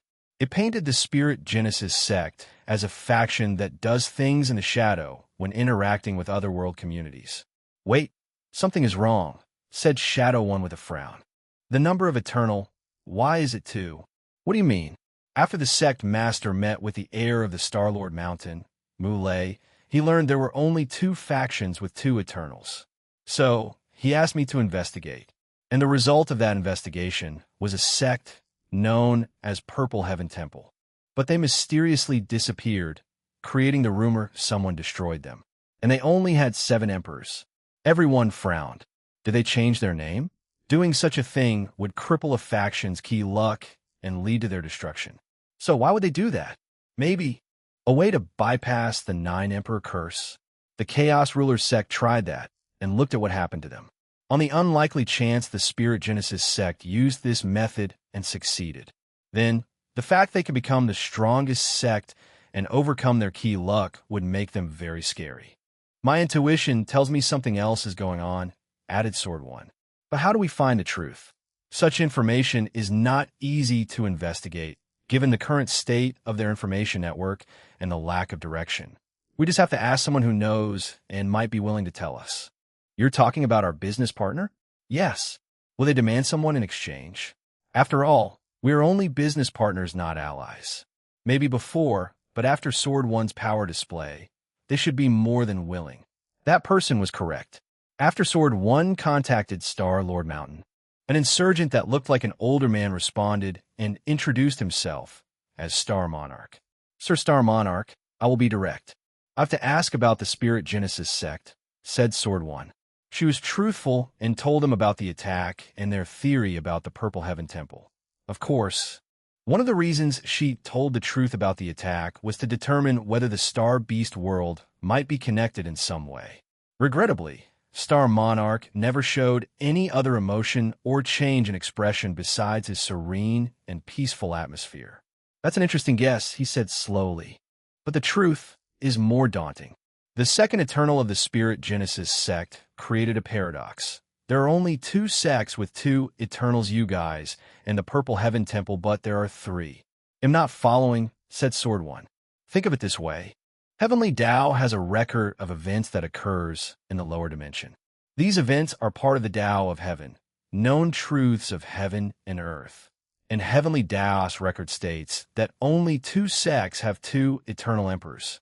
But the real truth is there is a third. How is that possible? That would mean he tempered with the entire lower dimension's heaven Tao. Exactly. Such a brilliant accomplishment, muttered Sword One, thinking how difficult it would be to pull something like this. What is that Eternal's name? He is known simply as Emperor Jia. How come his name is not more renowned? He seems to be a very secretive person. He influenced the Spirit Genesis sect's low-key and behind-the-scenes development custom. Sword One took a moment to process. What was his objective in doing so? That is a mystery. We guess it might be a form of protection for his sect. But there is bound to be some greater mystery behind it. Sword One agreed with that statement. She thanked Star Monarch for his hospitality before ending the conversation. And Emperor Jia's name is from the sectarian faction. And the character Jia, for his name, has a different meaning than the one for the Jia family. Chaos Ruler sect is mentioned in CH 232. Chapter 675, 4-symbol mirror elder, he appeared in the battle spirit world, and just as he quietly left, no one knew or detected his return. Without pause, you want to see the 3 elder council. Ancestor, how did it go? Hurriedly asked Patriarchy. The mission failed, elder, he replied calmly. Even you could not break through their protective array? I didn't get a chance. It appeared the upper dimension intervened and helped the Tao opening sect acquires eternal strength as protection. What? Patriarch, he did not expect this outcome. Meanwhile, Patriarch Jia sighed softly. Isn't this the reason we never directly destroy them during their weakened state? Fear of their ancestors in the upper dimension. Maybe we should have been bolder and more direct when the lower dimension was sealed, added the disciplinary. Elder, he listened to these people's conversation and could not help secretly shake his head. This generation's leader is a little mediocre. He agreed the sect needed to interfere with the myriad emperor world and the Tao opening sect, but he would never agree with a direct Emperor Tao war. The Spirit Genesis sect would definitely win the war, but the injury they would suffer in the process would be severe. And if the Tao opening sect decides to destroy all their resources before they are eradicated, then the victory would not even be worth it. What should we do now? Ask Ancestor Jia. Asked Patriarch He. Leave him to heal his injuries, disagreed Elder He. Then, we can ask other factions to send immortal sovereigns. We may have to pay a steep price, but now, the Tao opening sect is a genuine threat. So let's not hesitate, stated Patriarch Jia. I agree. We can't, said Elder He. Why? Our actions are already a direct interference of the heavenly battle, and if not for its protection, even the lower dimension ceiling would protect us from true heavenly Tao. Any more direct attack will have severe consequences. That's true. The other factions do not have protections and won't be willing to take the risk, no matter the price we offer. Is there anything we can do? I don't want to leave things like this, stated Patriarch He, looking at his ancestor for guidance. Our only option is to use the four-symbol mirror.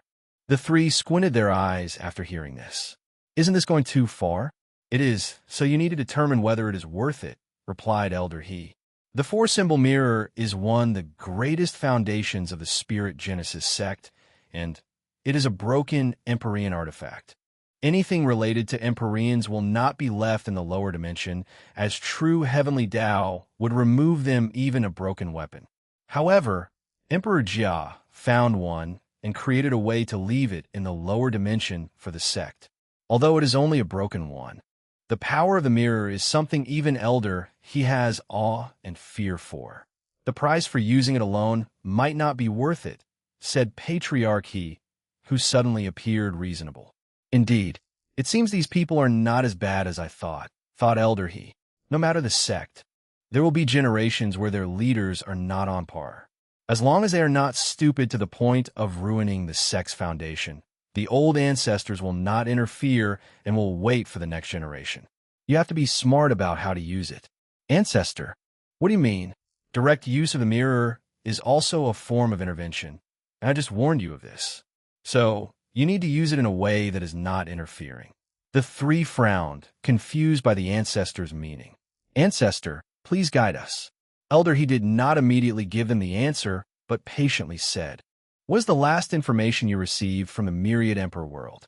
The cleanup was happening soon after more people reached the Supreme Realm, commented Disciplinary Head. Now, use this information in combination with the mirror. The group frowned while pondering. A few minutes later, Patriarch He's eyes lit up. The Heaven Chosens should now be in the Devil world for the cleanup. We can use the mirror there. Exactly. Empress Wusil is nothing compared to the protective array. And luckily, it has been weakened by someone or something. Elder, he went to check after his battle with Sword One. Remember, this is an issue of the younger generation and has nothing to do with us, old geezers. I understand, bowed Patriarch He before the others followed him. Elder He nodded before disappearing. These people are too stupid. Let me check on this Elanian.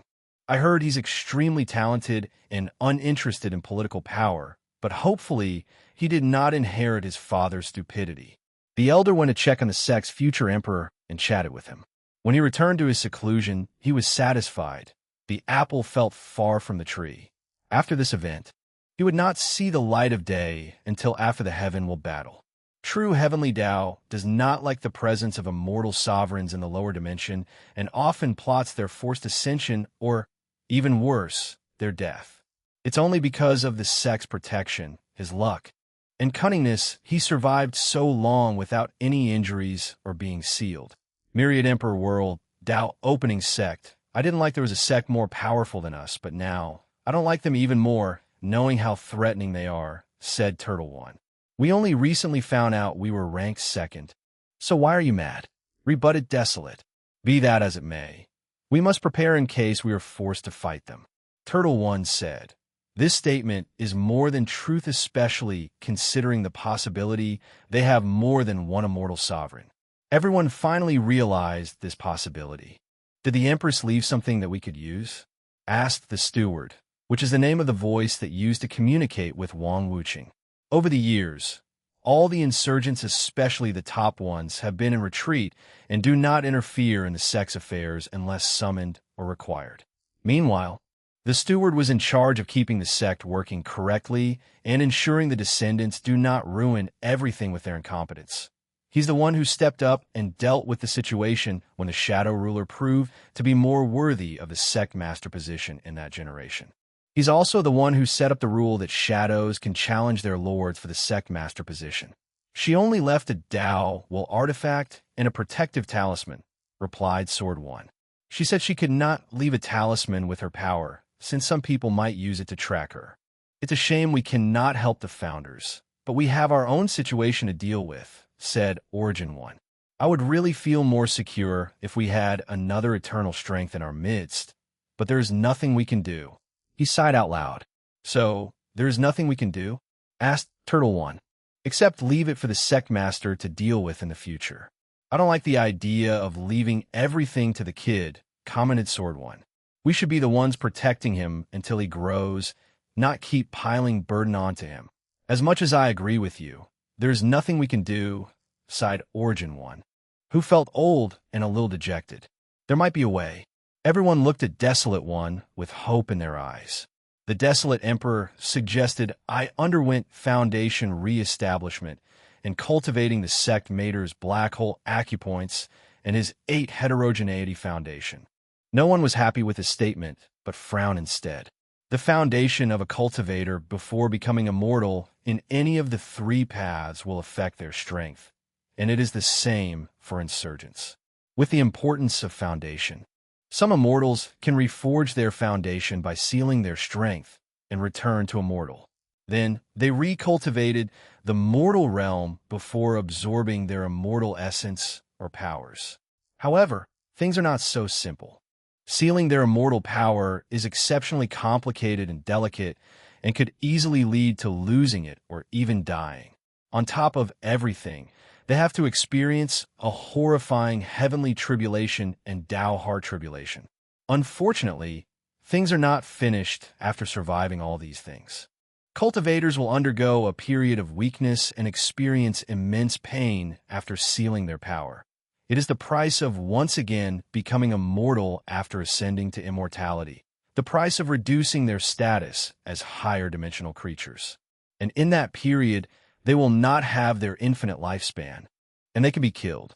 If someone attacks them, they cannot remove the seal in their powers to fight back. Many people, the majority of people, will not reforge their foundation because of the tribulation. Others refuse to partake because they fear something might happen to them during that period of weakness. Of course, these people with such fear or fear of aging would die during the Dao Heart trial. All these steps are for Dao ancestors and immortal venerables who wish to reforge their foundations. Emperors who also want to do this have to undergo another terrifying tribulation once they have to reabsorb their power. Furthermore, their process also involves merit and other complicated things. Most do not bother with this method because foundation reestablishment will not allow a second class to become first class or a pseudo-emperor to become eternal. It will only let them have the battle strength, but not the means. Are you sure about this? Asked Origin One. If you fail, you will die. I know, and am prepared. Origin One nodded.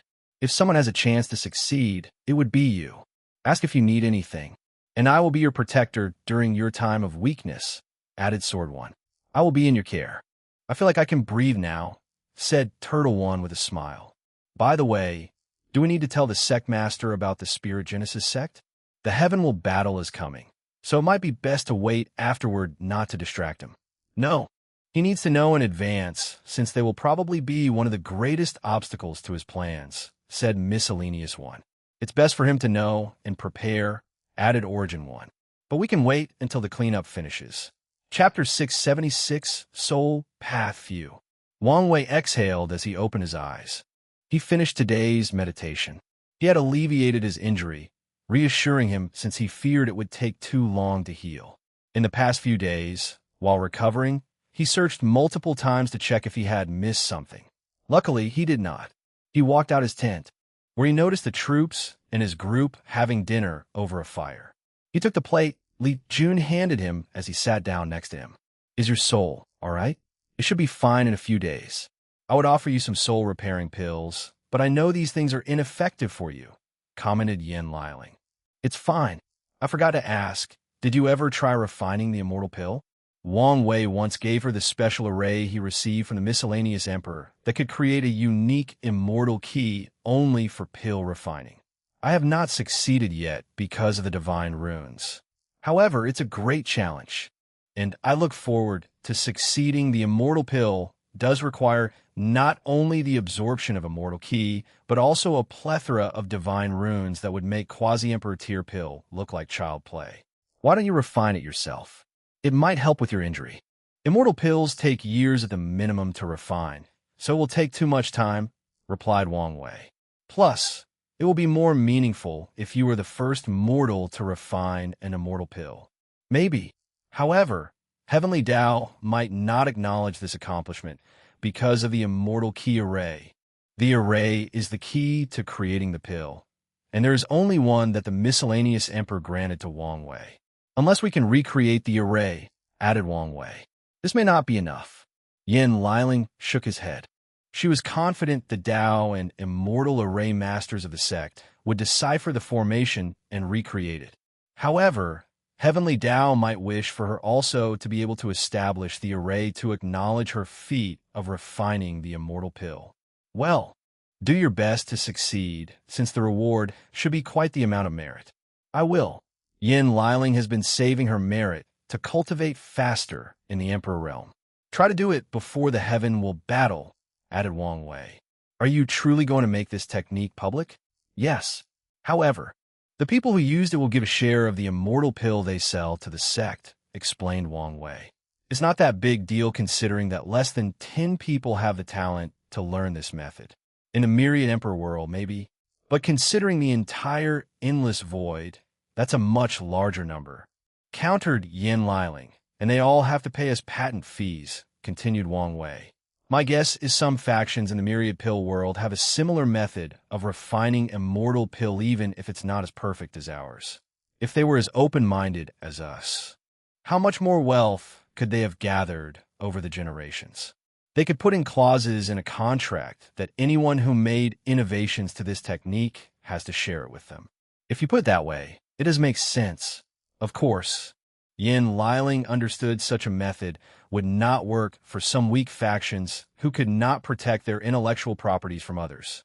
Nevertheless, this method was a great business model for the faction with sufficient power. Could you use Liang Shixin's soul path method to heal your injury? Suddenly said Li Jun no, because it would require too much. Wang Wei spoke incoherently as his mind seemed elsewhere. After close to a minute of silence, how can I be so slow? He clicked his tongue. Did you think of something? Why is there no soul path? What do you mean? Body, key, soul, and Tao. From the information we know, I can theorize cultivators can achieve immortality after opening the gate of power. The immortal path is the path of Qi, and Tao Ancestor is the path of Tao. So logically, there should be a soul path. Emperor has a Tao body, Emperor soul, and high immunity to Qi, commented Li Jun. A combination of the three paths. So, there should have been a soul path already existing. Exactly. Do you suppose there used to be a soul path, but something happened to it? Maybe. Someone destroyed it or something, added Yin Liling. That's one of the greatest possibilities, agreed Wang Wei. The other is true heavenly Tao removed that path for some reason. But I prefer the first one. That's worth thinking about. If someone removed the soul path, then that person must have erased it from history since no knowledge remains about it, added Li Jun.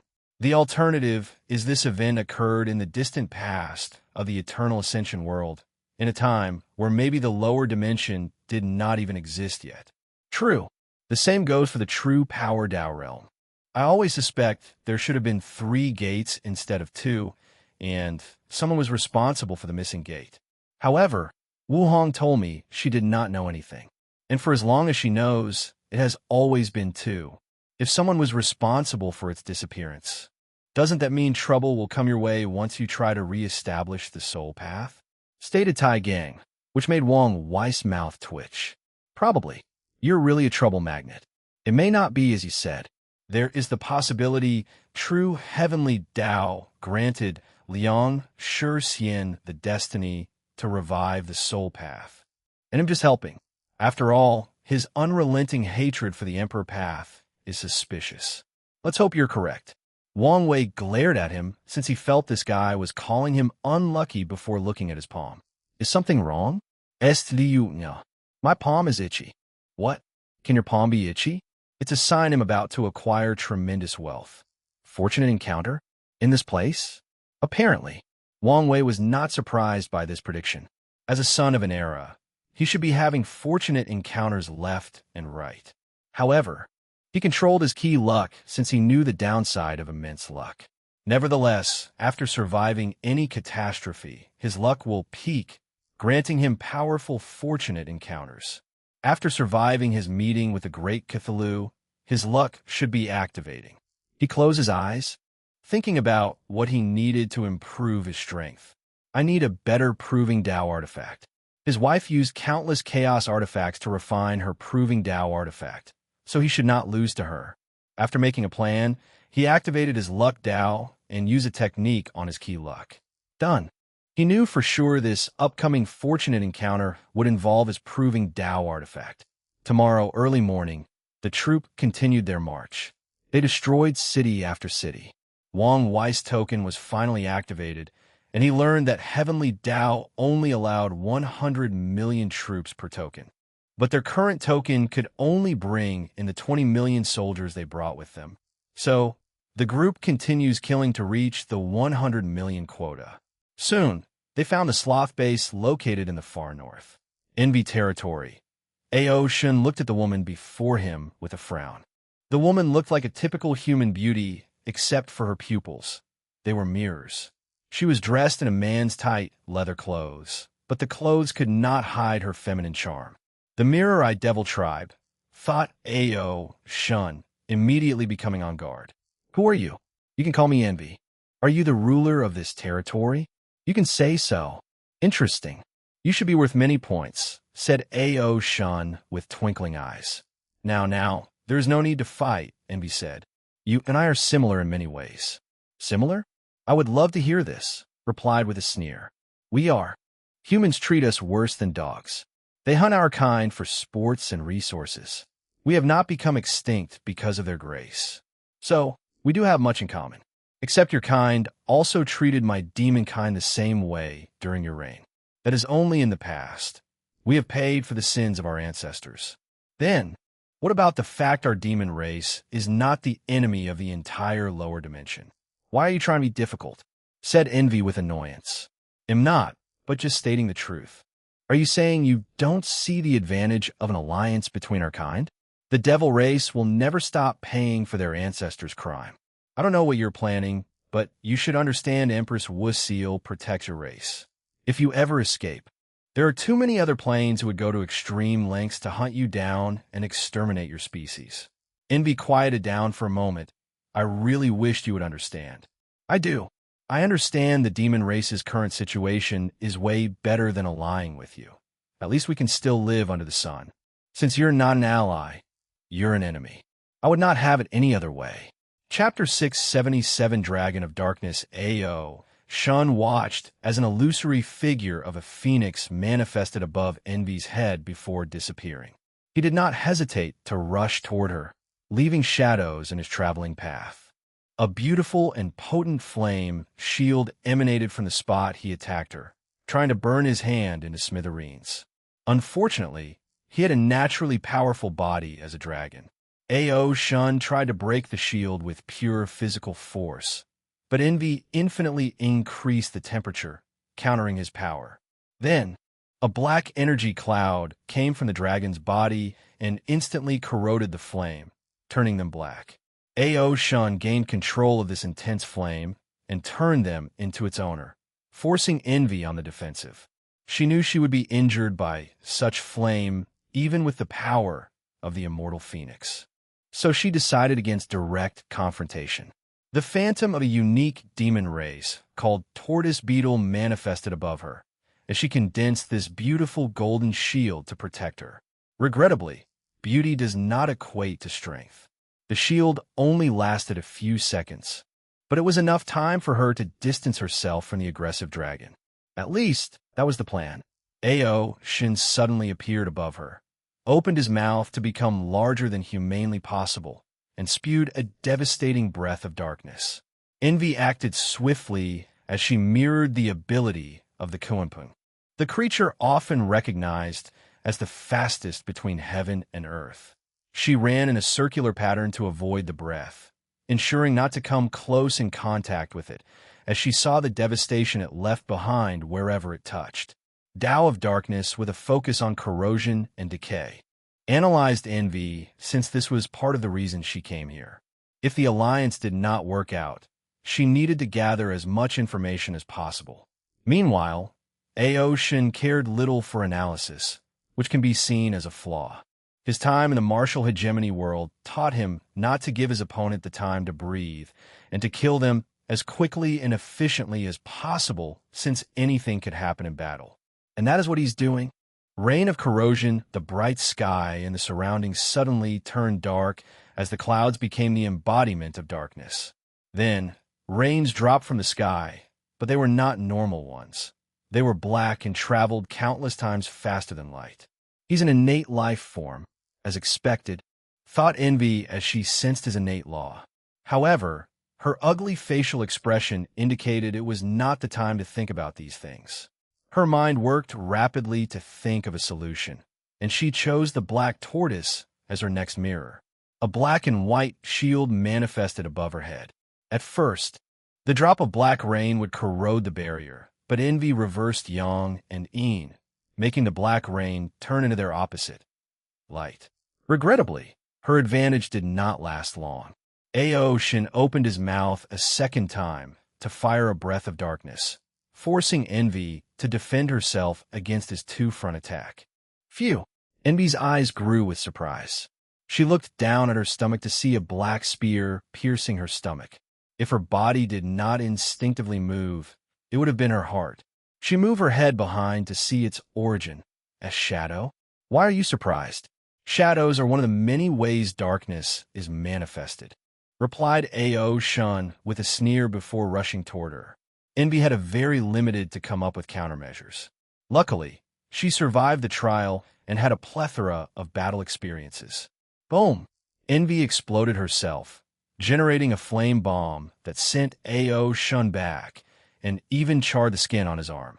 Then, from the center of the explosion, a new Envy rose from the ashes like a phoenix. Sadly, she was not perfectly intact, as her complexion was pale. Damn Dui realm, she complained as she gazed at him, her eyes flashing with a cold light. As Ao Shen spread his cultivation to the demon race, the stages of his Dui realm drastically increased. Now, he is only waiting to reach the quasi-emperor realm to fuse with his clones that receive the benefit of the orthodox Dui realm with his main body, which has the unorthodox Dui realm. Let's see how you enjoy having your power used against you. A new phantom appeared behind Envy, and it was the spitting image of Ao Shen.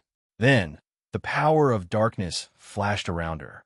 A mirror devil subspecies who can reflect or mirror things in the Tao of Envy, which involves self-loathing and being jealous to the point of wanting to become others, commented Ao Shen. It's the perfect combination to copy other people's powers. But can you really copy everybody?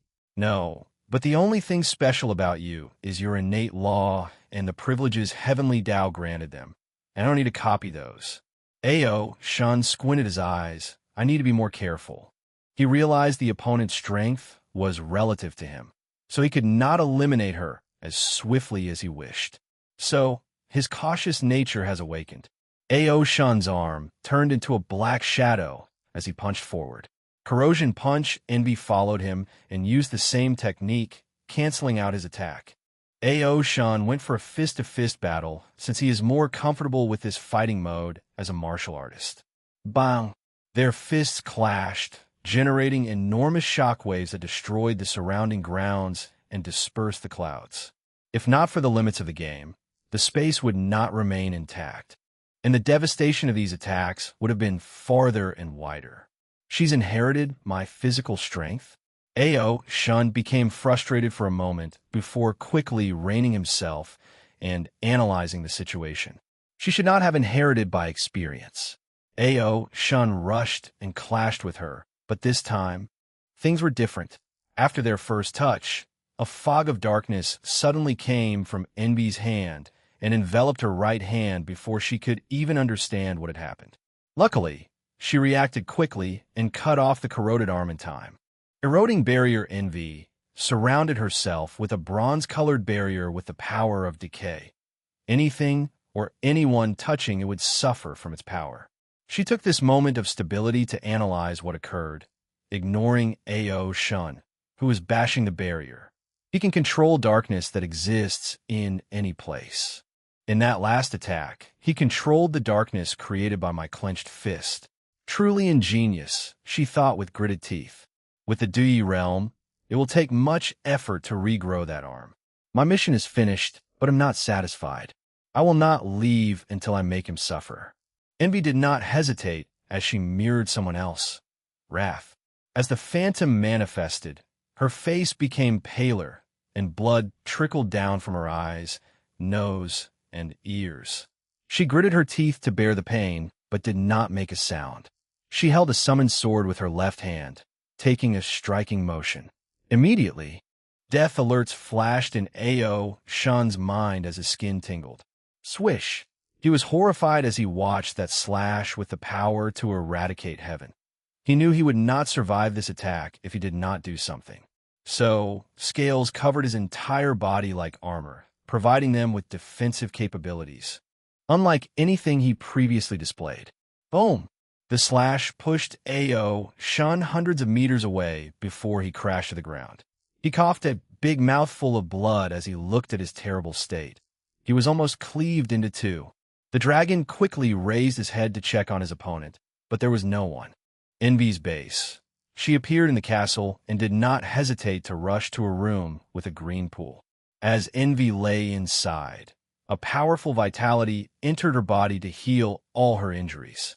After taking a moment to stabilize herself, she contacted Wrath through the mirror. How'd it go? Not well. The demon race refused to ally with us. Although I expected this outcome, I'm still disappointed, replied Wrath with a sigh. Should we try to convince the other demon race? Demon Tribe is very united under his banner. I doubt they would go against him, especially to ally with the devil race. Yes, with their alliance with the Tao opening sect, their lived have improved tremendously. They don't actually need us, agreed Envy. Did you get information about him? Innate life form. As we theorized, Tao of Darkness, 3-leaf strength, very aggressive fighting style, also cautious when needed. However, he was not using all his strength. During the entire battle, Ao Shun never used his full transformation, and Envy noticed. 3-leaf?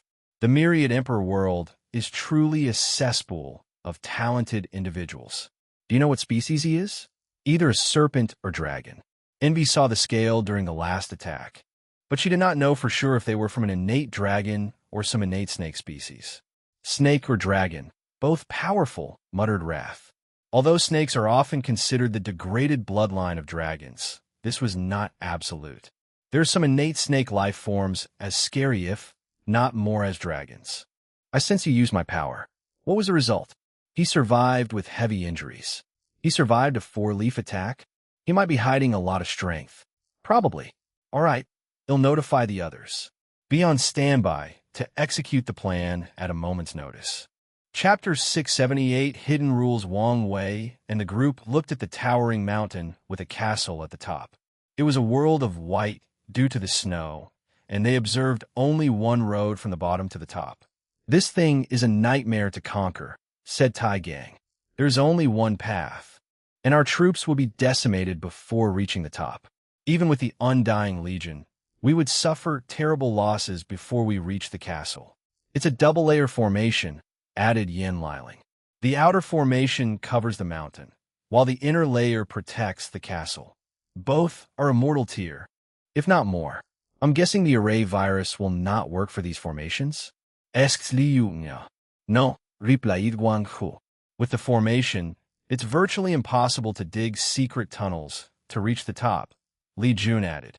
We cannot use blockade tactics, since they are likely self-sufficient with a small world full of resources. We do not know the effect the low temperature will have on our soldiers, and given this stupid game, there will definitely be consequences. Everyone looked at the map, shaking their head. Without all the restrictions, they would have way more options to conquer this mountain. But as of now, it was impenetrable. The best tactic would be to lure them out, added Tai Gang. But I doubt the enemy is so stupid. So far, the Sloth King seems a rather careful individual by his actions. And he might not even be in the base. The conclusion is we might be able to conquer this place, but the damage to our troops would be catastrophic. So, it's not worth it, concluded Li Jun before looking at Wang Wei. What do you think? I don't care about the Sloth King. However, if I can get my hands on this base, my understanding of Order Disorder Dao would benefit immensely. Do you want to take the risk? The price we will have to use to retrain these troops is not worth the benefit. I'm sure you can find another way to comprehend the laws from this game.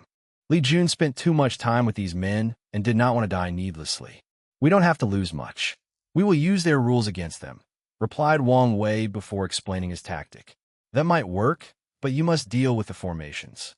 Leave it to Liling and me. Li Jun quickly mobilized the troops and divided them into many groups before sending them back to the previous cities they had conquered. Meanwhile, Wang Wei and Yin Liling sat cross-legged before the mountain entrance, analyzing this immortal formation. The process went smoothly with Wang Wei at the helm. Although his main body stopped studying professions, his other incarnations had plenty of time and took any chance they had to practice. So, he only had to absorb their knowledge and experience. 2 weeks later, the preparations finished. Wang Wei and Yin Liling activated the array flags they planted around the mountain to counter the formation. Then, Li Jun and Tai Gang led the troops. Surrounding the two legions were two different groups, Fong Li Jun's men and a group of mortal devils, with the threat of starving their loved ones. These devils had no choice but to follow orders. The group then used them as leverage. If the enemy fired on them, they would hit the mortals and be penalized by the rules. As expected, no one fired on the troops as they slowly marched up the mountain toward the castle. On the way up, Wang Wei and Yin Liling will continue to lay flags in different spots. "Damn it," said the castle captain with gritted teeth as he watched the enemy's tactic. With this method, he could not use wide-scale attacks through the soldiers or the mountain formation. He could not even use an avalanche as a tactic. "Archers, shoot the people in the middle," he ordered, and his troops responded. Unfortunately, Li Jun's troops were also elite and countered these attacks with their own arrows. Furthermore, they used Fong Li Jun's men as shields when necessary. After marching a quarter up the mountain, Li Jun already noticed his man's stamina deteriorated at a faster rate than before, most likely because of the snow. So, he ordered them to stop and set up camp. A group of archers will be on guard before switching to another. Yin Liling set up a formation of her own to protect the group and give them time to rest. She also ensured the devil mortal had proper heating. The last thing the group needed was for any of these people to die because of them. Inside the castle, the captain knelt while talking to a floating mirror. "I guess I should have expected such cruel tactics from the myriad emperor people. Master, do you want to attack? We are willing to bear the consequences." "No, Heavenly Tao is on our side because we care and protect the people to the best of our ability. Doing this is counterproductive to our purpose," disagreed Sloth. "But at this rate, they would soon reach the castle. I doubt the formation is enough to stop them." "I know, so you guys need to use Tactic 15. I will give you authority for the base." The captain was momentarily shocked. "As you wish." Sloth took one last look at his castle before ending the communication. He went to report to Wrath. The group slowly marched up the mountain for 3 days until they reached the castle. "Have you noticed?" said Tai Gang, looking at the castle ahead. "Yes, their attacks have not been as constant as the first day," nodded Li Jun, who looked at the other two setup flags. A few hours later, the formation opened, and Li Jun broke the gate with one spear. As he led his soldiers inside, he quickly noticed an anomaly. Too few soldiers were in this place. The devil troops looked at the invaders with hatred. Then, with unbridled passion and determination, the leading general yelled, "Glory to the devil race! Curse the humans! He crushed a talisman that immediately led to countless runes appearing above the castle. As expected, they want to blow up the castle to kill us with it, said Yin Liling, who calmly activated the flags they placed all over the place, taking control of the castle's formation and annulling the devil's attempt.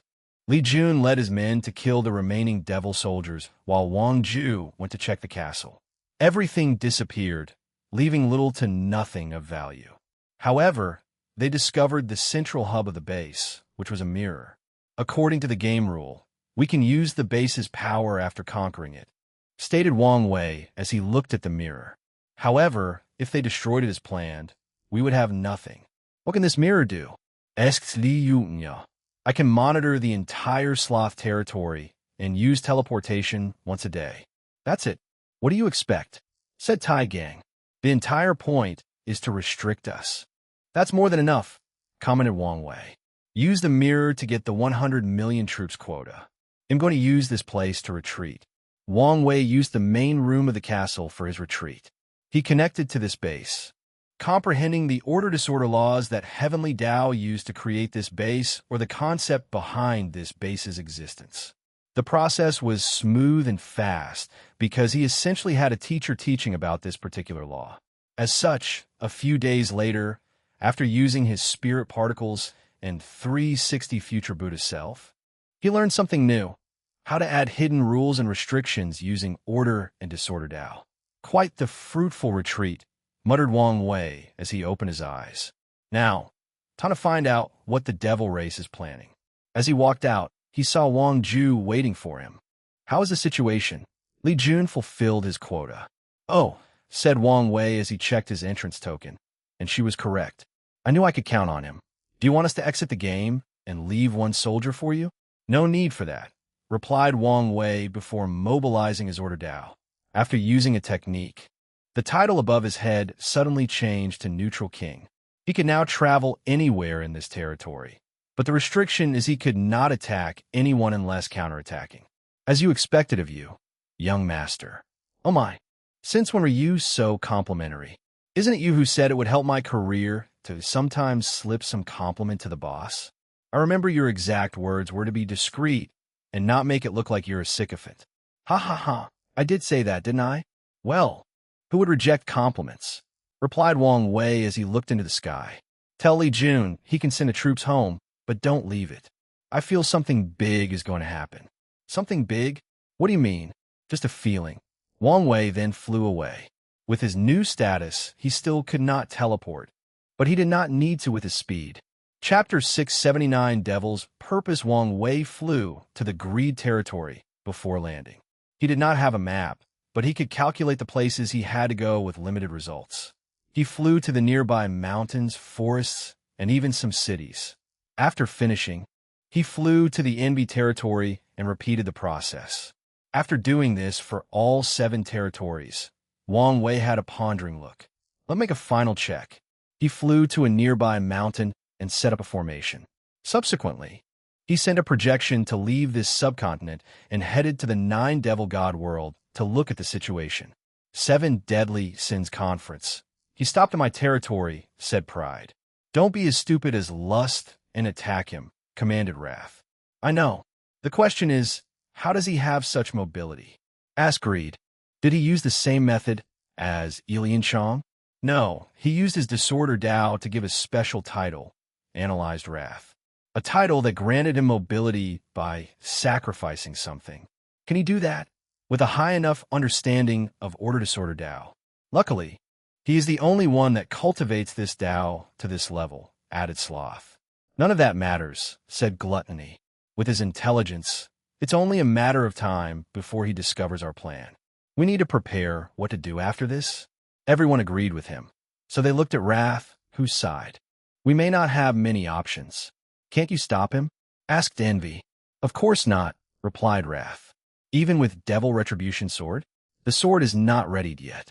And even if it was, I won't know the final result until I subdue it, replied Wrath, stressed as she caressed her temple.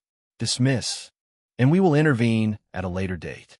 Stay away from Wang Wei if he ever comes to your base. Wrath opened her eyes from the main room of her castle. She stood up and fixed her clothes before heading to a special room with a formation. After activating it, she waited a few seconds before a shadowy figure appeared.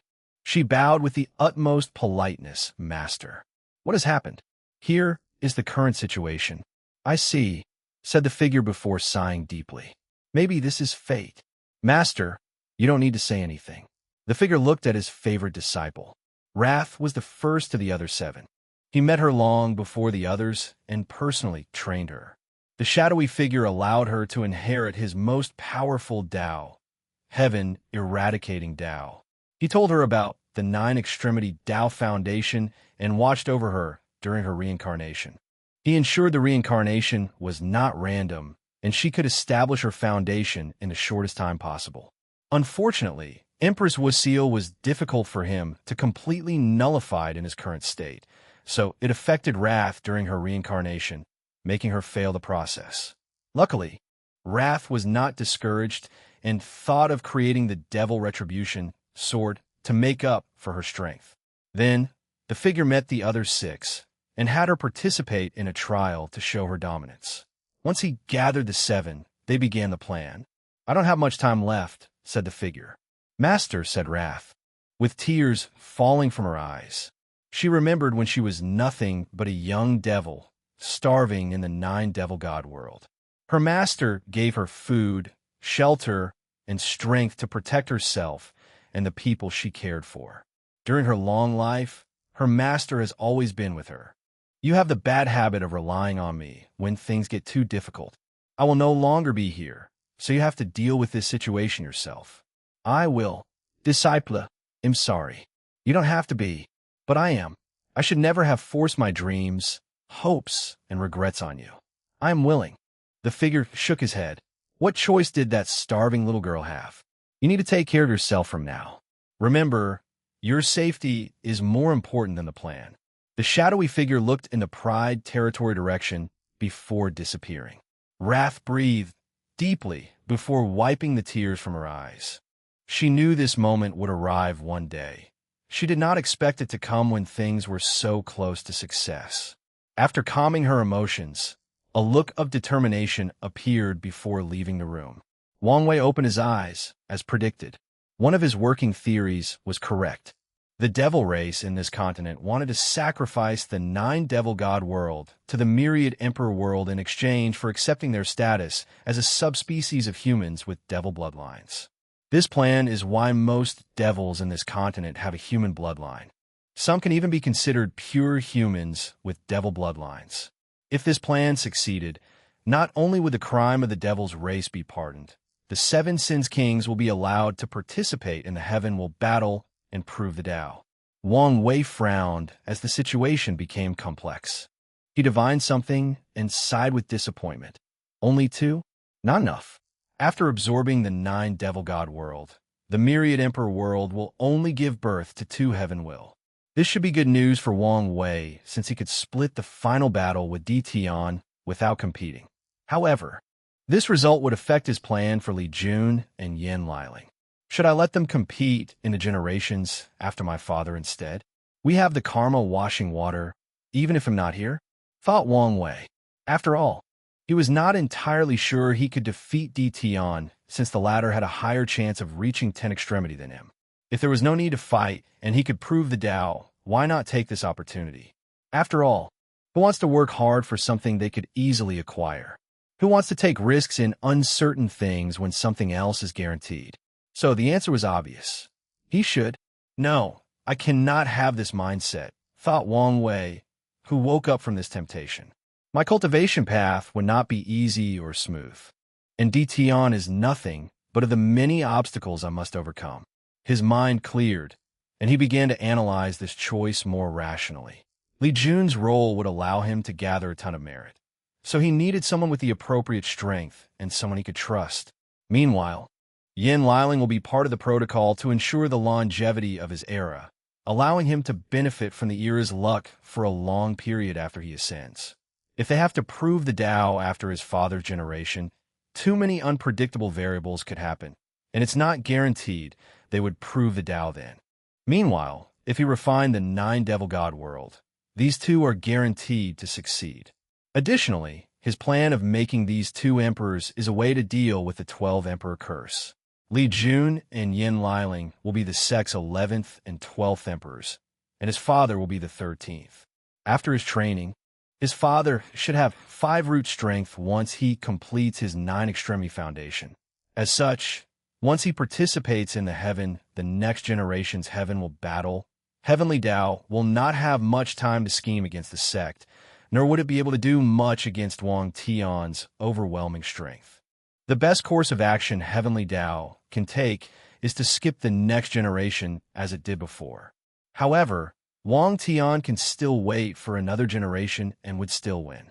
Wang Wei has decided to modify samsara to prevent anyone practicing 9 extremity from reincarnating in the myriad emperor world in the next few generations.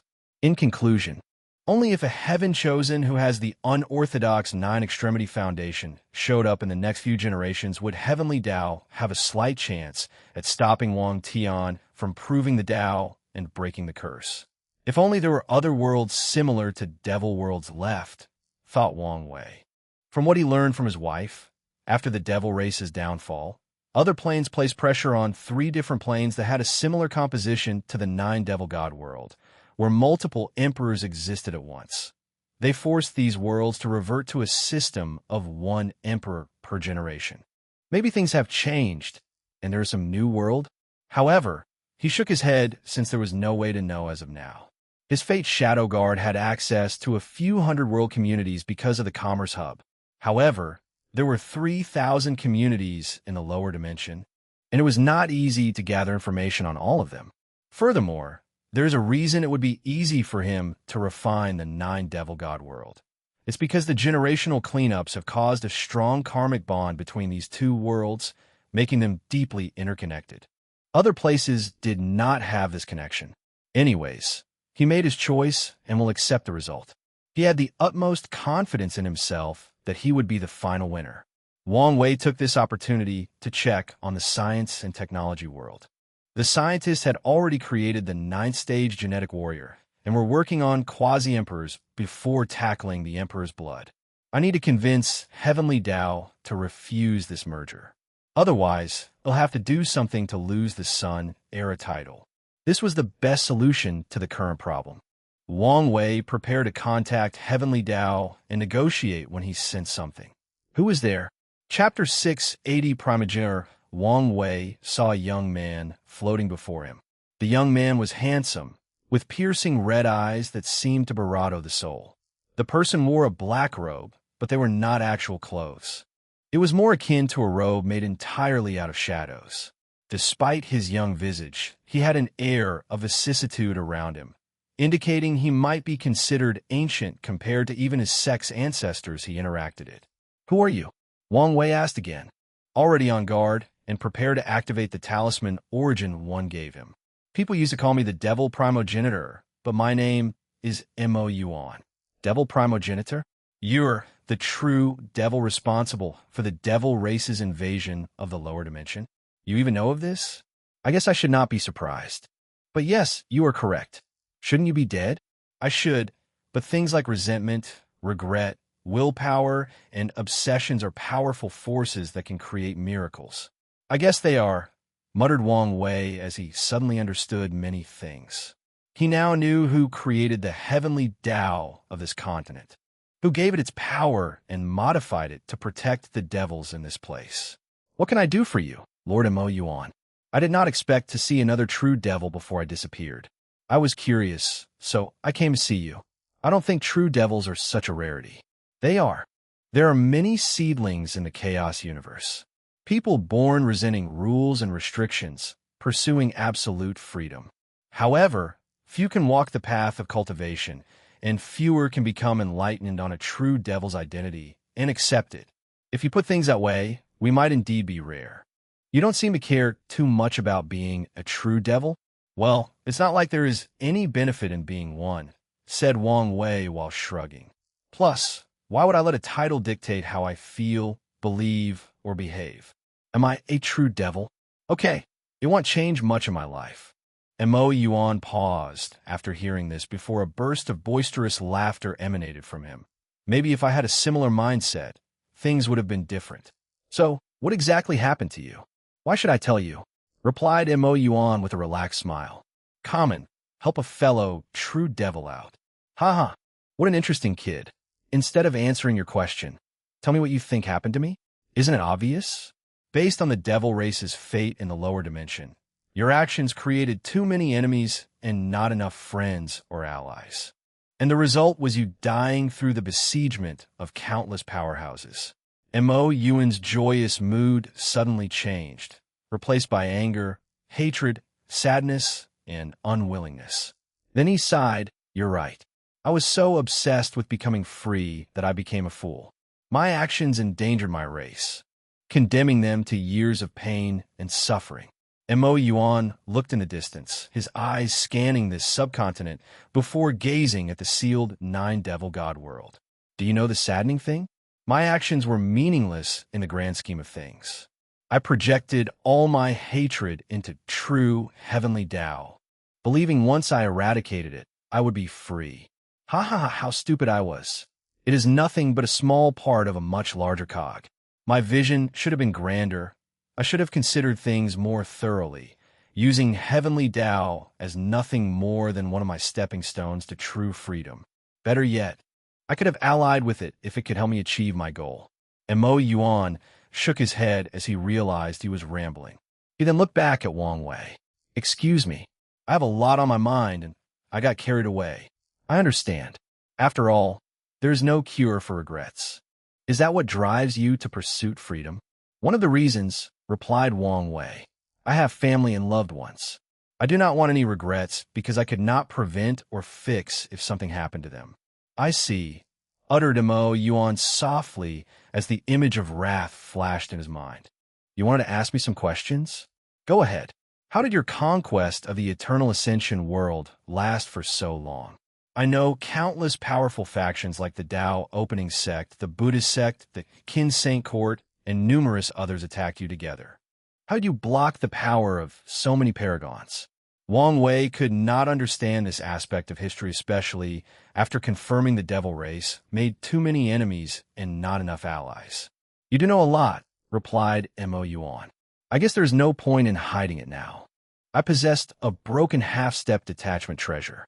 Although I could not utilize all its power, it was enough to fight all these unparalleled genius and remain victorious."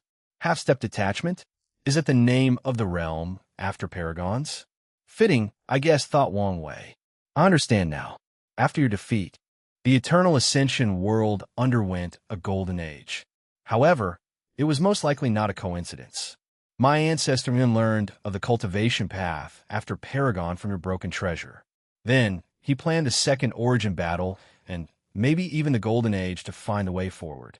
"Correct," said Mo Yuan as the hatred and unwillingness flashed in his eyes again. "And the treasure is probably a chess move from Grand Tao to accelerate the growth of the chaos universe." Wang Wei's eyes lit up as he understood the latter's meaning. After the ultimate taboo, although many paragons died, half-step detachment appeared in the universe. No, they became more common, essentially elevating the power ceiling of the universe. Mo Yin gave him an approved look before saying, "Let's stop talking about these things since you're too weak." Wang Wei nodded and no longer pressed on the issue. "Are you now going to tell me the real reason you came to see me?" "Yes. I want to make a deal with you." "I'm listening." "I want you to give my disciple, Wrath, an opportunity to rise. In exchange, I will tell you where I kept that treasure. Didn't someone take it after your defeat? I don't know. It might have fallen in someone's paw, or it might have been lost during the chaos. However, the secret realm I received the treasure contained 2 pieces.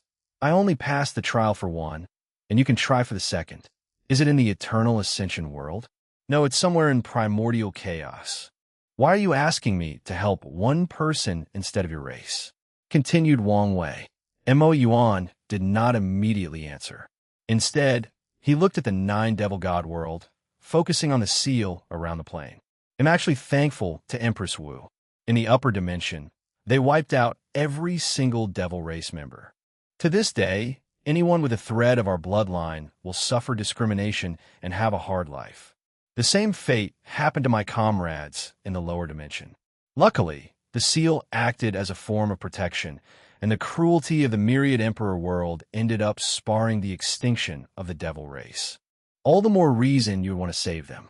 Your presence is proof that fate does not want the devil race to make a comeback, replied Mo Yuan. He did not think it was a coincidence that another true devil would be stopping his race's rise. Plus, I've taken solace in the fact that my race exists in other chaos worlds and thrives in some places. If I only have to watch out for her, I don't mind accepting your deal. I give him my word. Mo Yuan smiled, since that was enough for him. He knew true devils were the most honorable, untrustworthy people. They will lie, steal, and scheme for their goals and ambitions. However, they will not break them once they give you their words. He raised his hand to condense a ball containing information before suspending it before Wang Wei. He did not directly inject it into the latter's body. After putting the thing away, Wang Wei asked, "Are you not going to say goodbye to Wrath? You seem to care a lot about her." "I've already said my final words," replied Mo Yuan. "One last piece of advice. You might not care about your true devil status, but some people will. I guess as much. With the rebellious ideologies of true devils." Wang Wei could already predict the amount of trouble these guys would cause wherever they were, giving the name a bad reputation. Mo Yuan began to disperse into tiny motes of lights. Now, he felt some peace after meeting someone like him and ensuring his disciples' future. The obsession that kept him tethered to this place vanished. More importantly, the remaining power of the treasure also dissipated. It's confirmed. Someone forcibly changed the main timeline. Who has such power? And why did they do it? In the last moment before he died, Mo Yuan connected to his treasure and saw some odd image he could not understand. He saw he died under Empress Wu's hand. However, his real death had no relation to her. At first, Mo Yuan thought his mind peeped into a parallel timeline. But now, he finally understood the truth. Someone forcibly changed the primordial timeline, which should not be possible. Well, it does not matter to me. My story ends here. He took one last look at Wang Wei. I wish I could see how his story unfolds and eventually ends. He looked at Wrath, who was preparing to respond to the current situation. I wish I could see you grow. Chapter 681 Heavenly Dao's Chat. Wang Wei watched Mo Yuan disappear and could only sigh. He cupped his hand before bowing deeply. He showed respect for a senior who walked the same path. Maybe in the future, his fate will be the same. No. The only difference is he won't be alone if it ever ends for him. At least, he hoped it would be so. He looked in the direction of the Wrath territory before continuing his original objective. Contact Heavenly Dao and have a conversation. Soon, Wang Wei found himself standing in an all-white space with an enormous eye above him. "My son, what can I do for you?" "So? Well, technically, all creatures of the Myriad Emperor world are Heavenly Dao's children," thought Wang Wei. Of course, he would not call her mother or father.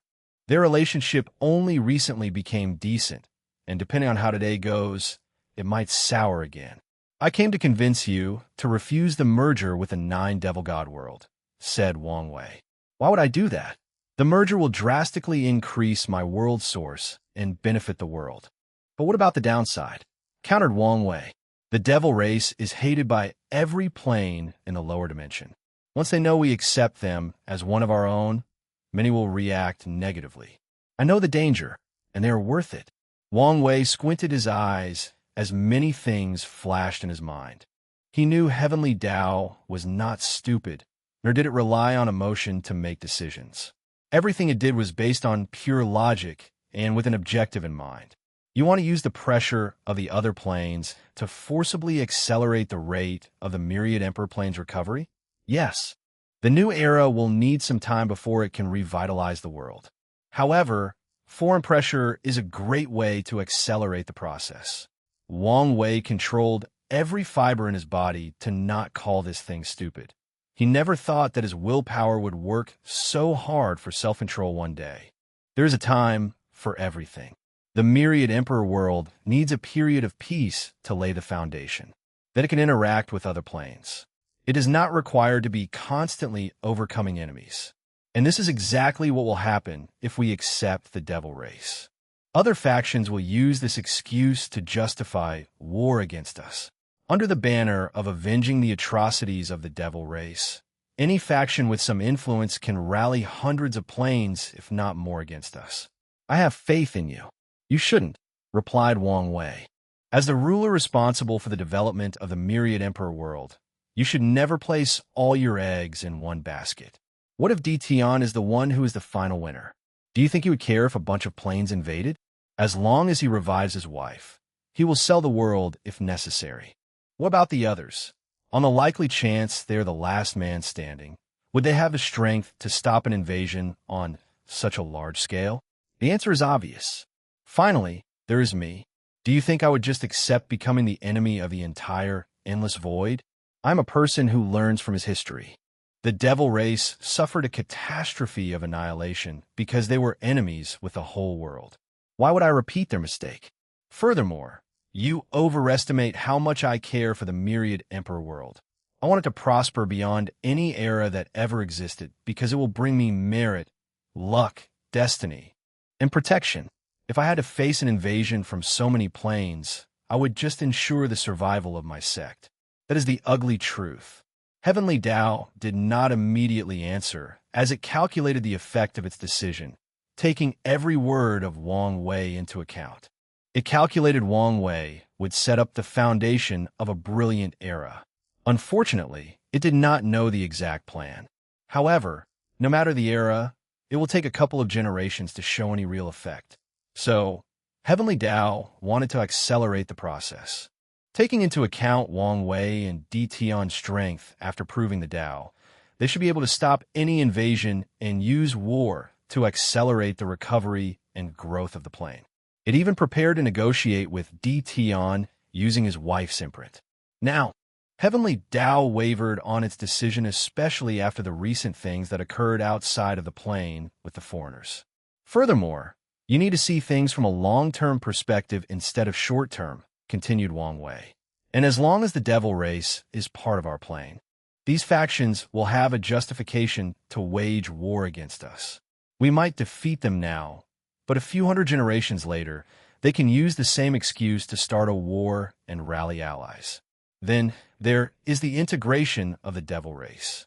Their hatred for humans is ingrained deeply in their bloodline. After integration, such intense emotions are bound to create chaos, contradictions, and infighting. At first, the problem won't be as big because of how weak they are. However, when a mighty great emperor appeared in their ranks, the same situation with the Golden Ape Emperor might occur, but even worse. I considered this possibility and hope you used your diplomatic capabilities to deal with this issue just like you did the demon race. Wang Wei's lips twitched. He did not know whether to be thankful Heavenly Tao thought so highly of him, or should he complain that the latter overestimated him. The demon race is still a ticking time bomb despite my effort.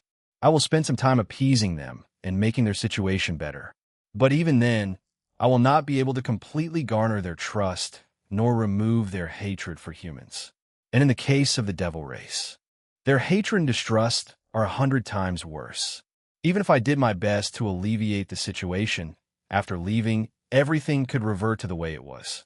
To be honest, this is one of my worries for the demon race. The demons are a rigid and unmalleable species. So, there is a high possibility of that happening. Wang Wei agreed with that statement. Back to the devil topic. Accepting them in our midst has other repercussions. We do not know how it will affect the great emperors from our plane after they ascend.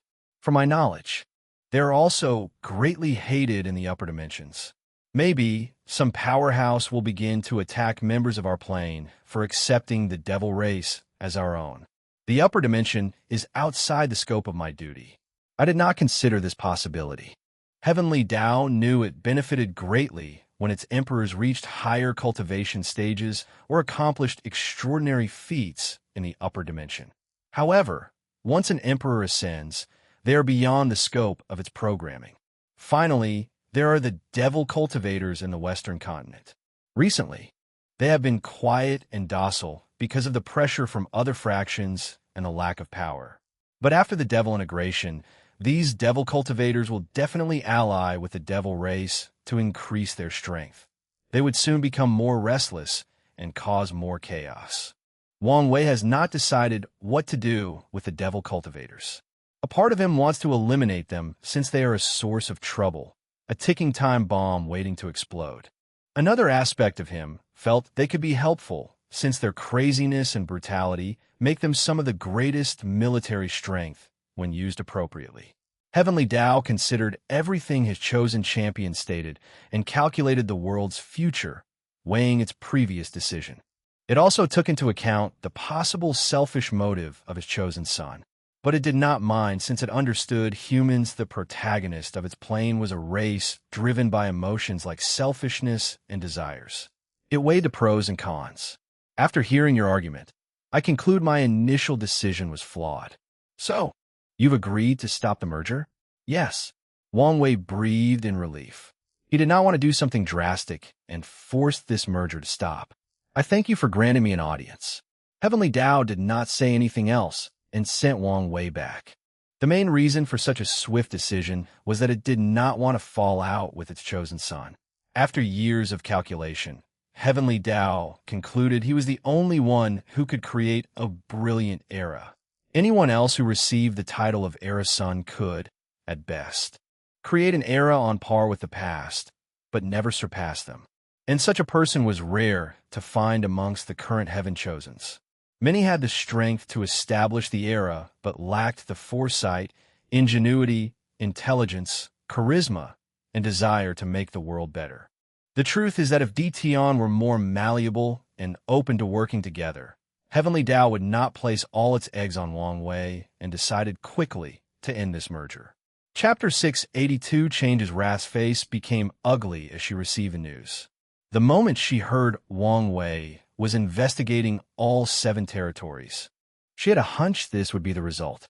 She did not immediately give up and used an altar in one of the castle's rooms to contact Heavenly Tao to negotiate. After a while, Wrath opened her eyes, trying extremely hard to control herself and not go on a rampage. She tried arguing with Heavenly Tao and convinced it to reconsider. She argued she would handle her race and have them stay low-key and not be detected.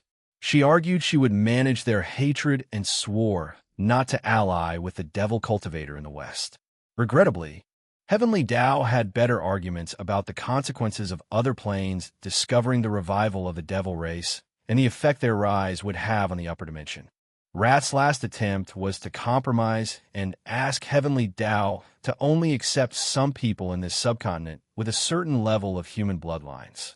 But it even rejected this proposition. As she sat dejected on a throne, she pondered the next step. The plan she had spent so long working on ended before it even began, which was a devastating blow to her mind.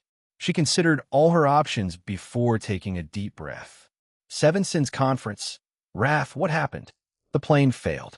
The myriad Emperor worlds Heavenly Tao backed out of our agreement. What? Wang Wei's doing, I suppose? Asked Pride. Yes. We should have expected this outcome once he began to snoop around the other territories, added Envy.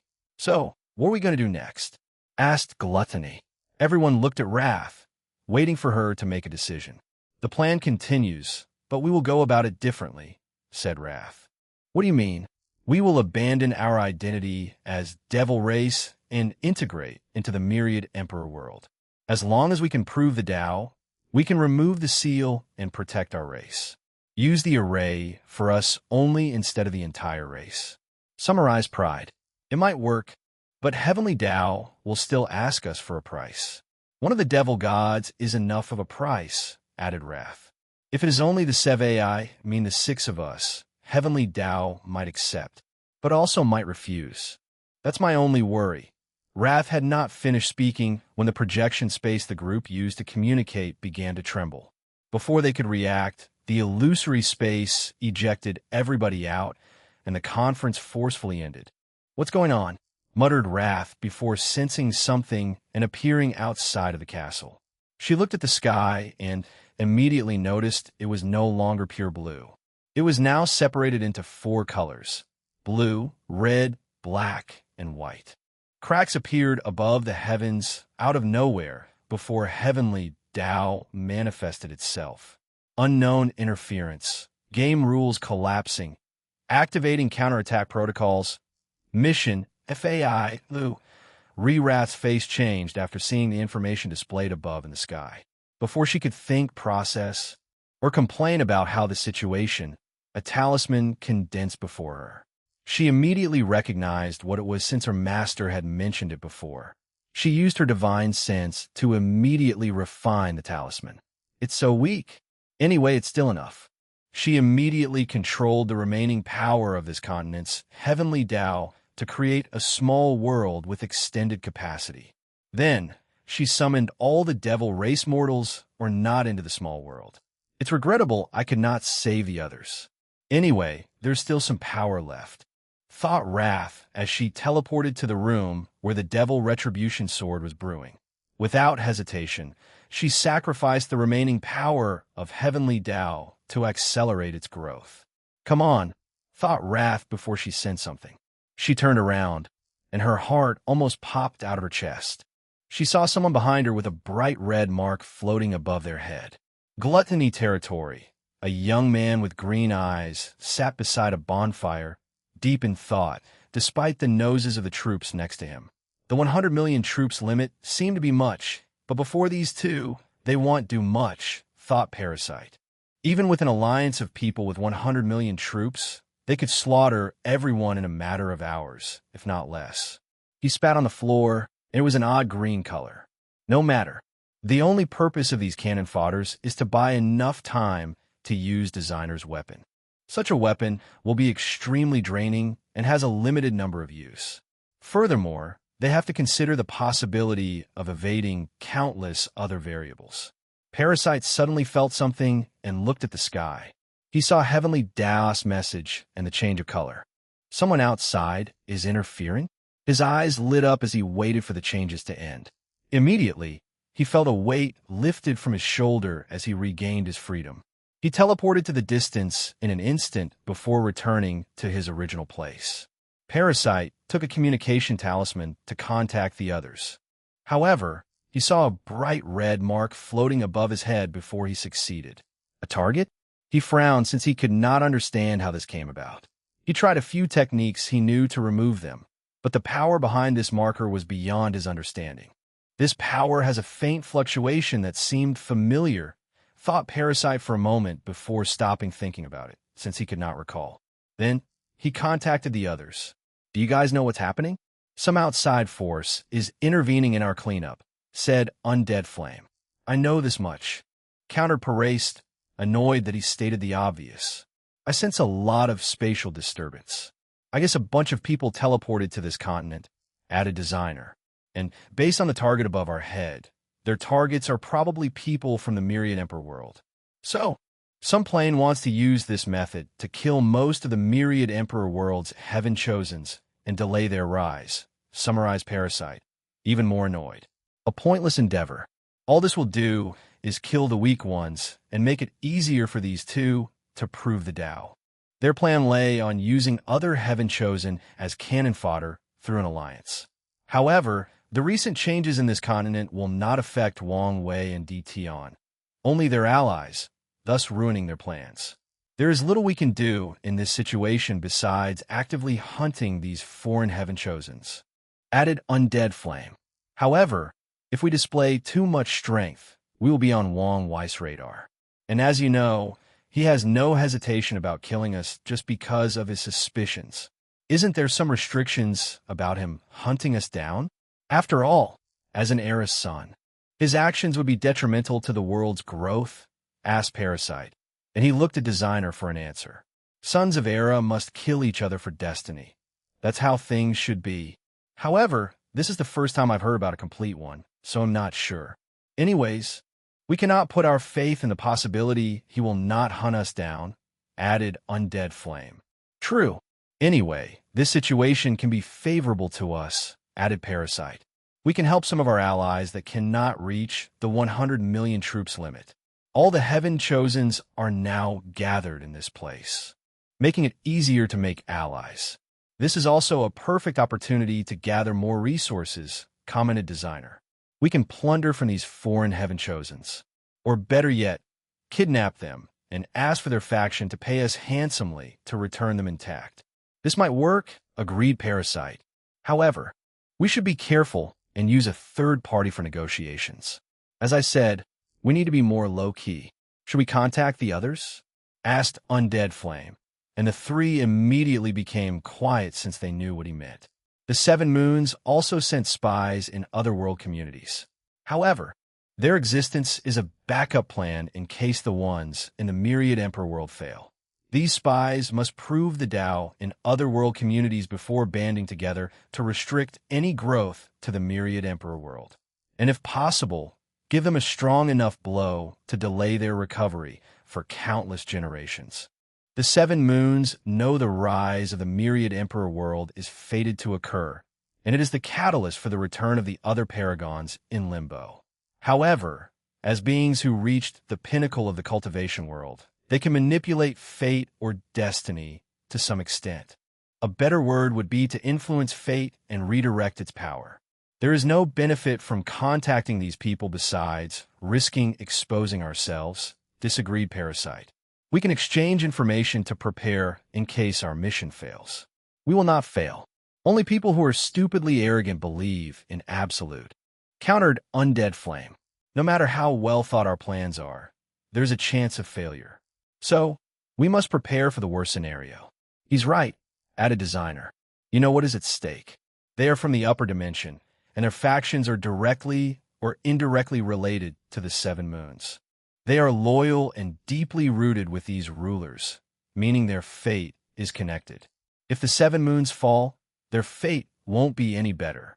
All right, let's contact them. Chapter 683, Another Great Deal. A beautiful woman walked out of a portal, looking at the surrounding with confusion. Her presence or beauty immediately eclipsed the ground she stood on, the floating clouds, and even the air she breathed. A few seconds after landing, some information appeared in her mind, telling her to hunt the people with the red mark above their heads. What's going on? Muta Susi.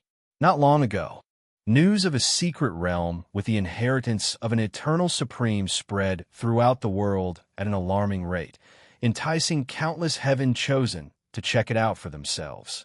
At first, Sushur was not interested since her primordial chaos art is an eternal supreme level scripture.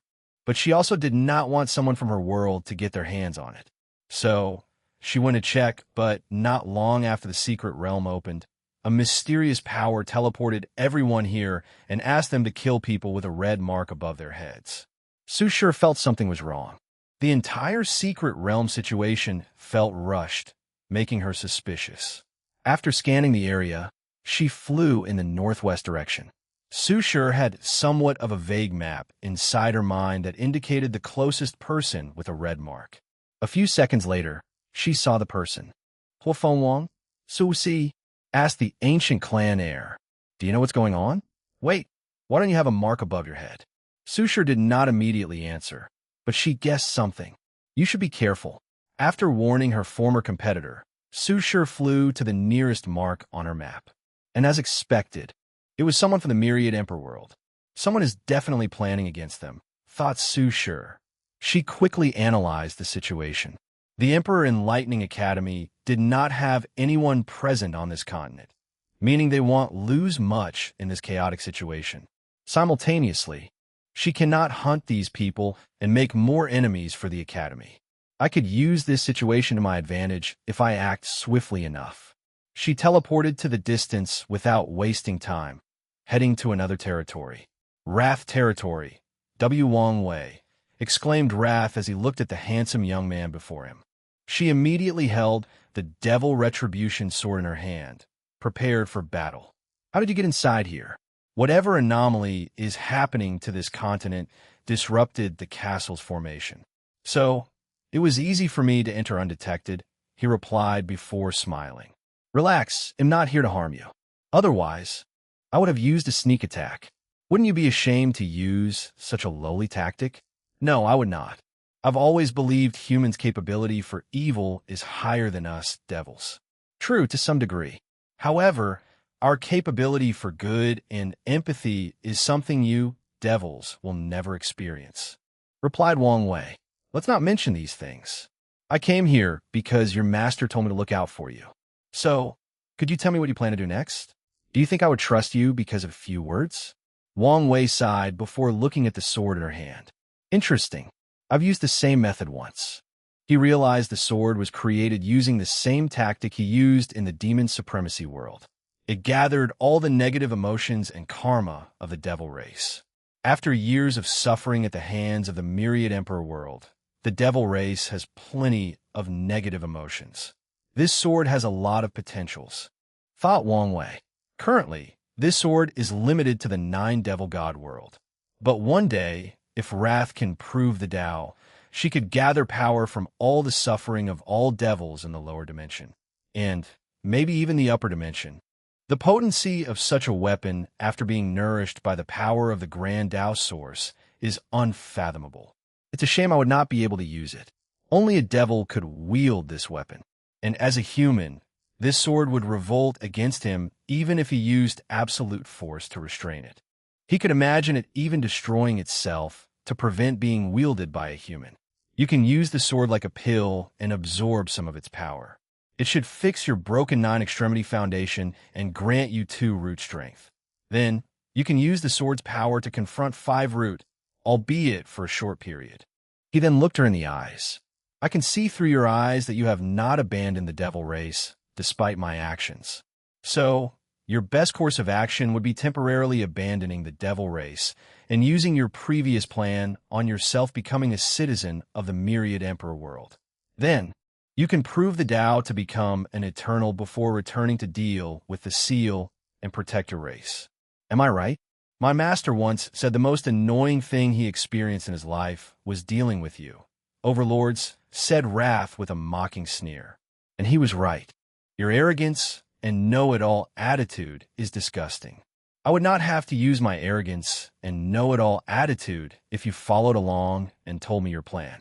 Instead, you chose to be stubborn, forcing me to use my intelligence to figure out your plans and granting me the initiative in the conversation. If you had properly assessed the situation and followed along, you would not have to suffer the unpleasantry of my arrogance and know-it-all attitude. After this short conversation, Wang Wei could analyze what kind of person Wrath was. Intelligent, talented, loyal, but very inexperienced or sheltered. He could calculate that her master pampered her too much, rendering her incapable of hiding her emotions and partaking in political or emotional manipulation. When facing people weaker than hers, she will be fine, but she will crumble under pressure when facing someone on par or even more powerful than her. Wrath took a deep breath to calm down. Now that you know, what are you going to do? First of all, you cannot become a citizen of the myriad emperor world, commented Wang Wei. I don't want our world to have any connection to the devil race even if you will be considered human. Impossible. The myriad emperor world is the one who defeated us and has a strong karmic connection to our devil race. So, they're the only plane where this plan has a remote chance of succeeding. Wrath discussed this situation with her master, and they derived the same conclusion. This is why the formation of this continent will secretly swallow the blood of the fallen soldiers from the myriad emperor world to help acquire their citizen status and human race status. There's another way to get your status, true heavenly Tao, and it is a more legit status than any plane's heavenly Tao. Countered Wang Wei. How am I supposed to contact true heavenly Tao?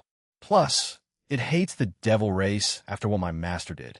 So why would it help us? It does not hate your race. It was disappointed by your action and thus decided to punish you. However, heavenly Tao is all about balance. So, as long as the light race exists, the devil race has a chance of resurgence.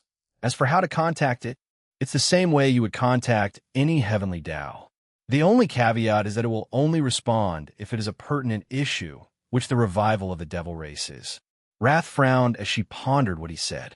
You may be correct, but true heavenly Tao won't just accept my proposition because I plead for it. True. What were you going to exchange for my heavenly Tao? Yours? Don't mind the small stuff. Wrath gave him an odd look before answering. I was going to exchange the body of one of the remaining devil gods. You can do that, even with the destruction of this continent's heavenly Tao? Yes, since the array remains intact. Furthermore, the devil gods are willing to sacrifice themselves for the future of our race. A self-sacrificing devil? I've officially seen everything in my life. You people have villainized us throughout history. This is not as rare as you make it out to be, argued Wrath. Or the current misery forced your race to evolve beyond your innate racial limitations. I'm not here to argue with you. All right, back to the topic. True Heavenly Tao probably won't accept your exchange. What you need is merit, and the highest kind of purple merit. Where am I going to get my hands on something like that?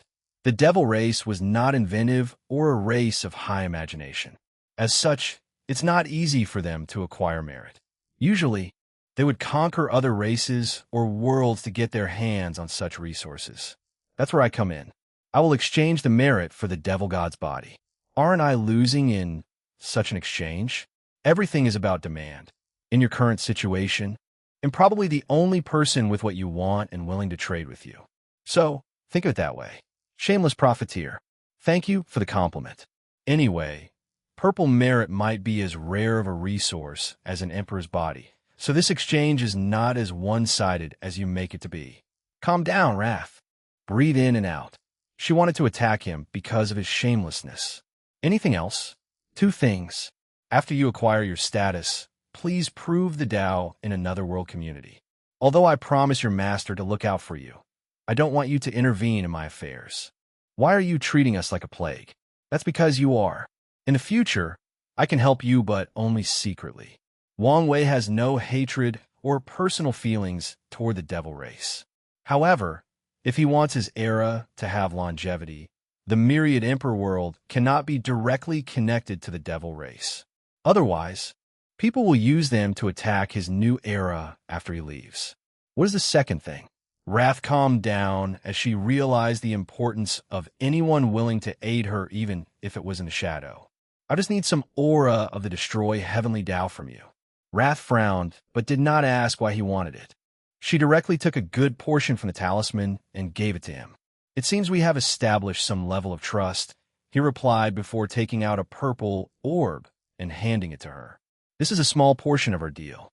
Once you hand the body, they'll give you the rest. Wrath took the purple merit and said, "Give me a while, and it'll fulfill my hand of the deal. I look forward to it." Wang Wei was delighted with this deal. With an alive and drastically weakened great emperor, the scientists will have a much higher chance of success in helping him reach 10 extremity. As the final battle rapidly approaches, he feels even more pressure, which increases his desire for this project to succeed. "It was nice working with you," he declared before walking out of the castle. He was about to figure out the changes to this continent when he suddenly sensed something. Someone is calling me. He disappeared in the distance. Chapter 684 Clear Mind. Wang Wei teleported to a mountain, where he saw someone waiting for him, and the moment he laid eyes on her, the world seemed to brighten as if her very presence embellished the surroundings.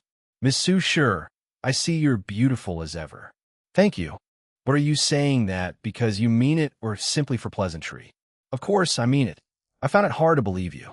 Wang Wei smiled before inviting her to sit as he manifested a table and served tea. "I was surprised when I did not see you during the cleanup. Now, I understand why."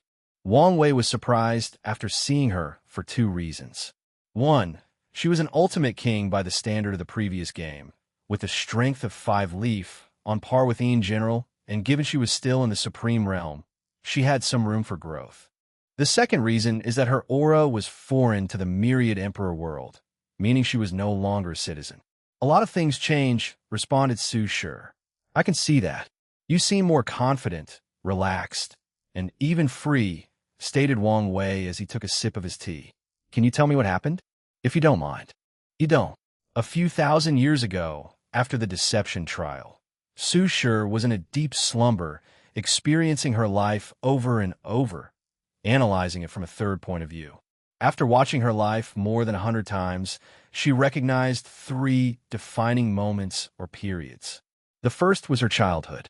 Su Shi reviewed her childhood, experiencing this time of innocence and carefree one more time. Then, she focused on a core memory. Su Guan and his wife were teaching a kid Su Shi. "Listen up, Shire," said the fat man, who seemed eternally in that shape. "Your beauty is unparalleled, so one day, you will marry a man of unmatched talent, a future great emperor. This way, you can bring prosperity to the family and live a happy life." His wife nodded with him before teaching her how to be a proper lady and wife. She even taught her tricks to deal with a harem. At first, Su Shi did not find anything wrong with this message. However, after seeing it a few hundred times and taking a moment to analyze the situation, she realized this core memory's detriment in her life. Why did my father always believe me to one day be a wife? Why never treat me as a prospect heaven chosen? She frowned as she contemplated. Even if I did not have the talent, he could have taught me to use my beauty to take other people's talent. Why did he have to instill in me the idea that my value was based on marrying a talented heaven chosen? Su Shi continued watching her life, and the same idea was deeply ingrained in her mind by the other people she encountered. They lusted after her beauty, and all believed she would be the wife of a future emperor. Soon, she saw the second memory of her life, the conference before the heaven-chosen selection trial. She floated above the room, looking at her younger self and Wang Wei's words. "She is nothing but a vase." Vase. A woman like her would offer nothing to a partnership. She is nothing but a beautiful decoration that added embellishment to me, but nothing of real substance. Let me ask you, what did you feel when you heard her playing the zither? Su Shi reviewed the memories when Wang Wei figured out her personality after listening to her zither. And, for review, reread Chapter 201 Companion. He was completely wrong about me, having been conditioned to only rely on men, thought Su Shi as he reviewed this memory. When he called me a vase, anger and resentment awakened deep in me. Why was that? Her life flashed in my mind as she pondered deeper. I wanted to prove him wrong. No, I wanted to prove to myself I was not simply a beautiful face. Maybe deep down, I also resent my father, family, and friends for viewing me as nothing but a beautiful accessory for someone else. Soon after that event, her father accepted marriage to her husband, Lin Fan. Su Shi worked hard to be a supportive wife and redirected her resentment toward Wang Wei.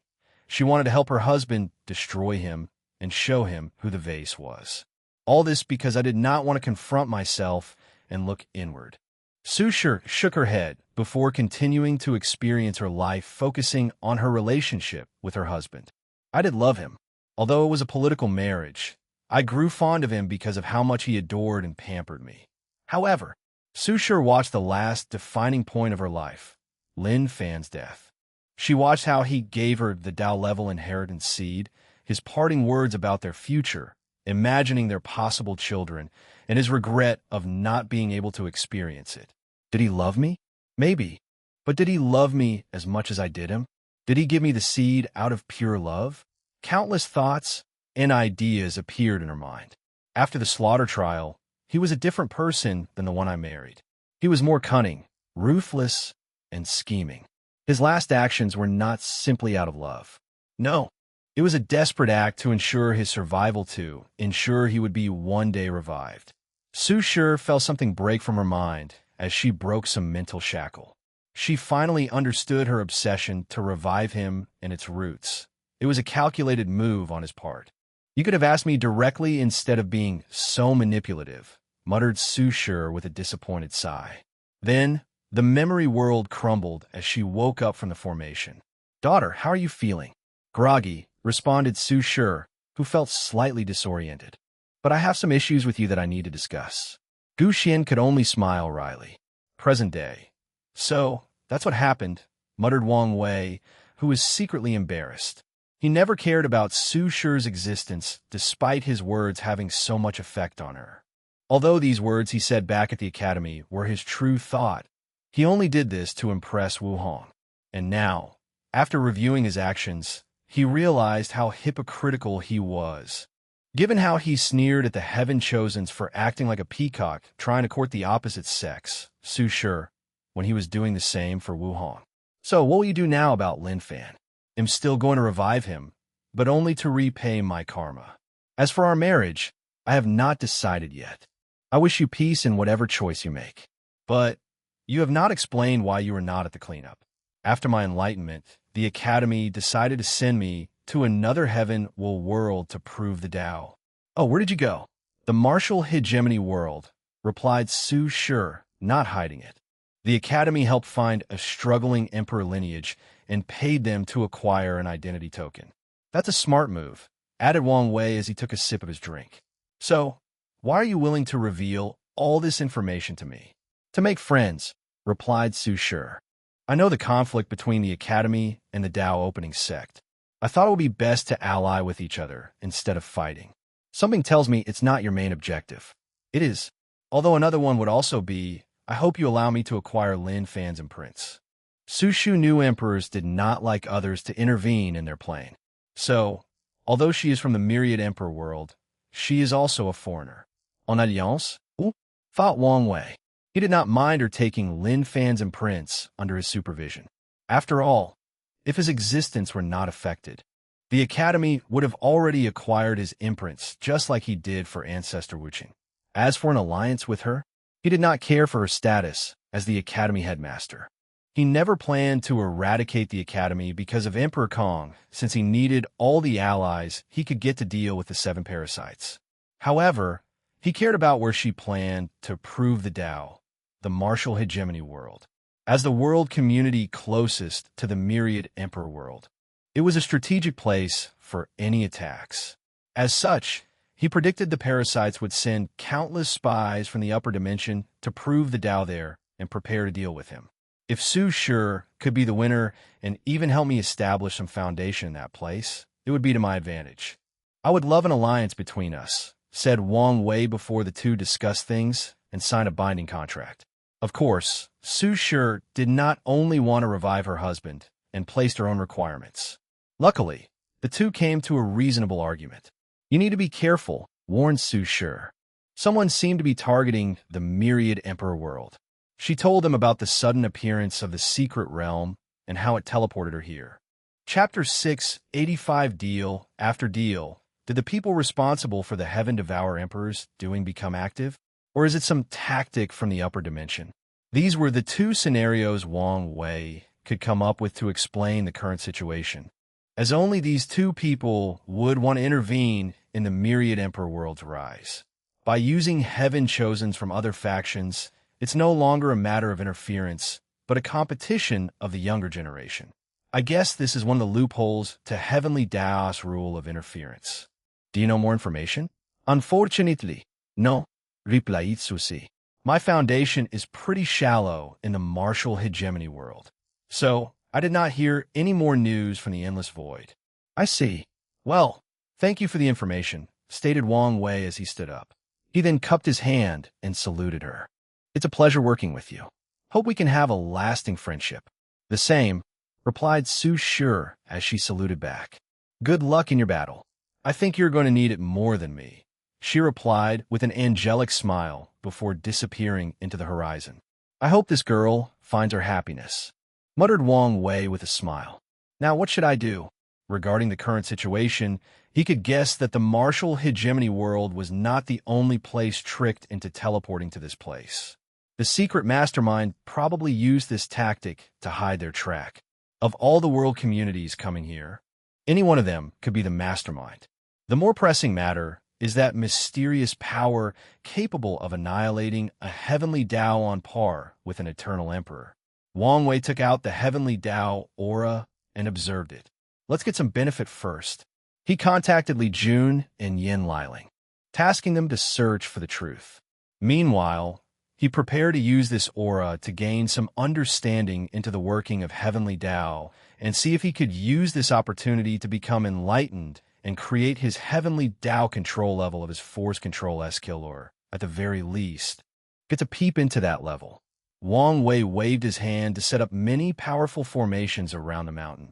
He did not want these foreign pests to bother him. So, if they could not even deal with his formations, they were not with him dealing with them. Regrettably, before he could enter his seclusion, he received an emergency call from Heavenly Tao. What is it this time? He closed his eyes and contacted it for a second time. I need your help. What is it this time? I'm aware of the current situation of the cleanup, and I want you to help the Heaven Chosens. You want me to protect my competitors? The people who will do anything to kill me during the final battle? Wang Wei was genuinely speechless. If not for you, I would have long killed them. Why would I help them? I know what I'm asking is much, but it is the best action for the word. Many of these geniuses are potential eternal emperors. As long as they survive the final battle and wash their karma through sealing, they can prove the Tao. Wait, you wanted to save them now, but have no problem with me killing them during the heavenly battle? Every time he spoke to Heavenly Tao, Wang Wei was baffled by its mode of thinking. The heavenly battle exists to choose the very best of a generation, so death is inevitable.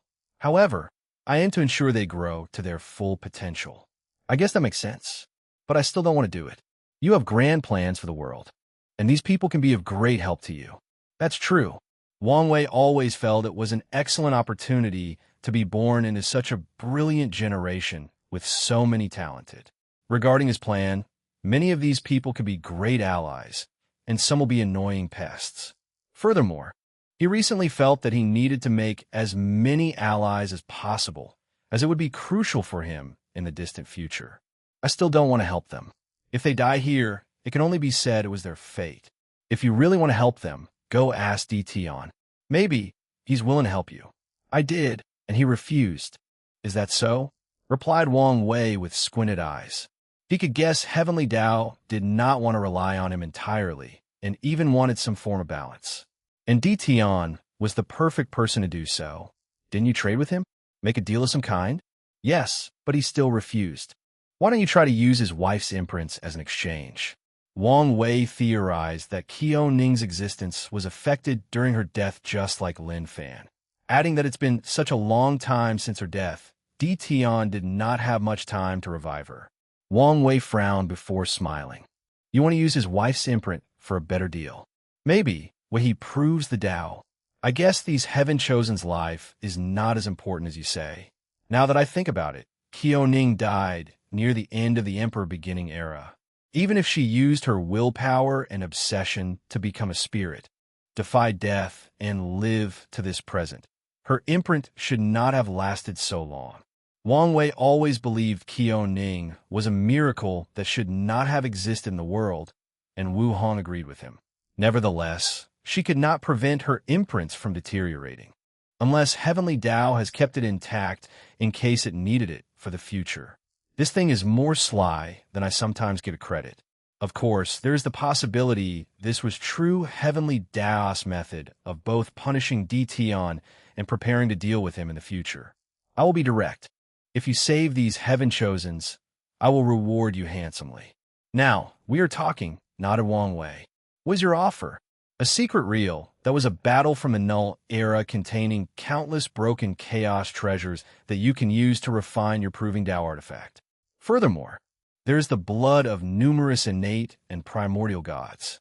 Now I know how my fortunate encounter will come, thought Wang Wei before ruminating about this deal. Fine, I agree, although he could take this position to demand some outlandish things as conditions. He did not want to completely ruin his relationship with Heavenly Tao. But I have a condition. I won't save all of them. Why some are too weak and only serve as cannon fodder for others in the final battle. If I let them die now, I can increase my chance of winning. His worry has always been the mass group tactic that forced him to use his stamina, which in turn made it so that he was not in the best shape in the battle against Tion. Moreover, he also has to guard against the upper dimensions tactics. He did not think they would give up so easily, especially knowing his strength. One of the best methods for the weak to defeat the strong is to distract them with a bunch of ants before giving them a decisive blow. On top of everything, there is the wild variable that is the heaven-devouring emperor. Wang Wei would never underestimate the capabilities of a cunning and cruel eternal emperor. I accept your terms, but I have some requirements for the people you can leave to die. Heavenly Tao then gave him detailed criteria on the strength, talent, Tao heart, and uniqueness of the Heaven Chosens that can be saved. Anyone who falls below that level can be left to their fate. Wang Wei opened his eyes and exhaled.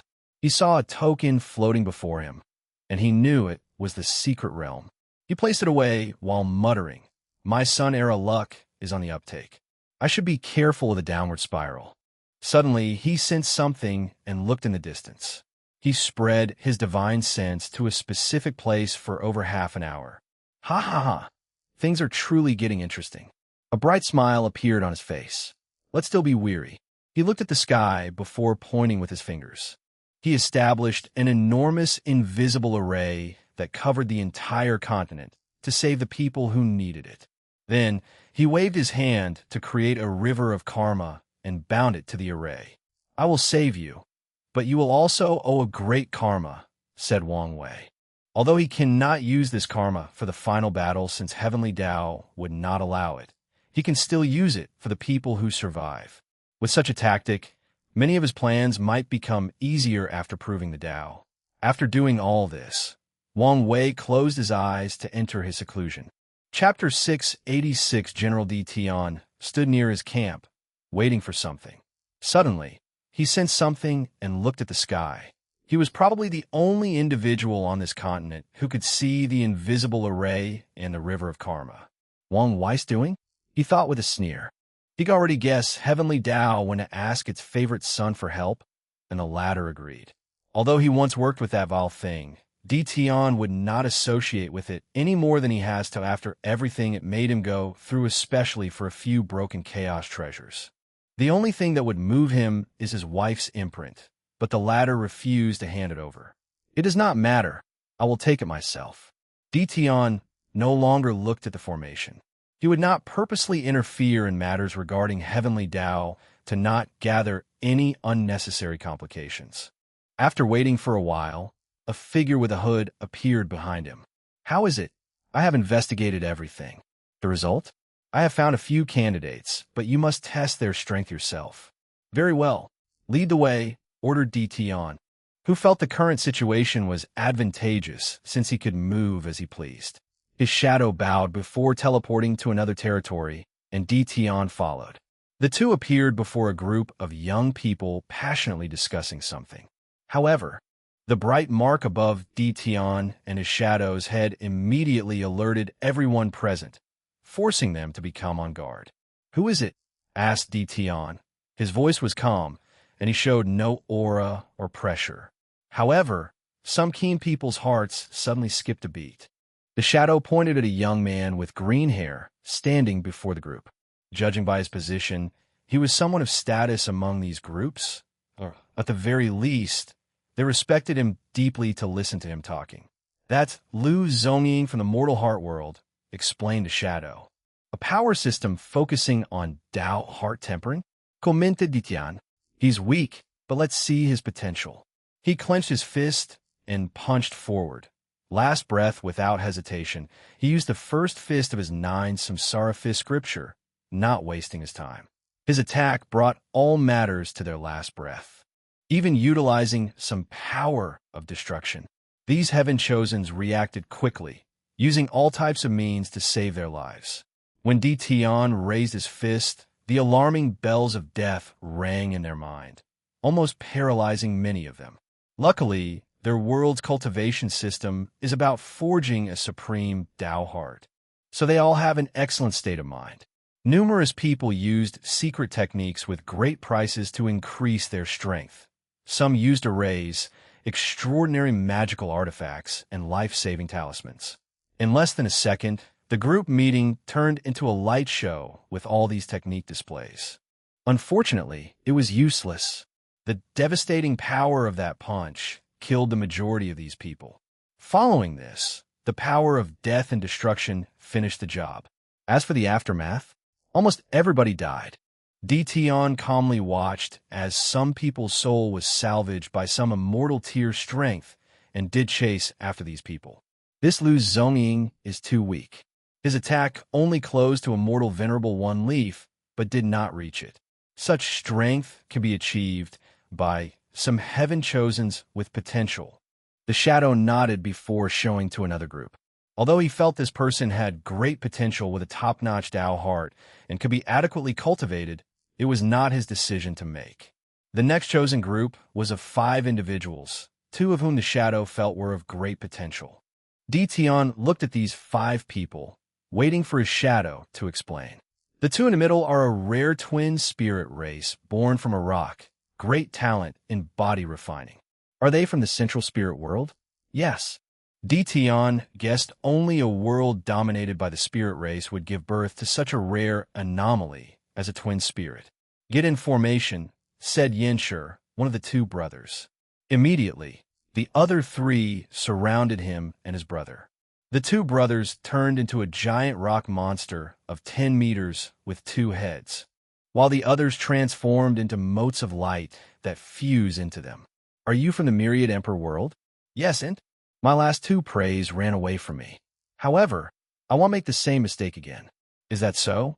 Commented Dition before using the same punch. Boom! Before the rock monster could comprehend what had occurred, more than half of his body collapsed under the attack. So, they lay on the floor with horror in their eyes. He's better than the previous one, commented Dition. He's only tier 9, and once he reaches the quasi-emperor realm, there's a chance of breaking the mortal-immortal barrier. However, he seems stupid and has no sense of danger. He shook his head before motioning for the shadow to show him to his next destination. As he walked past these spirit races, death enveloped them, sending them into samsara. The shadow teleported them to a mountain range. However, as soon as they arrived, a formation activated above them, trapping them. Dition calmly looked above his head, seeing numerous weapons with quite a powerful aura. Then, he looked at the thousands of people who surrounded him, focusing on a particular young man on the back with a red robe. Is this your doing? The person did not answer, but Dition could feel the connection of this array to this person. Someone from the Myriad armament world? He could feel this person was a weapon refiner who cultivated armament Tao. And since the Myriad armament world is similar to the Myriad pill world with countless talented weapon refiners, he guessed the person's origin. According to the information I gathered, he's from the battle spirit world. Is that so? Galbokin, the red robe youth, motioned for everybody to attack before controlling the array above to attack. Dition calmly raised his hand to generate a force field that easily blocked these thousands of magical artifacts. He set up the array and combined it with his magical artifact to reach an attack level of 2-leaf. His eyes lit up. Meanwhile, Galbokin's face changed. He refined a treasure that would predict danger, and not long after coming to this place, the supposed trial of an eternal supreme inheritance, the thing activated, warning of unimaginable danger. So, he acted swiftly to gather other people with the promise of resources and compromise before setting this array. However, he did not expect the situation to be this terrible. He now realized, because of the overwhelming strength of the enemy, his treasure could not even correctly dictate the level of danger he would face. Dition calmly looked at this group of people and used his divine sense to check on each of them. Although the shadow came here for the red robe youth, he wanted to ensure there was not a hidden genius amongst this group. Regrettably, he did not find anything. He raised his hand and made a squeezing motion. Bang! Blood splatters all over the earth and the sky, leaving shattered bodies, broken bones, and mush viscera. With that single motion, Dition used his pure physical strength to grab the fabric of space and use it to squeeze these people to death. Then, a slight smile crept on his face as he saw the red robe youth with a pale complexion surrounded by a bunch of magical defensive artifacts. It's you, he declared before instantly appearing in front of the youth. Under his momentum, the artifacts cracked before becoming useless. He then placed his hand on the forehead of Galbokin, while the latter was incapable of even moving a muscle.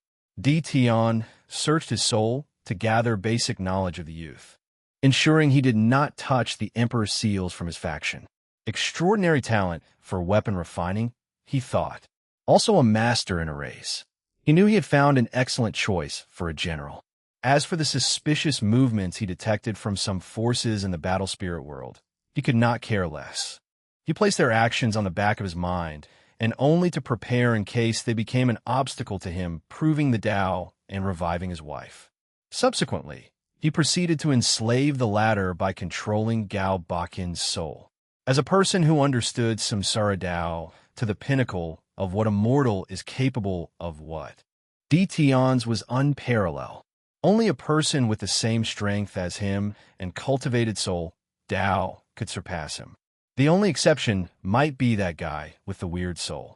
Gao Boken tried to resist, but it was pointless. After a few minutes, Di Tian finished the preliminary enslavement, forcing him to pass out. Heaven chosens from emperor lineages will have restrictions on their souls to prevent enslavement and mind control. With his method, he bypassed these measures, but it was only temporary. He needed to return home and use the D-Clan's power to remove these restrictions. "Who's next?" he asked. "This was the last one I could investigate in such a short time," replied the shadow. "However, I have some news about the Devil Ultimate Kings. We can try them. That's a good idea. Let's go."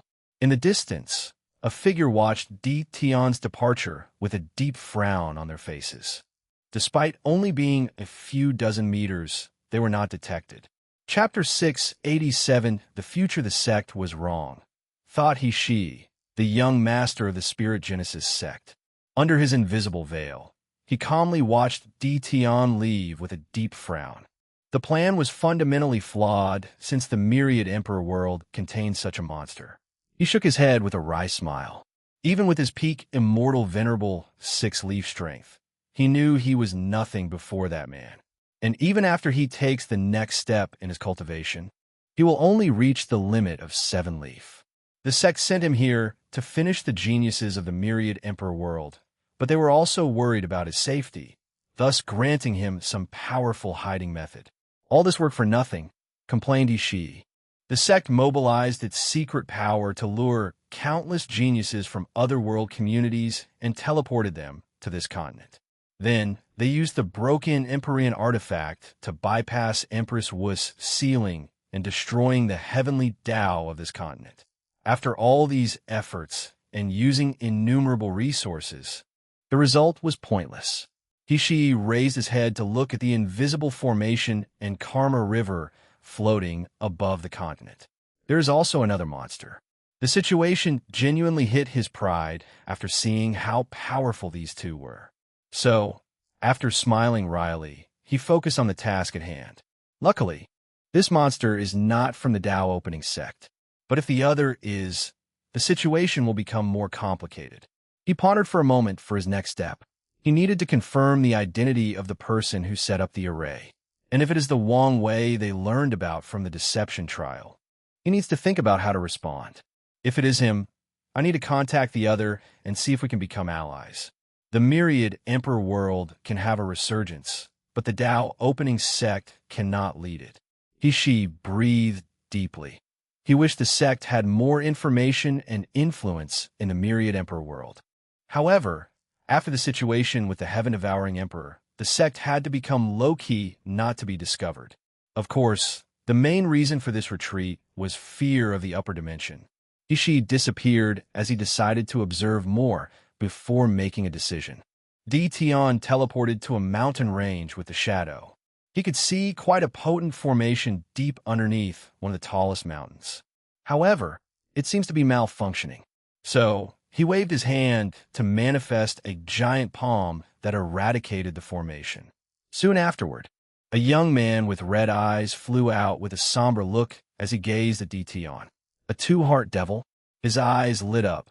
This was a species with naturally 2 extra lives. Once they die, they lose one of their hearts, meaning you have to kill them 3 times before killing them. However, as long as they survive, they can condense the 2 hearts again with enough resources. "Who are you?" "Gluttony. Are you interested in following me and be the slave of a human?" "I'd rather die." "That's a shame," replied Di Tian. "Anyway, let's test your capabilities." Di Tian flicked his finger, generating enough force to destroy countless middle 1,000 worlds. Gluttony acted swiftly by opening his mouth and swallowing the force. Then his aura suddenly increased. Swallowing Tao? Not, it seems different. Despite easily overcoming this attack, Gluttony was not happy. Everything was proceeding relatively smoothly when a sudden change occurred between heaven and earth. Wrath sent a quick message for everybody to hide since their castle or home base was no longer safe. However, Gluttony discovered that even the secret hideouts were unsafe since the hiding formations malfunctioned. Now, it seems he was unlucky, and someone detected him. Bam, bam, bam. Dtion punched continuously, increasing the force used each time in his attacks. However, Gluttony swallowed these attacks without problem. His expression, aura, or law of fluctuation did not change. First fist. Last breath, the power of death and destruction enveloped Gluttony, who only did one motion, opening his mouth.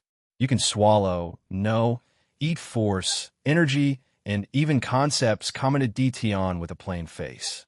He already determined this devil practiced a unique eating Tao that involved devouring Tao and many others. Furthermore, after his bombardments, the latter's straight rose from 2-leaf to 5-leaf, albeit it seems to be temporary. Do you have a limit? Let's see, said Dtion before attacking again. Meanwhile, Gluttony was frustrated and angered. He knew his increase in strength was pointless. The opponent actively allowed him to eat to increase his strength, which shows how much he looked down on his abilities. Unfortunately, he cannot do much. Your power limit is 7-leaf, even if the strength is not permanent. However, you have no limit on the things you can devour. As long as you continue to eat, you can convert your food into stored energy, which grants you infinite stamina. Dtion nodded in satisfaction. Although Gluttony had a strength limit, his infinite stamina could be used in a battle to outlast an opponent that was closed in strength. However, he still needs to eat enough to reach a certain strength level since his opponent will not allow him to swallow their attacks. Dtion calmly raised his hand as a black and white sphere appeared in his palm. Death to eating. Gluttony's face changed as he saw the sphere flying toward him. His instinct told him never to swallow that thing. Unfortunately, he was too slow to react or evade. Second stomach, a mouth phantom appeared before him and swallowed the attack. However, the power was not directed to his main stomach, where he could swallow and eat everything. No, he created a second dimension or small world to process this attack. And as expected, the small world was instantly annihilated by the black sphere. Great intuition and battle experience, commented Dtion, adding a unique Tao. You're the second one. As soon as Gluttony heard these words, he went on the offensive. He opened his mouth and made a chewing motion. Crunch! A dozen of the mountains behind Dtion disappeared, while a few looked like someone had taken a bite out of them. Meanwhile, Dtion, who was intact with not even a scratch on his clothes, did not care for his prey's pointless struggle. Before Gluttony could move or even process the situation, Dtion was oddly standing in front of him. He raised his hand to hold the devil by the throat, rendering him completely useless. A black and white character appeared on Gluttony's forehead, sealing all his strength and powers. Swish! A brilliant sword slash arrived from a distance. It contained the intent to eradicate heaven. The sword gave the vibe as if it had an eternal grudge against heaven and earth. Sadly, it faded into non-existence before it could even touch Dtion. He looked in the direction of the attack and saw a young woman with pink hair holding her sword. Accompanying her were 2 other devils. Wrath, pride, greed, save me. Dtion calmly placed Gluttony into his space ring. More talents, he commented, focusing on Wrath. You'll be an even better general. He did not gather these generals only to face Wang Wei, even though it started this way. Since his imprisonment, he has been thinking about his future, about what to do after reviving Qiu Ning. For most of his life, he never bothered to think beyond the revival of Ninger due to one of his deepest fears. So, he forced himself to only worry about the present, focusing on the task at hand. However, his encounter with Nine Pillar made him see the hope of reviving his Ninger, the one he knew and loved. So, now, he wanted a plan for the future. Although there was a low probability of finding the limit breaker, there were other methods he could use to increase his chance. After reaching higher realms of cultivation, for example, the realm of his sons, he has a higher chance of finding it. Another method is to have a powerful faction to help him search. After making these plans, he realized how terrible the loss of the sleepers was. He could spread them to the lower dimension to search for the limit breaker if they were as powerful. Dtion knew he would not find it there, but it was worth trying no matter how small the odds. Furthermore, once they reached such a scale, he would have a foundation to set up a faction in the upper dimension after proving the Tao. After coming to this realization, his hatred for Wang Wei increased significantly. "Return, gluttony," said Wrath with a very calm tone and demeanor despite the current situation. "Come get him," replied Dtion, thinking having these devil talents under his control would greatly benefit his plan. Wrath gave the other three a look before they entered the battle mode. Their loyalty to their comrade will make them great underlings, thought Dtion, who admired these people's willingness to sacrifice themselves. Nevertheless, he would not show any mercy. He would crush their spirit to make it easier to subdue. Chapter 688 Confrontation, a Three-Eyed Devil, thought Dtion as he analyzed Wrath. He once was a three-eyed devil, so he knew the species quite well. They were once one of the most powerful subspecies of the nine devil god world, known for their soul and comprehension talents and the unique ability of their third eyes. However, he could also tell she was primarily human. Dtion analyzed the other two. Greed was a tin man with heavy bags under his eyes. He looked ordinary, like the kind of person that is not easily noticeable in a large crowd. Upon closer look at him, his face seemed harder to recognize or remember. It was like he was naturally camouflaged in the surrounding. A cloaking devil, thought Dtion with a slight surprise. Cloaking devils were one of the weakest species of the devil race. However, they were excellent at camouflaging and blending in. As such, the devil race would send them into other world communities to gather information and prepare for invasion. Pride was an ordinary young man with short hair, dressed in all black.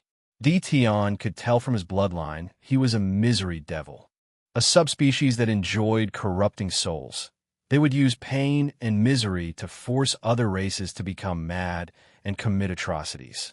In any world, if there is a sudden increase in women killing their children, fathers assaulting their daughters, sons selling their mothers, and other cruel things, it's most likely the world of a misery devil.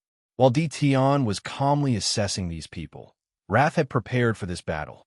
Oddly, though, she did not use the devil retribution sword. Heaven-hating stab, a black light flew toward Dtion, containing an unparalleled amount of hatred that would destroy the mind of any lesser man. However, he was not a lesser man.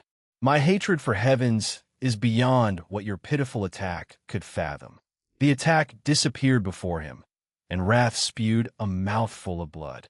She received a backlash because Dtion's hatred was beyond her bearing. "Wrath!" yelled Pride. "I'm fine." He waved his hand to manifest a white light that instantly healed her injuries. While he healed her, Greed tried to buy them time even though his opponent had the demeanor he did not care. Tyrant's suppressing fist, his thin body displayed an ungodly amount of power with this one punch. Dtion calmly raised his hand to block the manifestation of the punch. Then another power followed. An intense pressure waited on him, a pressure that would make the gravity of a supermassive black hole look like child's play. His Tao reminds me of Wang Chang's Overlord Tao. His sleeper gathered information about the previous generation and learned much about Wang Wei's family when he researched the latter. His strength is as weak as him, too. He could tell Pride was a top powerhouse in the Quasi-Emperor realm, but he did not come close to One Leaf strength. Dtion's attention suddenly diverted to Pride. The latter waved his hand to manifest two small swords that entered Greed and Wrath's body. Heaven eradicating slash this attack was not a simple slash, but a tornado of sword energy with the power to eradicate everything in its path. Tyrant's kingdom, a world suddenly appeared above Greed's head. The world was beautiful, with golden architecture to suggest its wealth and prosperity. There were billions of people in the kingdom, with healthy visages and wearing luxurious clothes. However, none of these individuals looked happy. Fear was deeply ingrained in their eyes, showing it was not a pleasant thing to be the citizen of a tyrant. Tion generated a force field from his body that easily blocked these two attacks. However, the field shook slightly after the sword tornado. One root and peak one leaf strength, he analyzed before looking at pride. Support Tao? How is a person supposedly the embodiment of pride lowering itself to become a support? I understand. A pride Tao that reverts yin and yang. You're more valuable than I thought. Let's see how much you can do. He looked at greed and uttered, suppress. Bang! Greed knelt on the ground as an unknown force suppressed him to the ground, rendering him incapable of moving an inch. And with each passing second, the pressure increased, crushing his bones and organs. Pride yelled wrath, and the latter acted with the utmost haste. Stamina boost. Regenerating boost. Potential boost greed's power rose to the peak of 3-leaf. Meanwhile, wrath reached the early stage of 2-root. Eradicating soul of heaven, her sword attack was not a physical one, but directly attacked the mind and the soul. Its purpose was to forcefully erase the memories, spirit, and intelligence of her opponent, rendering a blank state. Usually, this attack is to either make the opponent lose their battle experience or even make them unable to use their powers due to the lack of memory. Another use of this attack is to turn enemies into friends. A person with no memories also has no personality or understanding of the world. They are a blank slate that can be molded into anything, even a friend. It's pointless to confront me through the soul, commented Tion. He is a master of the soul, and with his new emperor's soul, few people could affect his mind and soul. He was right. Wrath felt her attack was similar to throwing a stone in the ocean. No, it was worse since she did not even make any waves. Is a disparity so large? She thought, a little frustrated. Meanwhile, Tion was in a good mood. Pride is excellent for any army or faction. His Tao would excel in any large war. The only place he is lacking is his strength. The latter's power was similar to greed. Greed's tyrant Tao is perfect to lead a majestic and unmatched legion. I have some of the inheritance of the great Qin dynasty. As long as he learns from it, he will truly be an unrivaled general.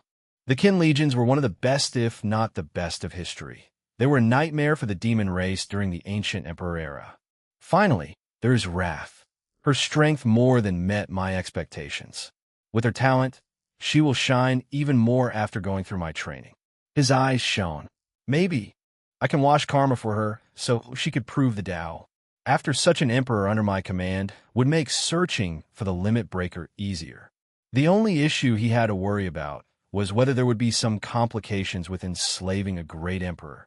When they undergo a baptism of the great Tao source and forge their emperor's soul and body, any restrictions on them might disappear. Should I slowly forge a relationship with her? No, I cannot trust her. The best course is to control the other devils, since she cares about them so much. I can control her through them. Wrath's body trembled as she felt a terrible future awaited her. Do it now, she ordered. 3 metal objects floated from the bodies of these 3. A chaos treasure? It seems to be a unique, interconnected one. The 3 Choa's treasures fused to form a triangle floating above Wrath's head. Then something came from Greed and Pride's body and entered her body. As they fell to the ground, completely drained and tired, the emotion known as hope flashed in their eyes. Wrath's aura climbed to a realm beyond her limit. For Root, it's not enough. She gritted her teeth before swinging her sword. And this time, Tion did not directly block the attack. Instead, he easily evaded. Her Tao now has a more overbearing and domineering aura, analyzed Tion as he casually evaded. Then, he clenched his fist and punched. Decay of Death Wrath's body flew hundreds of meters before crashing into the group. Besides her head, her lower body had decayed and died. However, this was not the end for her. A whistle light manifested from her head before her body instantly regrew. So, she now has both their Taos. No, Maybe the original 7 sins Tao belongs to someone else who divided it into different parts, thought DT trying to remember if he knew any devils who used such a Tao. He could have killed me with that attack if he wanted. She realized the overwhelming difference between each route. Even with her tactic, her strength was not enough. But she did not give up. I've tested your abilities, and you met my qualifications. So, enough playing around. A black and white wheel appeared to belong his feet before descending on Wrath. Immediately, she knew she could not escape this technique. Nevertheless, her eyes remained firm and defiant. Bang! A hand appeared and gently waved, destroying the wheel. Wang Wei, said DT with a frown. I can't let you have her or the other devil. Since when are you such a busybody? Busybody? Do I need a reason to prevent my competitor from becoming more of a nuisance? It does not take much brain to see you have some relationship with this devil. Based on Wrath's reaction after he appeared, DT could analyze so much. I resent these accusations. I'm simply here to prevent you from getting a powerful general. Chapter 689 Conversation. The two looked at each other from a distance, which was insignificant given their strength. The tension created by their indirect confrontation could suffocate an immortal venerable with weak willpower. Help me save gluttony, said Wrath, breaking the atmosphere. Wang Wei looked at her and calmly said no. But you said, I said no. I thought you didn't know her, added DT. Don't listen to her. Your attack affected her mind, so she's not feeling well. Plus, you can't trust the word of the devil, replied Wang Wei without any changes in his attitude. What a cheeky brat. Your previous witty charm might be acceptable when you were young, but shouldn't you have grown up and matured by now? Wang Wei frowned as he realized something. DT was different. He had changed.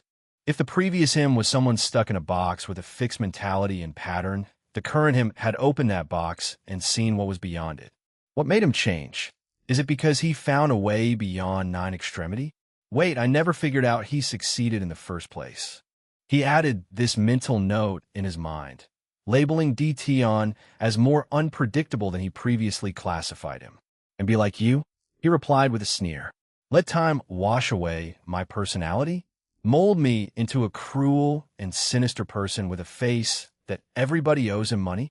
In that case, he'll stay immature. Wang Wei always believed time was one of the worst enemies of cultivators, especially the high realms ones. Yes, they have escaped their shackles, but their immortality can slowly corrode their mind and dilute their personalities and emotions. So,